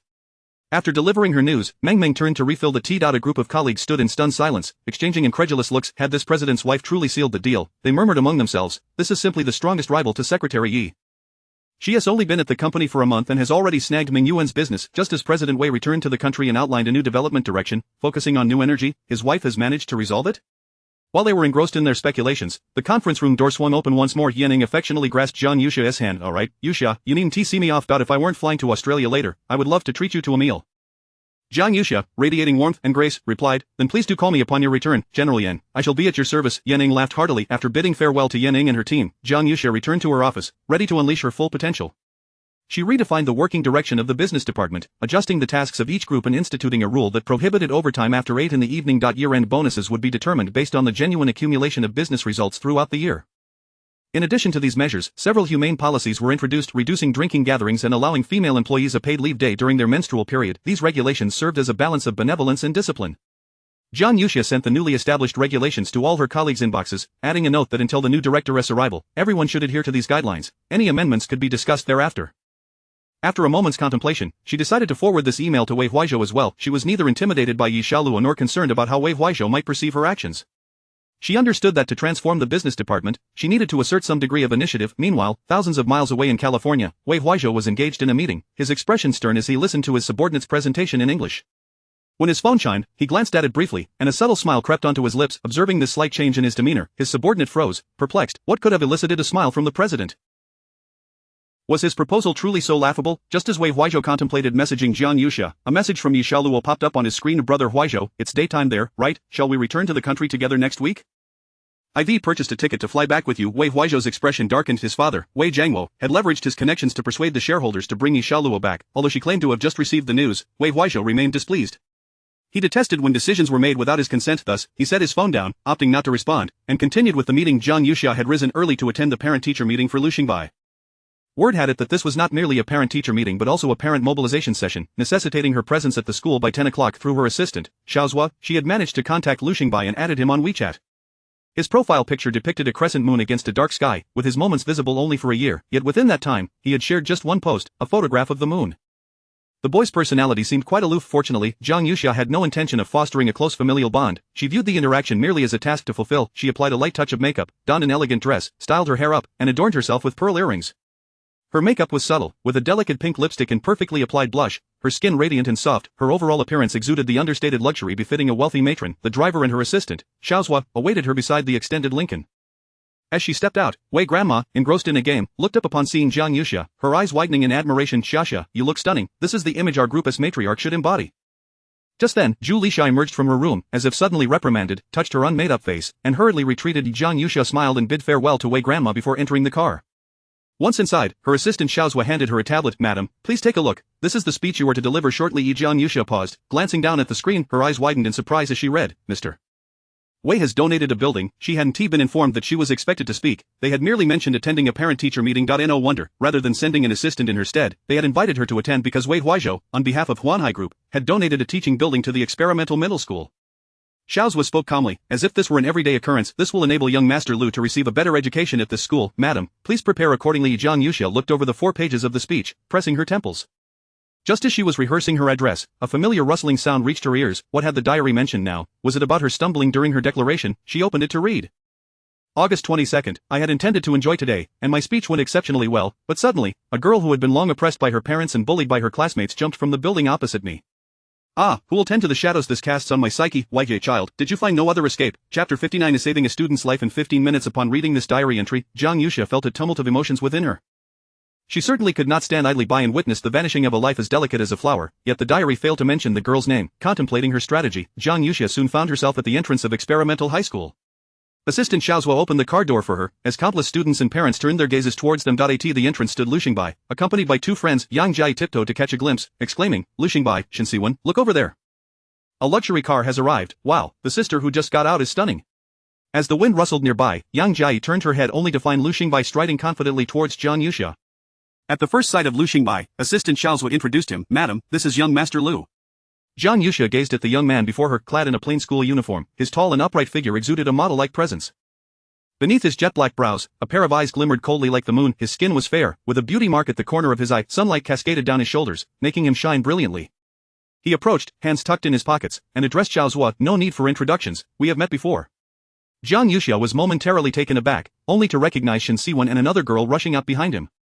The realization dawned on her. You 3 are the children I encountered at the subway station that day. Lu Xingbai frowned slightly, his tone matter-of-fact. I am no longer a child. Ah, so you are Lu Xingbai's sister-in-law, the girl beside him exclaimed, covering her mouth in astonishment. Her eyes filled with sincere apology as she continued, I am truly sorry for what happened last time, I didn't know you were offering a kind reminder. By the time I wanted to thank you, you had already left. Jiang Yuxia smiled gently, it's a trivial matter. There's no need for formal thanks, I'm just glad you all are well. Shen Siwen stepped forward, excitedly rummaging through his backpack. I even wrote about you in my essay, you saved my life. Jiang Yuxia was taken aback. She never imagined that one day she would be a celebrated figure in a high school essay. Lu Xingbai casually introduced, this is Yang Jai, and this is Shen Siwen, we are all in the same class. Yang Jai, with her vivacious personality, chimed in, I can vouch for it. Shen Siwen wrote you into this essay and even won an award. Observing Shen Siwen's flushed ears in the presence of the gentle and beautiful older sister, Lu Xingbai coldly remarked, how unremarkable. Jiang Yuxia couldn't help but chuckle. Judging by his tone, it was evident that although he and Wei Huaizhou were not blood brothers, they shared a brotherly bond. The ceremony is about to begin, let us head inside, Jiang Yuxia suggested, walking ahead with Lu Xingbai. The young man remained remarkably silent and aloof, not uttering a word to Jiang Yuxia, yet he kept pace beside her, never lagging behind. Jiang Yuxia cleared her throat, attempting to initiate conversation. You must have just transferred to this school, right? How are you finding it so far? The boy responded tersely. Jiang Yuxia licked her lips and inquired further, how's your interaction with classmates, is the pace of classes fast here? Lu Xingbai looked at her, a faint smile tugging at the corners of his lips. This is one of the best key high schools in Jing City. Students study from 6 in the morning until 10 at night. Jiang Yuxia recalled her own high school experience, which seemed similarly rigorous. She courteously remarked, I had hoped to treat you to dinner tonight as a formal introduction, but since you have classes, perhaps another time, I can go. Lu Xingbai suddenly interrupted her, I want to attend evening self-study. The teachers want mine. Jiang Yuxia gazed at him in silence, she had already seen his grades on the way here, nearly perfect across the board, a true genius. Was this the arrogance of a prodigy, speaking of skipping classes so casually? Very well, then do let me know what dishes you prefer, and I shall make a reservation, she responded as they conversed. Suddenly, Lu Xingbai reached out, guiding Jiang Yuxia to step aside as a chubby boy whizzed by on a bicycle, shouting, sorry, I'm in a hurry to find someone. He rushed past. Had Lu Xingbai not pulled Jiang Yuxia away just in time, she might have been knocked over by the boy. Thank you. You're welcome. After all, your embarrassment would not benefit me, Lu Xingbai replied coolly, moving ahead. Jiang Yuxia felt stifled by his words. This boy was indeed reminiscent of Wei Huaizhou. The principal and various faculty members approached them. Upon seeing Jiang Yuxia, they each extended a handshake, their demeanor exceedingly polite. The principal introduced a teacher, saying, Madam Wei, this is Mr.Ma, Lu Xingbai's homeroom teacher. Mr.Ma adjusted his glasses and praised, although Lu Xingbai is only in his second year, he recently represented our third-year students in a competition and took first place in the city. Madam Wei, Lu Xingbai is a promising student. He is bound to gain admission to Jing University. With the donations from Mr. Wei and yourself towards the teaching building, our educational quality will surely improve and help us nurture outstanding students.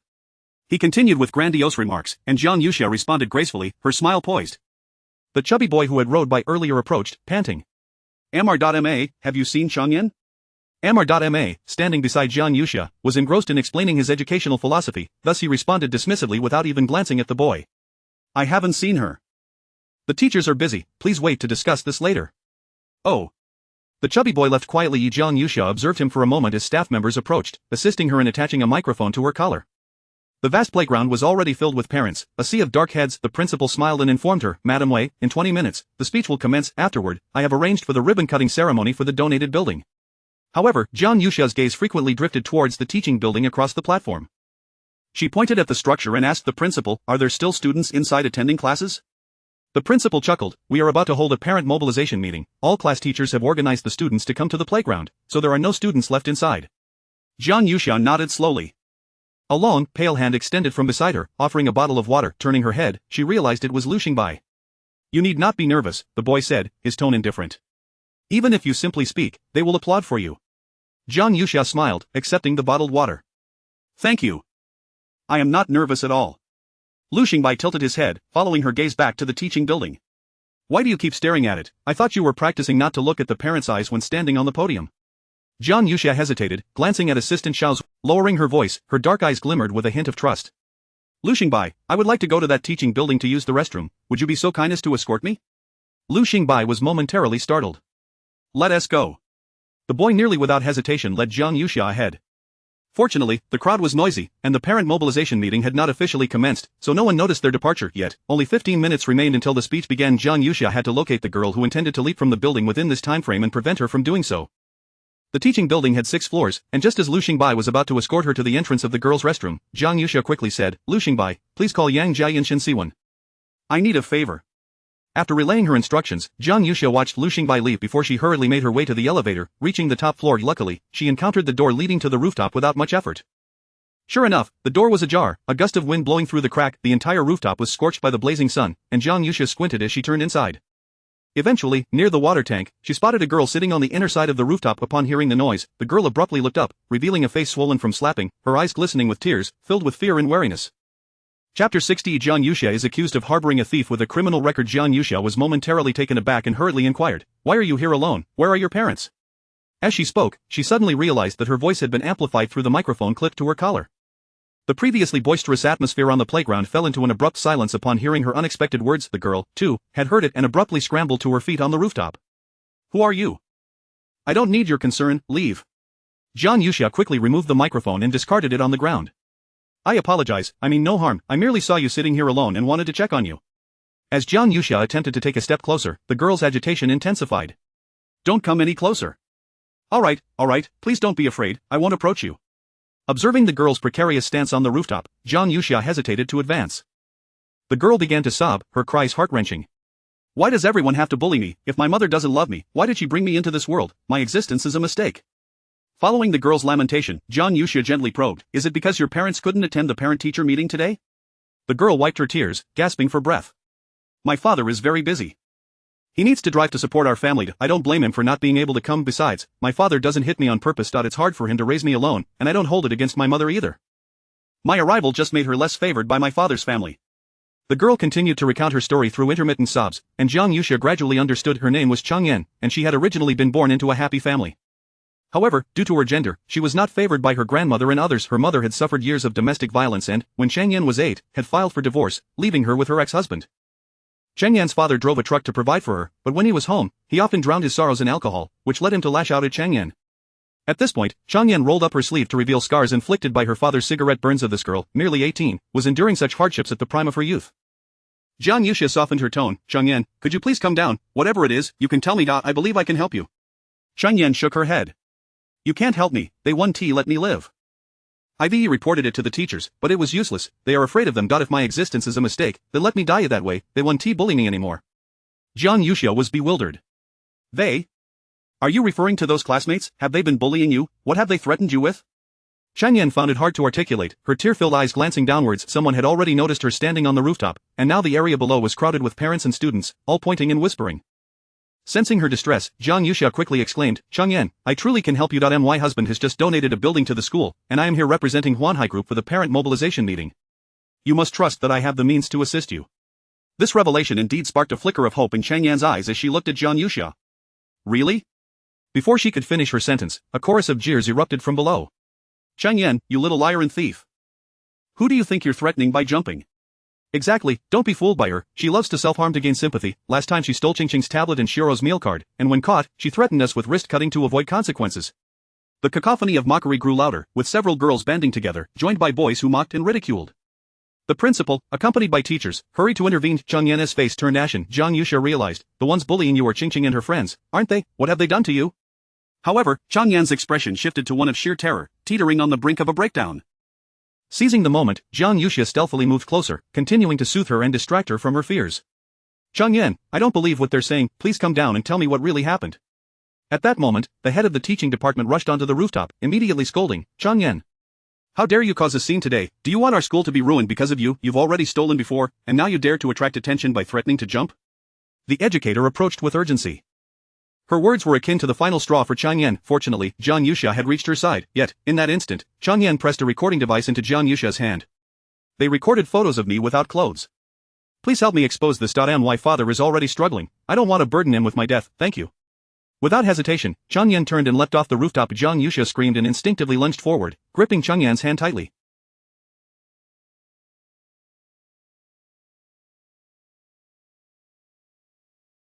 The head of the teaching department stood frozen, stammering in disbelief. She really dared to jump?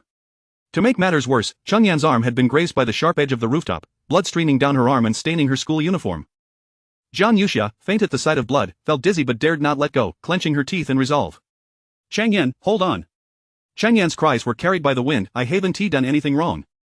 Why do they bully me? I've tried so hard to appease them. Why must they force me to drop out?" Just then, Lu Xingbai and Shen Siwen arrived, and together they pulled Cheng Yan back up.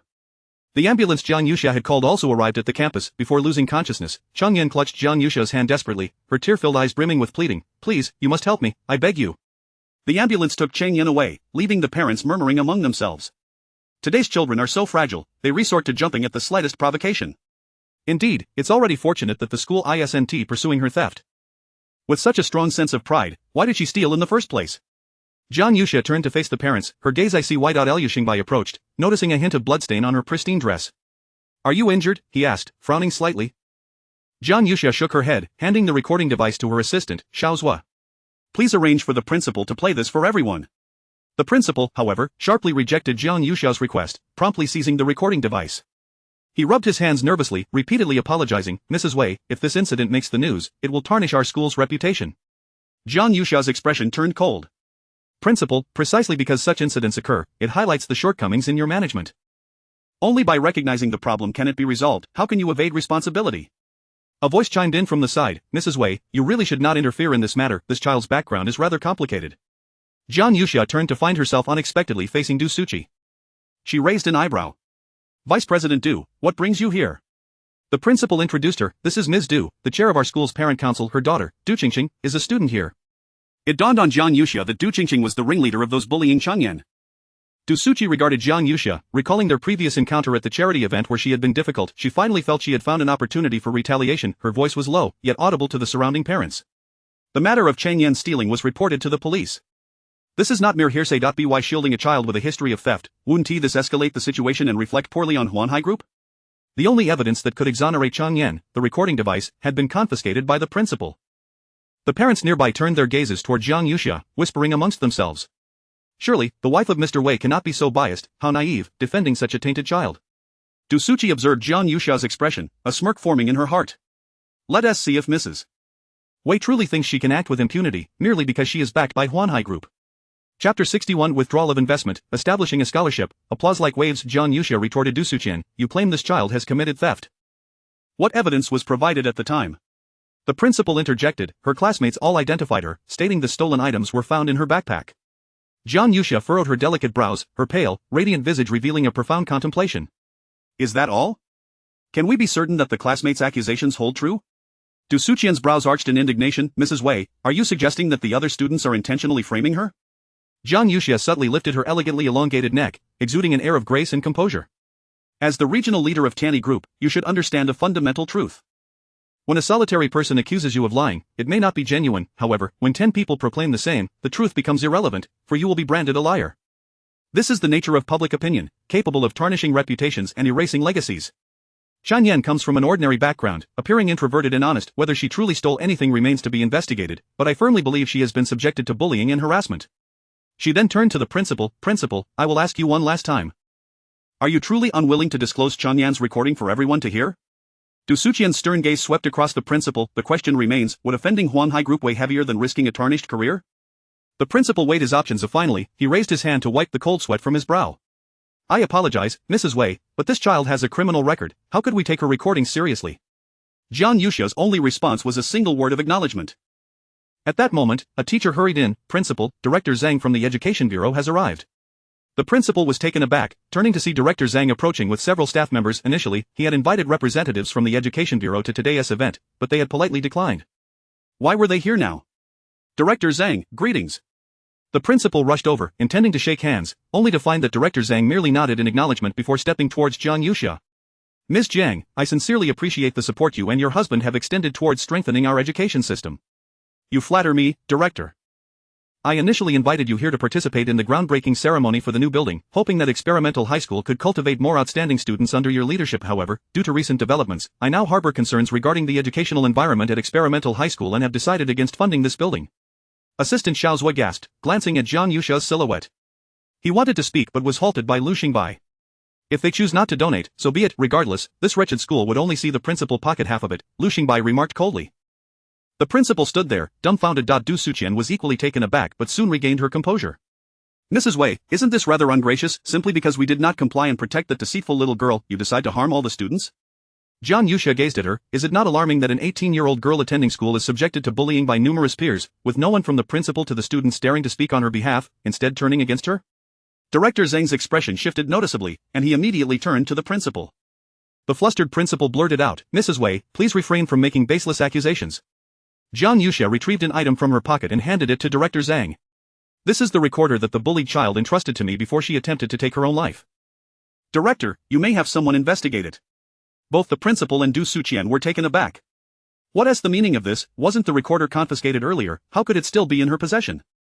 Lu Xingbai, with his hands in his pockets, wore a dispassionate expression, yet a smirk played on his lips as he mocked Du Suqian, whispering, "Fool. You didn't even realize that what Jiang Yuxia just handed over was actually a lapel microphone." Jiang Yuxia's actions were a test to discern whether the principal and others were aware of the situation. A group of students bullying one individual to the point of contemplating suicide indicates that the school may very well be complicit. Just as she suspected, the principal, in his panic upon receiving the item, feared exposure and instinctively sought to conceal crucial evidence. Who would have thought that the recorder remained in Jiang Yuxia's possession? Director Zhang's expression hardened as he directed a young officer behind him, "Xiao Song, investigate this matter." Jiang Yuxia glanced at the young man named Xiao Song, finding him vaguely familiar.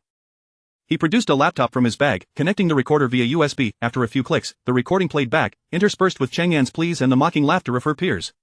"Why are you doing this? I didn't steal anything, Du Qingqing, you know this.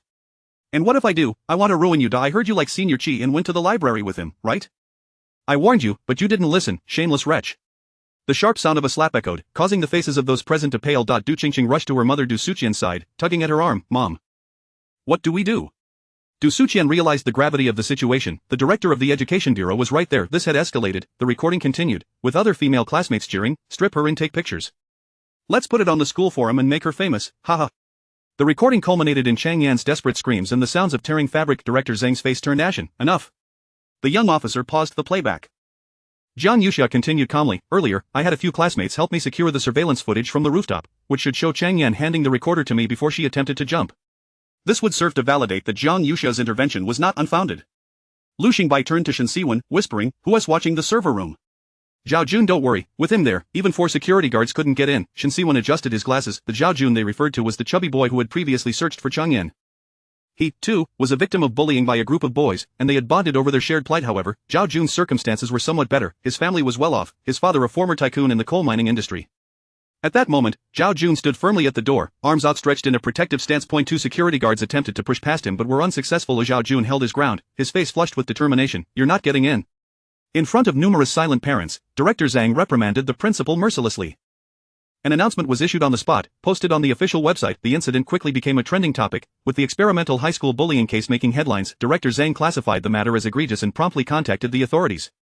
Jiang Yuxia found herself relieved from any further concern. She noted Du Suqian dragging her daughter Du Qingqing away in disgrace. The other students who had bullied Cheng Yan, seeing that the situation was spiraling out of control and that even the mastermind Du Qingqing was fleeing, could only step forward, tearfully apologizing one by one. Director Zhang further promised Jiang Yuxia that he would dismiss and investigate the school's leadership and the parent council, involving the provincial disciplinary committee. Once this matter was concluded, Jiang Yuxia ascended the podium with composure to deliver her speech.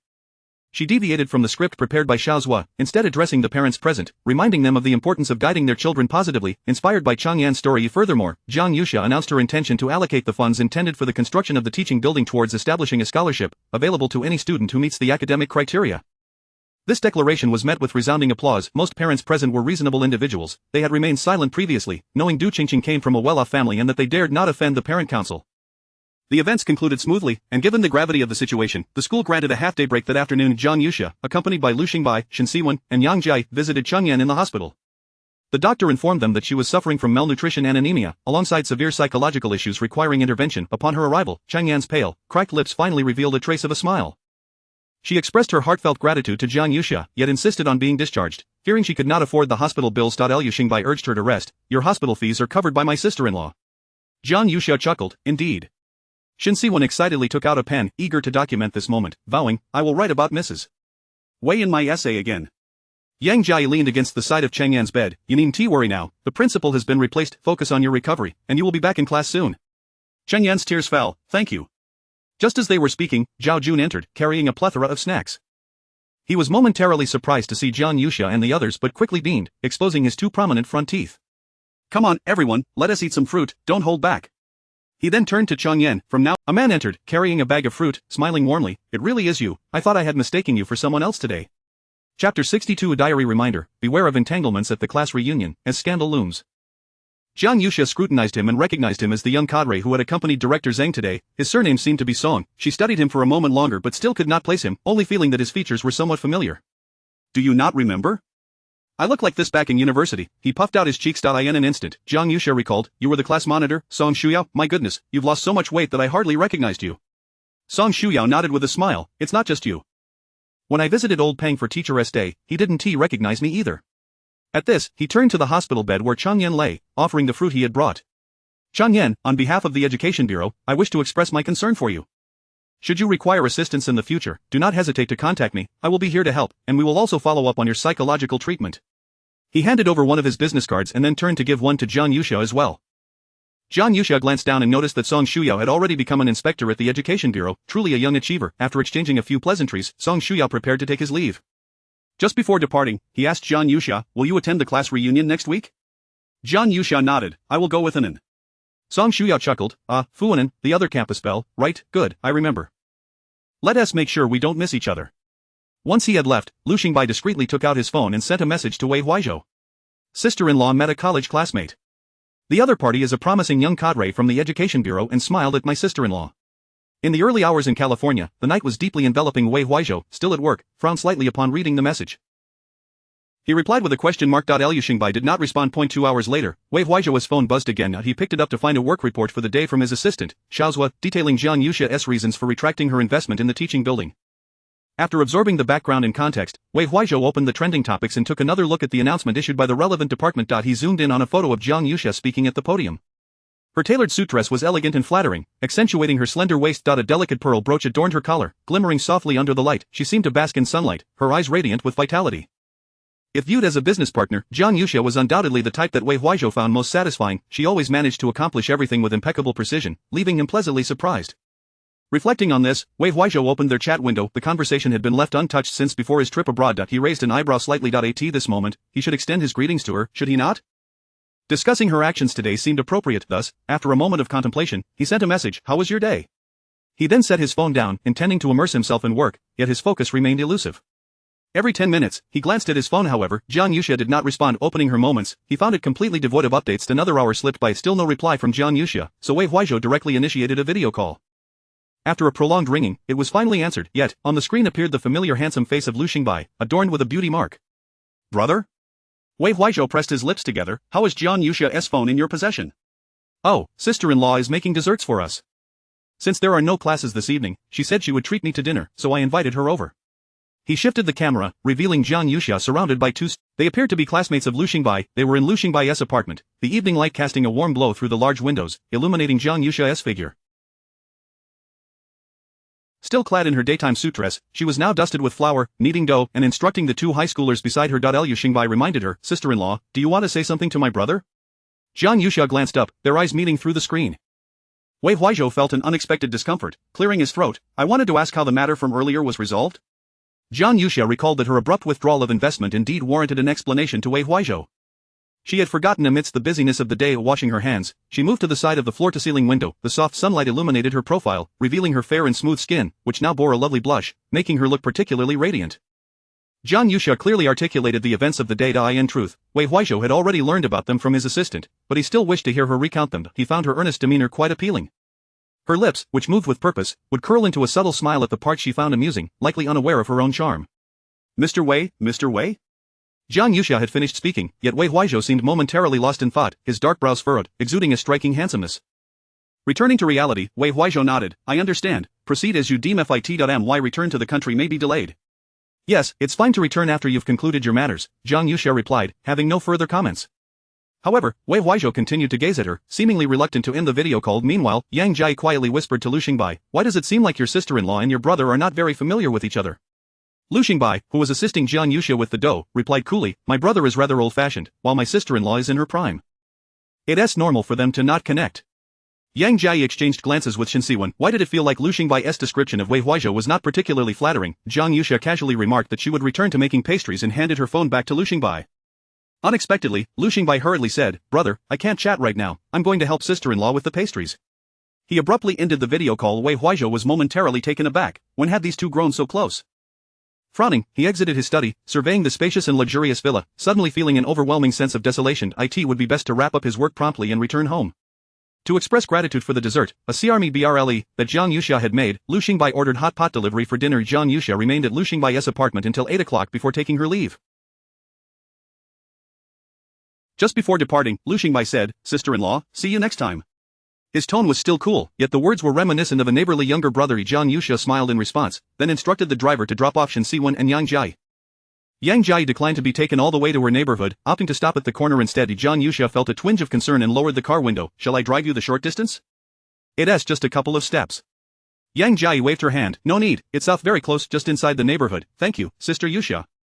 Seeing her insistence, Jiang Yuxia did not press further, nodding to remind her to stay safe before the driver drove away. Upon returning to the old residence, Jiang Yuxia took a shower and lay on her bed chatting with Fu Anan. Upon mentioning Song Shuyao's transformation, Fu Anan sent a flurry of exclamation marks. "No way. He really became that handsome. I regret not accepting his pursuit back then, but then again, no matter how handsome he is, he cannot compare to our old Fu's wealth. He is merely a candy now. I just heard that he is in the midst of a divorce with his wife. TSK. Looks like a potential catch is about to hit the market. I've heard that those who were chubby as kids tend to develop poorly.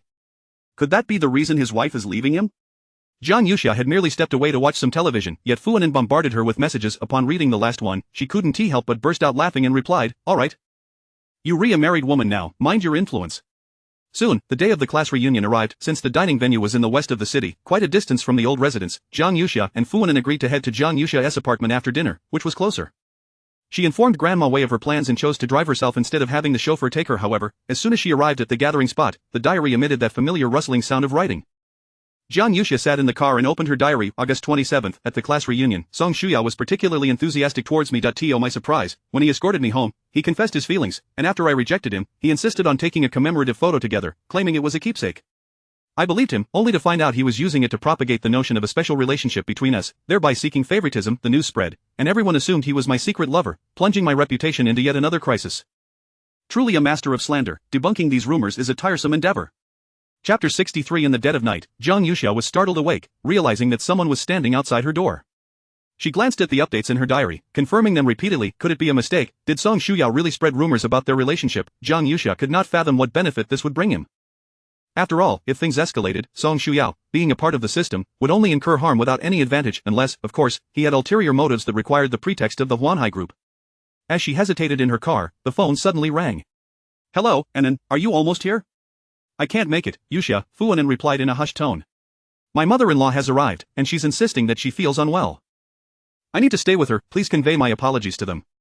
Jiang Yuxia acknowledged and hung up. She gripped the steering wheel, narrowing her eyes. In truth, attending the reunion was not imperative for her. The only reason she had planned to go was because Fu Anan was attending, and now that the diary had forewarned her that Song Shuya would concoct rumors about them, what was the point of her pressing forward? With this thought, she made a decisive turn, driving back to her apartment. This reunion was organized by their former homeroom teacher, Mr. Pang. Jiang Yuxia sent a voice message to him. "Mr. Pang, I apologize, but something has come up suddenly, and I won't be able to attend. I will visit you within another day." Over the years of possessing the diary, she had learned how to evade danger. The best strategy was to abstain from involvement, thus shielding herself from harm. Upon returning to her apartment and parking the car, she ascended the stairs. The apartment was as pristine as ever. It was evident that Zhou Ting was a person of exceptional habits.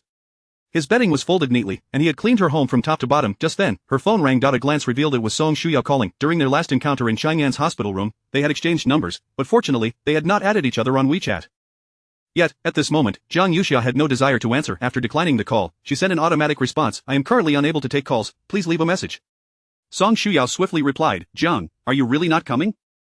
Mr. Peng just mentioned you, recalling that you were the top student in our foreign languages department. Everyone misses those days. Do come by sometime, I can come pick you up." Jiang Yuxia's eyes were illuminated by the blue light of the screen, revealing a hint of cold amusement.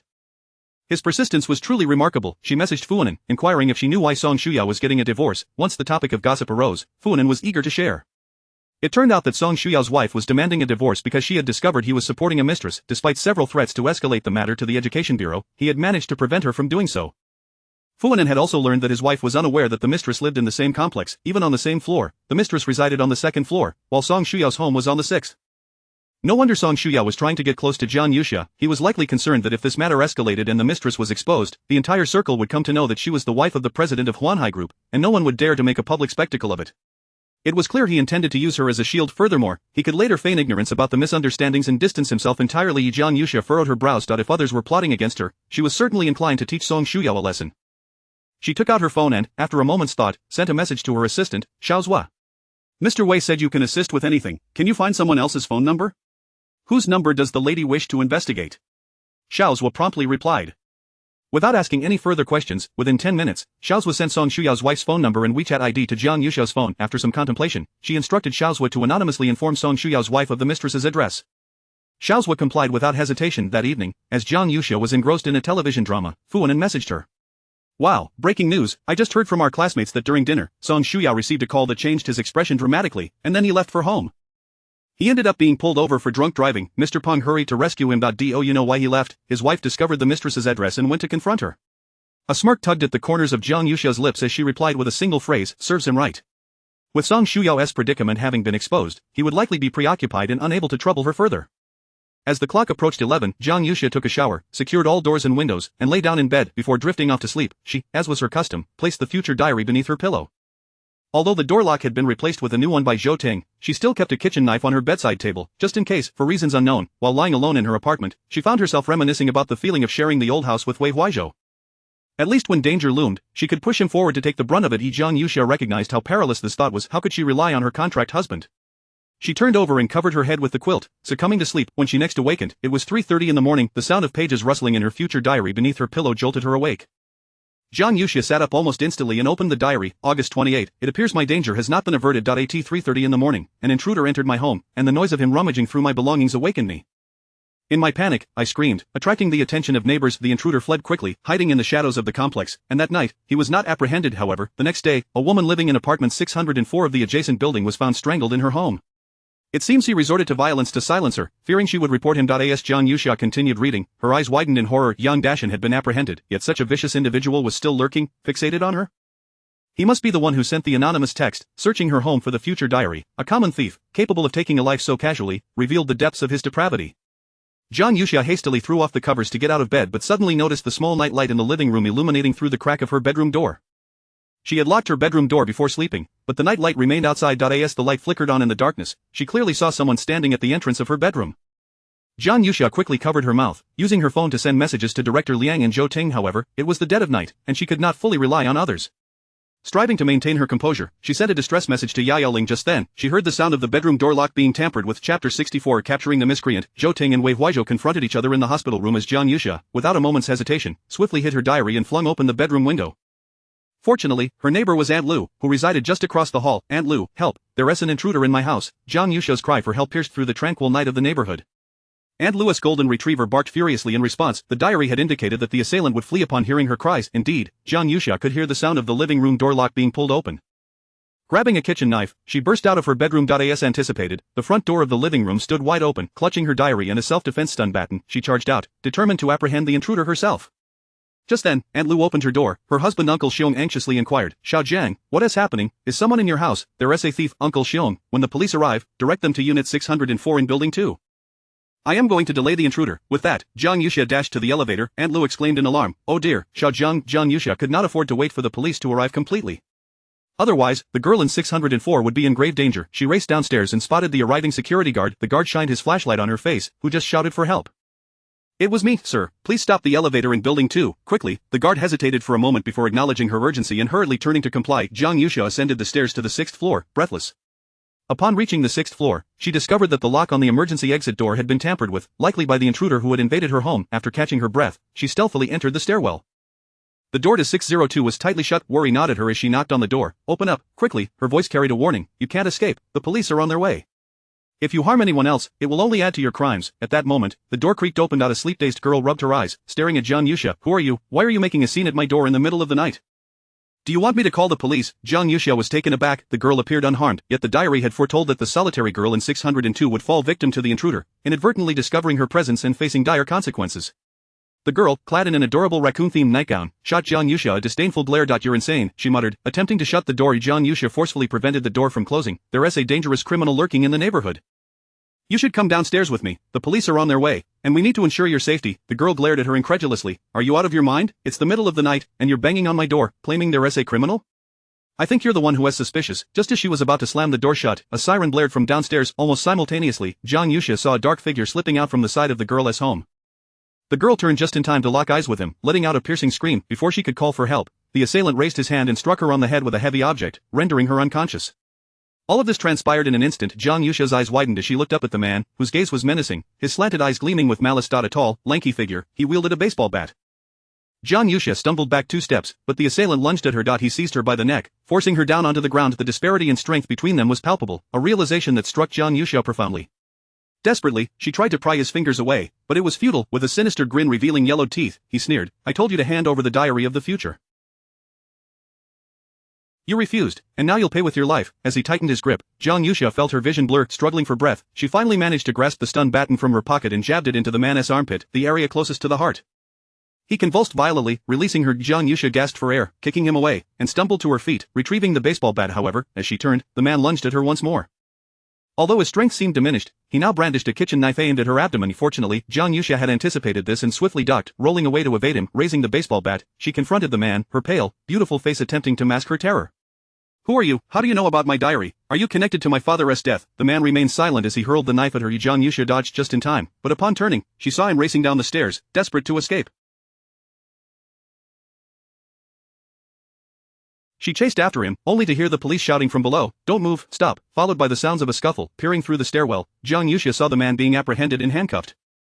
She shouted down, "Officer, call for an ambulance, someone is injured." 2 hours later, Jiang Yuxia sat in the emergency room, staring blankly at the white porcelain tiles. Tang Fei strode in, tossing a medical report onto her lap.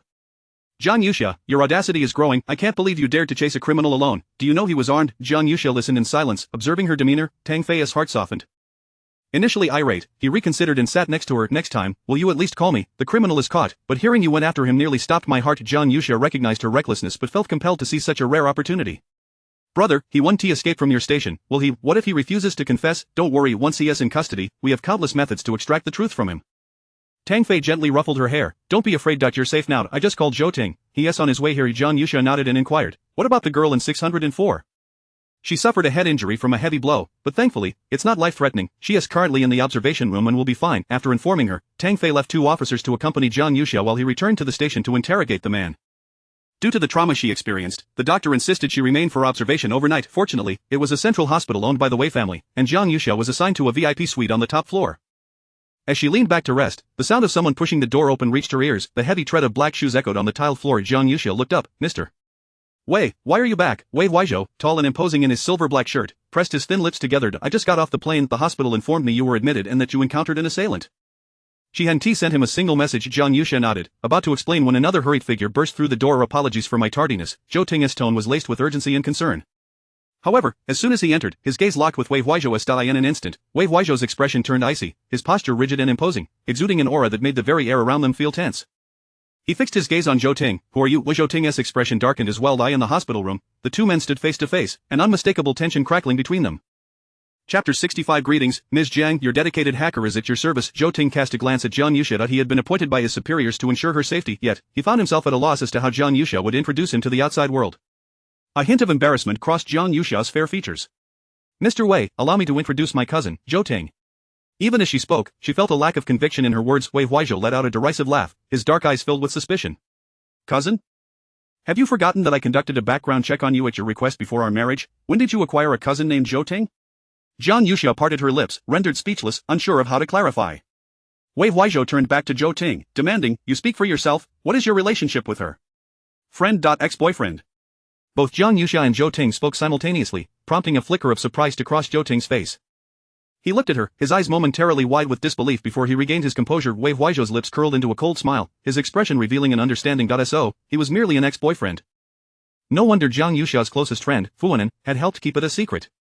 "Jiang Yuxia, I have made it clear that during the duration of our contract, you must remain single, at least from your grandmother's knowledge. Are you attempting to breach our agreement?"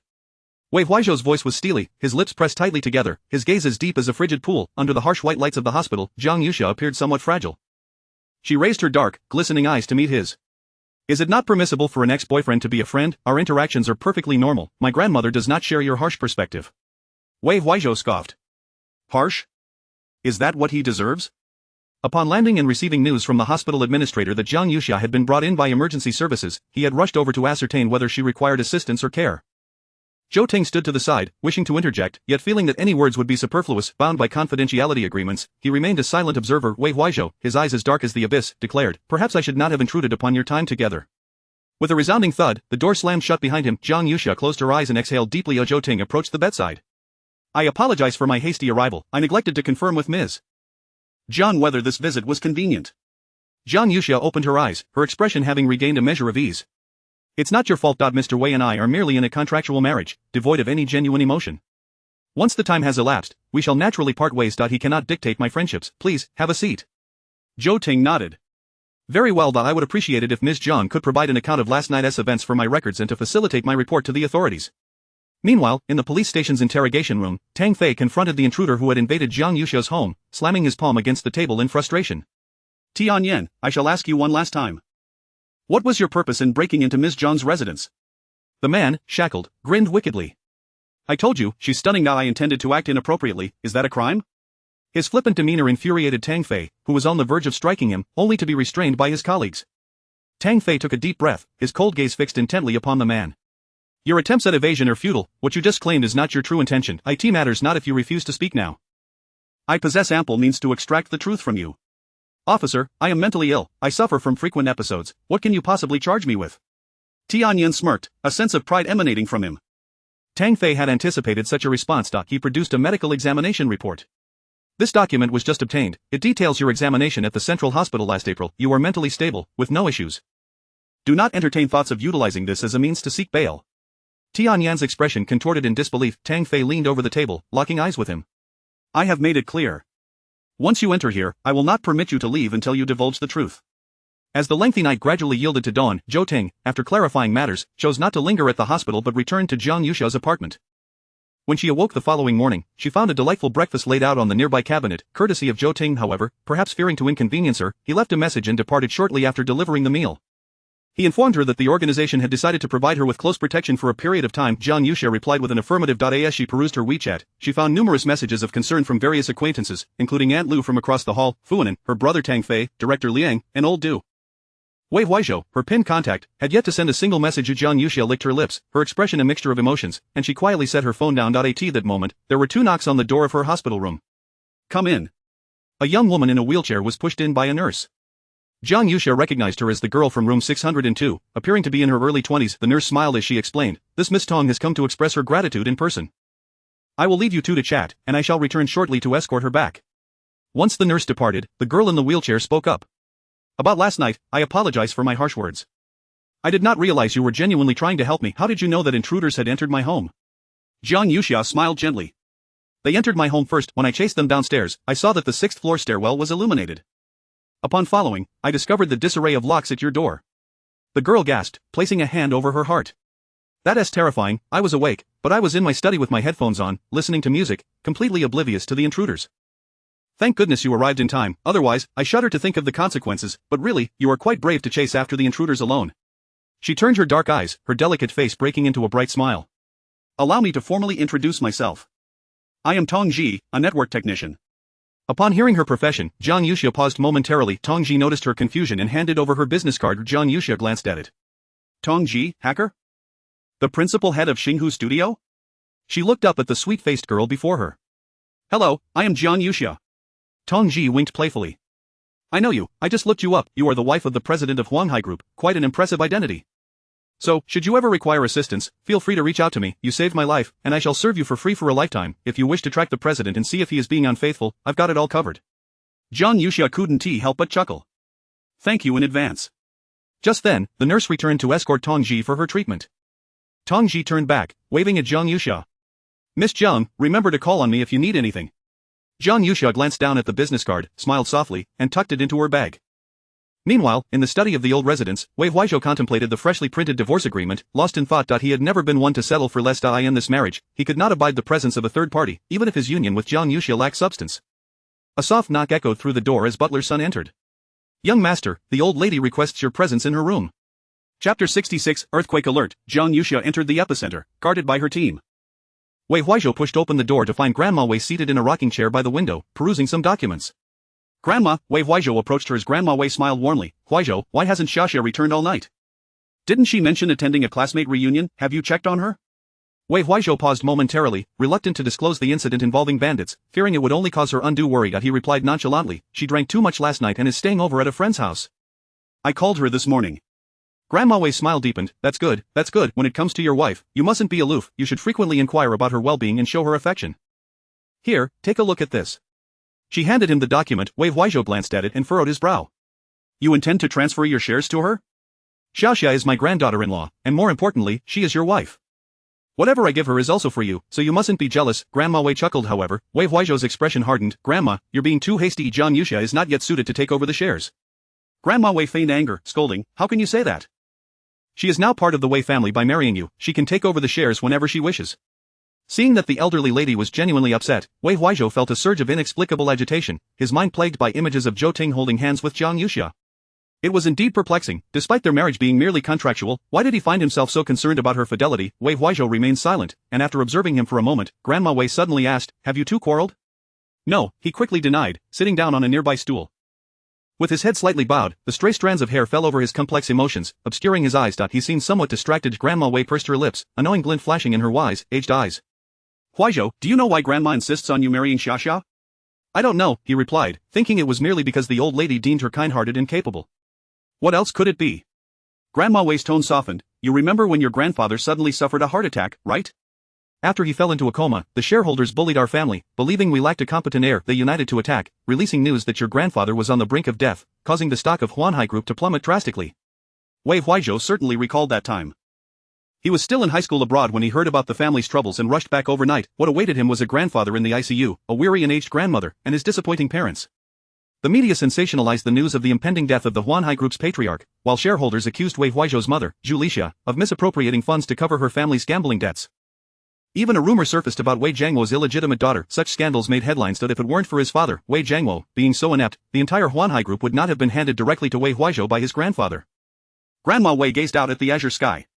At that time, I felt utterly despondent, as if cornered with no way out. Yet, it was during that bleak moment that Professor Jiang Wendong contacted me privately. He, along with his team, employed the quantum medical techniques he had researched to bring your grandfather back from the brink, allowing him to leave the ICU in just 3 days. Wei Huaizhou was taken aback. I was unaware of this. Grandma Wei choked back tears. Professor Jiang Wendong requested confidentiality, as this technique was newly developed and could not be widely publicized. Thankfully, he extended your grandfather's life by a decade, granting Huanhai Group a reprieve in ample time.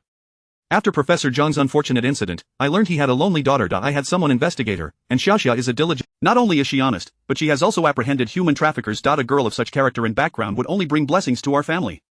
As she spoke, Grandma Wei was overcome with emotion. Wei Huaizhou stepped forward and grasped her hand. Grandma, please don't be too upset. Grandma Wei shook her head. I merely think of Xiaxia's plight and feel for her. And no matter what the world says about Professor Jiang Wendong, we must never slander him. Regardless of how others may mistreat your wife, you must be the first to shield her from harm. Huaizhou, do you understand Grandma's meaning? A tumult of thought surged within Wei Huaizhou, and he finally nodded solemnly. I understand, Grandma. Grandma Wei gently embraced him. Time is fleeting for me, and all I can offer you are these words of wisdom. You two must cherish each other and not give me cause for worry, understood? Wei Huaizhou replied in a low voice. Upon returning to his study, he glanced at the divorce agreement once more. After a brief silence, he tore it to shreds and discarded it into the trash bin. Zhang Yuxia had spent a day in the hospital and was preparing to be discharged. Zhou Ting came to pick her up. Zhang Yuxia intended to return directly to the old residence, concerned that Grandma Wei might worry since she hadn't seen her in a couple of days. However, as she settled into the passenger seat, she heard the sound of pages turning in a diary. Zhang Yuxia adeptly retrieved her journal, while Zhou Ting waited quietly. Zhang Yuxia's expression gradually turned grave. On September 1st, a catastrophic 8.0 magnitude earthquake struck Luoshang, claiming the lives of 100,000 people, with 30,000 reported missing. Most areas of Luoshang have been reduced to ruins. Old Du was scheduled to attend a meeting there, but fortunately, he decided at the last minute not to go, thus avoiding the crisis. However, this tragedy has shattered countless families. May the deceased rest in peace, and may the survivors be remembered. Zhou Ting's face turned serious as he read the report. A catastrophic earthquake? Without hesitation, Zhang Yuxia took out her phone and called Director Liang. Once she finished her report, it seemed Director Liang had her phone on speaker, as Zhang Yuxia could hear numerous gasps of shock on the other end. Yuxia, can you confirm the epicenter's location? Director Liang inquired. Zhang Yuxia bit her lip. The diary did not specify the epicenter's location, only that it occurred in Luoshang. Zhou Ting's expression turned grave. The population of Luoshang is 6,300,000. The area is too vast. Even if we arrange for evacuations, it is impossible to relocate the entire province's populace at once. On the other end, voices from various departments could be heard coordinating and discussing strategies. Zhou Ting began communicating with his superiors. Jiang Yuxia pursed her lips, and amidst the noise, she suddenly declared, "The diary will guide me to avoid danger. I am going to Luoshang now. If I place myself in harm's way, the diary will surely reveal the epicenter's location." At her words, Zhou Ting and Director Liang fell silent. Absolutely not. Zhou Ting firmly opposed. Director Liang's tone was equally stern. "Yuxia, this is far too dangerous. You are the only one capable of communicating with the diary. We cannot allow you to take such risks." Jiang Yuxia took a deep breath. She glanced at the family portrait hanging from the rearview mirror of the white car, where her father, Jiang Wendong, was smiling, embracing her gentle mother in her. Jiang Yuxia's heartbeat echoed in her ears. "Director Liang, I am not afraid of danger. I have just one request. If I successfully help avert the earthquake's risks and save thousands of lives, I would like you to advocate on my behalf to the state, to reopen the investigation into my father's embezzlement case and restore his reputation." Zhou Ting was taken aback, his gaze turning compassionate as he regarded Jiang Yuxia. After a long moment, Director Liang's voice came through the phone, heavy with resolution. "All right, I agree." Next came the arrangements for tickets and travel. Director Liang organized a team to accompany and protect Jiang Yuxia, with Zhou Ting serving as the team leader. Before boarding the dedicated flight, Jiang Yuxia called Wei Huaizhou. Regardless of the circumstances, she felt it necessary to explain her situation to him. However, when the call connected, she heard the voice of Yi Xiaoluo. "Hello? Is this Miss Jiang? Huaizhou is currently unavailable. Please let me know what you need, and I will relay the message."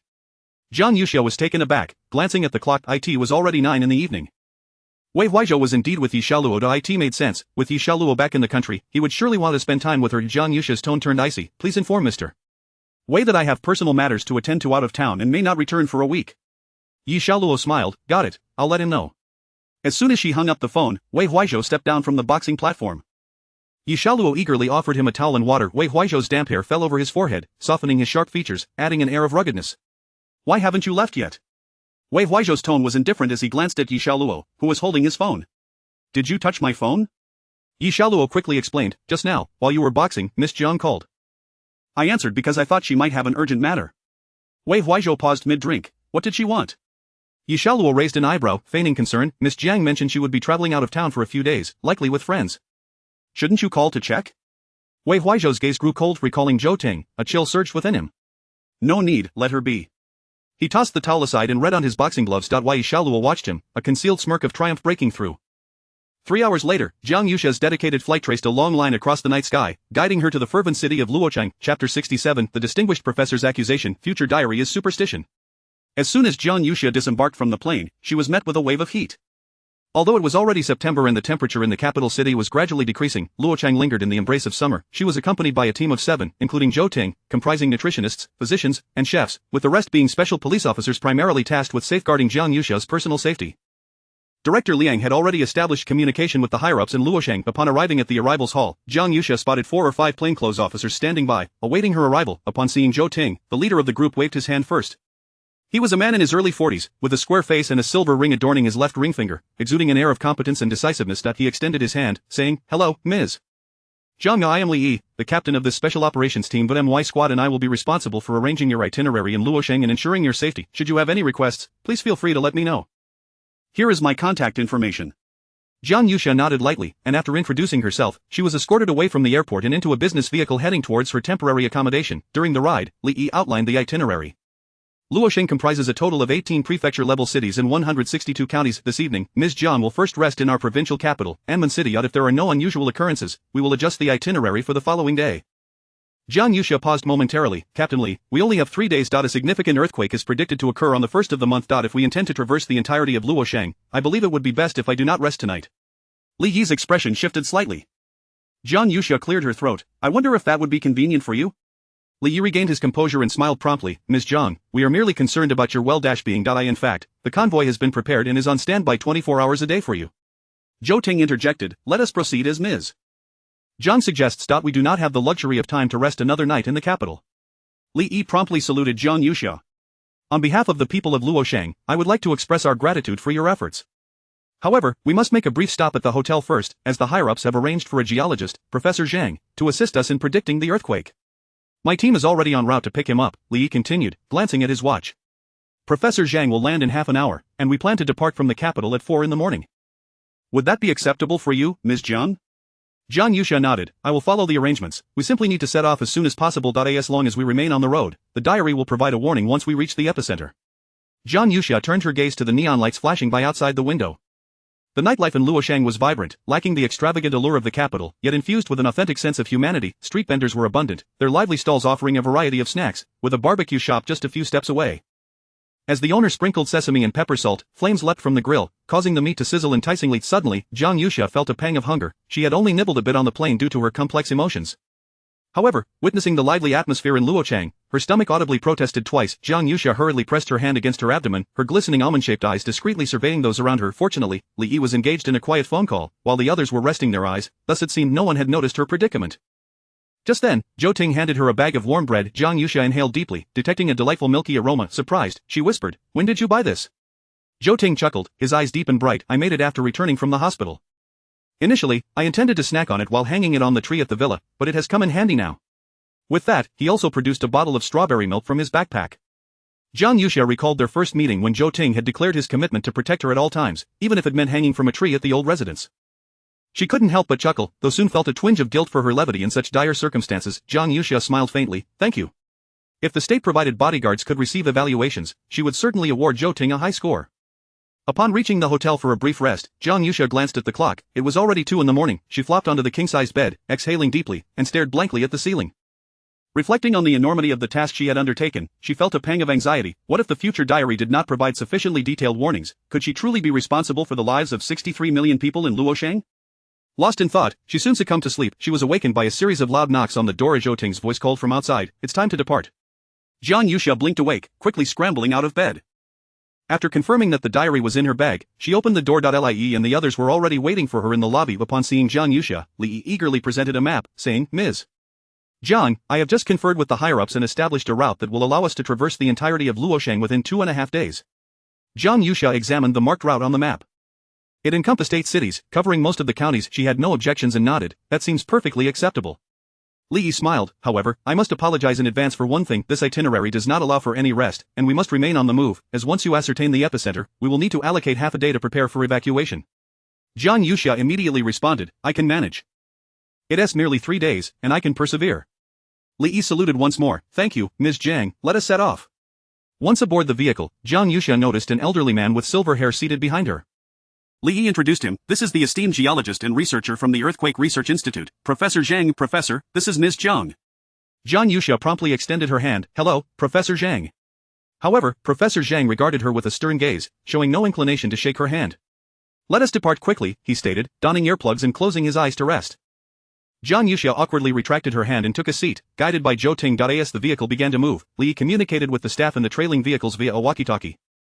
Jiang Yuxia gazed out at the serene night scenery reflected in the window, realizing that she had officially embarked on the path of earthquake prediction, clutching the future diary tightly to her chest. At that moment, Professor Zhang's voice came from behind her. "Do you understand how earthquakes are formed?" Jiang Yuxia hesitated, then turned to see Professor Zhang's piercing eyes fixed on her, confirming he was indeed addressing her. After contemplating briefly, she replied, "I only know that earthquakes are caused by changes in the Earth's crust." Professor Zhang pressed further, "So, you don't understand what a plate boundary or geomagnetism is?" Jiang Yuxia furrowed her brow. "I admit I am not as knowledgeable in seismology as you are." To her surprise, Professor Zhang sharply retorted, "Then what is the purpose of this expedition?" "Miss Jiang, do you realize that current earthquake predictions rely on the observation of seismic waves, along with professional data comparisons and simulations, rather than your prophetic visions akin to a charlatan? This is no joking matter. With over 30 million people in Luoshang, and our team comprising more than 50 members, do you expect us to follow you aimlessly based on your mere suggestion of an impending earthquake? I assure you, I conducted 4 professional calculations and simulations prior to my arrival. Luoshang is not located on an earthquake belt, and the probability of an earthquake occurring here is less than 10%. Chapter 68. Is the earthquake a hoax? No one anticipated that Professor Zhang would suddenly erupt in anger. It seemed he had bottled up his frustration throughout the journey and could no longer contain it.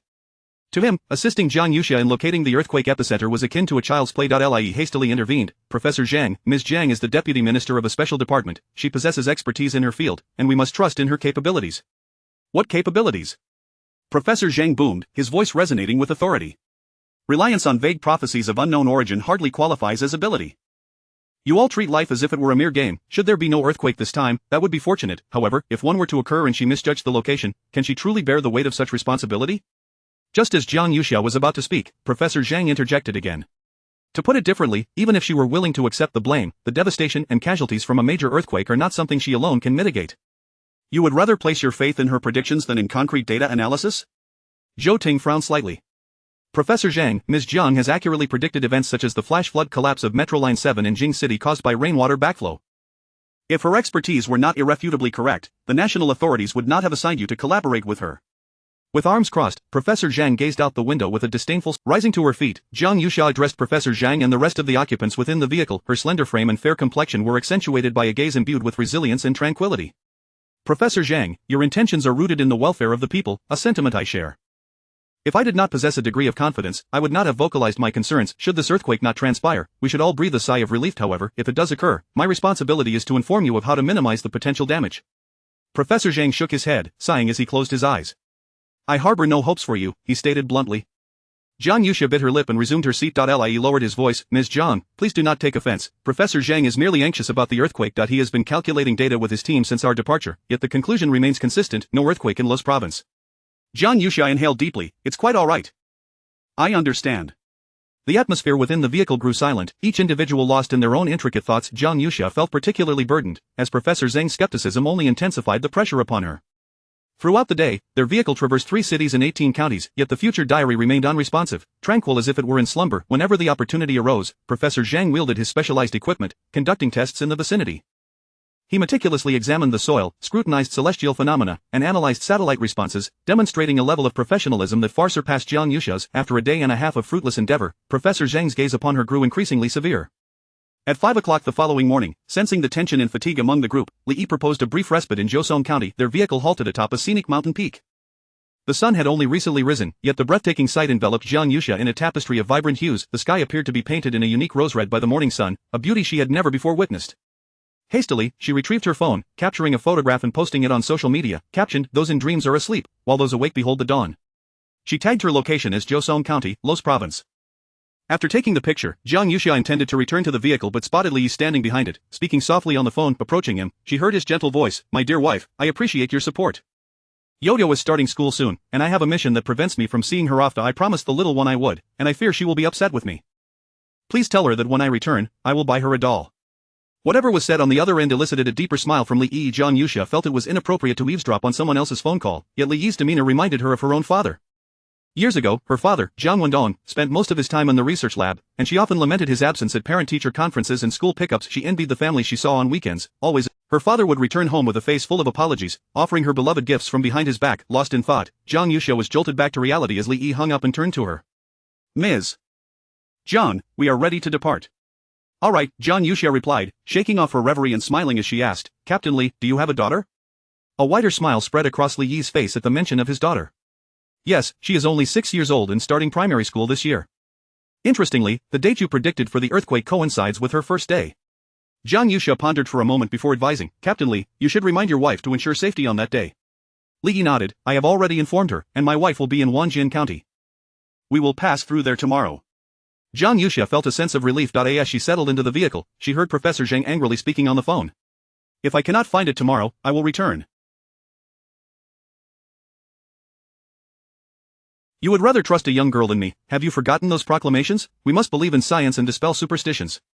He hung up, shooting a glare at Jiang Yuxia. Maintaining her composure, Jiang Yuxia responded, "Professor Zhang, my diary is also a form of science."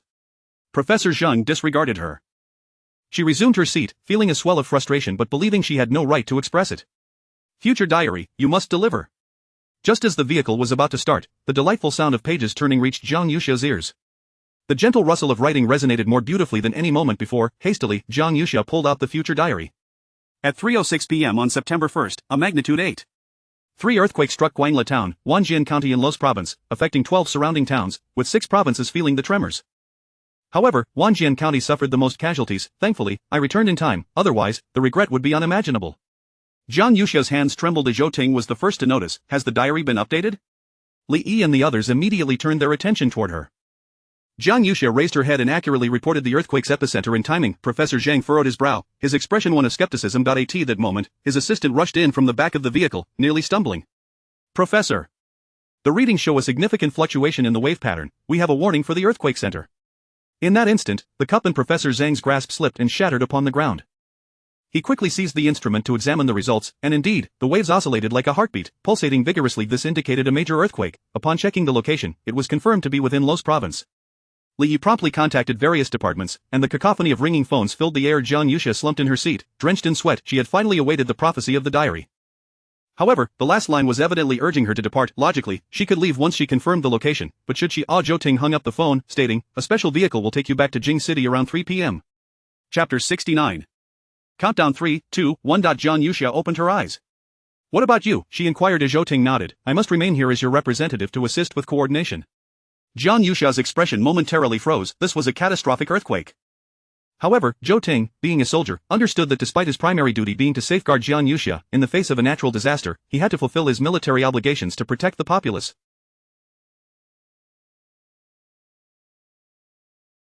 After pondering for a moment, Jiang Yusha declared, "I too shall stay."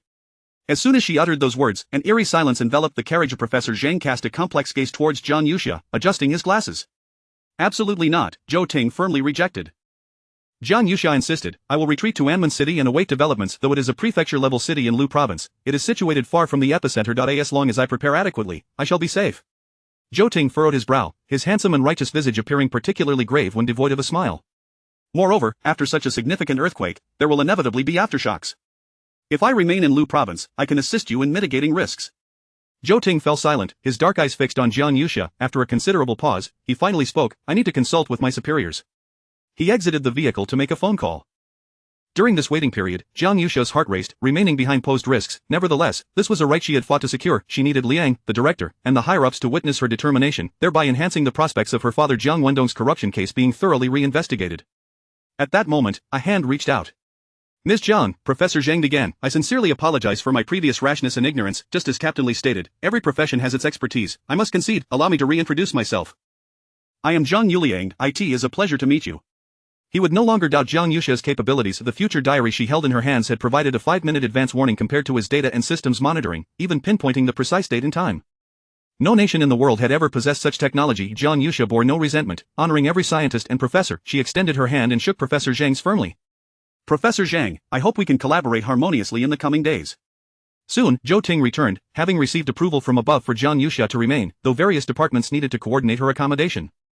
The special vehicle promptly turned around, heading back to Anmen City. Upon her arrival, Jiang Yusha discovered that the staff had already begun erecting earthquake shelters, seemingly in preparation for the impending massive earthquake. Jiang Yusha and Professor Zhang's team were ushered into the shelters. Zhou Ting remarked, "I will bring your team over shortly. There will be a brief communication blackout post-earthquake. If you are unable to reach me, use the satellite phone." Jiang Yusha nodded in acknowledgement of his instructions. As Zhou Ting departed, he saluted her. "Ms. Jiang, your safety is of utmost importance." "I understand, Zhou Ting. I can wait for you to return to the capital," Jiang Yusha replied, mustering a smile. Zhou Ting, with a serious expression, nodded and turned to leave. That evening, Jiang Yusha's team arrived. Time trickled by, and the residents of Lu Province remained blissfully unaware of the impending crisis. However, the government had mandated earthquake evacuation drills. The earthquake shelters were stationed in a desolate construction site on the outskirts, yet, Jiang Yusha could still hear the incessant sound of evacuation bells ringing nearby. It was reported that all residents of Wanjian County had been evacuated, with locals posting live videos on social media. A large contingent of special police had entered various villages and towns in Wanjian County, helicopters flying back and forth to assist residents in their relocation. Questions arose: why the sudden mass evacuation? Am I offline? Are we going to war? Is Wanjian about to breach its dam? Why hasn't the government released any information? On the night of the 31st, Jiang Yusha found it hard to sleep, hearing Professor Zhang's voice outside the shelter. "Rats are fleeing, crows are circling. Keep all machines running. We need 24-hour monitoring of satellite response images." Jiang Yusha stepped outside to see Professor Zhang gazing at the rosy night sky, adjusting his glasses. His graying hair fluttered in the summer breeze of Lu Province, conveying a sense of weariness. "May everything be safe," he murmured. Meanwhile, far away in the capital, Wei Huaizhou had not returned to his ancestral home for 2 days. Approaching 1 o'clock in the morning, he sat in his bright and spacious office, glancing at his phone during a break from work. Scrolling through his feed, he stumbled upon Jiang Yusha's social media posts. Enlarging a photo she had taken, he saw a magnificent sunrise, tagged in Lu Province. Wei Huaizhou's eyes darkened. It seemed Jiang Yusha was indeed enjoying herself with Zhou Ting in Lu Province. He tossed his phone aside, his expression cold, and returned to his work. On the morning of September 1st, a large number of medical rescue teams arrived, and more earthquake shelters were set up as various supplies were transported in and out. Jiang Yusha had intended to inquire if there was any way she could assist. However, as she stepped out of the shelter, she spotted Li Yi approaching briskly, carrying a small girl and accompanied by a woman. "Ms. Jiang, this is my wife, Liao Feng. Yuyo, greet your aunt." The little girl in his arms, with adorable braids, chimed, "Hello, aunt." Her voice was soft and sweet. Jiang Yuxia smiled. Hello, Yuyo. In contrast to Yuyo's innocent demeanor, Liao Feng wore a cloud of worry, her face pale. She managed a forced smile at Jiang Yuxia, her expression sorrowful. Lie handed their daughter to his wife and gently urged them towards Jiang Yuxia. Miss Jiang, I have been assigned a task to continue evacuating residents at the epicenter. My wife and daughter have been relocated here. I would be immensely grateful if you could look after them. Tears welled in Liao Feng's gentle eyes. She clutched Li Yi's hand tightly. No, I want to go with you. My family is in Wanjian County. I'm familiar with the area. Liao Feng, now is not the time for tears. You must listen and take care of Yuyo. As long as you are here, I can focus on my duties without worry. Liao Feng broke into sobs. I am truly afraid for your safety, Li Yi. What if something happens to you? What will become of Yuyo and me?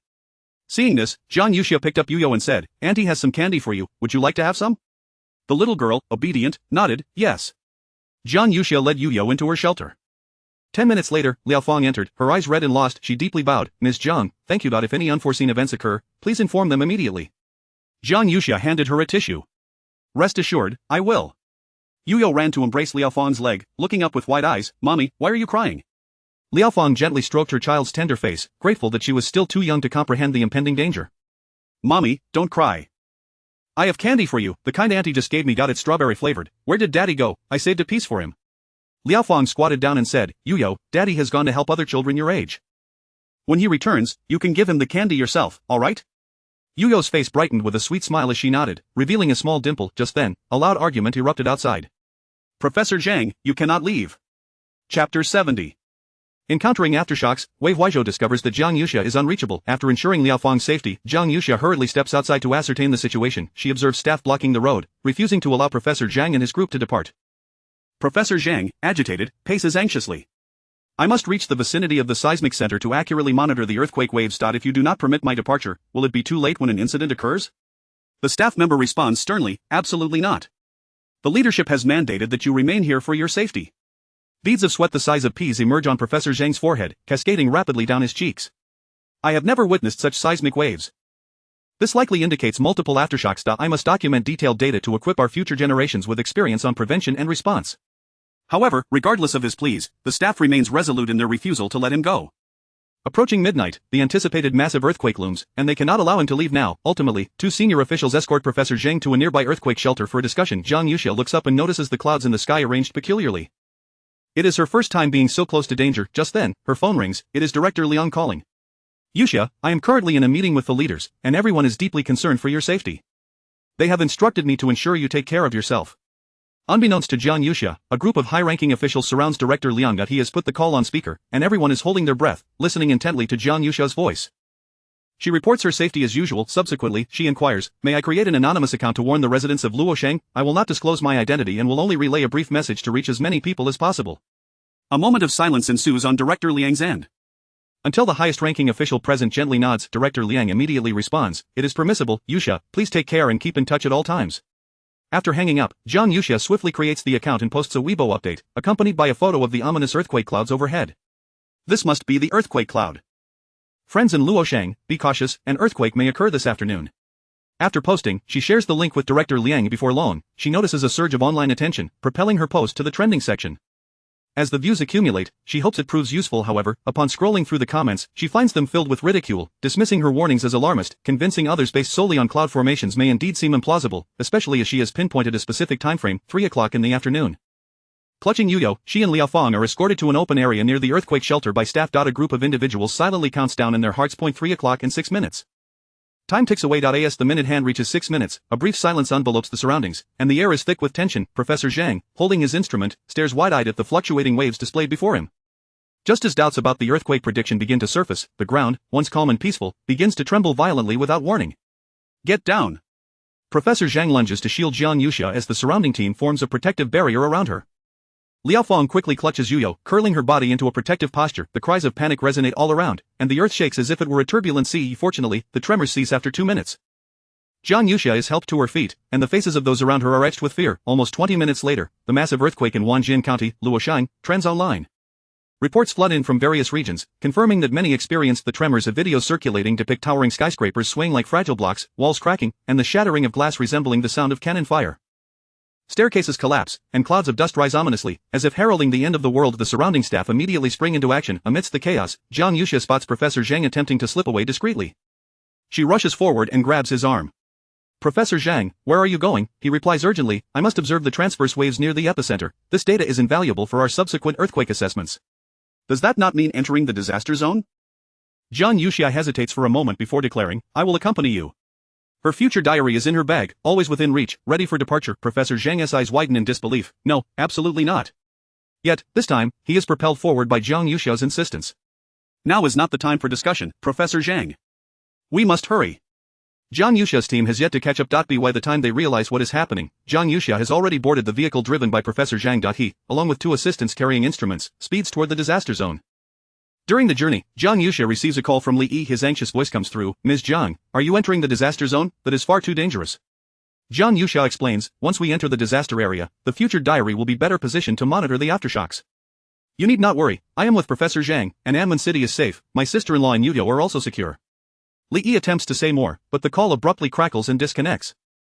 It seems they have lost all signal throughout the drive. Professor Zhang elaborates on the variations in seismic waves. 3 hours later, they arrive in Jiulong County, the closest area to Wanjian City. However, the asphalt road is obstructed by fallen rocks. Rescue personnel are diligently clearing the debris. The local military soon identifies their vehicle. Upon verifying their identities, they are forcibly escorted to a nearby earthquake shelter designated for emergency aid. Unlike the shelter in Anman City, Jiang Yuxia is met with a scene filled with injured individuals, the air thick with cries of agony. Most of the injured are victims of falling debris. Despite the government's efforts to disseminate information, many remain hurt. She sees blood and feels her stomach churn. Just then, a small hand reaches out and clings to her leg. Mama, mama. Jiang Yuxia looks down to see a 4-year-old boy, covered in blood and with tattered clothing. I am not your mother, she quickly responds. Yet the child clings to her tightly, wailing inconsolably. Jiang Yuxia attempts to call over a passing nurse, but the nurse, in a hurry, points toward a nearby tent, instructing, go there for bandaging and registration. Watching the nurse's retreating figure, Jiang Yuxia looks down at the bloodied child. With no other option, she scoops him up and reassures him, do not cry, I will help you find your mother shortly. Meanwhile, far away in the old residence, Grandma Wei catches the news. Oh no, a massive earthquake in Luoshang? Isn't Xia there? Just as Wei Huizhou returns home, he pauses, furrowing his brows at Grandma Wei. An earthquake? Grandma Wei exclaims anxiously, yes, you must check. Wei Huizhou takes the phone, glancing at the screen, and indeed sees the reports confirming the situation. Journalists are en route to the disaster zone, and the earthquake has severed communication with several counties and villages. He immediately attempts to call Jiang Yuxia, only to be met with the message that the number is out of service. Frowning, he reassures his grandmother, do not worry, I will make arrangements. He turns and strides away from the old residence. Meanwhile, Jiang Yuxia, still holding the child, realizes that the medical tent is overflowing with people. The cries and screams of the distressed fill the air. She has no choice but to exit the tent with the child. Just then, her future diary emits another alert, aftershocks in Jiulong County have reached magnitude 5. Do not remain in the medical tent. Don't ask me why, my head hurts. Jiang Yuxia freezes, rushing back inside to shout, get out, quickly. Before she can finish, the ground begins to tremble violently beneath her feet. Jiang Yuxia stumbles and falls. Chapter 71. The wealthy husband's financial might. Wei Huizhou's astonishing resources. A medical box rolled in, striking her forehead with a resounding impact. At that moment, Jiang Yuxia was engulfed by a wave of excruciating pain. The agony made her cry out. It lasted a full minute before the aftershocks subsided. The little boy in Jiang Yuxia's arms was so terrified that he could no longer cry. His grimy, blood-stained face gazed vacantly at everyone, his eyes devoid of comprehension. Numerous soldiers entered from outside, assisting Jiang Yuxia to her feet. Madam, do you and your child require special medical attention, madam? Jiang Yuxia felt overwhelmed by the chaotic din surrounding her, taking a moment to regain her composure. She informed the soldier before her, this is not my son, he has lost his mother. I brought him here to register his information. The soldier paused slightly upon hearing her words, then nodded and guided Jiang Yuxia to a temporary place to sit. Jiang Yuxia gently raised her hand to touch her forehead, discovering a swelling where she had been struck. Fortunately, the skin had not broken. Before long, a doctor accompanied by a nurse arrived. The nurse swiftly applied medication to Jiang Yuxia, while the doctor shone a flashlight into the little boy's eyes, asking him questions about his name and his parents. The boy remained unresponsive. With no alternative, the doctor instructed the nurse to attend to the injuries on the child. Ultimately, the doctor turned to Jiang Yuxia and said, this little boy may be suffering from psychological trauma due to the disaster. We do not have any information on him and cannot contact his parents, so we must trouble you to care for him for the time being. Just as Jiang Yuxia was about to respond, a nurse rushed past her, crying out, Dr. Wang, hurry. There's a patient having a heart attack. The doctor and nurse hurried away. Jiang Yuxia sighed, and the little boy in her arms seemed to sense her distress, looking up at her with vacant eyes. Mama, he murmured softly. The poor, innocent face still bore remnants of iodine, with bandages covering the entirety of his right forehead. The situation outside was chaotic beyond comprehension, with everyone preoccupied with their own plight, let alone a 4-year-old child. Jiang Yuxia could only embrace him gently, reassuring him, do not fear, Auntie will help you find your mother. Just then, she heard the rustling sound of her future diary updating. It must be a reminder of another aftershock. Clenching her teeth, Jiang Yusha cradled the child in her arms and retrieved her signal phone from her bag. Meanwhile, within Gongqing village in Wanjiang County, Zhou Ting had joined the first batch of parachuting rescue teams, arriving at the only school in the village, Xihua Primary School. Once vibrant and full of life, the school had been reduced to a heartbreaking ruin in the wake of the earthquake's devastation. The shattered remains of the teaching buildings lay in ruins, desks and chairs buried beneath debris, textbooks mingling with fallen bricks and earth. Many students and teachers were trapped beneath the rubble, unable to evacuate in time. The rescue workers wept as they dug. Some bodies pulled from the wreckage already cold. Lie, standing nearby, was furious. Did I not notify them to evacuate long ago? Why are there still so many children left in the classrooms? The person in charge beside him spoke in a hushed tone. Captainly, at the time of the disaster, the principal received the notice and fled, leaving no one to inform the remaining staff and students. Many students' parents work outside, and most of them are boarders. Li, consumed by a mix of rage and sorrow, roared, ultimately covering his face with bloodied hands as he wept uncontrollably. Someone nearby remarked, the most important thing now is to confirm which areas are experiencing aftershocks and promptly notify all units and rescue teams to prevent a second tragedy. Li quickly wiped away his tears and approached Zhou Ting with urgency. Have you established a signal? Can you reach Ms. Zhang? Zhou Ting's satellite phone, cradled in his arms, seemed to chime in response to Li's inquiry. Hope flickered in Zhou Ting's eyes as he exclaimed, we've made contact. Jiang Yusha has provided information about 6 towns that may experience aftershocks of magnitude 3 to 5. Zhou Ting hurriedly relayed this information via the satellite phone to the relevant authorities. The search and rescue operations commenced in earnest across Wanjiang County. The leaders declared that even in the face of despair, a path to survival must be forged within Wanjiang County. The temporary relief station where Jiang Yusha found herself was merely one of many aid centers. They were now confronted with a dire issue. Supplies were becoming scarce. As more and more injured individuals were brought in, the pre-prepared resources proved insufficient. Each person was allotted a standard meal box daily, along with just one packet of compressed biscuits. On the night of September 2nd, Jiang Yusha was gently awakened by someone. Upon opening her eyes, she found Professor Zhang placing 2 packets of compressed biscuits into her arms. Xiao Zhang, these are what I've saved over the past 2 days without eating. Keep them for yourself, perhaps we will have the opportunity to meet again in the capital city. With that, he turned and exited the earthquake shelter. Jiang Yusha was taken aback, her sleepiness instantly dissipating as she hurried after him. Professor Zhang, where are you going? The professor turned back, gesturing for silence. He glanced around and replied in a low voice, I heard that the soldiers have opened the road into the epicenter of Wanjiang County, and I must follow to gather invaluable data. Jiang Yusha was stunned. Even now, at such a critical time, Professor Zhang had not given up on his research? Professor, the diary predicts that there will be 2 more aftershocks of magnitude 5. 2? You could be in grave danger. To her surprise, upon hearing Jiang Yusha's words, Professor Zhang not only remained unafraid but smiled and shook his head. One cannot merely engage in academic discourse. It is through research that generations have gradually advanced seismic monitoring technology from ancient times to the present. Someone must be the first to cross the river by feeling for stones. Not everyone possesses a future diary like Jiang Yusha. Most people rely on the legacy of countless data passed down through generations to predict the timing of disasters. Professor Zhang was engaged in precisely this endeavor. Jiang Yusha, choked with emotion, stepped forward to embrace him gently, quietly slipping. During the day, the nearby signal tower was repaired, and Jiang Yusha's phone finally received a signal. A multitude of messages flooded in from her uncle, aunt, Tang Feilu, Xingbai, and Fu Weinan, as well as from Grandma Wei. To her surprise, Wei Huizhou had also sent 2 unread messages. The first inquired about her whereabouts, while the second urged her to contact him as soon as she had a signal. She recalled her previous social media post. Grandma Wei must have seen it and was likely quite worried. Jiang Yusha quickly sent a reassuring message back, I am at the temporary relief station, quite safe. Do not worry. No sooner had she set her phone down than a soldier approached her, accompanied by a medical team. Are you Jiang Yusha? The soldier inquired. Jiang Yusha rose to her feet. Yes, have the parents of that little boy been found? However, a doctor stepped forward from behind the soldier, stating, we are a medical team arranged by Mr. Wei, primarily to care for Mrs. Wei, while also assisting the disaster victims. Jiang Yusha was momentarily taken aback. It was only after she communicated with them that she learned Wei Huizhou, representing Huanhai Group, had donated a staggering 100 million. He had mobilized all resources of the group, investing heavily to send the best construction vehicles to repair roads, while tons of supplies were sent in alongside government rescue vehicles, providing aid without charge and deploying helicopters for the transportation of goods and stretchers. Jiang Yusha was astonished at Wei Huizhou's swift actions. She was about to express her gratitude when the lead doctor's phone rang. Glancing at the screen, he handed it to her. Madam, please take this. It's a call from Mr. Wei. Chapter 72 The Agreement of a Contractual Marriage. How she unexpectedly developed affection. Jiang Yusha answered the call, and on the other end came Wei Huizhou's deep, magnetic voice. Hello? Jiang Yusha, are you alright? Hearing his voice stirred an impulse within her to choke back tears. Fortunately, she quickly composed herself. I'm fine. Wei Huizhou's tone was frigid. There's no need to put on a brave face. You can accompany my people. A helicopter is waiting nearby. They will take you to the nearest airport and send you back to the capital. Zhou Ting, being a soldier, needed to remain to assist with disaster relief, but you don't have to stay with him, do you? Jiang Yusha's expression turned somber. If you were here to witness the devastation firsthand, you would realize that anyone with a modicum of strength would feel compelled to help in the rescue efforts. I cannot leave just yet, I want to see if there is any way I can contribute. Mr. Wei, thank you for bringing so much aid, it has alleviated the urgent needs of this relief station, she added. Wei Huizhou replied, I saw it. Jiang Yuxia was momentarily taken aback, finding his statement rather vague. What did you see? Suddenly, she realized he was responding to her earlier remark about witnessing the situation. Jiang Yuxia felt a flicker of understanding and turned her head. Wei Huizhou, clad in a sharp black tracksuit, had his hair slicked back, with only a few stray strands falling onto his forehead, revealing the disdain in his thick brows and thin eyes. The distant ruins and the chaos within the relief station served as mere backdrops to him. He approached her quickly. Jiang Yuxia widened her eyes, still struggling to grasp the reality before her. Was this truly not a dream? Wei Huizhou had personally appeared here? How did you get here? She stammered. Parachuting, Wei Huizhou replied nonchalantly, as if it were the simplest thing in the world. Jiang Yuxia gasped in astonishment.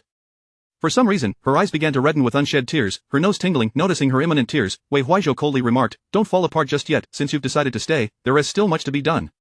With that, he pulled out a pair of glasses from his pocket and placed them before her. Jiang Yuxia's voice was slightly nasally as she asked, What are these? Specially processed lenses, he explained, adjusting them for her. If you don't want to faint from the sight of blood, wear these.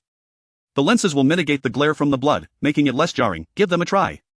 Jiang Yuxia turned to glance at the side, just as a wounded person was being carried by on a stretcher. Blood was seeping from a wound on his leg, yet to her, it appeared brown. She cast a grateful look at Wei Huizhou. Thank you. At that moment, a small boy dashed out from the makeshift shelter and threw himself at Jiang Yuxia. Mama, he cried pitifully. Wei Huizhou looked down at the little boy clinging to Jiang Yuxia's leg with a raised eyebrow. He teasingly inquired, When did you give birth? Jiang Yuxia finally mustered the energy to glare at him. This is the little boy I rescued. I couldn't reach his mother, so I have to look after him for now. Wei Huizhou extended a hand and ruffled the boy's hair. He then turned to distribute tasks among the medical team he had brought along. Throughout the day, Jiang Yuxia remained by his side with the child, assisting him. She had initially thought that when he said he would help, it merely meant giving orders from a distance. However, she soon realized that Wei Huizhou was genuinely hands-on, donning cotton gloves. He worked alongside the soldiers to clear rubble from collapsed buildings. Moreover, Jiang Yuxia discovered he was quite adept at performing CPR, displaying remarkable professionalism. As she watched him continuously administer chest compressions to an elderly man, she couldn't help but wonder if he had learned it for Yi Xiaoluo, who had a weak heart and could faint at any moment. Before long, Jiang Yuxia found herself too busy to ponder such matters, as the number of children she had to care for was growing. First, a 7-year-old girl rescued by Wei Huizhou clung closely to her after having her wounds bandaged. From that point on, the overwhelmed medical staff seemed to have found a reliable pair of hands in Jiang Yuxia, requesting her to oversee the children who had not yet been reunited with their parents. Initially, she had only 2 children to watch over, but this number gradually swelled to 8. Whenever one child cried, the others would follow suit, wailing in unison. They would also startle at sudden noises. Jiang Yuxia found herself squatting down, soothing each child in turn. A reporter captured her tender moments with the children, and Jiang Yuxia felt disheveled, uncertain if she even appeared human in the photos. By the end of the day, she was utterly exhausted. That evening, she and Wei Huizhou collapsed onto the same bed, both too weary to exchange even a word due to scarce supplies. The bed had been allocated for the newly arrived injured. Thankfully, the bed they lay on was one that Wei Huizhou had arranged for his medical team, so it was not too cramped. After some contemplation, Jiang Yuxia rolled over and couldn't help but ask, Mr. Wei, your CPR technique was quite professional. Did you learn it before coming here? Wei Huizhou closed his eyes, his indifferent voice lazy. I have known how to do it for a long time. From her side glance, Jiang Yuxia observed his strikingly handsome features, the sharp contours softened in repose, exuding a sense of calm reliability. By the end of the day, Jiang Yuxia's fondness for him had surged beyond a threshold she had never encountered before. Although he never verbally acknowledged it, his attentive care made her acutely aware of his thoughtfulness. When they received their rations, he always insisted she eat first, only consuming his meal after she was satisfied, even if it meant finishing her leftovers. How could a man of his wealth and status endure such hardships alongside her? It was impossible for Jiang Yuxia to claim she felt no affection for him. Wei Huizhou, unaware of the reason for her silence, suddenly offered an explanation. I learned it from my sister. Your sister? Jiang Yuxia quickly connected the dots, her eyes sparkling with realization. Is she named Wei Weining? Wei Huizhou affirmed with a nod. She was born with a heart condition. He didn't question why Jiang Yuxia knew about Wei Weining, assuming she had heard it from Grandma Wei. However, waves of emotion surged within Jiang Yuxia, rippling through her heart. Wei Weining, the girl she regarded as half a benefactor, was also the one favored by the Wei family apart from Grandma Wei. When Jiang Yuxia's family fell into hardship, unable to continue her studies while working multiple jobs, it was Wei Weining, a fellow student, who reached out to support her education. Yet, Wei Weining had claimed she was merely a distant relative of the Wei family. She was Wei Huizhou's biological sister. As Jiang Yuxia looked at Wei Huizhou again, he appeared even more appealing. She had been wanting to inquire about Wei Weining's whereabouts, but just then, Wei Huizhou turned away, presenting his back to her. Get some rest, We have more help to offer tomorrow. Understanding that he had worked hard today, Jiang Yuxia refrained from further inquiries and instead gently pulled the blanket over him, tucking him in. Lying down, her mind was tumultuous with thoughts. She had married none other than Wei Weiniing's brother. Once Jiang Yuxia found financial stability, she had intended to reach out to Wei Weiniing to repay her kindness, doubling the tuition she had supported her with. However, she had lost contact and only learned that Wei Weiniing had withdrawn from school due to illness. With no one knowing her whereabouts, Jiang Yuxia had once asked Grandma Wei, but the response had been vague, merely stating that Wei Weiniing was unwell and had gone abroad. Yet, in that moment, Jiang Yuxia suddenly felt that her impulsive marriage to Wei Huizhou had not been a misstep, or perhaps fate had granted her an opportunity to repay Wei Weiniing's kindness. Unbeknownst to Jiang Yuxia in the disaster zone, the outside world was in upheaval due to the earthquake news. Online platforms were flooded with real-time updates on rescue efforts, and countless missing person notices filled the internet. Television networks broadcasted relief operations around the clock, with rescue hotlines ringing incessantly. Zhu Lixia was accompanying Grandma Wei for breakfast when the television suddenly aired a report featuring a choked voice from the host. She has been dubbed the most beautiful mom in the disaster zone, not the children's mother, yet she has taken care of 8 children. Grandma Wei turned her head and instantly recognized Jiang Yuxia in the photo on the screen. Oh. Isn't that Xiaxia? Zhu Lixia put down her chopsticks and leaned in for a closer look. It really is her.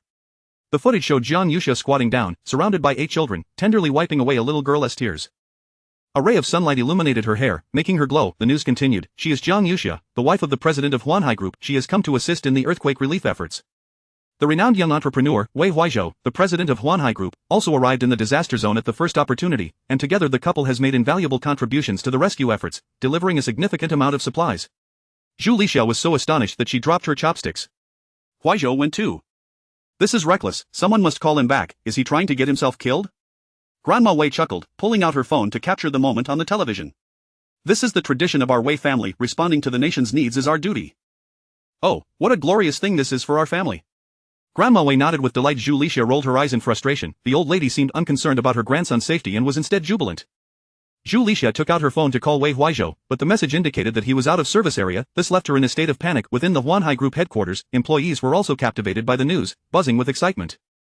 Particularly, Meng Meng, who was in the break room, repeatedly watched the report on Jiang Yuxia. Meng Meng mused, "This is the epitome of what I envision, a true president and first lady. No matter where they are, they support each other. Oh, such beautiful love." Just as a colleague was about to agree, their gaze fell behind Meng Meng, as if they had seen a ghost, and they quickly lowered their heads, discreetly tugging at Meng Meng's sleeve. "Zhang Meng," Yi Sheluo's stern voice resonated from behind, "can you refrain from discussing trivial matters during work hours? Don't forget, you're still on probation." Startled, Meng Meng quickly returned to her workstation. Yi Sheluo, with her pale complexion and dark, piercing eyes, cast a cold glance at her. Back in her office, she stared at the news article, astonished to find a photo of Wei Huizhou and Jiang Yuxia together.